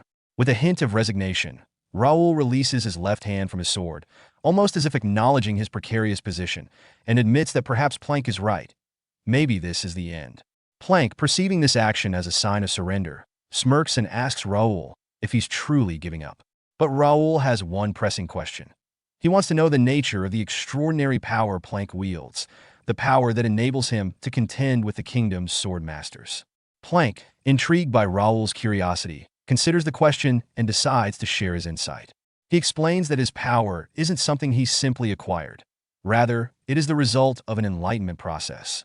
He describes a profound experience where his body, mind, and mana became one with the world. It wasn't about gaining power, but rather achieving a state where he felt completely interconnected with the universe. Plank poses the concept to Raul, asking if he has ever experienced such an overwhelming sense of unity, where he felt as though he was the world itself. Raul was engulfed by anxiety as he tried to comprehend Plank's implications. Plank elaborated on the nature of sword masters, the elite warriors of the Reuben Kingdom, who epitomize the highest level of swordsmanship and are considered superhuman, with only a select few existing throughout the realm. He mentioned that some individuals, though not officially recognized as sword masters, possess abilities that rival those of the masters. Plank expressed his ambition to usurp power from these formidable figures and admitted that relying solely on dark mana and magic would be insufficient for his goals. His quest for more led him to conduct numerous experiments that required great sacrifices, for which he felt immense gratitude toward those who suffered in the process. Raul's mind raced as he pieced together Plank's words, suspecting that Plank's comments about sacrifices might be linked to the lab he had previously discovered. Plank then disclosed that his insatiable hunger for power had culminated in a moment of enlightenment, revealing to him his profound connection to the world. This newfound awareness, he claimed, was the source of his extraordinary strength. With a wave of his hand, Plank unleashed a powerful spell, creating several magic circles that enveloped Raul, lifting him off the ground and immobilizing him while inflicting pain. Plank took pride in his abilities, boasting that he can wield dark magic to an extent he never could have imagined. Isn't that amazing? In the midst that, Raul struggling to escape that confined him both physically and magically. His frustration was palpable as he lamented his inability to use psychokinesis, a key aspect of his abilities that was now suppressed by the dark magic ensnaring him. Plank then capitalized on Raul's vulnerability, manifesting a sword from his dark mana and charging at Raul with fervor. His declaration of surpassing his limits and approaching a state of unity with the world conveyed an ambitious vision of transcendence. Plank's belief that he could operate without boundaries. In a tense moment, Raul found himself under pressure as he prepared for Plank's attack, his anxiety mounting. Just as the situation seemed dire, Ravel, the forest fairy contracted to Raul, intervened by creating a magical shield that blocked Plank's strike, catching Plank off guard and momentarily bewildering him. Empowered by a surge of mana, Ravel pushed Plank back, leading Plank to question Raul. How does he still possess this much power? However, the strain was too much for Ravel, who soon collapsed and disappeared back into Raul's book. Concerned for Ravel's well-being, Raul anxiously looked at the book, Plank asserting that his magic had clearly hit its target. He inquired how Raul had managed to defend against it. In response, Raul rushed to the book and called for Ravel, asking if he was all right. Ravel reassured him from within the book that she was fine, but needed to return to recharge his mana. Relieved, Raul responded, "Then that's fine." But Ravel expressed concern about his next steps, noting that she couldn't assist while she was recharging. Raul comforted Ravel, stating that she had already provided enough help. Plank remarked on Raul's unexpected use of a powerful shield and declared that he had underestimated Raul. Growing tired of the standoff, Plank decided to end the fight and charged at Raul with a sinister grin. Meanwhile, in the throne room, the king heard the commotion and asked what was happening. Gerald informed him that it was likely Sir Raul, the captain of the First Knights, engaged in combat against a strong adversary. Kane, feeling the urgency of the situation, announced his intent to leave. When Gerald inquired about his destination, Kane explained that he could not remain idle while his master faced danger alone in a palace overtaken by rebels. As a loyal member of the First Knights, he was prepared to fight alongside his master, even if it meant sacrificing himself. Gerald, with a serious expression, called out to Kane to wait. He then resolved to accompany Kane, unsheathing his sword and preparing to join the fight. The scene unfolds within the city, where Hudson D. Randall, the Count of Randall, facing off against the members of the First Knight. Despite their determination, they are clearly outmatched and became injured in their clash. Hudson comments on the cessation of the rain, suggesting that fighting will now be easier, but he also implies that the outcome of the battle is already decided, as all members of the First Knight are on their knees, defeated, while he stands unscathed. Jake, one of the knights, expresses his frustration at Hudson's overwhelming strength. Philip, positioned beside him, also struggles with his anger as both knights kneel in defeat. Hudson mocks their resolve, expressing disbelief at their continued efforts. He dismisses their pursuits as foolish, suggesting that the Ashtons are consistently driven by an outdated ideal of knighthood and glory, emphasizing their inability to thwart his plans. He singles out Nikia, an alchemist, as a potential future threat and indicates that her refusal to surrender would lead to her demise. Nikia, filled with anxiety and devoid of strength, remains on her knees, unable to act or respond. As Hudson raises his sword, promising a painless end for Nikia, Josh attempts a surprise attack from behind. However, Hudson senses the movement almost instantly and effortlessly deflects Josh's strike. He then turns to Josh, acknowledging his strength, but dismissing it as inconsequential. With a forceful swing of his sword, Hudson overpowers Josh, sending him crashing to the ground. As Hudson closed in on Josh, recalling that this Josh had previously defeated Roy during a ceremony, he accuses Josh of bringing disgrace to the Randall name and declares that they will now face consequences for his actions, and consider it an honor to die by Hudson's sword. Hudson readied himself to strike, his intent clear. Meanwhile, Josh remained on the ground, struggling to gather his strength and find a way to dodge Hudson's attack. Just as Hudson launched his blow, a knight intervened, blocking the strike with ease and surprising Hudson. This knight was Grand Paladin Medeiros, who greeted Randall while saying it's been a while, acknowledging their past encounter at the last Foundation Day ceremony. He noted the unexpected nature of their meeting, with swords drawn against each other. Hudson, taken aback, questioned Medeiros' presence, reminding him that he and his holy knights were supposed to be stationed at the northern border. Medeiros confirmed this, explaining that he was on his way back when he received an ominous prophecy that compelled him to turn back. Both their swords clashing powerfully and forcing them both to step back momentarily. Hudson commented on Medeiros' return, noting that even Plank had not predicted the prophecy's emergence. Medeiros expresses concern about a sudden surge of undead near the northern border, noting that it's unusual enough to warrant a prophecy. Hudson comments on Medeiros' return to the capital, suggesting that only a Grand Paladin could accomplish such a feat. Medeiros then shifted his focus to Philip, who was still kneeling nearby. He addressed him directly, confirming his identity as Philip, the vice-captain of the First Knights. Philip nodded in response, affirming Medeiros' assumption. Then Medeiros announced that the Holy Knights were en route and urged the First Knight Order to join them, expressing his determination to manage the current situation. He surrounding his with his aura, signaling his readiness to engage. Hudson responded with a mocking laugh, challenging Medeiros' assurance. He pointed out the catastrophic consequences of a duel between two sword masters in the capital, unleashing his own sword aura, which radiated dark red with even more ferocity. He warned that their clash would annihilate the surrounding area, suggesting that he would welcome such destruction. Just then, Alfredo Gray made his entrance, stating firmly, "No, that's not what they want." Hudson's demeanor shifted as he sensed Gray's authority and presence, feeling a flicker of apprehension. Bernard, recognizing Gray, informed the members of the First Knight Order. "It's Sage Gray." Hudson acknowledged Gray, noting his return to the capital and implying that the failure of Plank's scheme. Gray, however, took responsibility for the situation, admitting he is the one who failed. He expressed remorse over the casualties that had occurred due to his inability to avert the crisis. Gray reiterated that if two sword masters fought in the capital, the destruction would be catastrophic, leading to even greater loss of life, and insisted that this conflict was futile. He urged Hudson to withdraw and regroup for a future attempt. Hudson pondered Gray's perspective and concluded soon the other knights will return. There's no point in him staying any longer. He sheathed his sword and began to withdraw, while stating he has great respect for him. He has managed to derail what was intended to be a perfect plan. Yet, as he turned to leave, Hudson's thoughts lingered on the possibility that not everything had gone awry. Then the sea shifted to Raul, who lay on the ground, unconscious and injured. Ravel, confined within the book, calls out to Raul, urging him to wake up and check if he's okay, but he remains unconscious, unresponsive to her pleas. Meanwhile, Plank floats menacingly above, taunting Raul by stating he has been the most significant obstacle in his path. Without him, his plan would have succeeded flawlessly. He must acknowledge his impressive insight and effort, but ultimately, he is merely the youngest son of an outer county. His limitations are clear, and whatever actions he takes are futile against him.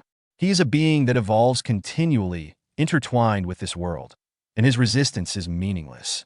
As Ravel struggles to break free from her confinement, she urgently reassures Raul, expressing determination to find a way out of his predicament. Her frustration is evident as he questions why her escape out of book is taking so long. Plank, filled with malice and a sense of superiority, is poised to unleash a powerful spell against Raul. His sneer conveys both disdain and a twisted sense of respect. Plank's words reveal his belief that if circumstances were different, if Raul were not his enemy, he could have been celebrated within the Empire. By stating that he will leave no trace of Raul behind, Plank emphasizes his intent not just to defeat Raul but to obliterate his very existence. With that, he releases his spell, creating 3 enormous serpents that race toward Raul. Ravel, in a panic, calls out Raul's name, fear gripping her heart. The serpents strike where Raul lies, generating a massive cloud of dust and debris. The sound of the explosion echoes throughout the palace, catching the attention of Cain and Gerald, who turn to investigate the source of the disturbance. Gerald, concerned, inquired, "Is this also a result of Sir Raul's battle?" Cain stated he assumed so. Some immense magic must have been unleashed. He reflects on the intense battle Raul must be facing, questioning what kind of opponent is he engaged in over there. As the dust from the earlier attack settles, there is no trace of Raul's body, which causes Plank to laugh in triumph. He declares, "Not even a speck of dust remains.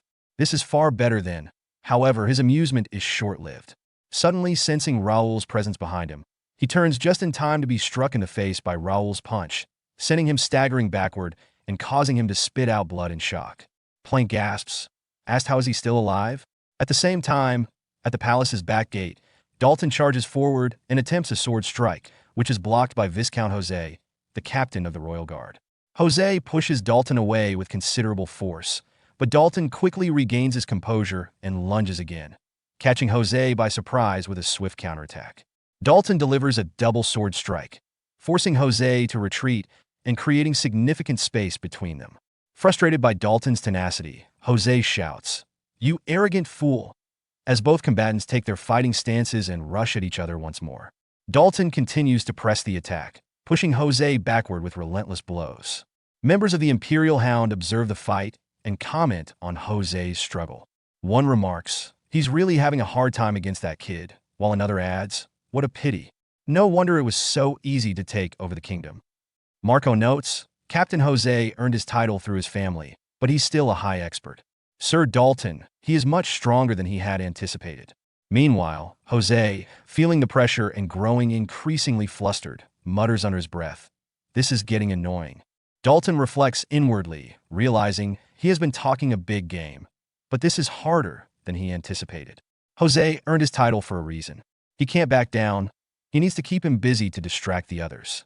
Jose's demeanor becomes serious as he tightens his grip on his sword and states firmly, "Enough of these childish tricks." He is done playing around. It's time to end this, releasing his sword aura to envelop his blade. Suddenly, an explosion echoes behind him, causing him to turn around in alarm.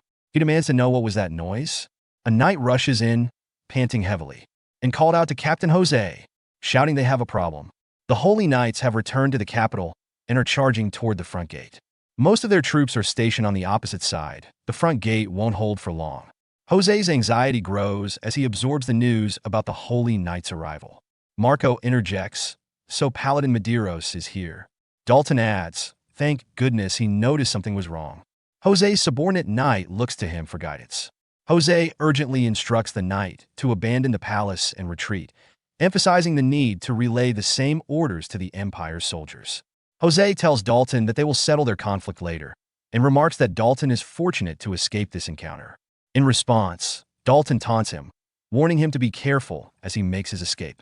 Meanwhile, Jose shifts his focus back to the urgent situation, commanding his subordinate knight to ensure everyone evacuates immediately, emphasizing the need for swift action. As Dalton takes in the unfolding situation and thinks, with the Holy Knights here, reclaiming the palace should be straightforward. But he wonders how Raul is holding up inside. Raul and Plank stand in a tense standoff, with Raul's serious demeanor accentuated by the golden mana shimmering in his eyes as he regards Plank. Plank, clearly irritated, inquires how is he still moving? He is annoyingly relentless. As he prepares to launch an attack, he adds, well, it doesn't matter. He can have a bit more fun with him. He then challenges Raul, asking, isn't he going to grab his sword? And offers he will let him pick it up.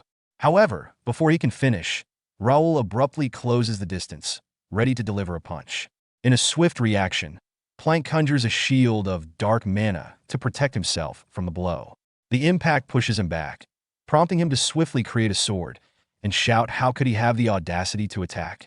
He swings at Raul, who skillfully dodges the attack using his psychokinesis to alter his trajectory midair.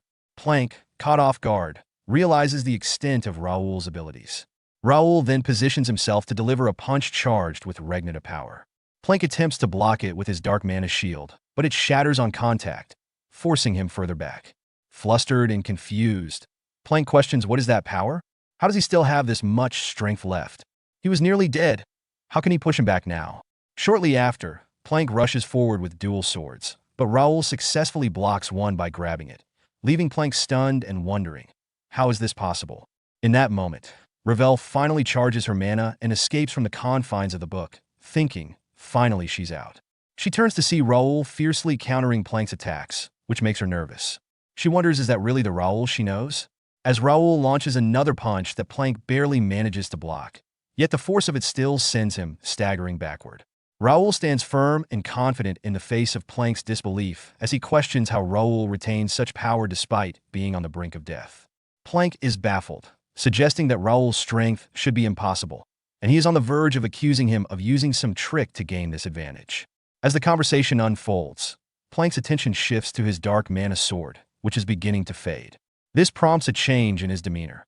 A smile appears on his face as he suddenly understands the nature of Raul's strength. He expresses a realization that he has found someone similar to himself, someone who possesses an extraordinary connection to power. Confusion washes over Raul at Plank's claims. Plank elaborates, asserting that they are alike in their abilities, both capable of sensing and harnessing power from the world around them. He describes a profound bond with the world that grants them strength, emphasizing a sense of unity and shared experience. Raul, however, dismisses Plank's interpretation, attributing his power to a high sync rate with the system, which measures the alignment of one's senses with their abilities. This technical explanation leaves Plank puzzled, prompting him to seek clarification on what Raul means by connect. Raul steps closer, explaining that Plank may mistakenly believe his sensations are linked to the world itself, but he argues that as an NPC, non-player character, it's unusual for Plank to experience such a connection at all. Plank, growing increasingly frustrated, demands to know what Raul is talking about regarding the system and NPCs. Raul acknowledges Plank's role in his epiphany, revealing that he has maintained a 100% sync rate since awakening in this world, but has not fully utilized it until now. Plank's confusion turns to irritation as he urges Raul to stop rambling.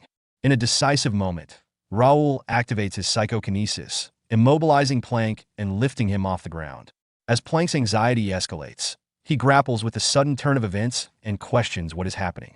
Raul then asserts that he has chosen to embrace this world as his new reality rather than viewing it merely as a game. However, he emphasizes that this doesn't mean he has to abandon the advantages he can gain from it. He reflects on the dangers of over-immersion in any reality, whether in games or real life, and expresses gratitude to Plank for reminding him of his true identity and potential. Plank struggles against Raul's psychokinesis, but finds himself powerless to escape its grip.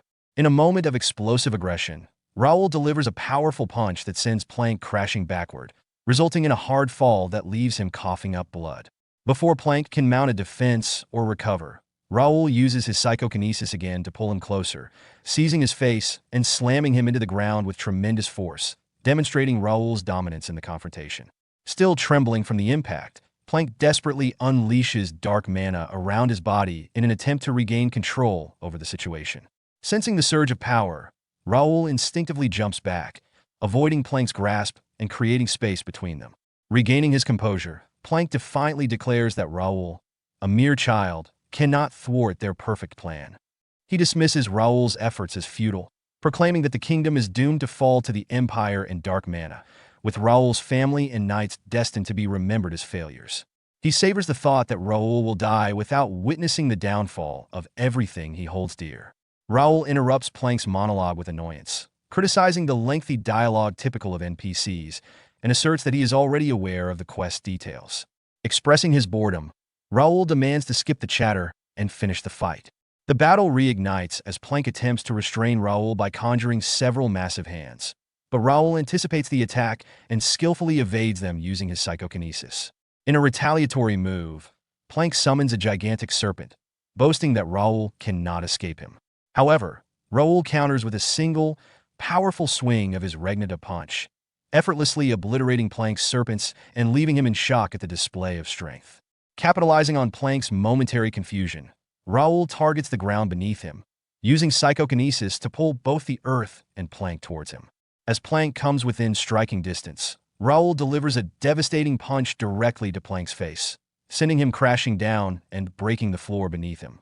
Raul lands beside Plank, who lies sprawled on the ground, visibly defeated. Plank emits a laugh tinged with disbelief and resignation as he reflects on the failure of his meticulous plans. He expresses frustration that his grand design, aimed at dismantling the kingdom and replacing it with the Empire's flag, has been undone by some random kid, as he grapples with the reality of his situation. Unfazed, Raul questions Plank's motivations for wanting to hand the kingdom over to the Empire. This unexpected inquiry surprises Plank, prompting him to turn and seek clarification. As Raul presses for answers, Plank's bravado begins to falter. His initial confidence slips away as he stammers, struggling to articulate a justification for his actions. Raul challenges Plank further, suggesting that the entire scenario was designed without genuine emotion, as it was created for the beta version of the game. He criticizes the programming of one-time-use NPCs like Plank, who are devoid of feelings or meaningful motivations. Plank responds with a comment that hints at an understanding of his own emptiness. Yet Raul's anger flares as he confronts Plank with the real consequences of his actions. Raul points out the death of innocent people, the pain endured by families, and the fear that has gripped the kingdom, underscoring the gravity of Plank's failures and his responsibility for the chaos unleashed. As the tension escalates, Raul emphasizes his commitment to accepting this world as his new reality, making it clear that he cannot forgive Plank for his attempts to destroy it. In a moment of defiance, Plank questions Raul's identity. Raul, standing firm and ready to strike, responds with clarity, declaring himself the player. He then delivers a powerful punch to Plank's face, rendering him unconscious and ending their confrontation decisively.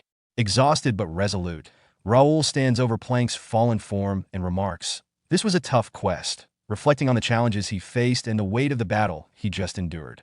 Raul lets out a deep sigh, feeling a sense of finality as he reflects on the conclusion of the rebellion. He had expected unrest, but had not anticipated the specific events that unfolded, which proved to be perilous in many ways. As he contemplates the situation, he questions whether his actions were shaping the scenarios within the world of Connect. Despite the challenges, Raul acknowledges that he cannot afford to stop. He must prepare better and grow stronger for what lies ahead, realizing that this is only the beginning of his journey. At this moment, Ravel speaks up, expressing her relief that Raul has won. She admits her fear that everything was over when he fell during the battle and questions why he had hidden his power until that moment. Raul begins to explain, stating that he had not been intentionally hiding his abilities, hinting at his true identity, but he does not get the chance to finish his thought before collapsing from exhaustion. Ravel rushes to him in concern, asking if he is okay. As she approaches, she realizes that he has merely fallen asleep from sheer fatigue. Despite her worry, she reassures him, acknowledging his efforts, and resolves to save her many questions for later. As dawn breaks, the chaotic night of rebellion fades into memory, transforming the events of the D+ rank gate, the Imperial Hounds, and the uprising into a distant past. It symbolizes the end of a long and tumultuous day. As Ravel had predicted, Raul passed out immediately after the fight. He was later found by Kane and Prince Gerald, who discovered him unconscious. He was not alone in his exhaustion. Philip, Jake, Pierce, Josh, and Nikia were all in a similar state.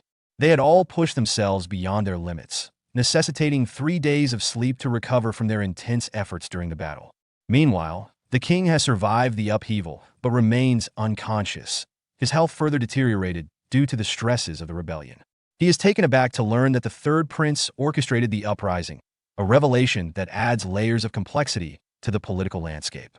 As the Holy Knights and Brother Dylan arrive in the capital, they find that the rebels have already fled, leaving the nobles scrambling to distance themselves from the insurrection. They busy themselves with providing endless supplies to demonstrate their innocence, revealing their self-serving nature amidst the chaos. In the aftermath of the unprecedented chaos that had swept through the kingdom, particularly in its capital, Turium, recovery began to take shape.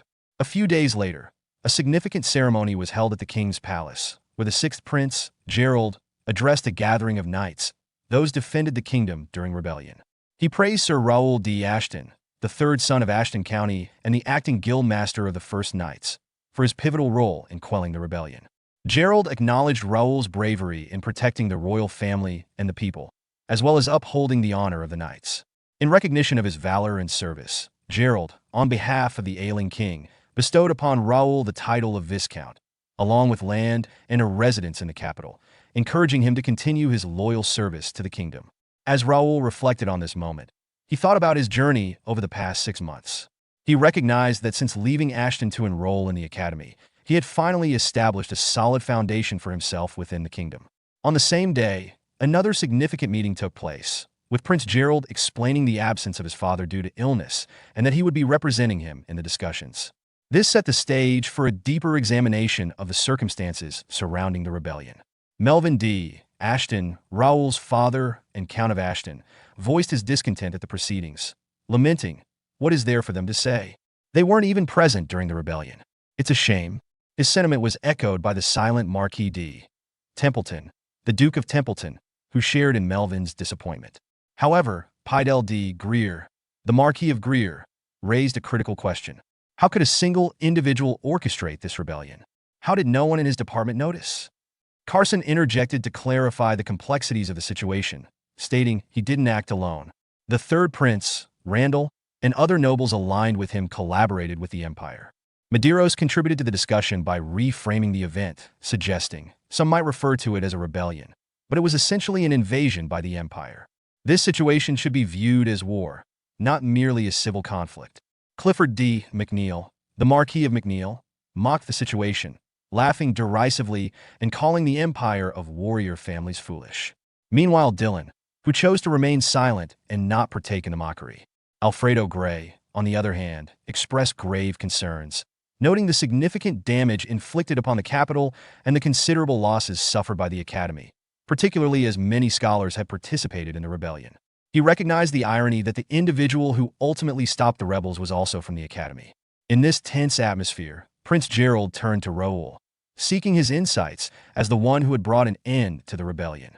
Raul responded humbly, emphasizing that he had not achieved this victory alone.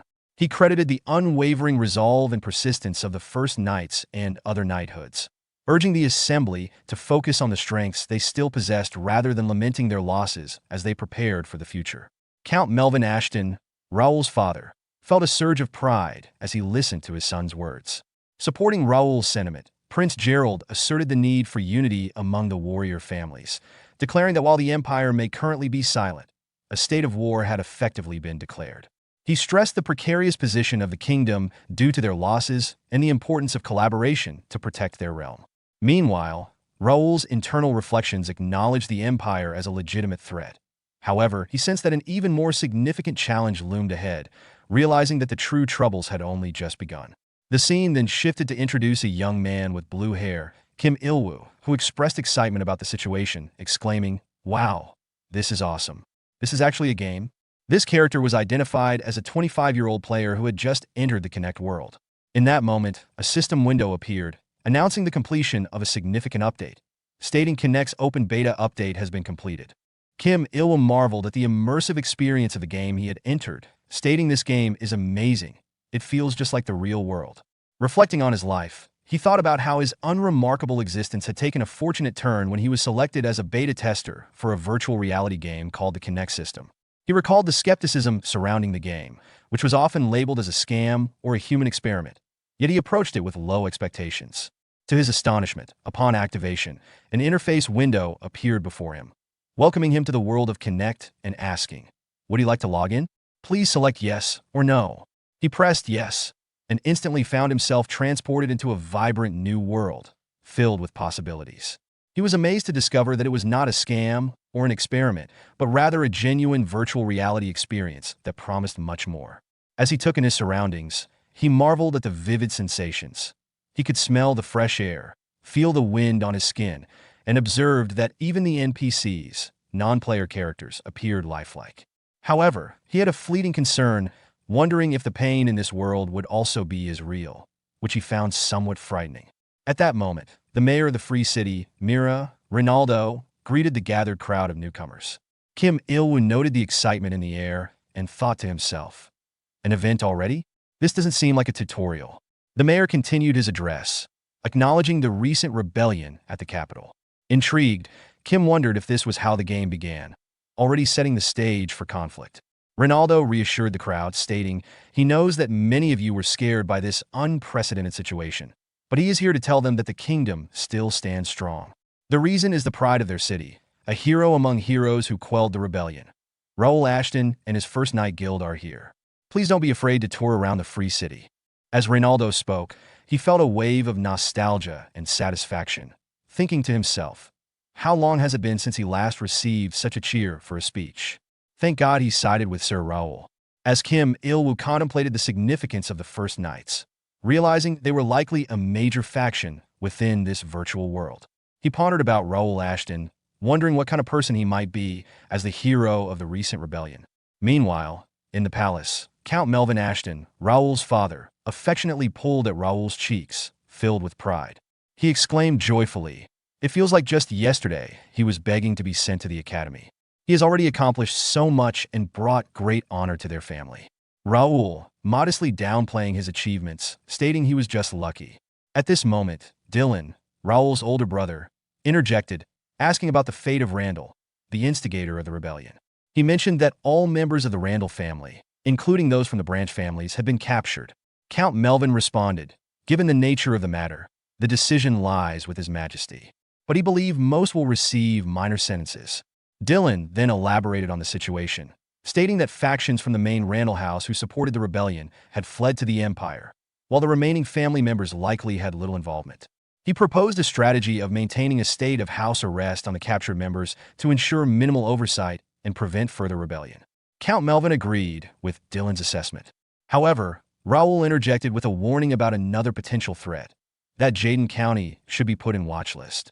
Confused, Count Melvin asked, "Jaden Viscounty, does he mean his uncle's family?"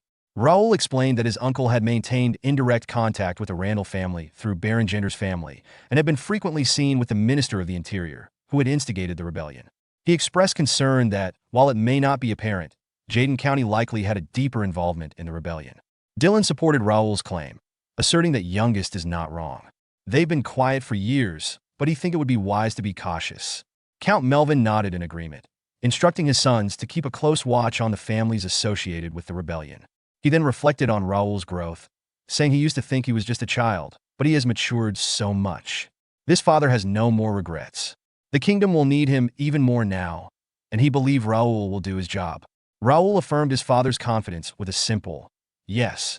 At that moment, a butler approached Raul from behind and informed him that the prince was looking for him. Acknowledging the message, Raul responded that he would be there shortly. Turning to his father, Count Melvin Ashton, Raul expressed his farewell, urging his father to return safely. The Count wished Raul well, encouraging him to stay healthy, as Raul moved away to follow the butler. Count Melvin Ashton watched his son walk away and observed how mature Raul appeared from behind, even though his face still carried the innocence of youth. Dylan, who was nearby, agreed with a smile, recalling how Raul had warned them to be wary of their uncle. Dylan marveled at how much Raul had changed, considering he had once been frail both in body and spirit. Count Melvin Ashton then remarked that they could not leave everything to Raul, acknowledging that Dylan drew too much attention to discreetly monitor their uncle. With Raul burdened by many responsibilities, there was only one viable option left. Dylan, sensing the implication, sought confirmation from his father. The Count affirmed, instructing Dylan to find his sister, Lawrence. Later, Gerald expressed frustration about dealing with 4 warrior families, noting how intimidating it felt just being in the same room as them. Raul attempted to reassure him, insisting that they all served Gerald loyally and that he should not feel so pressured. Gerald, however, asked Raul to drop the formal tone, reminding him that he had requested to meet as a friend and fellow academy classmate rather than in an official capacity. Raul acknowledged Gerald's struggles and empathized, noting how much Gerald seemed to have endured. Gerald then admitted feeling ashamed for having relied so heavily on Raul despite his position as the prince. Raul was quick to reassure him, pointing out Gerald's significant contributions, including his efforts in fighting the rebels and doing his best for the kingdom. Yet, Gerald was troubled by the perception of the people in the capital, fearing that they blamed the royal family for the suffering caused by the rebellion. He expressed his belief that the citizens probably harbored resentment, perhaps even wishing to throw rocks at him, given that some of the instigators were members of the royal family. In response, Raul smiled, stood up, and suggested they go out together to discover firsthand how the people truly felt. The scene unfolds in the imposing Templeton mansion, where Dalton finds himself face-to-face with his stern grandfather, D. Templeton. The elder Templeton, addressing Dalton with a mix of disappointment and incredulity, criticizes his grandson's recklessness, expressing shock that Dalton had the audacity to avoid a mission personally requested by the king. Dalton, unfazed by his grandfather's words, casually responds that the king's order was directed at the family, not him, dismissively adding that his involvement wouldn't have made much of a difference.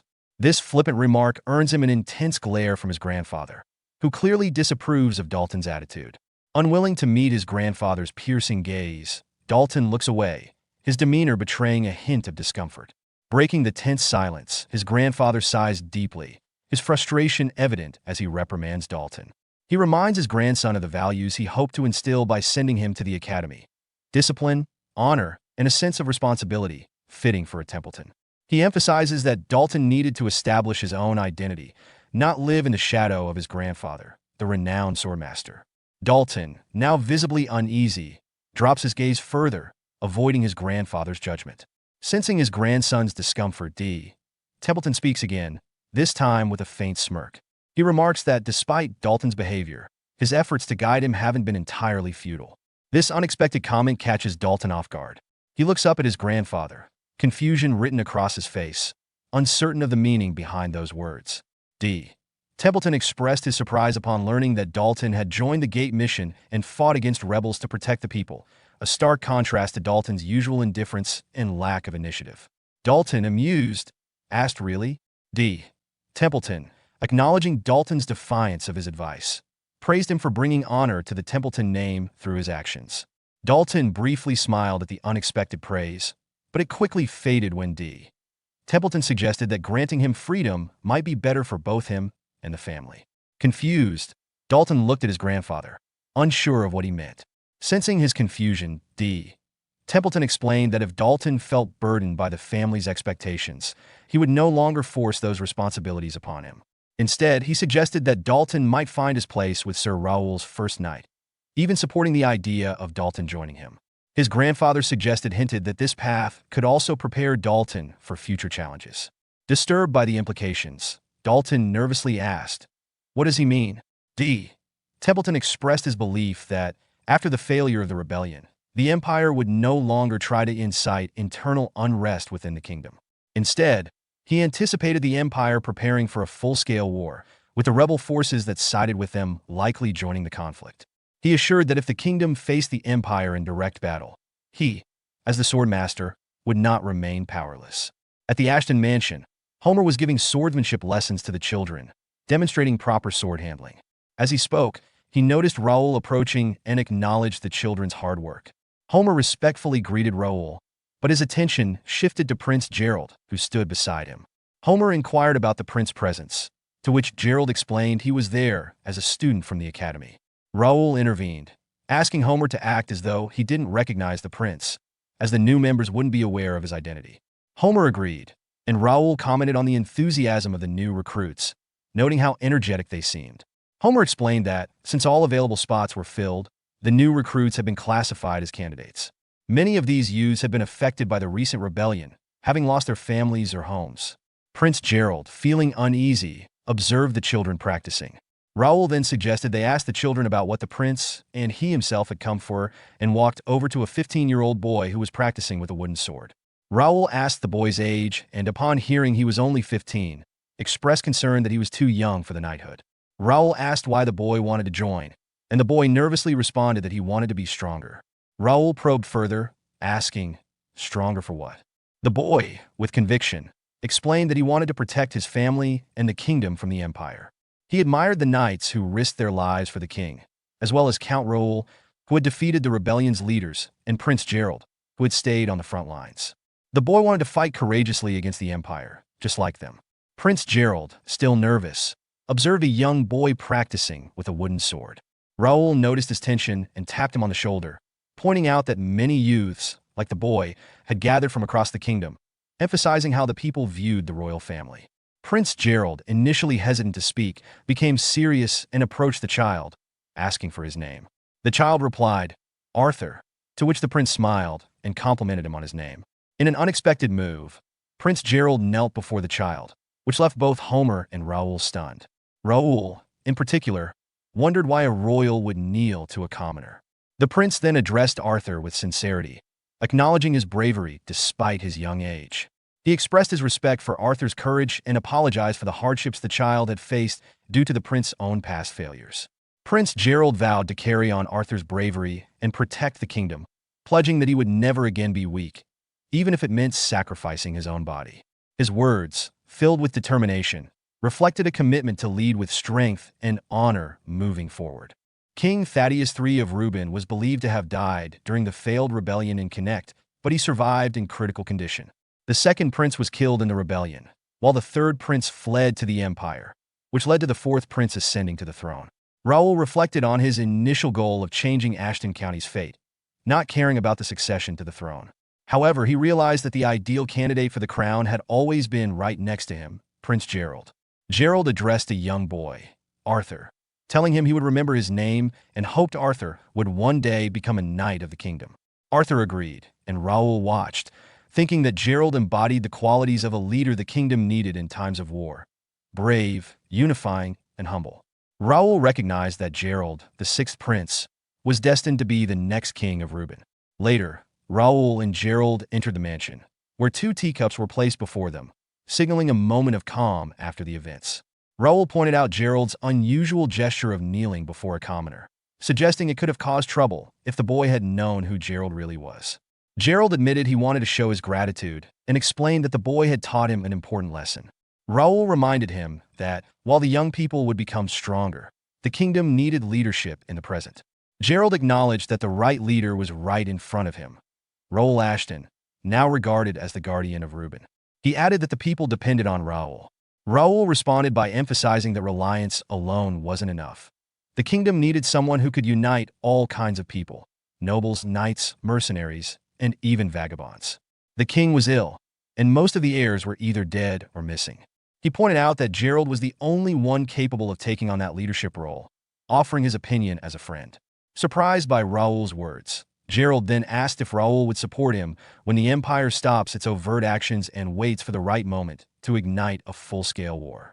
He anticipated chaos in the nobility and royalty during that time and wanted to know if Raul would stand by him as he tried to manage the turmoil. Raul, responding with confidence, agreed to stand by his side in that moment. At the same time, in the hidden basement of Viscount Plank's mansion, Pierce and Philip were inspecting the area, while Nikia focused on a door. Pierce remarked on the secret passage Plank had built, calling him a weirdo. Philip explained that Plank's eccentricity could be attributed to his influence by dark mana, and speculated they might find evidence of rebellion in the basement. Pierce then asked Nikia if she had discovered anything. Nikia, nervous and sweating, explained that there was a strong seal on the door, but it wasn't a trap. She mentioned it was an ancient spell, so old that she might not be able to find references to it in any books and would need to decrypt it. Surprised, Pierce asked how Plank could know about such an ancient spell. Just then, a soldier arrived to update Philip, telling him they had finished searching the cave. Philip asked what they found, and the soldier revealed that the cave was man-made and appeared to have been constructed at least 1,000 years ago. Shocked, Pierce wondered if this meant the cave had been there for that long, and Philip confirmed that Plank hadn't dug it out. Instead, he had built his mansion on top of it. Nikia, feeling nervous, asked what was hidden inside the mysterious area, wondering what Plank was trying to conceal. Philip responded that they needed to report it to their master. The scene shifted to the Reuben Kingdom's prison, where guards were on duty. Inside one of the cells, Kane confronted Plank, who was chained to the wall. Kane sarcastically remarked that he never expected to see Plank again, calling him a rebel, but now just another prisoner. He expressed a desire to kill Plank for his role in hurting Kane's guild members, but refrained, as he had questions to ask. He demanded to know who in the Empire was behind the rebellion, how Plank had contacted their army, and whether there were other rebels beyond those already known. Plank responded with laughter, which irritated Kane. Kane speculated that perhaps Randall wasn't the only warrior family involved, but Plank interrupted, revealing a deeper truth. Both he and Kane had been born into lies. This cryptic statement shocked Kane, who asked what Plank meant by lies. Plank then revealed that the truth he had learned was a painful one: Raul Ashton. He dismissed the rebellion and the Empire, claiming that the world itself meant nothing. He went on to explain that Raul had made him aware of a cursed truth, that the world was an illusion, and soon, everyone would realize it. Plank claimed that the cracks in this false world had already started to appear. Meanwhile, Kim Il-woo was exploring the city. At the Imperial Hound headquarters, Silver Zero called for a report. Imperial Hound 3, reporting via a blue crystal ball, stated that their search of the refugees yielded nothing suspicious. Imperial Hound 7 added that while the royalty and nobility appeared calm, some were still in panic, seeking to align themselves with the warrior families to consolidate power. Silver Zero reflected on their failure, acknowledging that it had only strengthened the enemy's position. He then asked about the status of Plank, number 8. Imperial Hound 1 responded that Plank was imprisoned in the kingdom, rumored to be insane due to the side effects of dark mana, spouting incoherent words.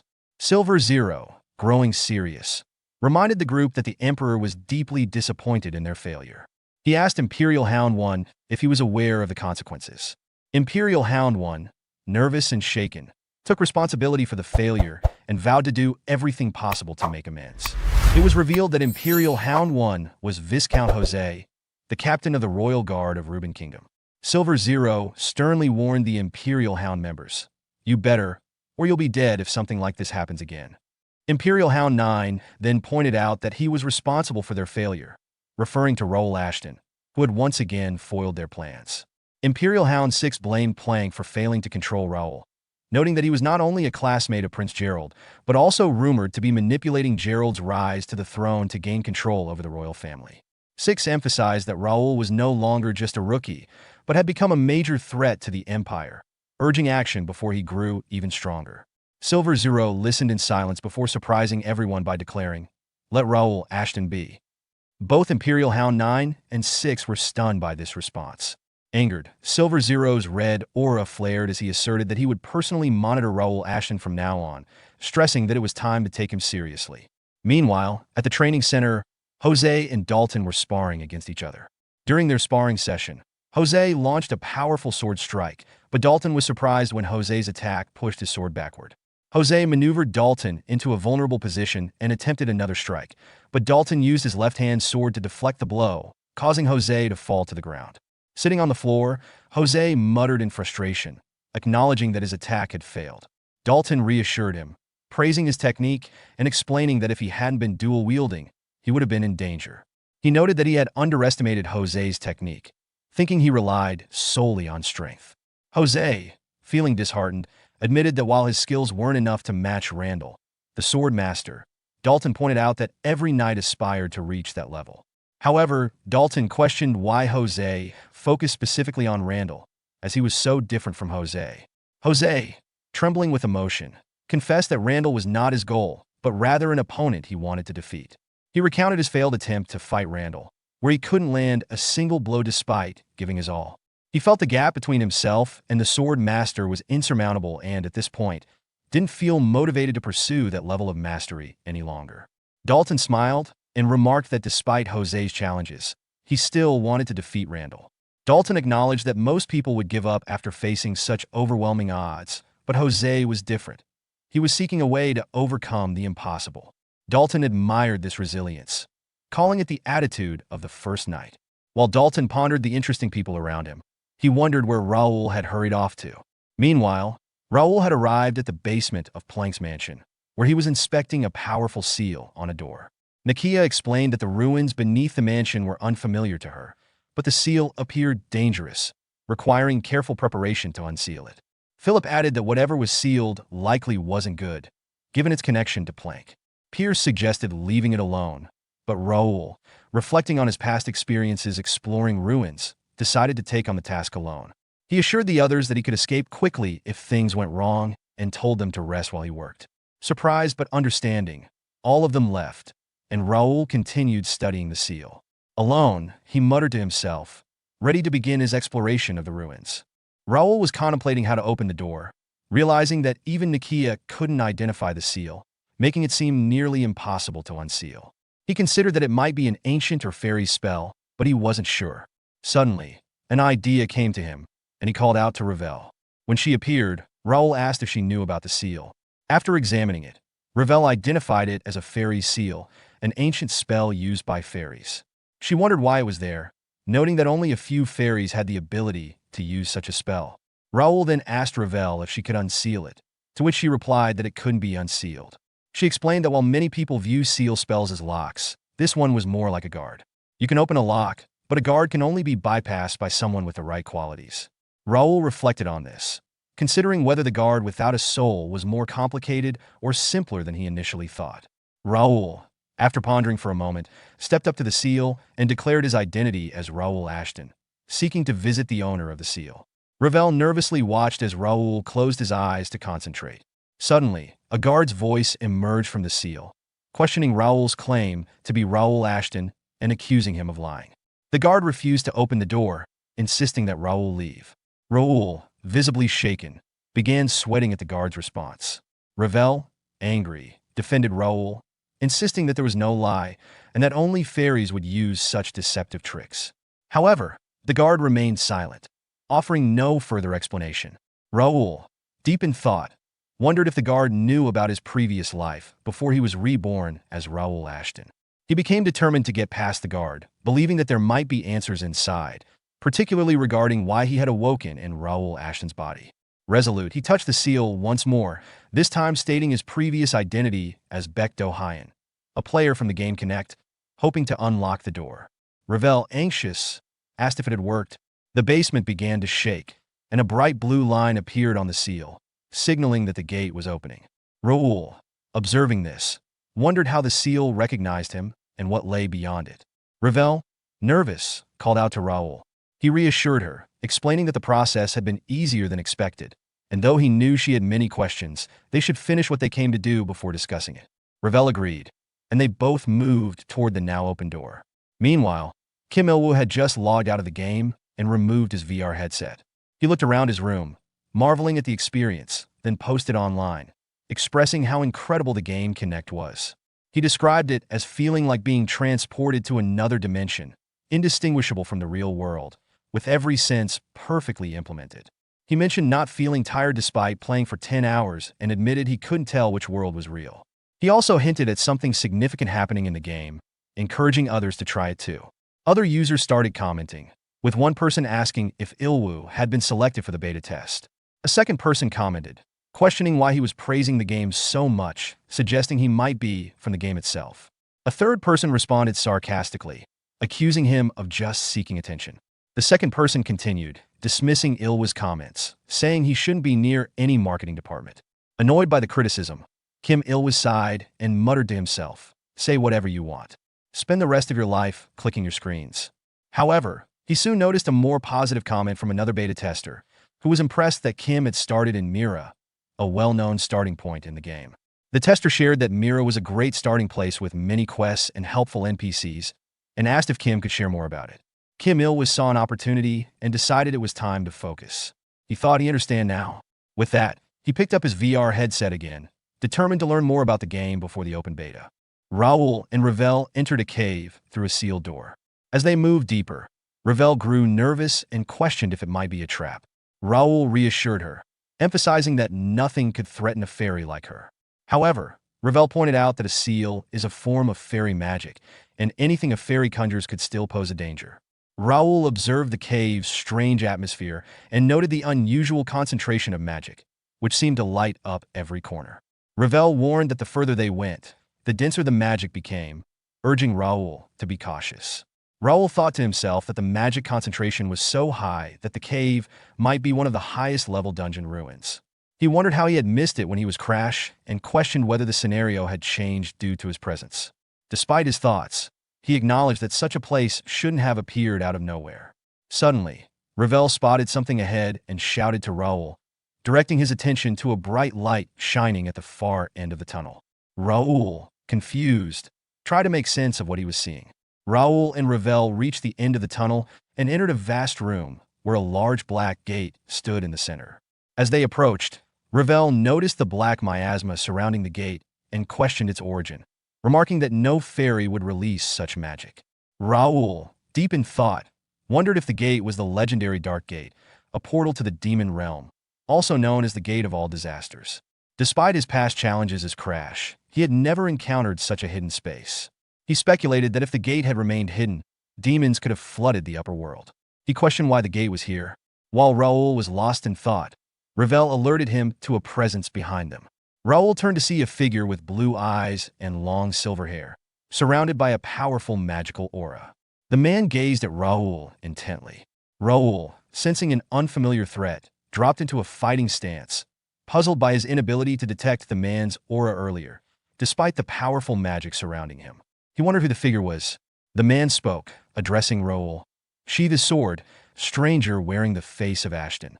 That blade will not touch him, and neither will his blade touch him." After hearing the man's words, Raul sheathed his sword, initially intending to ask about the sealing magic, but instead asking, "Are you the owner of this dungeon?" The figure, identifying himself as Cardenas, responded that the title of owner didn't fit him. He described himself as a lingering vestige, a ghost from the past, and explained that he was the guardian of the Dark Gate, the bridge connecting the demon realm to the human world. Raul and Ravel both considered the gravity of Cardenas' title, Guardian of the Dark Gate.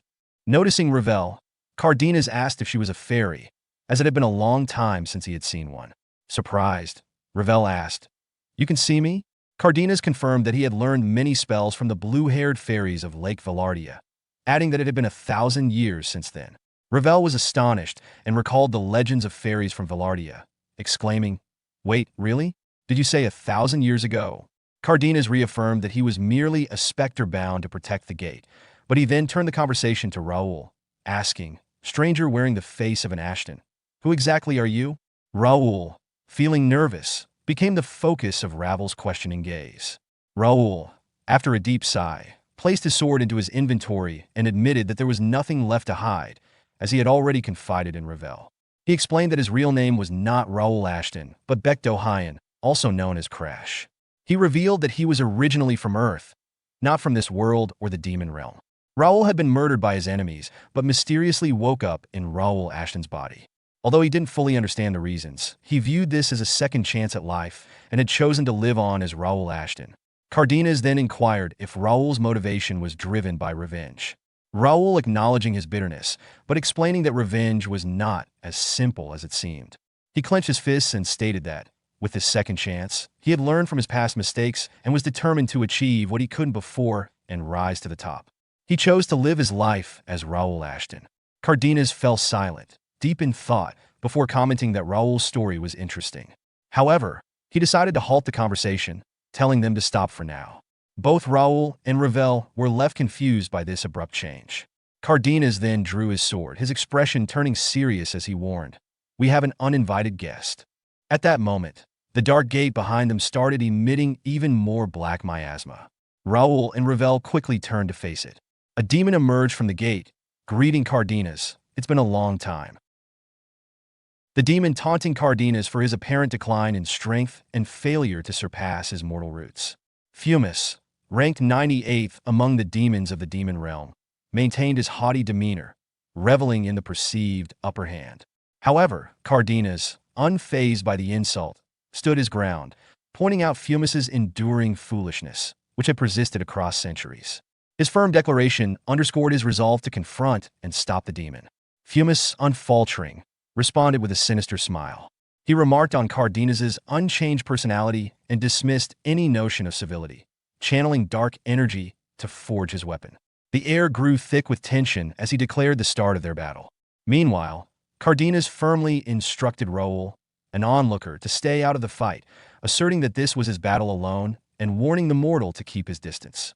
With a grim determination, Cardenas vowed to banish Fumus from this world once and for all. Fumus, still confident, remarked that he had a debt to settle and readied himself for the clash. The two adversaries charged at each other, their weapons brimming with energy.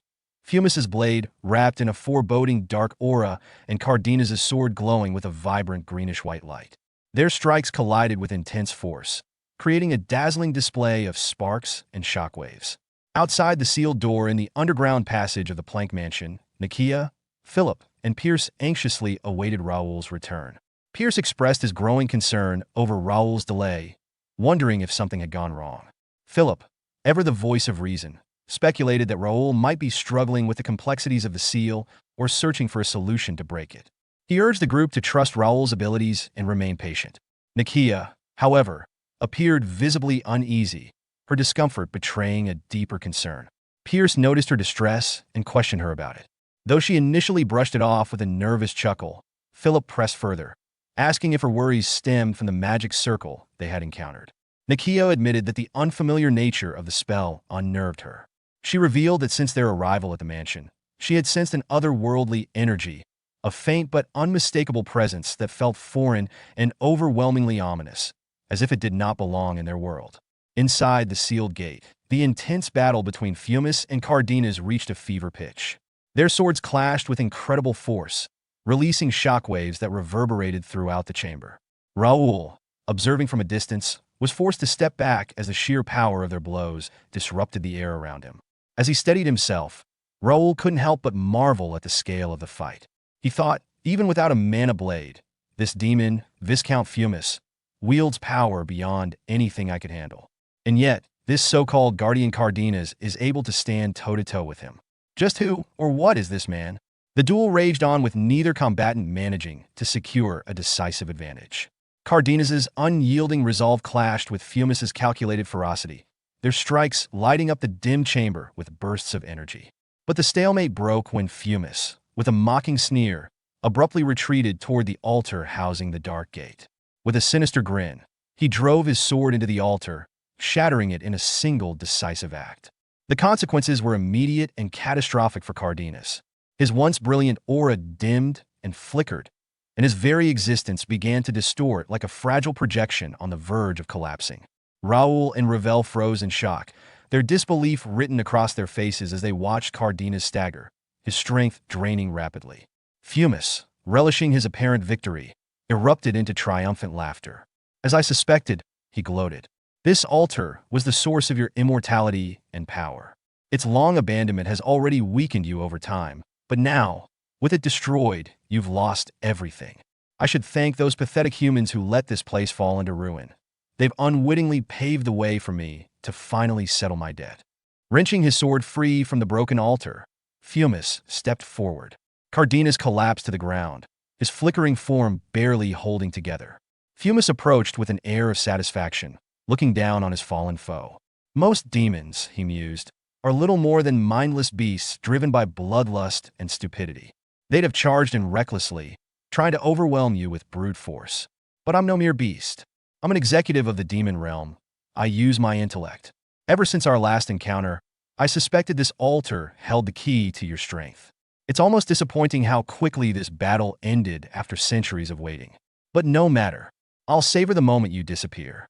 With cold finality, Fumus raised his sword high, ready to deliver the finishing blow to Cardenas. But just as the blade began its descent, Raul intervened. His figure, bathed in a radiant golden aura, appeared between the two combatants, blocking Fumus's strike. Both Fumus and Cardenas stared in astonishment, their shock mirrored in their wide eyes. Fumus snarled, his frustration boiling over. Who is this brat? How did he block my blade? Raul said nothing in response. Instead, he launched a powerful punch that sent Fumus flying backward. The demon executive recovered quickly, regaining his balance, but his composure was shaken as he cursed Raul, his teeth gritted in rage. Smirking confidently, Raul finally broke his silence. Seems like all that fighting against the Count Plank, who used demonic energy, wasn't for nothing. Turns out the aura of brilliance works wonders against demons too. He turned to Cardenas, who was still kneeling and struggling to maintain his form. "I'll join the fight, Mr. Cardenas. Let's finish this together." The demon Fumus, weakened but still dangerous, faces off against Raul, a human who seems unfazed by the demon's threat. After being wounded by an earlier attack, Fumus glares at Raul and mocks him, questioning how a mere mortal ended up in such a dangerous situation. Fumus insults Raul's chances, warning that he'll pay the price for meddling with the demon. Raul, unbothered by the taunts, mocks Fumus in return, suggesting the demon is more talkative than powerful. Cardenas tries to warn Raul to stay back, recognizing the demon's strength. Raul, however, responds nonchalantly, claiming that even with high synchronization, a measure of connection between a person and their abilities in Connect, there are still limits to one's strength. He brushes off Cardenas' concerns and insists on facing the demon himself. Cardenas, curious, asks about the synchronization rate, but Raul only offers a vague response, focusing instead on dealing with Fumus. Fumus, now enraged and empowered by his dark aura, activates his sword aura, increasing his threat level. He mocks Raul again, claiming that humans are mere playthings to demons, destined to be consumed by the demon realm once the seal is broken. Raul, unimpressed, sarcastically criticizes Fumus's lengthy monologue, questioning why all his enemies seem to drag out their speeches. His taunts only seem to fuel Fumus's rage further. As the battle intensifies, dark energy begins spilling from an ominous gate, signifying the growing power of the demon. Fumus charges at Raul, but Cardenas intervenes, blocking the attack with his sword and signaling Raul to take advantage of the opening. Raul strikes back, landing a blow that causes the demon to bleed. Fumus retaliates viciously, pushing Cardenas back and launching a counterattack on Raul. Raul, momentarily caught off guard by Fumus's swift response, braces for impact, but before the demon's claws can land, Ravel, a forest fairy, intervenes by casting a shimmering shield that deflects the attack. Fumus is momentarily stunned, giving Raul a brief respite. Ravel checks on Raul's well-being, and he reassures her with a smile. The scene escalates as Fumus, the demon, reacts with disdain toward the alliance of Raul, Ravel, and Cardenas. He mocks Ravel's presence, calling her a lackey to a human, and questioning how the fairies, once powerful adversaries to demons, have fallen so low.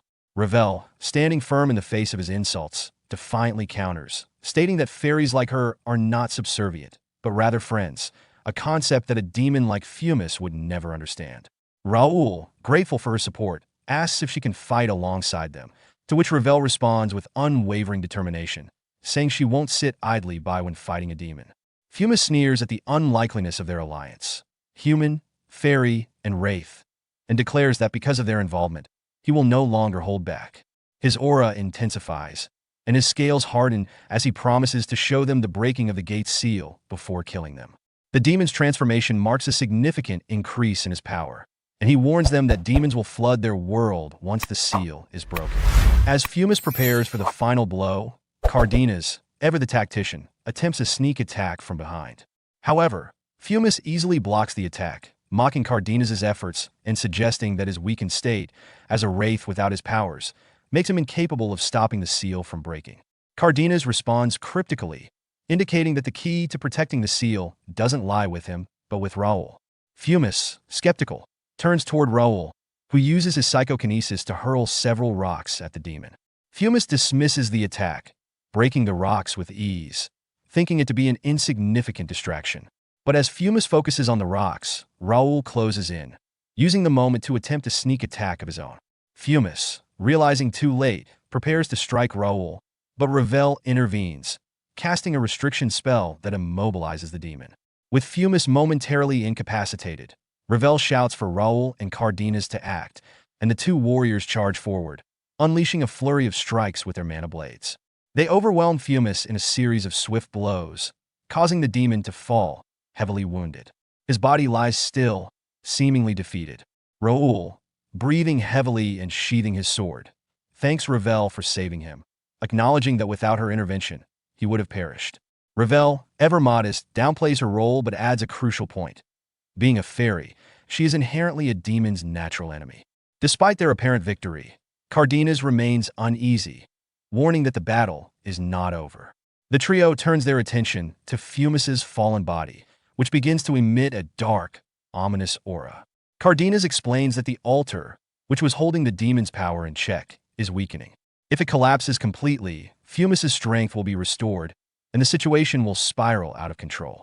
They need something powerful to replace the altar and maintain the seal, something with immense suppressive force. Raul, considering the situation, realizes that there might be a solution. He recalls the Regnator, a force capable of suppressing magic, and concludes that it might be the key to stabilizing the seal and preventing disaster. Cardenas, a guardian bound to the palace for centuries, asked Raul about the artifact in his possession. Raul, recognizing the artifact as Regnator, an ego, item meant to contain a soul, explained that while the armor currently lacked a soul, it had the ability to replace the broken seal. Internally, Raul understood the implications. Transferring the seal would involve moving its power into Regnator, effectively binding Cardenas to it once more.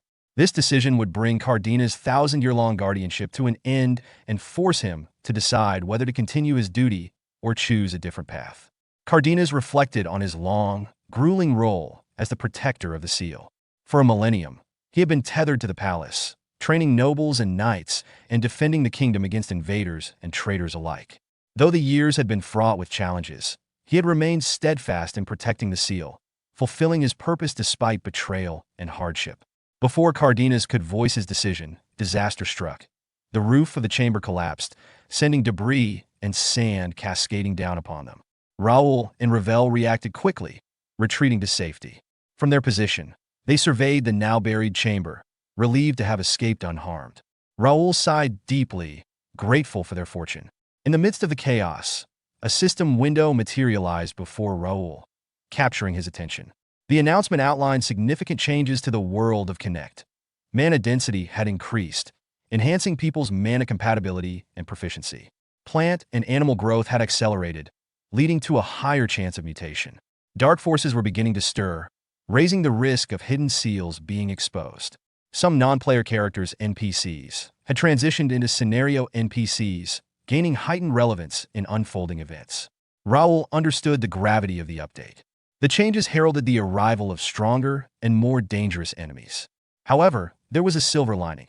While NPC growth would remain slower than that of players, the accelerated rate offered hope that NPCs could eventually narrow the gap in strength. Cardenas' voice interrupted Raul's thoughts. The Guardian questioned Raul's confidence in Regnator as a suitable replacement for the seal. Cardenas warned that he could potentially transform into a curse, urging Raul to consider his decision carefully. Undeterred, Raul reassured him, stating that even if it became a curse, he would use that power to grow stronger. Impressed by Raul's conviction, Cardenas finally relented. He nodded, signaling his acceptance of Raul's plan. "I trust your decision. I accept your offer, outsider," he said. Raul smiled and replied, "You can just call me Raul, Sir Cardenas." The Guardian responded with a rare gesture of camaraderie, offering his own name, "And you may call me Carl." Their bond newly forged, Raul began the intricate process of transferring the seal into Regnator. The day after the pivotal events with Regnator, Raul sat in his mansion, lost in thought. He reflected on the current state of Connect and anticipated the changes that would soon ripple through the world. It should be about time for it to appear in Connect, he mused, though his exact meaning remained unspoken. As he pondered, a system window appeared before him, detailing the results of a major update to the Connect system. Update completed. The Connect system's open beta has been successfully updated. Additional players will now enter Connect. 16 free cities have been designated as player protection zones. These areas will exempt players from revive penalties and prevent them from leaving during the protection period. New features like streaming, uploads, and an in-game browser have been added. A Connect-exclusive bank system, trade market, and auction house have been introduced. The initial main quest, the first gate outbreak, was completed with a low success rate, leading to adjusted difficulty. Gates will now transform into dungeons instead of causing chaotic outbreaks. A new scenario, Birth of Chaos, is set to begin alongside a player-exclusive main quest, Entrance of Savior, and an open event, Defeat the Instruct. Raul reviewed the changes with a mixture of detachment and understanding. This isn't much different from my previous life, he thought, recalling the events he had lived through before. However, the next system update captured his attention. Scenario: Birth of Chaos. Gate outbreaks have engulfed Connect, and villages and territories are overrun by monsters. Humanity has lost significant portions of its domain. The 4 ancient seals that once restrained the dimensional gates have been weakened due to an unknown plot. The guardians who once protected each kingdom have all perished, leaving royal families vulnerable. The balance of power is shattered, and hidden factions have begun to rise, seizing opportunities in the chaos. The world is descending into a survivalist state where only the strong will thrive. Raul's thoughts grew increasingly grave as he considered the implications of the scenario. He reflected on recent events, noting how powerless baronies and civilians bore the brunt of destruction, while stronger noble families, safeguarded by their troops and knights, managed to minimize their losses. That's the issue, Raul realized. This chaos will be seen as an opportunity by powerful nobles, not just warrior families. Vulnerable lands will be targeted, claimed, and exploited without hesitation. He shifted his focus inward, contemplating his own situation. I've gained 3 territories, he acknowledged. Normally, the royal family would mediate disputes between nobles, but they've suffered immensely from the loss of their guardian. That blow was critical. The other nobles don't know yet, but they'll find out soon. Without Cardenas, can the royal family hold their position? Raul knew he couldn't afford to remain passive. If I can't stop this world from spiraling into chaos, I'll focus on protecting my people. I minimize civilian casualties and save knights who would have perished. But plots against Ashton County have been brewing for a long time. I need to be prepared. As Raul strategized, his attention shifted to Ravel, who stood frozen, her eyes fixed on the system updates. Her intense focus indicated she was processing the changes deeply. After a moment, she snapped out of her reverie and turned to Raul. Are you okay? I called your name several times, Raul asked with concern. Ravel's excitement was palpable. Raul, you must have known, she exclaimed. Known what? Raul asked curiously. That this world and the other are connected. It's incredible. The internet, it's like an ocean linking the worlds. Raul nodded knowingly. I couldn't explain it well before, but I'll try to make it clearer this time. With that, Raul activated the soul connection to Regnator. Golden light streamed from the artifact, gradually coalescing into the figure of Carl, now fully embodied in his new form. I've been waiting, Raul, Carl said, his voice steady and resolute. Carl stepped forward, his expression calm but curious. What made you call for me? He asked, his gaze fixed on Raul. Raul took a deep breath, gathering his thoughts before speaking. I wanted to talk to you about something I mentioned before, he said with a serious tone. Carl's eyes narrowed slightly as he recalled their past conversations. You're referring to your real identity and the password, aren't you? Raul nodded. Yes. I wasn't completely clear about it before, but I want to set things straight this time.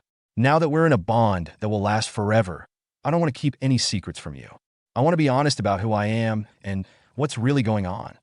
As Raul explained everything in detail, Carl listened intently. After some time, he processed the information and finally concluded. So, you're saying you come from the same place as these other outsiders, the place called Earth that you mentioned before.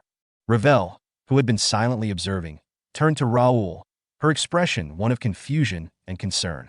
Why didn't you tell me about this earlier? She asked, her voice tinged with frustration. Raul sighed, looking slightly guilty. I'm sorry. It's such an unbelievable story that even I doubted myself at times. But as more and more people from Earth started appearing here, I began to realize that my suspicions were correct all along. Ravel fell into deep thought, piecing things together. Come to think of it, this all makes sense. The information from the Link Cafe, it wasn't a prophecy at all. It was merely recounting the experiences Raul had already been through. I thought he was a divine apostle, but he wasn't. Or wait, maybe it's not entirely wrong to think that. After all, resurrection and regression are impossible for an ordinary human. Raul noticed the distant look in Ravel's eyes and tilted his head slightly. What's wrong? Carl let out a sigh. Even though I've lived through 2 lifetimes, this isn't an easy story to digest. But one thing is certain, there has to be a reason behind your resurrection, Raul. You might find yourself facing difficult choices, just like I did. With great strength comes great responsibility. The most important thing is that when the time comes, you make your decisions based on your own will. Raul's expression hardened with determination. To do that, we have to grow stronger. If we don't, we'll just be swept away by the tide of circumstances. Carl studied Raul for a moment, admiring his resolve. He's filled with determination and potential. He reminds me of a younger version of myself. But Raul, I hope you won't repeat the same mistakes I made. I hope you won't be swayed by the darkness that lurks in this world. Instead, I hope you confidently move forward on your own path. Later, when Raul was alone, he gazed at his Regnita armor, deep in thought. It's been a while since Carl merged with Regnitor. Even though he exists only as a soul now, unable to directly interfere with reality, if Regnitor is activated, he can manifest as a semi-spiritual entity. As Raul stood there, a system window suddenly materialized before him, providing detailed updates on his power armor, Regnitor. The display indicated that the armor's rank had increased from B+ to A, signifying a significant enhancement in its capabilities. The status section showed that it remained equipped by Raul, but was still partially awakened and sealed, implying that its full potential was yet to be unlocked. One of the most critical upgrades was the output power, which had increased from 1.6 to 1.8 core power, promising a notable boost in performance. Additionally, the maximum operating time had doubled, expanding from 60 minutes to 120 minutes, allowing for prolonged engagements before requiring recharging. However, the operation state was currently set to recharging. In terms of defense, the armor now boasted a 6th circle defensive spell, a considerable enhancement that indicated high-level magical protection. However, there was a drawback. The intermediate Mana Blade attribute's extension effect had been reduced by 70%, potentially limiting its offensive reach. The power armor retained a set of unique special abilities, each with its own potential in battle: Judgment, Stealth, Devour, Illusion Wings, Ego. Finally, the awakening time was listed as 15 to 30 seconds, meaning Raul could access more of its latent potential within that time frame. Raul smirked slightly. Carl also steps out from time to time to help me train. Thanks to that, my swordsmanship has improved significantly. Earlier at the training grounds, in an open field, Raul was practicing his family's sword techniques under Carl's watchful eyes. Carl observed his movements carefully before speaking. The Ashton family's swordsmanship is certainly impressive. Some might even say it boasts the greatest destructive force when wielding a two-handed sword. However, the problem with a specialized style is that its weaknesses become evident much faster. With that, Carl drew his twin swords, both glowing with a golden aura. In an instant, he struck the ground, causing an explosion of dust and debris. Raul instinctively shielded his eyes, momentarily losing sight of Carl. As the dust settled, a deep fissure split across the training ground. Carl turned back to Raul. Your family's sword style is highly regarded because of the superior physical abilities inherited within your bloodline. A body stronger than the average person allows for movements that others wouldn't even dare attempt. But that style doesn't suit you. Raul's grip tightened around his sword. I knew it. My body has its limits. No matter how hard I try, I can never match my brother or father's level of proficiency. Carl's voice softened slightly. I'm not telling you to abandon your family style. It is part of who you are, your roots. But if you continue using it without adapting, it will do more harm than good. He then placed a reassuring hand on Raul's shoulder. I'll teach you my swordsmanship. Given that we share similar roots, you'll pick it up quickly. It's unfortunate, but once you reach a high enough level, you'll be able to modify your family's technique as you see fit. What do you say? Raul clenched his fist and, with unwavering determination, replied, Please, guide me well. Back in Raul's room, now sitting in his chair, Raul stared at another system window, displaying his updated skills. His swordsmanship mastery, once at an intermediate level 8, had now dropped back to level 1. He exhaled slowly. It's unfortunate that I have to let go of the style I was most comfortable with, but this is a rare opportunity. Even though my mastery level dropped, my skills themselves haven't deteriorated. Carl's swordsmanship, the Infinity Sword, lives up to its name. The endless chain of attacks and adaptability makes it somewhat similar to my old style. Carl must have kept that in mind when he decided to train me. Because of that, I feel like I'm grasping this technique faster than any other I've learned before. But I still have a long way to go. I need to push myself further for the sake of those I care about. Just wait and see. I'll do everything I can to protect this second life. A few days later, Raul sat at his desk, flipping through stacks of documents. As our territory expands, so does our workload.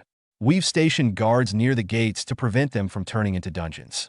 Checking on the gates and dungeons is essential.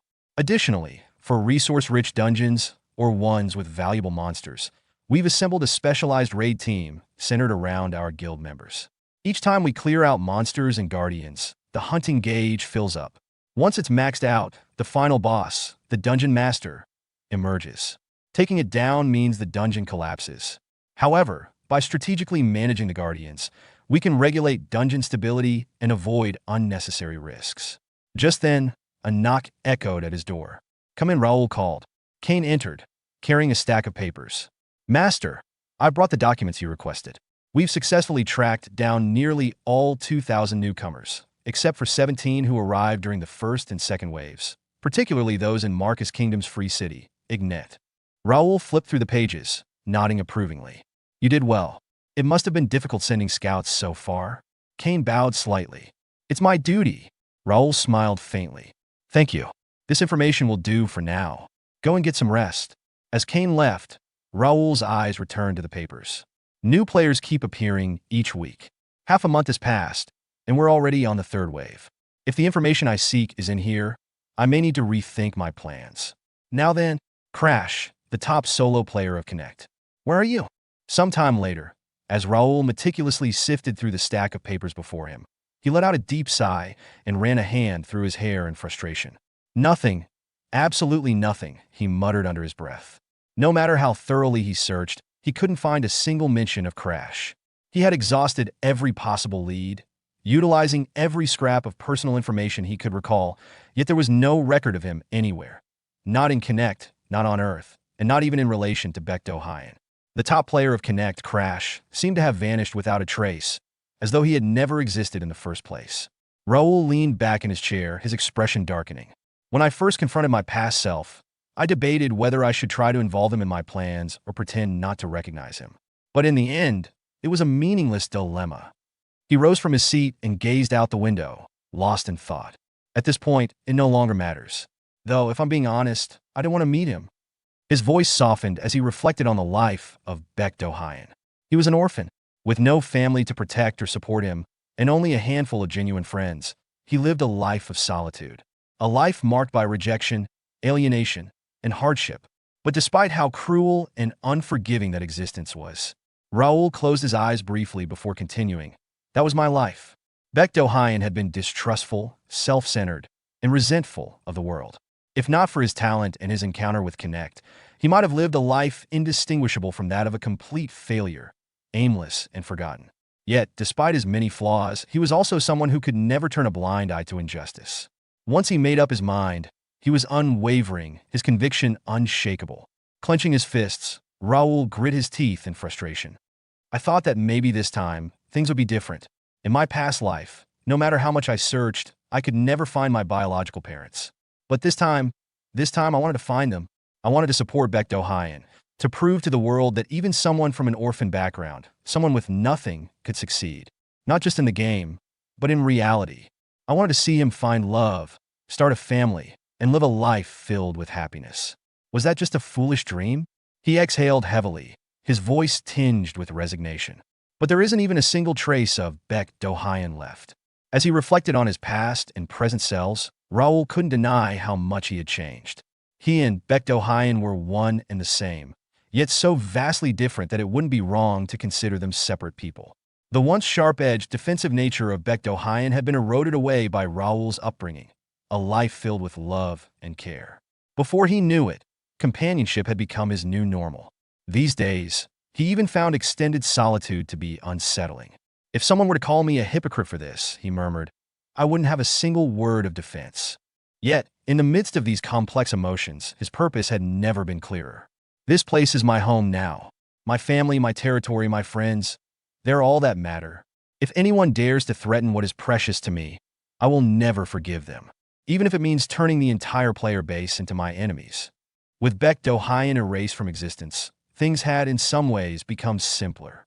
Skill embodiment, his past self's defining talent, would have taken an enormous amount of time and effort to fully mature.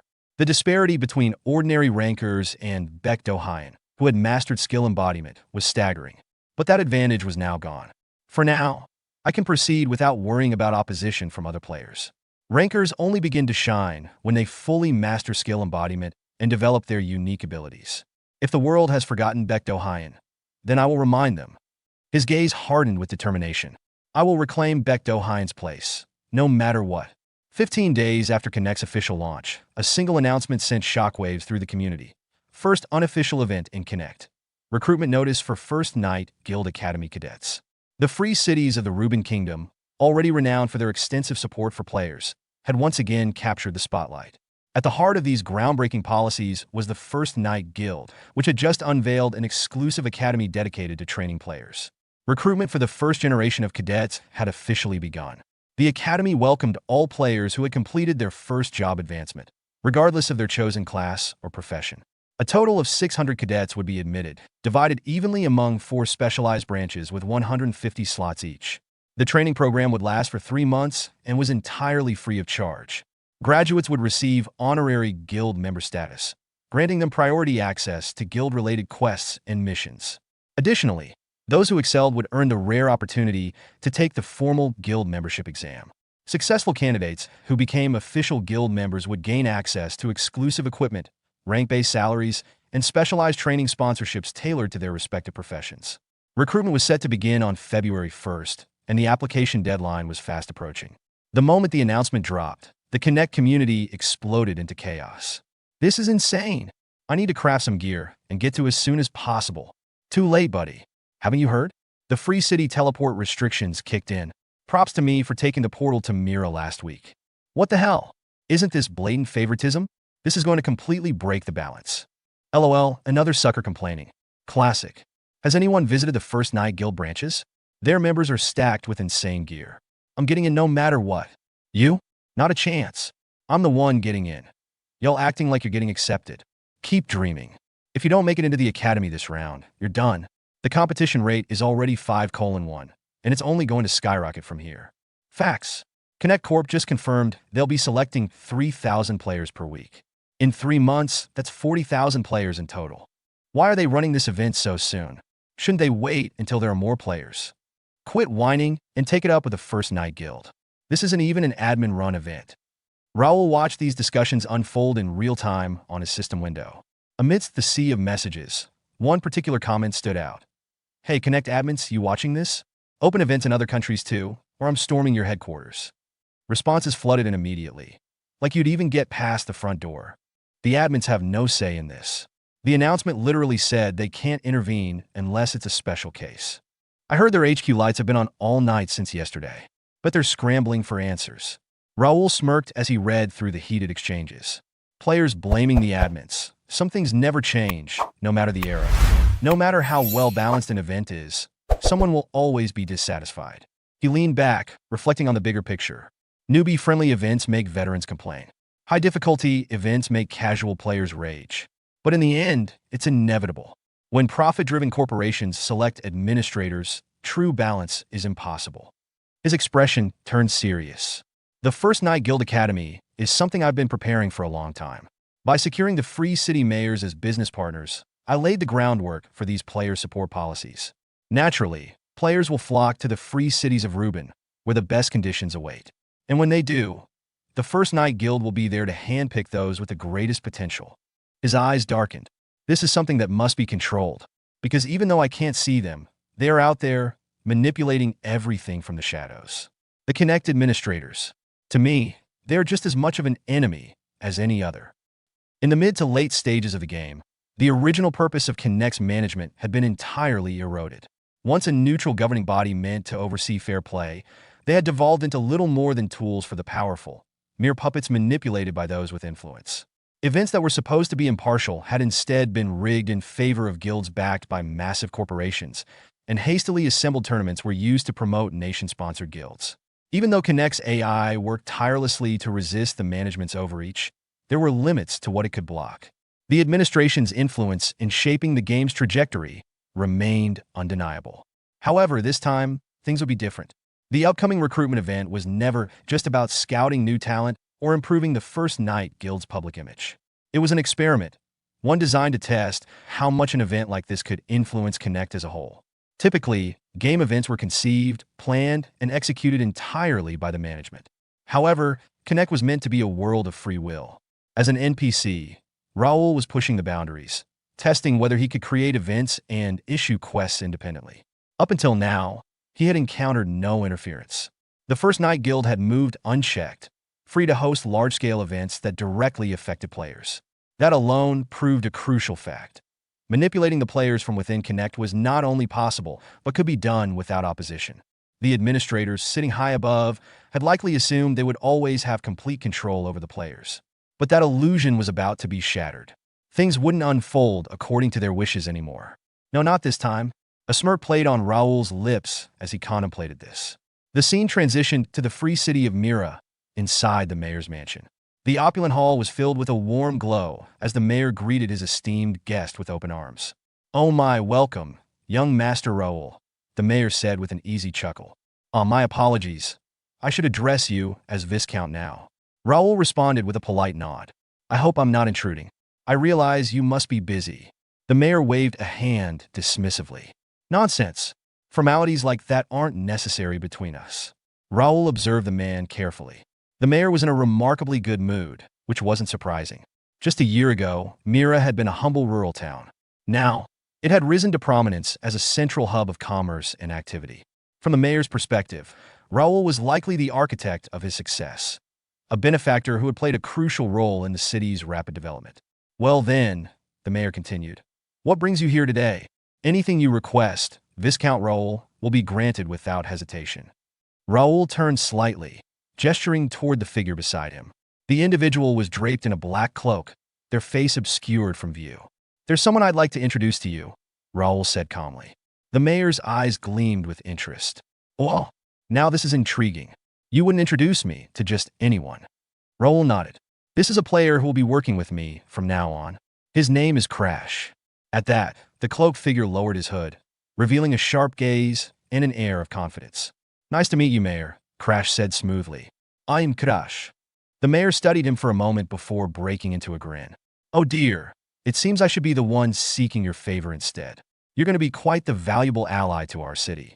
As Crash and the mayor delved into their discussion, Raul remained silent, watching attentively.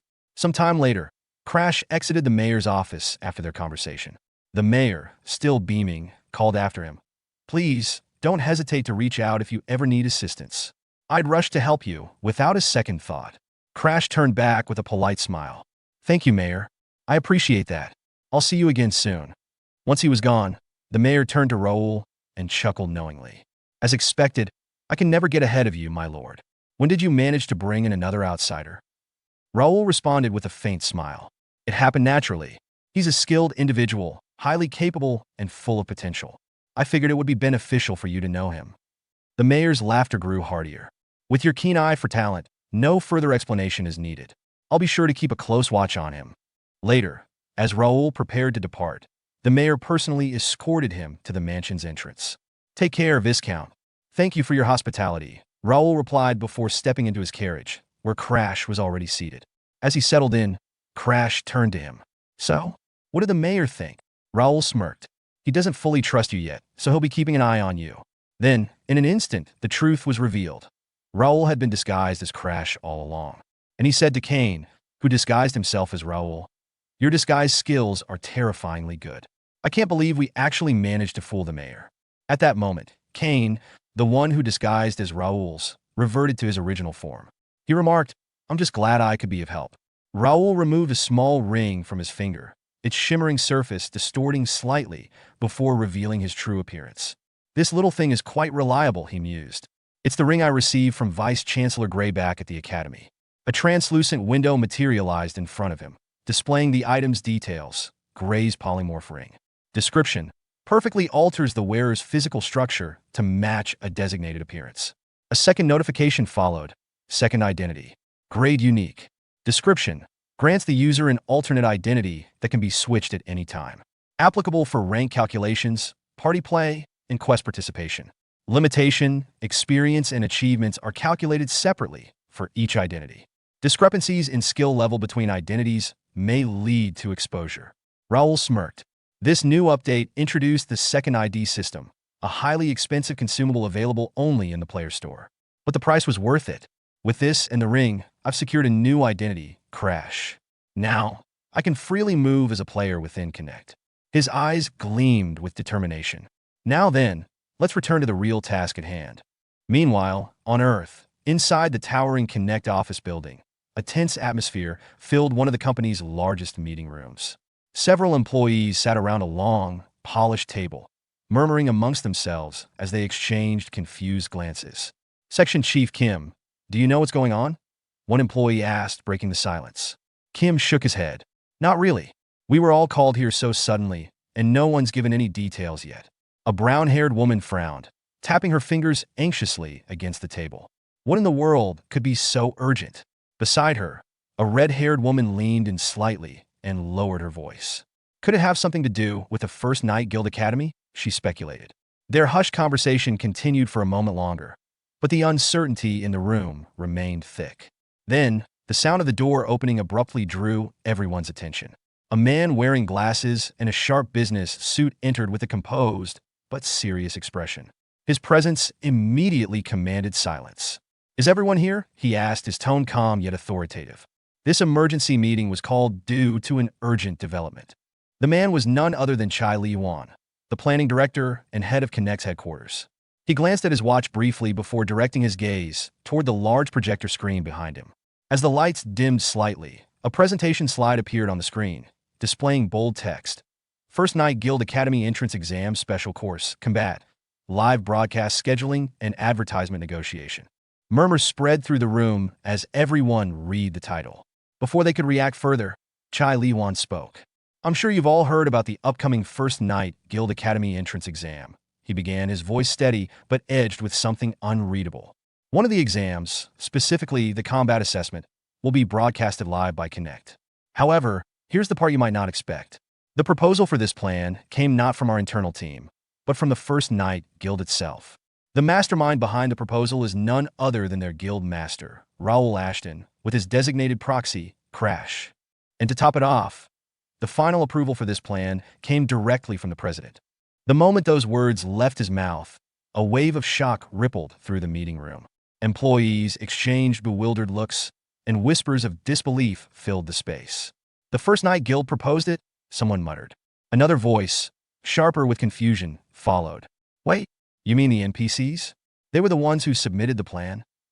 A third employee, his face scrunched in disbelief, added. And the president approved it? Personally? The rising tension in the room reached its peak when one frustrated employee slammed his fist on the table, his voice bursting with outrage. This is absurd. How is a mere game character submitting proposals instead of one of our employees? How did this even get approved? The room fell silent. The weight of the situation sank in, and the reality of what had just happened began to settle into their minds. Meanwhile, Chai Li-wan remained quiet, gripping the printed proposal in his hands so tightly that the edges crumpled slightly. His jaw tensed as he stared at the document. To think this ridiculous proposal was approved without any discussion. He thought, frustration simmering beneath his composed exterior. His gaze flickered toward the screen once more. Just what exactly is the president thinking? The scene shifted to the heart of Mira, the bustling gathering square, where the air buzzed with energy. A voice rang out from the crowd. One spot left for the street dog elimination quest. Warriors preferred.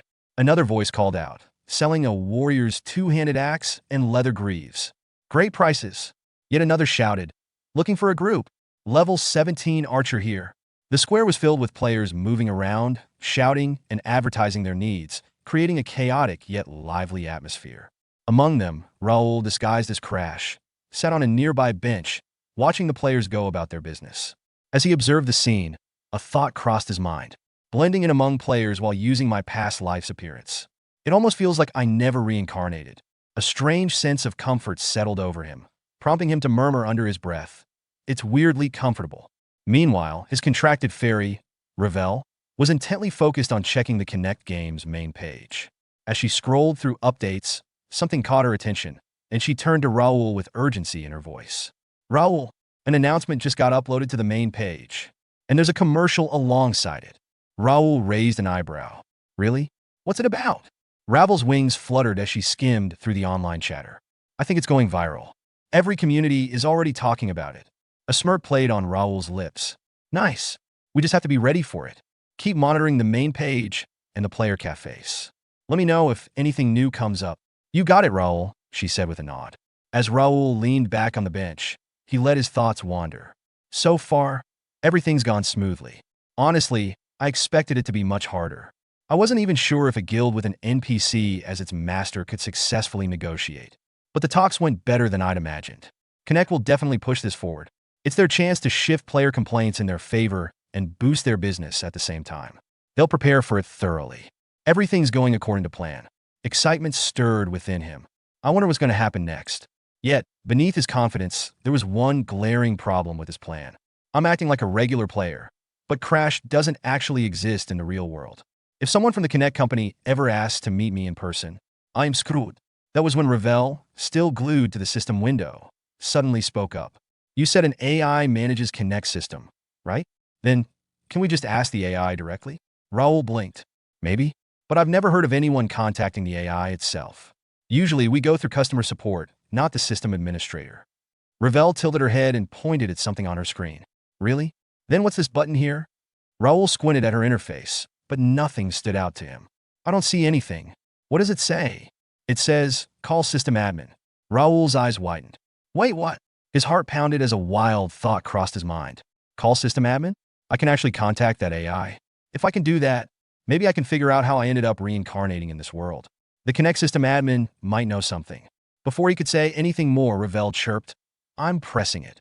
A large system window immediately materialized before Raul, glowing ominously. Message from Connect System Admin D. Raul D. Ashton. Authorized level 4 access. Write a message. Each message costs 100 coins. Raul stared at the screen in disbelief. Holy, this actually works. Without hesitation, he typed, Who are you? A reply came instantly. I'm System Admin D. 100 coins deducted. Frowning, Raul typed again. What's your true identity? I'm System Admin D. 100 coins deducted. His fingers moved faster. Where are you? This time, no response came. Instead, a system message appeared. Access denied. 100 coins deducted. Raul tried again. Access denied. 100 coins deducted. Then, another message popped up. Would you like to continue this scenario? Raul clenched his jaw. What the hell is this? Just an automated response? Ravel, hovering beside him, sighed. Raul, stop wasting coins. Ask what you actually need to. Right. He exhaled and typed, I have a suggestion for Connect. Can I submit it here? A new message appeared. Upload your suggestion here. 200 coins deducted. Raul stared at the deduction notification, his expression twisting in frustration. 200 coins just because I wrote 2 sentences? Grumbling, he held up a handwritten note containing his suggestion and hesitated before the system window. Can I just show this? The moment he placed the paper in front of the glowing screen, a bright blue light enveloped it, scanning the contents instantly. A final message appeared. Your suggestion has been submitted. 1,000 coins deducted. A response will be sent to your mail within 24 hours. Ravel glanced at the system window and noticed something had changed. The call system admin button disappeared. She immediately relayed the update to Raul, who slumped back against the bench, rubbing his temple. I think I just got scammed. However, the next day, he received a reply, not just an acceptance of his suggestion, but also a meeting time. To his relief, the meeting didn't require an in-person appearance. It would be held virtually. What he hadn't expected, however, was that CEO, Ma Jae-woo himself, would be in attendance. The negotiations proceeded smoothly. In the end, the first guild became an official partner organization, and they secured a revenue-sharing deal for the Academy broadcast. But just as the meeting was about to wrap up, Ma Jae-woo raised his hand. Wait, you said your name was Crash. Raul, still maintaining his disguise, nodded. Yes. His mind raced. Did he notice something? At that moment, a system mail notification appeared in front of him, throwing him off. Ma Jae-woo continued. This is my personal contact. I have a feeling we'll be seeing each other more often from now on. Now, back in the present, Raul sat on the same bench in the gathering square, lost in thought. What did he mean by that? He didn't say a word throughout the meeting. What was that about? His contemplation was cut short by a sudden burst of excited shouts. There's a new announcement. It's about the Academy. Several players shot to their feet as a system window popped up before them. Really? Someone summarize it for me. What's the test like? Did they announce the details? As the players finished reading the notification, a wave of excitement swept through the square. Holy, I just got goosebumps. I don't have time to waste. I need to grind. Another voice joined in. Disbanding party for Street Dog. Need one more to take down Thorn Wolf. Raul sighed, plugging a finger into his ear to block out the noise. What a reaction. His lips curled into a small smirk. Grind hard, everyone. More people will be flooding in soon. His gaze sharpened. It's time for me to get to work. The scene shifted back to the Connect building, inside the CEO's office. CEO Mok Jae-woo stood beside his desk, his sharp gaze fixed on the city skyline through the window. Without turning around, he asked, "How's it going?" Chai Li-hwan, maintaining a composed demeanor, replied, "Everything is progressing as planned." Mok Jae-woo nodded but added, "There isn't much time left until the promotion reveal date. Make sure everything is prepared thoroughly." Chai Li-hwan hesitated for a brief moment before speaking carefully. "Boss, this plan is reckless. The entire company is being dragged along by an NPC and a single player. It's not too late to reconsider and cancel the cooperation." Mok Jae-woo's expression remained firm. "That's not an option." Surprised, Chai Li-hwan frowned. "But why, boss?" Mok Jae-woo sighed and stated, "I don't think you fully understand the situation. This decision wasn't made by me alone. The higher-ups have also approved it." At that, Chai Li-hwan stiffened. His eyes widened as he stammered, "The higher-ups." The chairman himself gave the go-ahead. Mok Jae-woo continued, "Not only that, but he's also taken an interest in Crash." Hearing those words, Chai Li-hwan broke into a cold sweat. The chairman showed interest. He could hardly believe it. Mok Jae-woo's voice took on a more serious tone. "I know this situation seems absurd, but our job is to ensure this plan succeeds. Do you understand?" After a brief pause, Chai Li-hwan responded, "Understood." Meanwhile, in the center of Mira, players and NPCs alike bustled about, completing their quests in the city's main square. Near the square, a First Guild forge shop, a muscular blacksmith greeted Raul, who was operating under the alias Crash. "I heard from the master. You want every basic weapon we produce here?" Raul nodded. "Yes." The blacksmith studied him for a moment, his gaze lingering on the scars covering Raul's hands.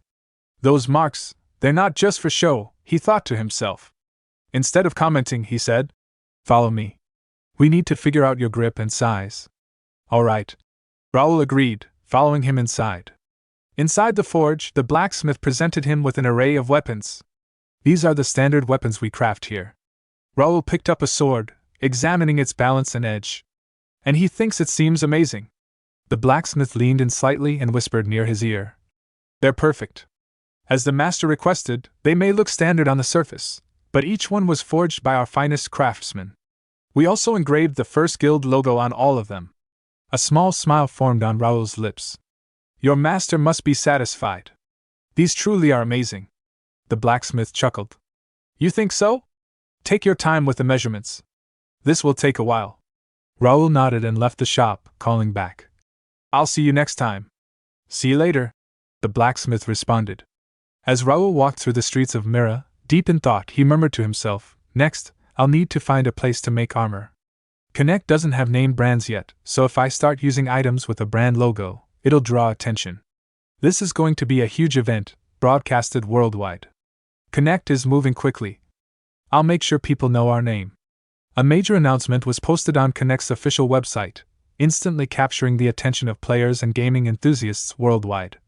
"First Guild Academy, the ultimate challenge begins. 600 challengers, only 16 will rise. Compete in an infinite tournament-style battle where strength, skill, and strategy will determine who secures an academy admission ticket. Fight. Win. Seize your chance at glory." This event will be broadcast worldwide, bringing unparalleled competition to a global audience. To support the academy candidates, Connect has confirmed round-trip portal tickets to Mira, ensuring every participant gets the chance to fight for their future. The moment the announcement went live, the gaming community erupted with excitement. Shortly after, a promotional advertisement was released, amplifying the buzz. Social media platforms, forums, and gaming discussion boards were flooded with reactions. Online reactions was like this: "Let's go! This is exactly what we needed! Winning this means instant fame! There are only 10,000 players in total, and it's a worldwide broadcast? But you can't even watch it on cable TV? I guess it's not PG-13. Okay, I take back everything bad I said about the devs. No way I'm leaving Mira, even if I lose. Nice try, but losers get sent back immediately after the admission test." I doubt this will get high viewership. No broadcasted game has ever really taken off. You're looking at this the wrong way. This isn't just a normal game, it's practically real life, not some pixelated fantasy. For those arguing this is a sport, it isn't. Mark my words, illegal gambling is already happening behind the scenes. This is different. Just look at the revenue it pulled in this year. Yeah, and parents are definitely not going to like this. Inside Connect's game planning office, tensions were running high as Chai Li Huan paced in front of his subordinates. His frustration finally boiled over, and he slammed his palm against the boardroom table, his voice sharp and demanding. This isn't enough. We need more engagement, more people talking about it. It doesn't matter what they say, as long as they're saying something. Stir up controversy if needed, push discussions, fuel debates, even spread negative opinions if you have to. It doesn't matter if the publicity is bad, attention is what we need. Attention. His piercing gaze scanned the room before giving his next order. Hire reporters. Get influencers, bloggers, and random commenters to talk about it. Flood the forums. It doesn't matter how you do it, just get people to engage. His subordinates, already anticipating the aggressive marketing strategy, responded in unison. Yes, sir. Li Huan exhaling sharply. Only 5 days left until the Academy event. The planning was brutal, but I can't afford to slow down now. Even those above the CEO are watching this unfold. The chairman, who has never shown himself publicly, is personally interested. And that player. His expression darkened. If he stirred up all this chaos for nothing, I won't forgive him. At that moment, one of his subordinates approached him. Sir, everything is ready. We expanded the server just in case. Li Huan nodded. Good. He turned to another employee. How's the thing on their end? A woman responded. Data collection and organization are complete. A brown-haired employee added. The marketing team is fully prepared. Li Huan clapped his hands. All right. On to the next phase. We need everyone's attention. Understood, sir, his subordinates replied. The scene shifted back to Raul, who was seated at his desk, meticulously reviewing a stack of paperwork. His focus was sharp, his mind occupied with the details in front of him. Suddenly, a familiar, excited voice broke his concentration. Raul! It was Ravel, his contract fairy, fluttering energetically in front of him. Her eyes sparkled with enthusiasm as she eagerly delivered the news. There's an announcement! At that moment, a system window materialized before him, displaying the latest update, second promotion video for the Academy battle released. Raul's gaze locked onto the screen. A slow, knowing smile formed on his lips as he absorbed the words. This is just the beginning, he murmured to himself, anticipation surging through him. The promotional video opened with a wide shot of a battlefield. The air was thick with tension as Dalton and Jake, along with the knights of the First Guild, stood in formation. A horde of goblins emerged from the shadows, their malicious grins gleaming under the faint light. Their bloodthirsty gazes locked onto the knights, and a low growl spread through their ranks. Sensing the imminent attack, Dalton and Jake immediately took their battle stances. Dalton, known for his lightning-fast dual sword techniques, dashed forward first. His blades flashed, slicing through the goblins with seamless precision. Each movement was fluid, his strikes effortlessly carving through the enemy ranks. Jake followed close behind, his long sword raised high. Unlike Dalton, who relied on agility, Jake's powerful swings cut through goblins in a single blow, his sheer strength sending enemies flying.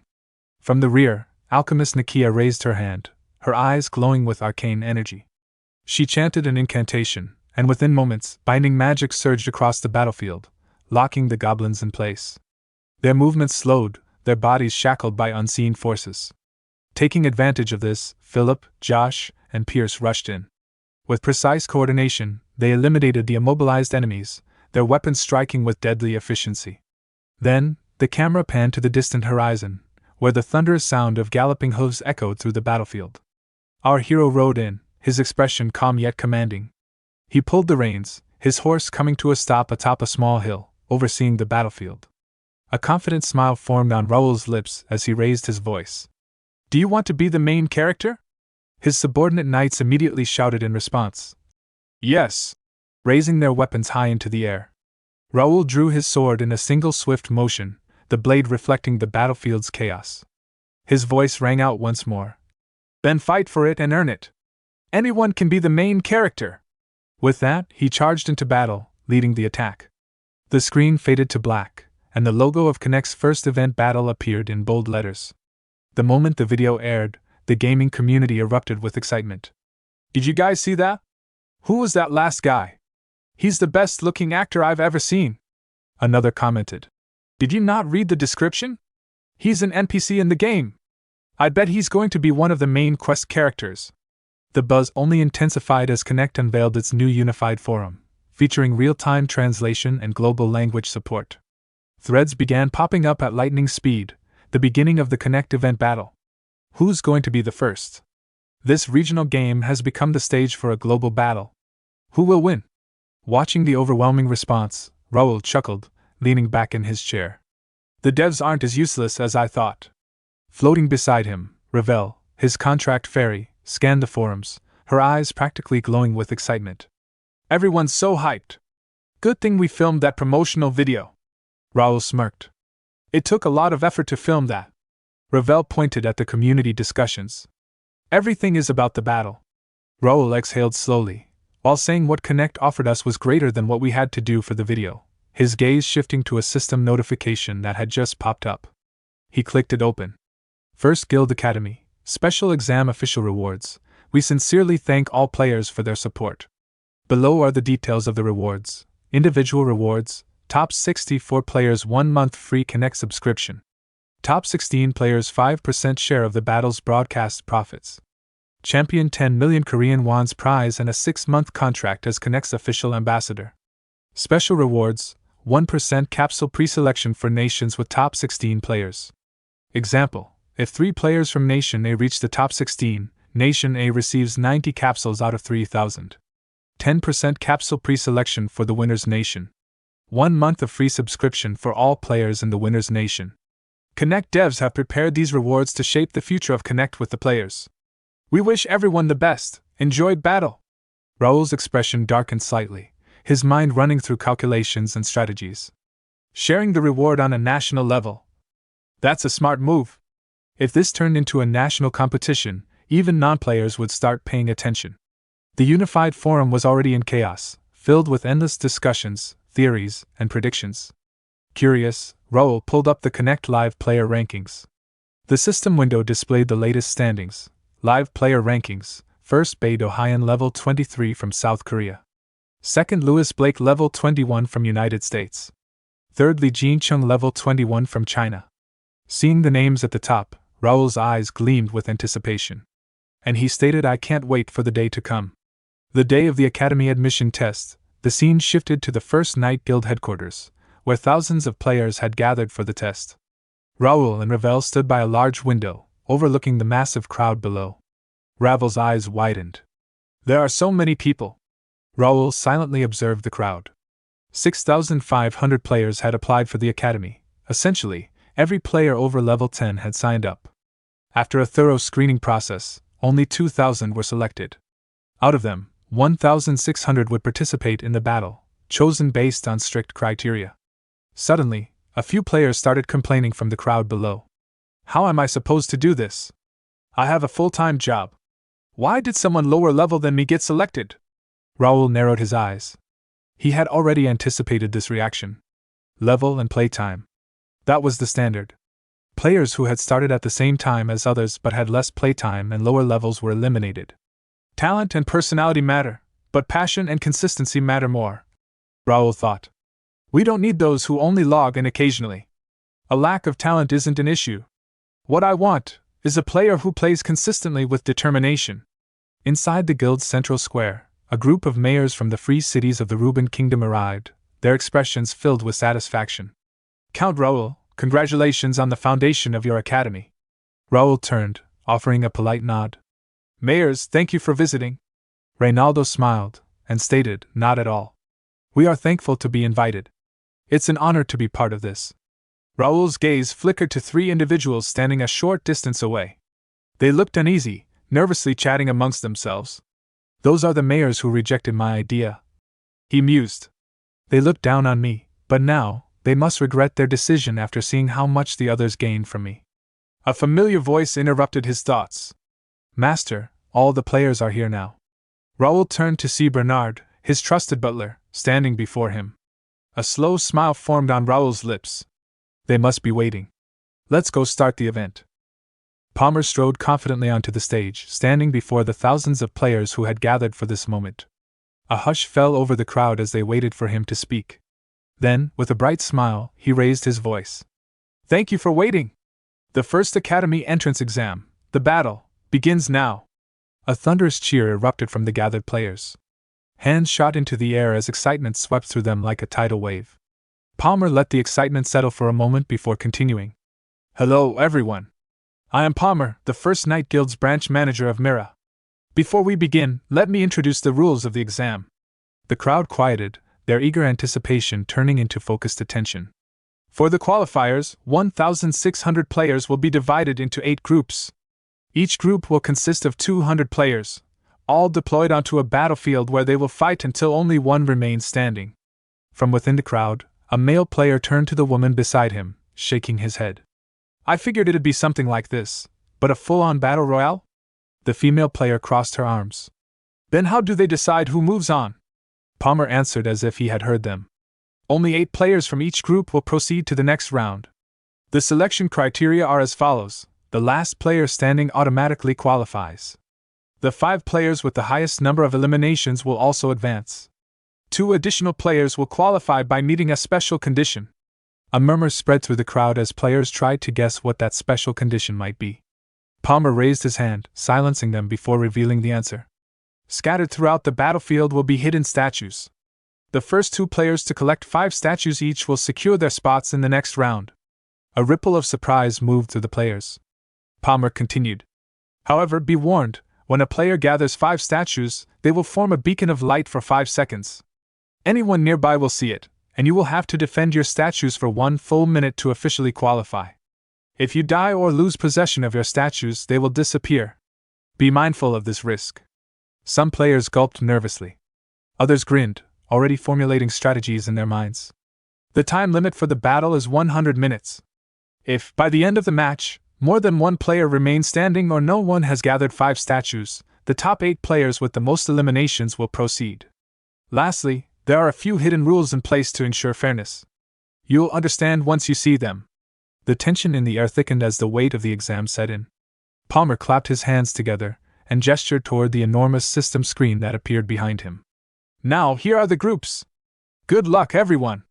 As the screen lit up with names, the players surged forward, scanning for their own. Players in Group A, please follow the guides. In the crowd, Kim Il-woo let out a nervous chuckle. Shit, I'm in Group A.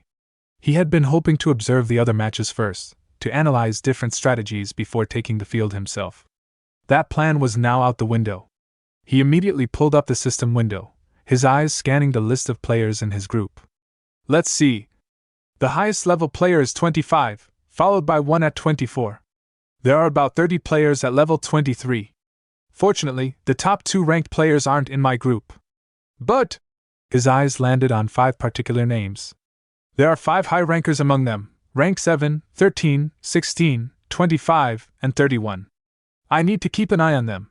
As he was marking their names, someone suddenly approached him. Hey, are you Korean? Kim Il-woo turned to see a player grinning at him. He nodded. Yeah. The player's smile widened. Nice. Can we talk for a second? Kim Il-woo frowned in confusion. Now? Why? Before he could protest, the player grabbed his arm and started pulling him along. Just come with me. We have to work together. Kim Il-woo let out a sigh. Fine. After a short walk, he found himself standing before a group of Korean players who had gathered together. A man at the center of the group greeted him with an easygoing smile. Hello, my name is Park Sun-ho.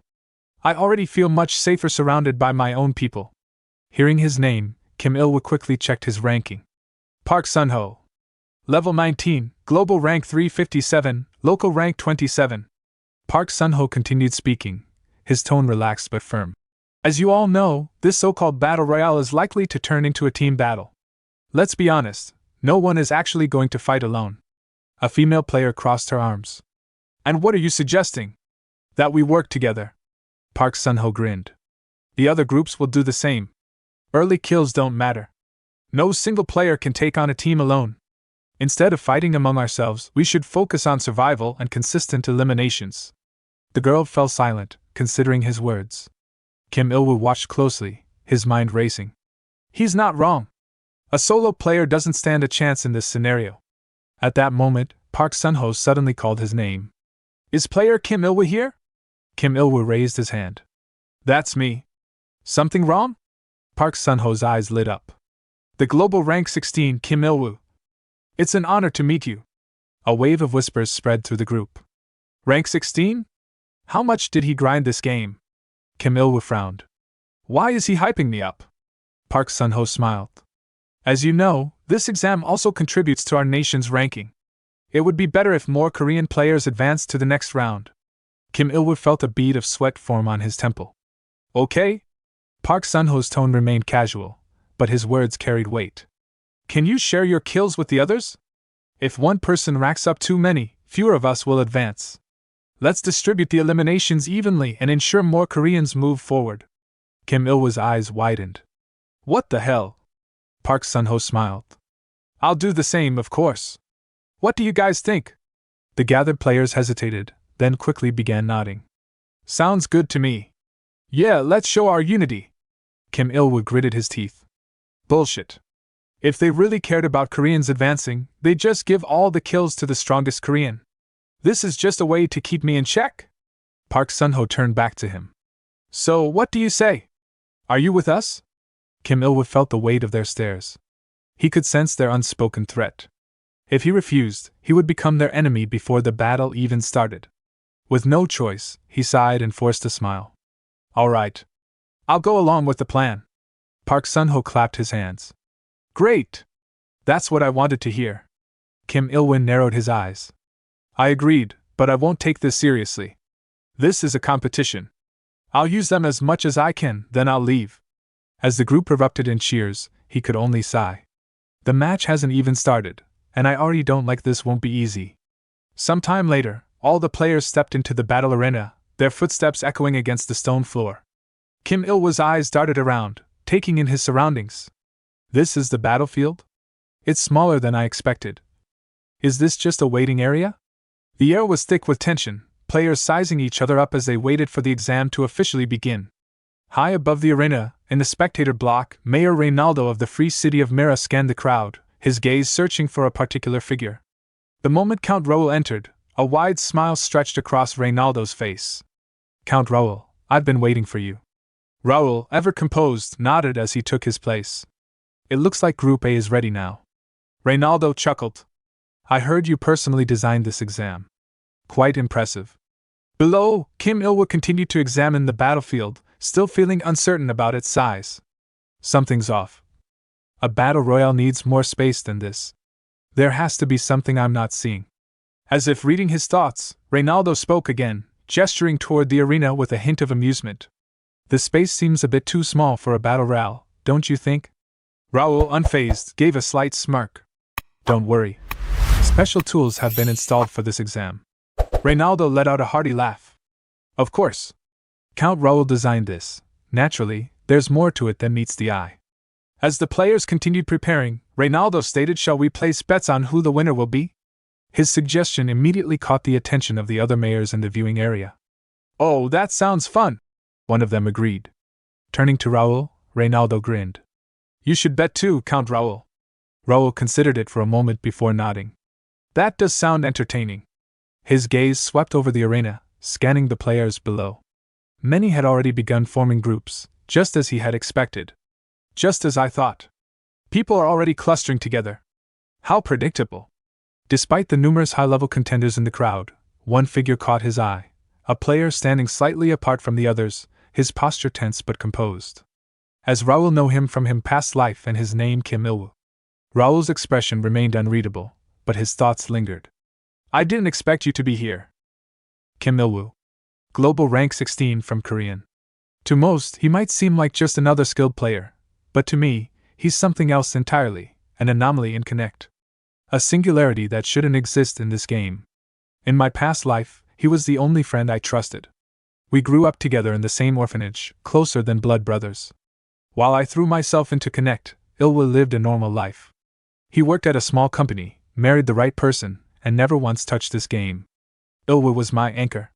The only person I could talk to, the only one who never judged me for wasting my life in a virtual world. So why is he here?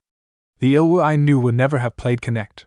His life was set on an entirely different path. Did my presence in this world somehow change his fate? I thought my reincarnation had no impact on Earth, but I was wrong. What do I do now? Should I convince him to quit before he gets too deep? Or should I help him survive since he's already here? I have no idea what the right answer is. Suddenly, Palmer's voice boomed over the battlefield. Attention, everyone! The test will begin when the number on the screen hits 0. A massive countdown appeared above the stage. Players shifted uneasily, gripping their weapons in anticipation. 10, 9, 8. The tension in the air was palpable. Eyes darted around, looking for threats before the battle even started. 3, 2, 1. Let the test begin, Palmer declared. Large red magic circles appeared across the battlefield, glowing ominously. Confused murmurs spread among the players as they instinctively braced themselves. Then, without warning, a crimson aura exploded outward, blinding everyone. Ilwa winced as his vision was overwhelmed by the red light. The very next moment, darkness. When his sight returned, he found himself inside a small wooden cabin, completely alone. Where are the other players? Did we all get separated? If that was the case, then all the talk about forming groups had been meaningless. He smirked to himself. I wonder what kind of face he's making right now. Then, something shimmered from a hole in the cabin wall. A golden light. Curious, he moved toward it. What is that? He reached in and pulled out a golden hawk. Ilwa's eyes widened, and he couldn't help but grin. Lucky! It feels like this test is going to go amazing. He immediately stored the hawk in his inventory, then noticed something strange, a new icon floating in front of him. What's this? I've never seen this before. He clicked it, and a mini-map opened up. The map displayed 11 distinct areas, with Ilwa currently in Area 4. I need to scout the other areas. His eyes drifted toward the window. Outside, the world was eerily quiet. Is it safe to leave? Or is someone waiting out there? High above, in the spectator block, the gathered VIPs watched the events unfold with fascination. One of them exclaimed, Wow! How did you do this? Another chuckled. Young men these days think differently. Count Raul laughed.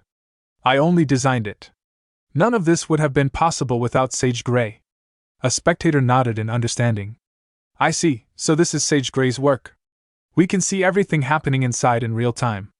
Raul observed the screen, satisfied. This is the reaction I expected. Creating this battleground had cost an enormous amount of resources, but it would be useful long after this exam was over. It was worth every coin. Randall turned to him with a raised eyebrow. I'm impressed. Separating the players was a clever move. But none of them are leaving their positions. Won't that cause problems? Raul smirked. Of course. If they stay in one place forever, the match won't progress. That's why we implemented a special tool. It should activate any second now. At that moment, red markers appeared on mini-maps, showing the locations of nearby players. Crash! Ilwa kicked open the cabin door and immediately rolled into position, bow at the ready. Twang! His arrow flew straight, striking an enemy in the arm before he could react. Seizing the opportunity, Ilwa rushed forward, deployed his shield, and struck the injured player, knocking them down. Before he could catch his breath, whoosh! An arrow zipped past his head, narrowly missing. His instincts screamed at him. He dove behind a tree, using its trunk as cover. He immediately noticed one enemy at 3 o'clock, and the archer at 12. Then, a red system window flashed in front of him. System alert, movement penalty. Warning, staying in the same location for more than 5 minutes will expose your position to all players for 30 seconds. Ilwa narrowed his eyes. They should have warned us about this before the match started. But this isn't bad. If I'm exposed, that means others are too. Meanwhile, the enemy archer hiding in the distance grew anxious. The penalty ended a while ago, but he's not moving? Suddenly, rustling. The archer snapped his head toward the bushes behind him, but it was already too late. Swish! Ilwa appeared from behind with a dagger and slashed his throat before he could react. The enemy let out a strangled scream before collapsing. The dying man's scream alerted second player hiding behind a tree. Panic set in. He stated, Shit! What's happening? Screw this, I'll just burn everything down. He immediately began chanting a spell, fire gathering in his palms.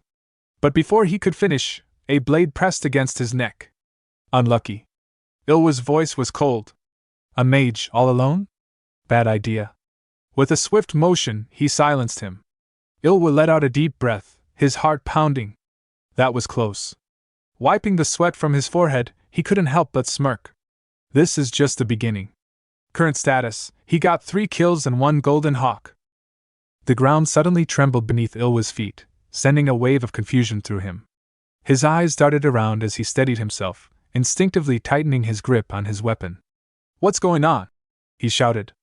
Before he could process the situation, a red system window flashed before him. System alert. 10 minutes have passed since the battle began. The area with the most surviving players is about to disappear. Time limit 1 minute. Players in that area must escape to another zone before the timer expires. Affected area, Area 7. Ilwa's eyes widened in shock. They're forcing us to move? He muttered. Wasting no time, he leaped onto a sturdy tree, quickly climbing to a vantage point. Balancing himself on a thick branch, he scanned the battlefield and saw it. Area 7 was now surrounded by an ominous red aura. Below, chaos erupted as players in Area 7 sprinted desperately toward the nearest safe zone. But just as they reached the border, hidden players lying in wait among the trees rained arrows down on them. Trapped between death and an ambush, many fell before even making it out. A few moments later, another system message appeared. System alert. Time limit expired. Area 7 is now disappearing. A frantic voice echoed from the battlefield. Wait. I haven't escaped yet. But it was too late. A flood of red energy surged over the area, swallowing it whole. In an instant, Area 7 ceased to exist. Once again, the ground trembled violently. A new message appeared. System alert. Battlefield structure shifting due to area disappearance. Watching from above, Reynaldo's eyes widened in awe. The terrain is changing mid-battle? Raul smirked. Now everyone should realize that hiding won't save them. Reynaldo shook his head. No one could have expected this. The battlefield must be in complete chaos right now. Raul's expression remained composed. Exactly. It must feel like purgatory down there. The scene shifted to Park Sun-ho clenched his jaw, frustration evident on his face. Who the hell designed this insane scenario? Gathering the Korean players hadn't been difficult. Many of them were ranked players, and under normal circumstances, their numbers alone should have guaranteed an advantage. But the randomized starting locations had thrown everything into disarray. Still, I had planned for this. If a pre-battle strategy wasn't possible, the next best option was to regroup after the test began. Since the in-game system translated all languages automatically, there's no need to specifically search for Koreans. After spending most of the early phase searching, he had managed to gather 5 teammates. Now, it was time to deliver results. He pulled up the real-time ranking window. First place, Brent from USA, with 7 kills. Second place, Kim Il-woo from Korea with 5 kills. Third place, Bang Jo-yoon from China with 5 kills. Sun-ho's eyes narrowed at the second name. Kim Il-woo? His grip tightened. When the hell did he get so many kills? His mind raced. That bastard must have gotten lucky with his spawn point. If I had been in his position, I'd be leading the rankings by now. But it wasn't too late. With 5 reliable teammates as his shields, his strategy would work. Enjoy it while you can, Il-woo. Soon I'll crush you. Just as he solidified his plan, the ground beneath them lit up. A massive magic circle glowed ominously. Watch out! Sun-ho shouted. Before anyone could react, teleportation magic activated. In a flash, they vanished. When Sun-ho opened his eyes, he was alone. A system message appeared in front of him. Teaming detected. Unfair play has been identified. As a penalty, players have been forcibly relocated to random locations. Sun-ho's face twisted in rage. He kicked a nearby wooden boundary and shouted. What the fuck is this? Whoever designed this must be watching and laughing right now. Dirty bastard. Elsewhere, Raul sneezed. Rubbing his nose, he muttered. Someone must be cursing me. Sun-ho exhaled sharply. Damn it. Regrouping is impossible now. Even if I could, catching up in kills will be tough. Before he could formulate his next move, a voice called out from behind him. What are you doing over there by yourself? Sun-ho's breath hitched. He knew that voice. Turning around, he saw Kim Il-woo, his expression unreadable. More concerningly, Il-woo was subtly tucking something into his pocket. Sun-ho immediately changed his expression. Plastering a relieved smile on his face, he called out, "Mr. Il-woo! You're safe! I'm so glad!" Il-woo raised his blade slightly. "Stay where you are." Sun-ho feigned a hurt expression. "Come on, there's no need for Koreans to fight each other. Since fate brought us together again, why don't we work together?" Il-woo sighed internally. To think he can still spew this kind of nonsense after pulling that teaming stunt earlier. "Let's go our separate ways," Il-woo said flatly. Sun-ho's face twitched. "Please reconsider." His words suddenly cut off. A visible tremor ran through his body. "Mr. Il-woo," he muttered. "Behind you." Il-woo, sensing something was wrong, turned his head slightly, just in time to see a fire dragon looming behind him. His heart pounded. What the hell? That's not something a level 20 player can handle. Before he could react, the dragon lunged, only for its body to phase right through him. His eyes widened. It's not real. A realization dawned on him. It's an illusion. But before he could move, a dagger pierced into his back. Il-woo's breath hitched. Pain flared through his body. Stumbling slightly, he turned his head, only to see Sun-ho smirking wickedly and sneering. "You idiot. This is the end for you." Park Sun-ho's ability, the trickster, was a rare A-rank trait, granting him mastery over deception, illusions, and persuasion.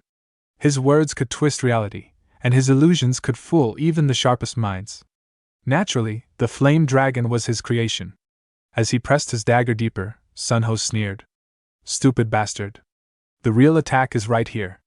Il-woo had been too focused on the illusion, completely overlooking the true threat. Sun-ho's sharp eyes had already caught sight of the stone sculptures Il-woo had hidden in his embrace. There were several of them. Since I already have 3, stealing his will be enough to secure my place in the next round. However, before Sun-ho could claim victory, something unexpected happened. Il-woo moved away. Sun-ho's smirk faltered.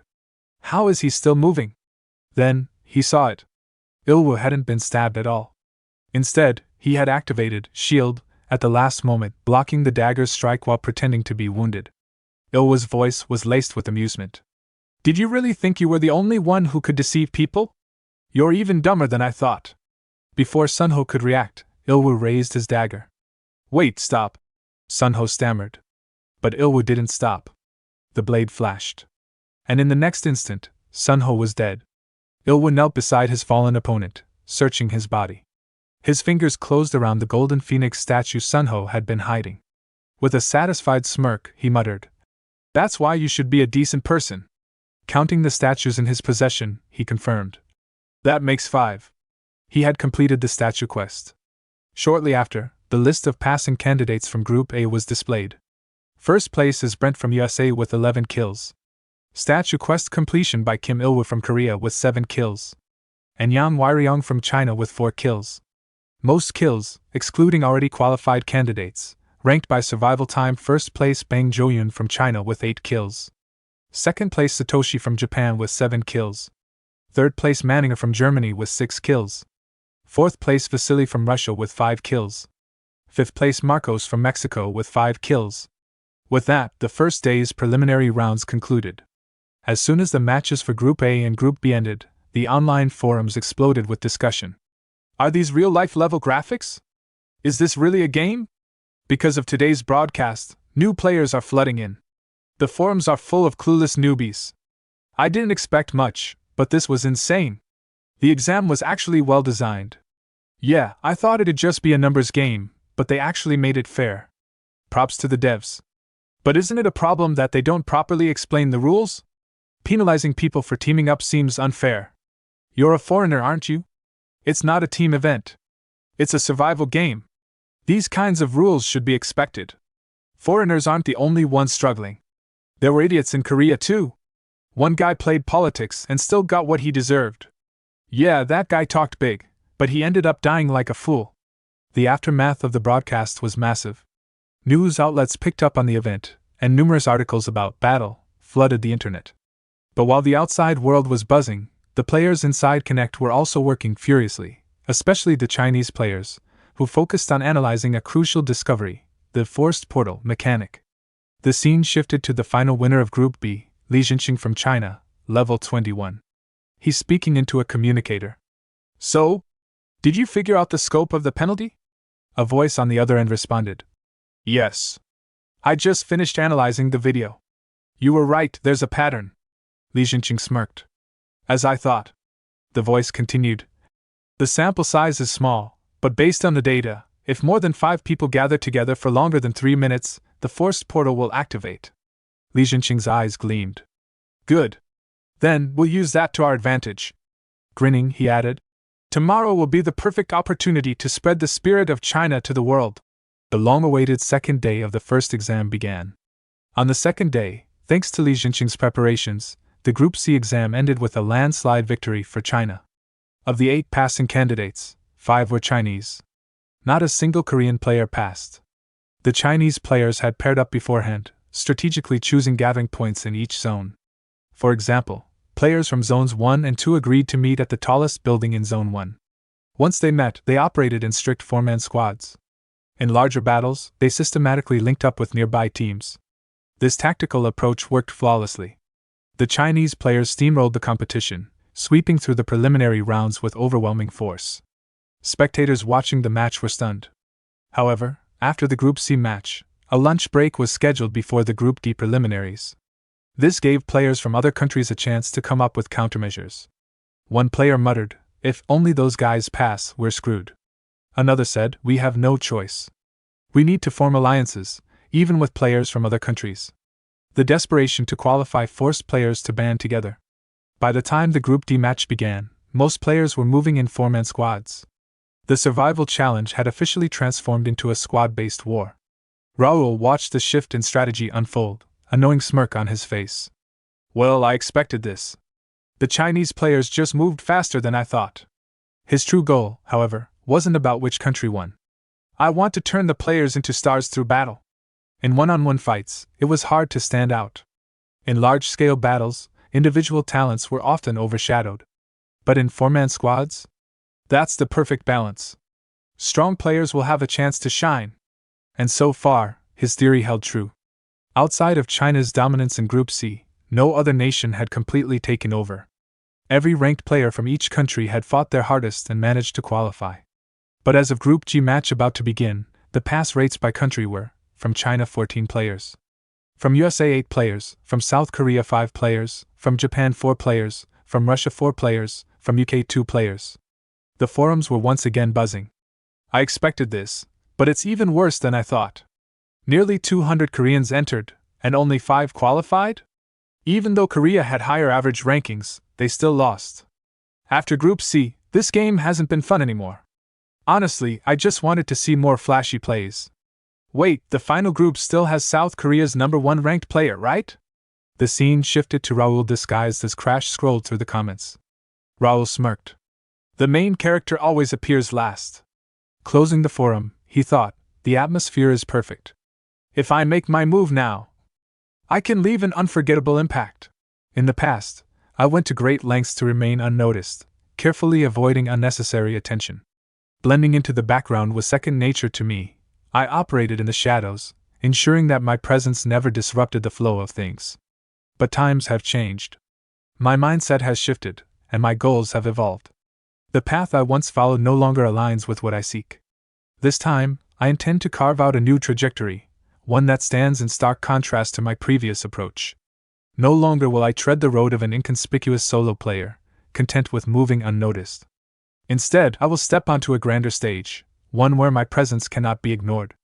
The path I now choose is that of an influencer, someone whose actions command attention, and whose name lingers in the minds of all who witness my rise. If I want to make an impact, I must ensure that my existence is etched into the consciousness of the masses. That is why I, Bae DoHyun, must prove beyond a doubt that I am operating on an entirely different level. Fortunately, the circumstances have aligned perfectly to facilitate my emergence. The preliminary match, originally an individual event, has been transformed into a team battle. The Korean players, expected to dominate, have instead failed to meet expectations, their performance lackluster and disappointing. Public sentiment is shifting toward frustration and disillusionment. In a moment like this, where disappointment festers and hope wavers, an opportunity presents itself. If I step in now and deliver a performance unlike any they have seen before, their discontent will turn to awe. Their gazes will be drawn to me, their focus inescapably fixed on what I have to offer. Of course, garnering attention on such a scale comes with its own set of complications. The more eyes that are on me, the greater the scrutiny I will face. And when that happens, problems are bound to arise. After all, Bae DoHyun is not real. He is nothing more than a fabricated identity, a persona I have carefully constructed. In the real world, he holds no true existence, no tangible history to withstand thorough investigation. The greater the attention he attracts, the sooner his facade will be questioned. If the truth were to surface, the entire persona would crumble, exposed as an elaborate deception. Yet, despite the risks, I am undeterred. The pieces are already in place, and I have made more than enough preparations to counter any potential threats. I anticipated these obstacles long before taking the first step, and I have ensured that every move I make leads me closer to my goal. Among those preparations, forming an alliance with Raul was by far the most strategic decision I could have made. With him by my side, I have secured the leverage necessary to navigate the challenges ahead. Looking back, I never used to think so far ahead. I never planned my moves with such precision or considered the long-term implications of my actions. But that was the past. Now, my perspective has shifted. I see the board clearly, and I know exactly what needs to be done. And so, with everything in place, a slow grin spread across his face. "All right then," he murmured. "Let's start the real game." For a brief moment, Raul had forgotten, Ravel wasn't just any contracted fairy. She was a sage who had spent thousands of years accumulating boundless knowledge in the library. Her understanding of the world ran deep, shaped by ancient wisdom. Initially, she began learning about Earth in fragments, simply exploring the internet out of curiosity. But even then, her excitement had been contagious. "This is so simple," Ravel had said, her wings fluttering. "The internet, it looks to me like a vast network of magic circles and barriers. The way information flows through it, it's just like mana coursing through a complex spell formation. And these so-called security systems? They remind me of advanced magical wards." Raul had to admit, at some point, it genuinely felt like she'd surpassed even the most seasoned internet experts, operating on an entirely different level of comprehension. "You said you're struggling because you don't have a legal identity, right?" Ravel asked one day, glowing with confidence. "Give me Bae DoHyun's personal details. I'll handle the rest." Raul blinked, hesitant. "That's not something you can just resolve. Korean law is incredibly strict when it comes to identity records. Just tell me already," she insisted. Reluctantly, Raul passed on the information, thinking, well, if it doesn't work, maybe she'll just drop it. But not long after, Ravel called out cheerfully. "Done! Check your item window, Raul." When Raul opened the system, his eyes widened in disbelief. A digital residence card had appeared, Bae DoHyun's, complete with official details. Still stunned, he turned to her. Ravel chuckled and said, "It's a gift. I sent the data through your mail. You won't need a physical copy. Even if it's a past you can't return to, it's nice to have something to remember it by." Raul stared at the card, his thoughts heavy. Right. Ravel lost her home and friends too, just like I did. He could still look up recent Earth events online, but for Ravel, none of that held meaning. This world, inside Connect, was her only reality now. But her gesture was deeply personal. A precious token of care. "I'll find your kin someday, Ravel. I promise." With a mischievous grin, she added, "Don't worry about the consequences, Raul. Just go for it. Let's show them who Bae DoHyun really is." Raul bowed respectfully. "Yes. As you wish." Present day, First Academy entrance exam. The bulletin board buzzed with updates. "Hey, a new guy just got posted," someone called out. "It's duel-based," another replied. "We need to form squads." Blending into the crowd, Raul, now disguised as Bae DoHyun, watched the other players. Everyone seems too preoccupied with the strategies to notice me. Just then, a voice behind him asked, "Are you Korean?" Raul turned to see a smiling girl. "Yes," he replied. "Great. Come with me, everyone's gathered over here." She led him to a nearby cluster of Korean players. A silver-haired player looked up and smiled as Raul arrived. "You're the last one. Welcome. I'm Park Sunjun. Nice to meet you. I'm Bae DoHyun." Raul responded with a nod. Several of the Korean players tensed, their expressions tightening slightly. Now that we're all here, let's resume the meeting, Sungjun announced. I'm currently acting as the lead. Is that alright with you, Bae DoHyun? I don't mind, Raul replied. But before we continue, I'd like to say something. Sungjun gestured for him to go on. I plan to participate in this match solo. So I'd appreciate it if you excluded me from the group's strategy. The cheerful atmosphere evaporated. Shock rippled through the group. Are you saying you'll go against us? One player asked, frowning. Raul shook his head. No. I won't interfere with any of you, at least not until I've eliminated all non-Korean players.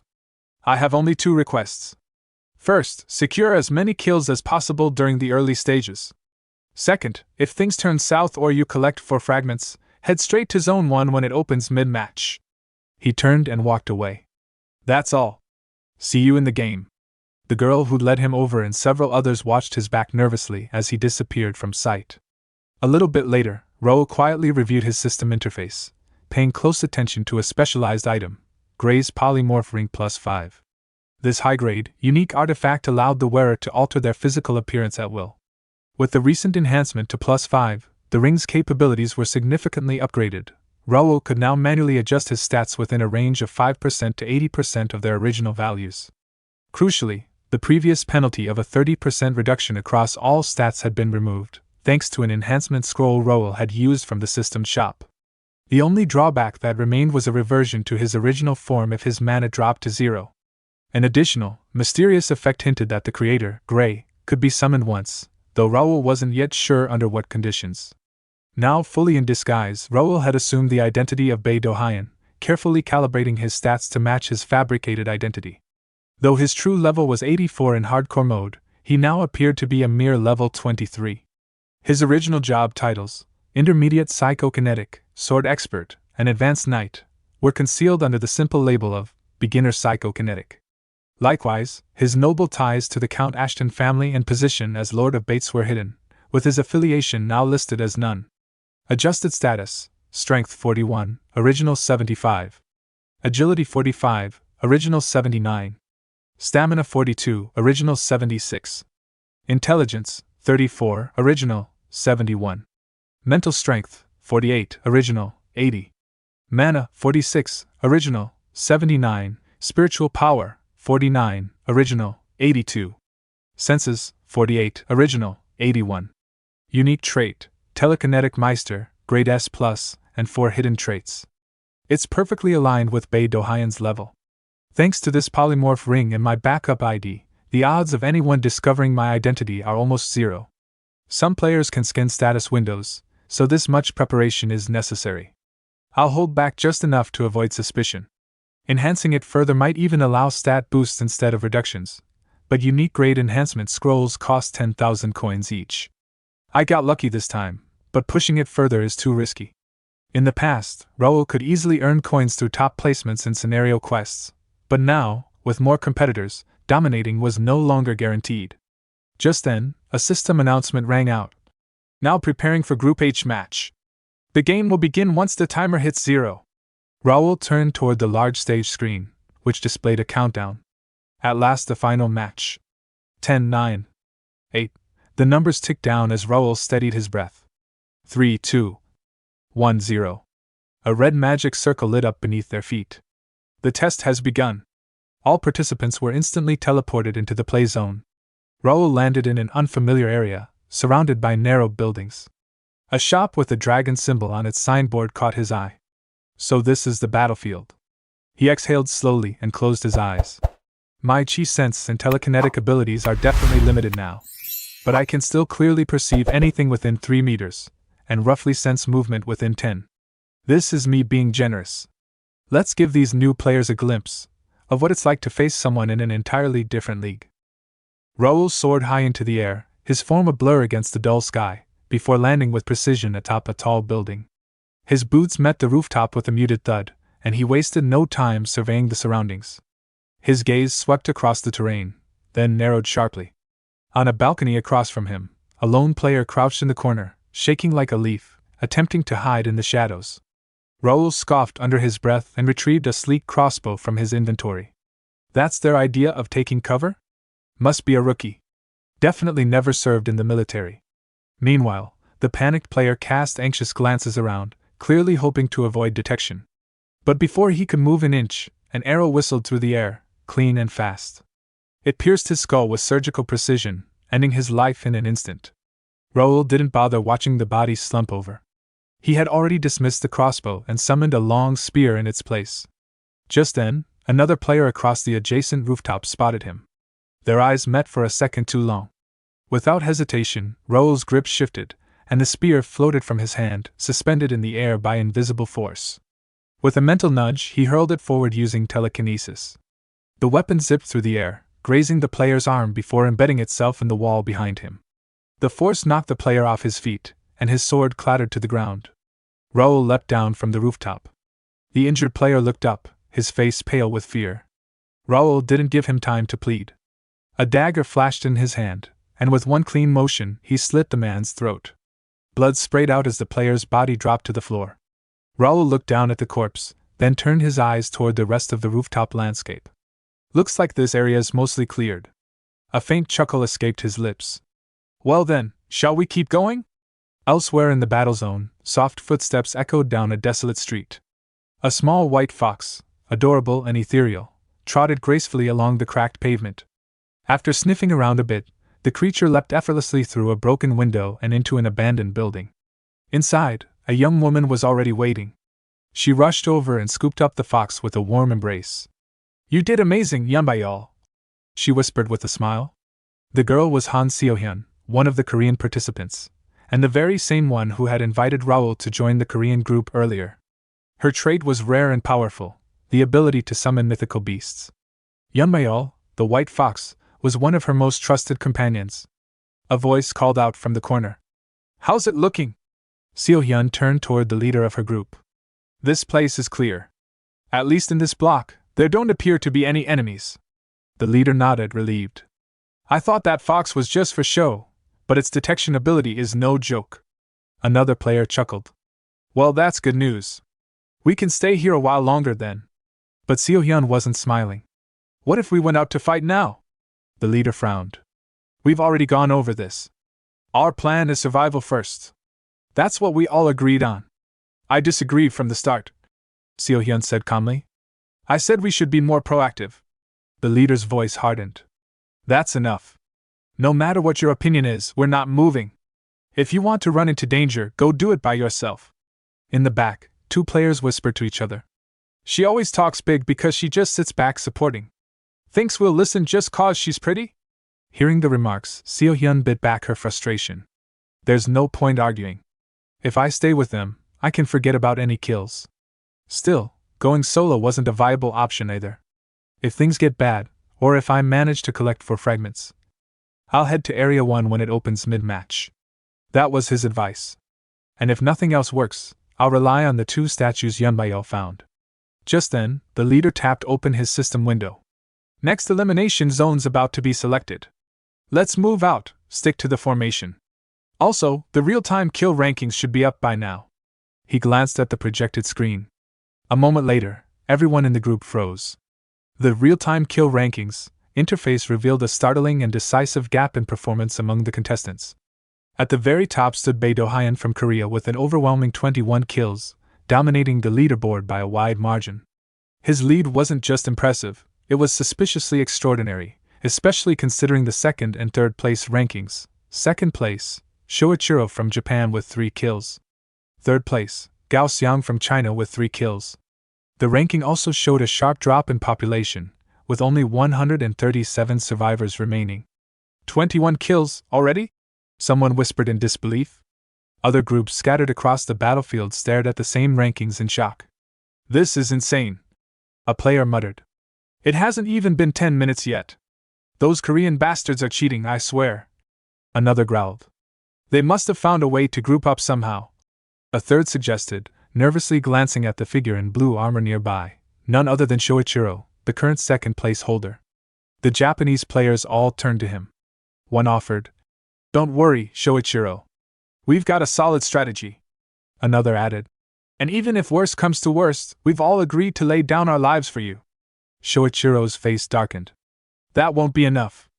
We need to move faster. That damn Bae DoHyun's kill count just raised the stakes for everyone. But isn't it too soon too? Idiot! Shoichiro snapped. Think. The higher his count goes, the more people are going to panic and form groups. We need to rack up kills now, before everyone disappears into squads. He turned to one of his teammates. What are you waiting for? Recon. Move! The scout quickly responded. Yes, sir! I'll head out right away.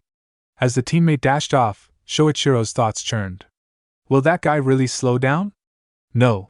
If he keeps this pace, things will spiral fast. The number of survivors will drop too quickly, and we'll run out of easy prey. He clenched his fists. Just what kind of monster is that Bae DoHyun? Meanwhile, in another corner of the battle zone, a swordsman lay lifeless, his body limp on the ground. Around him, his remaining teammates charged at Raul, their eyes filled with rage. An archer fired an arrow, but Raul leaned slightly to the side, letting it pass harmlessly by. Another player rushed at him, shield raised, aiming to bash him into the wall. But before he could close the distance, Raul vanished in a blink, teleporting just as the shield rammed into solid stone. The impact caused an explosive shockwave, debris scattering and obscuring the field of vision. The archer lost sight of his target. Raul reappeared behind him. Crack! With a brutal swing of his club, Raul shattered the archer's spine, sending him crumpling to the ground. The final enemy, wielding a long spear, stared in horror. This guy's not human, he stammered. Raul laughed as he slowly walked forward. Seriously, what's the point of assigning positions if you don't know how to use them? The spearman backed up. If you're the defender, your job is to hold the center. Protect the rear. Not go charging off solo. Same with your swordsman, he should have stayed second row, behind the spears. Shut up, you freak! The spearman roared, and lunged forward in fury, spear thrusting toward Raul. But Raul casually caught the shaft mid-swing. The spearman's eyes widened in disbelief. So rude, Raul muttered. He leaned in, his voice low and dangerous. Listen carefully. I'm about to give you something very valuable. Advice you won't get from anyone else. He smiled. Think of it as a gift from your senior. We got plenty more where that came from. Hit the subscribe button and stay tuned for even more amazing content.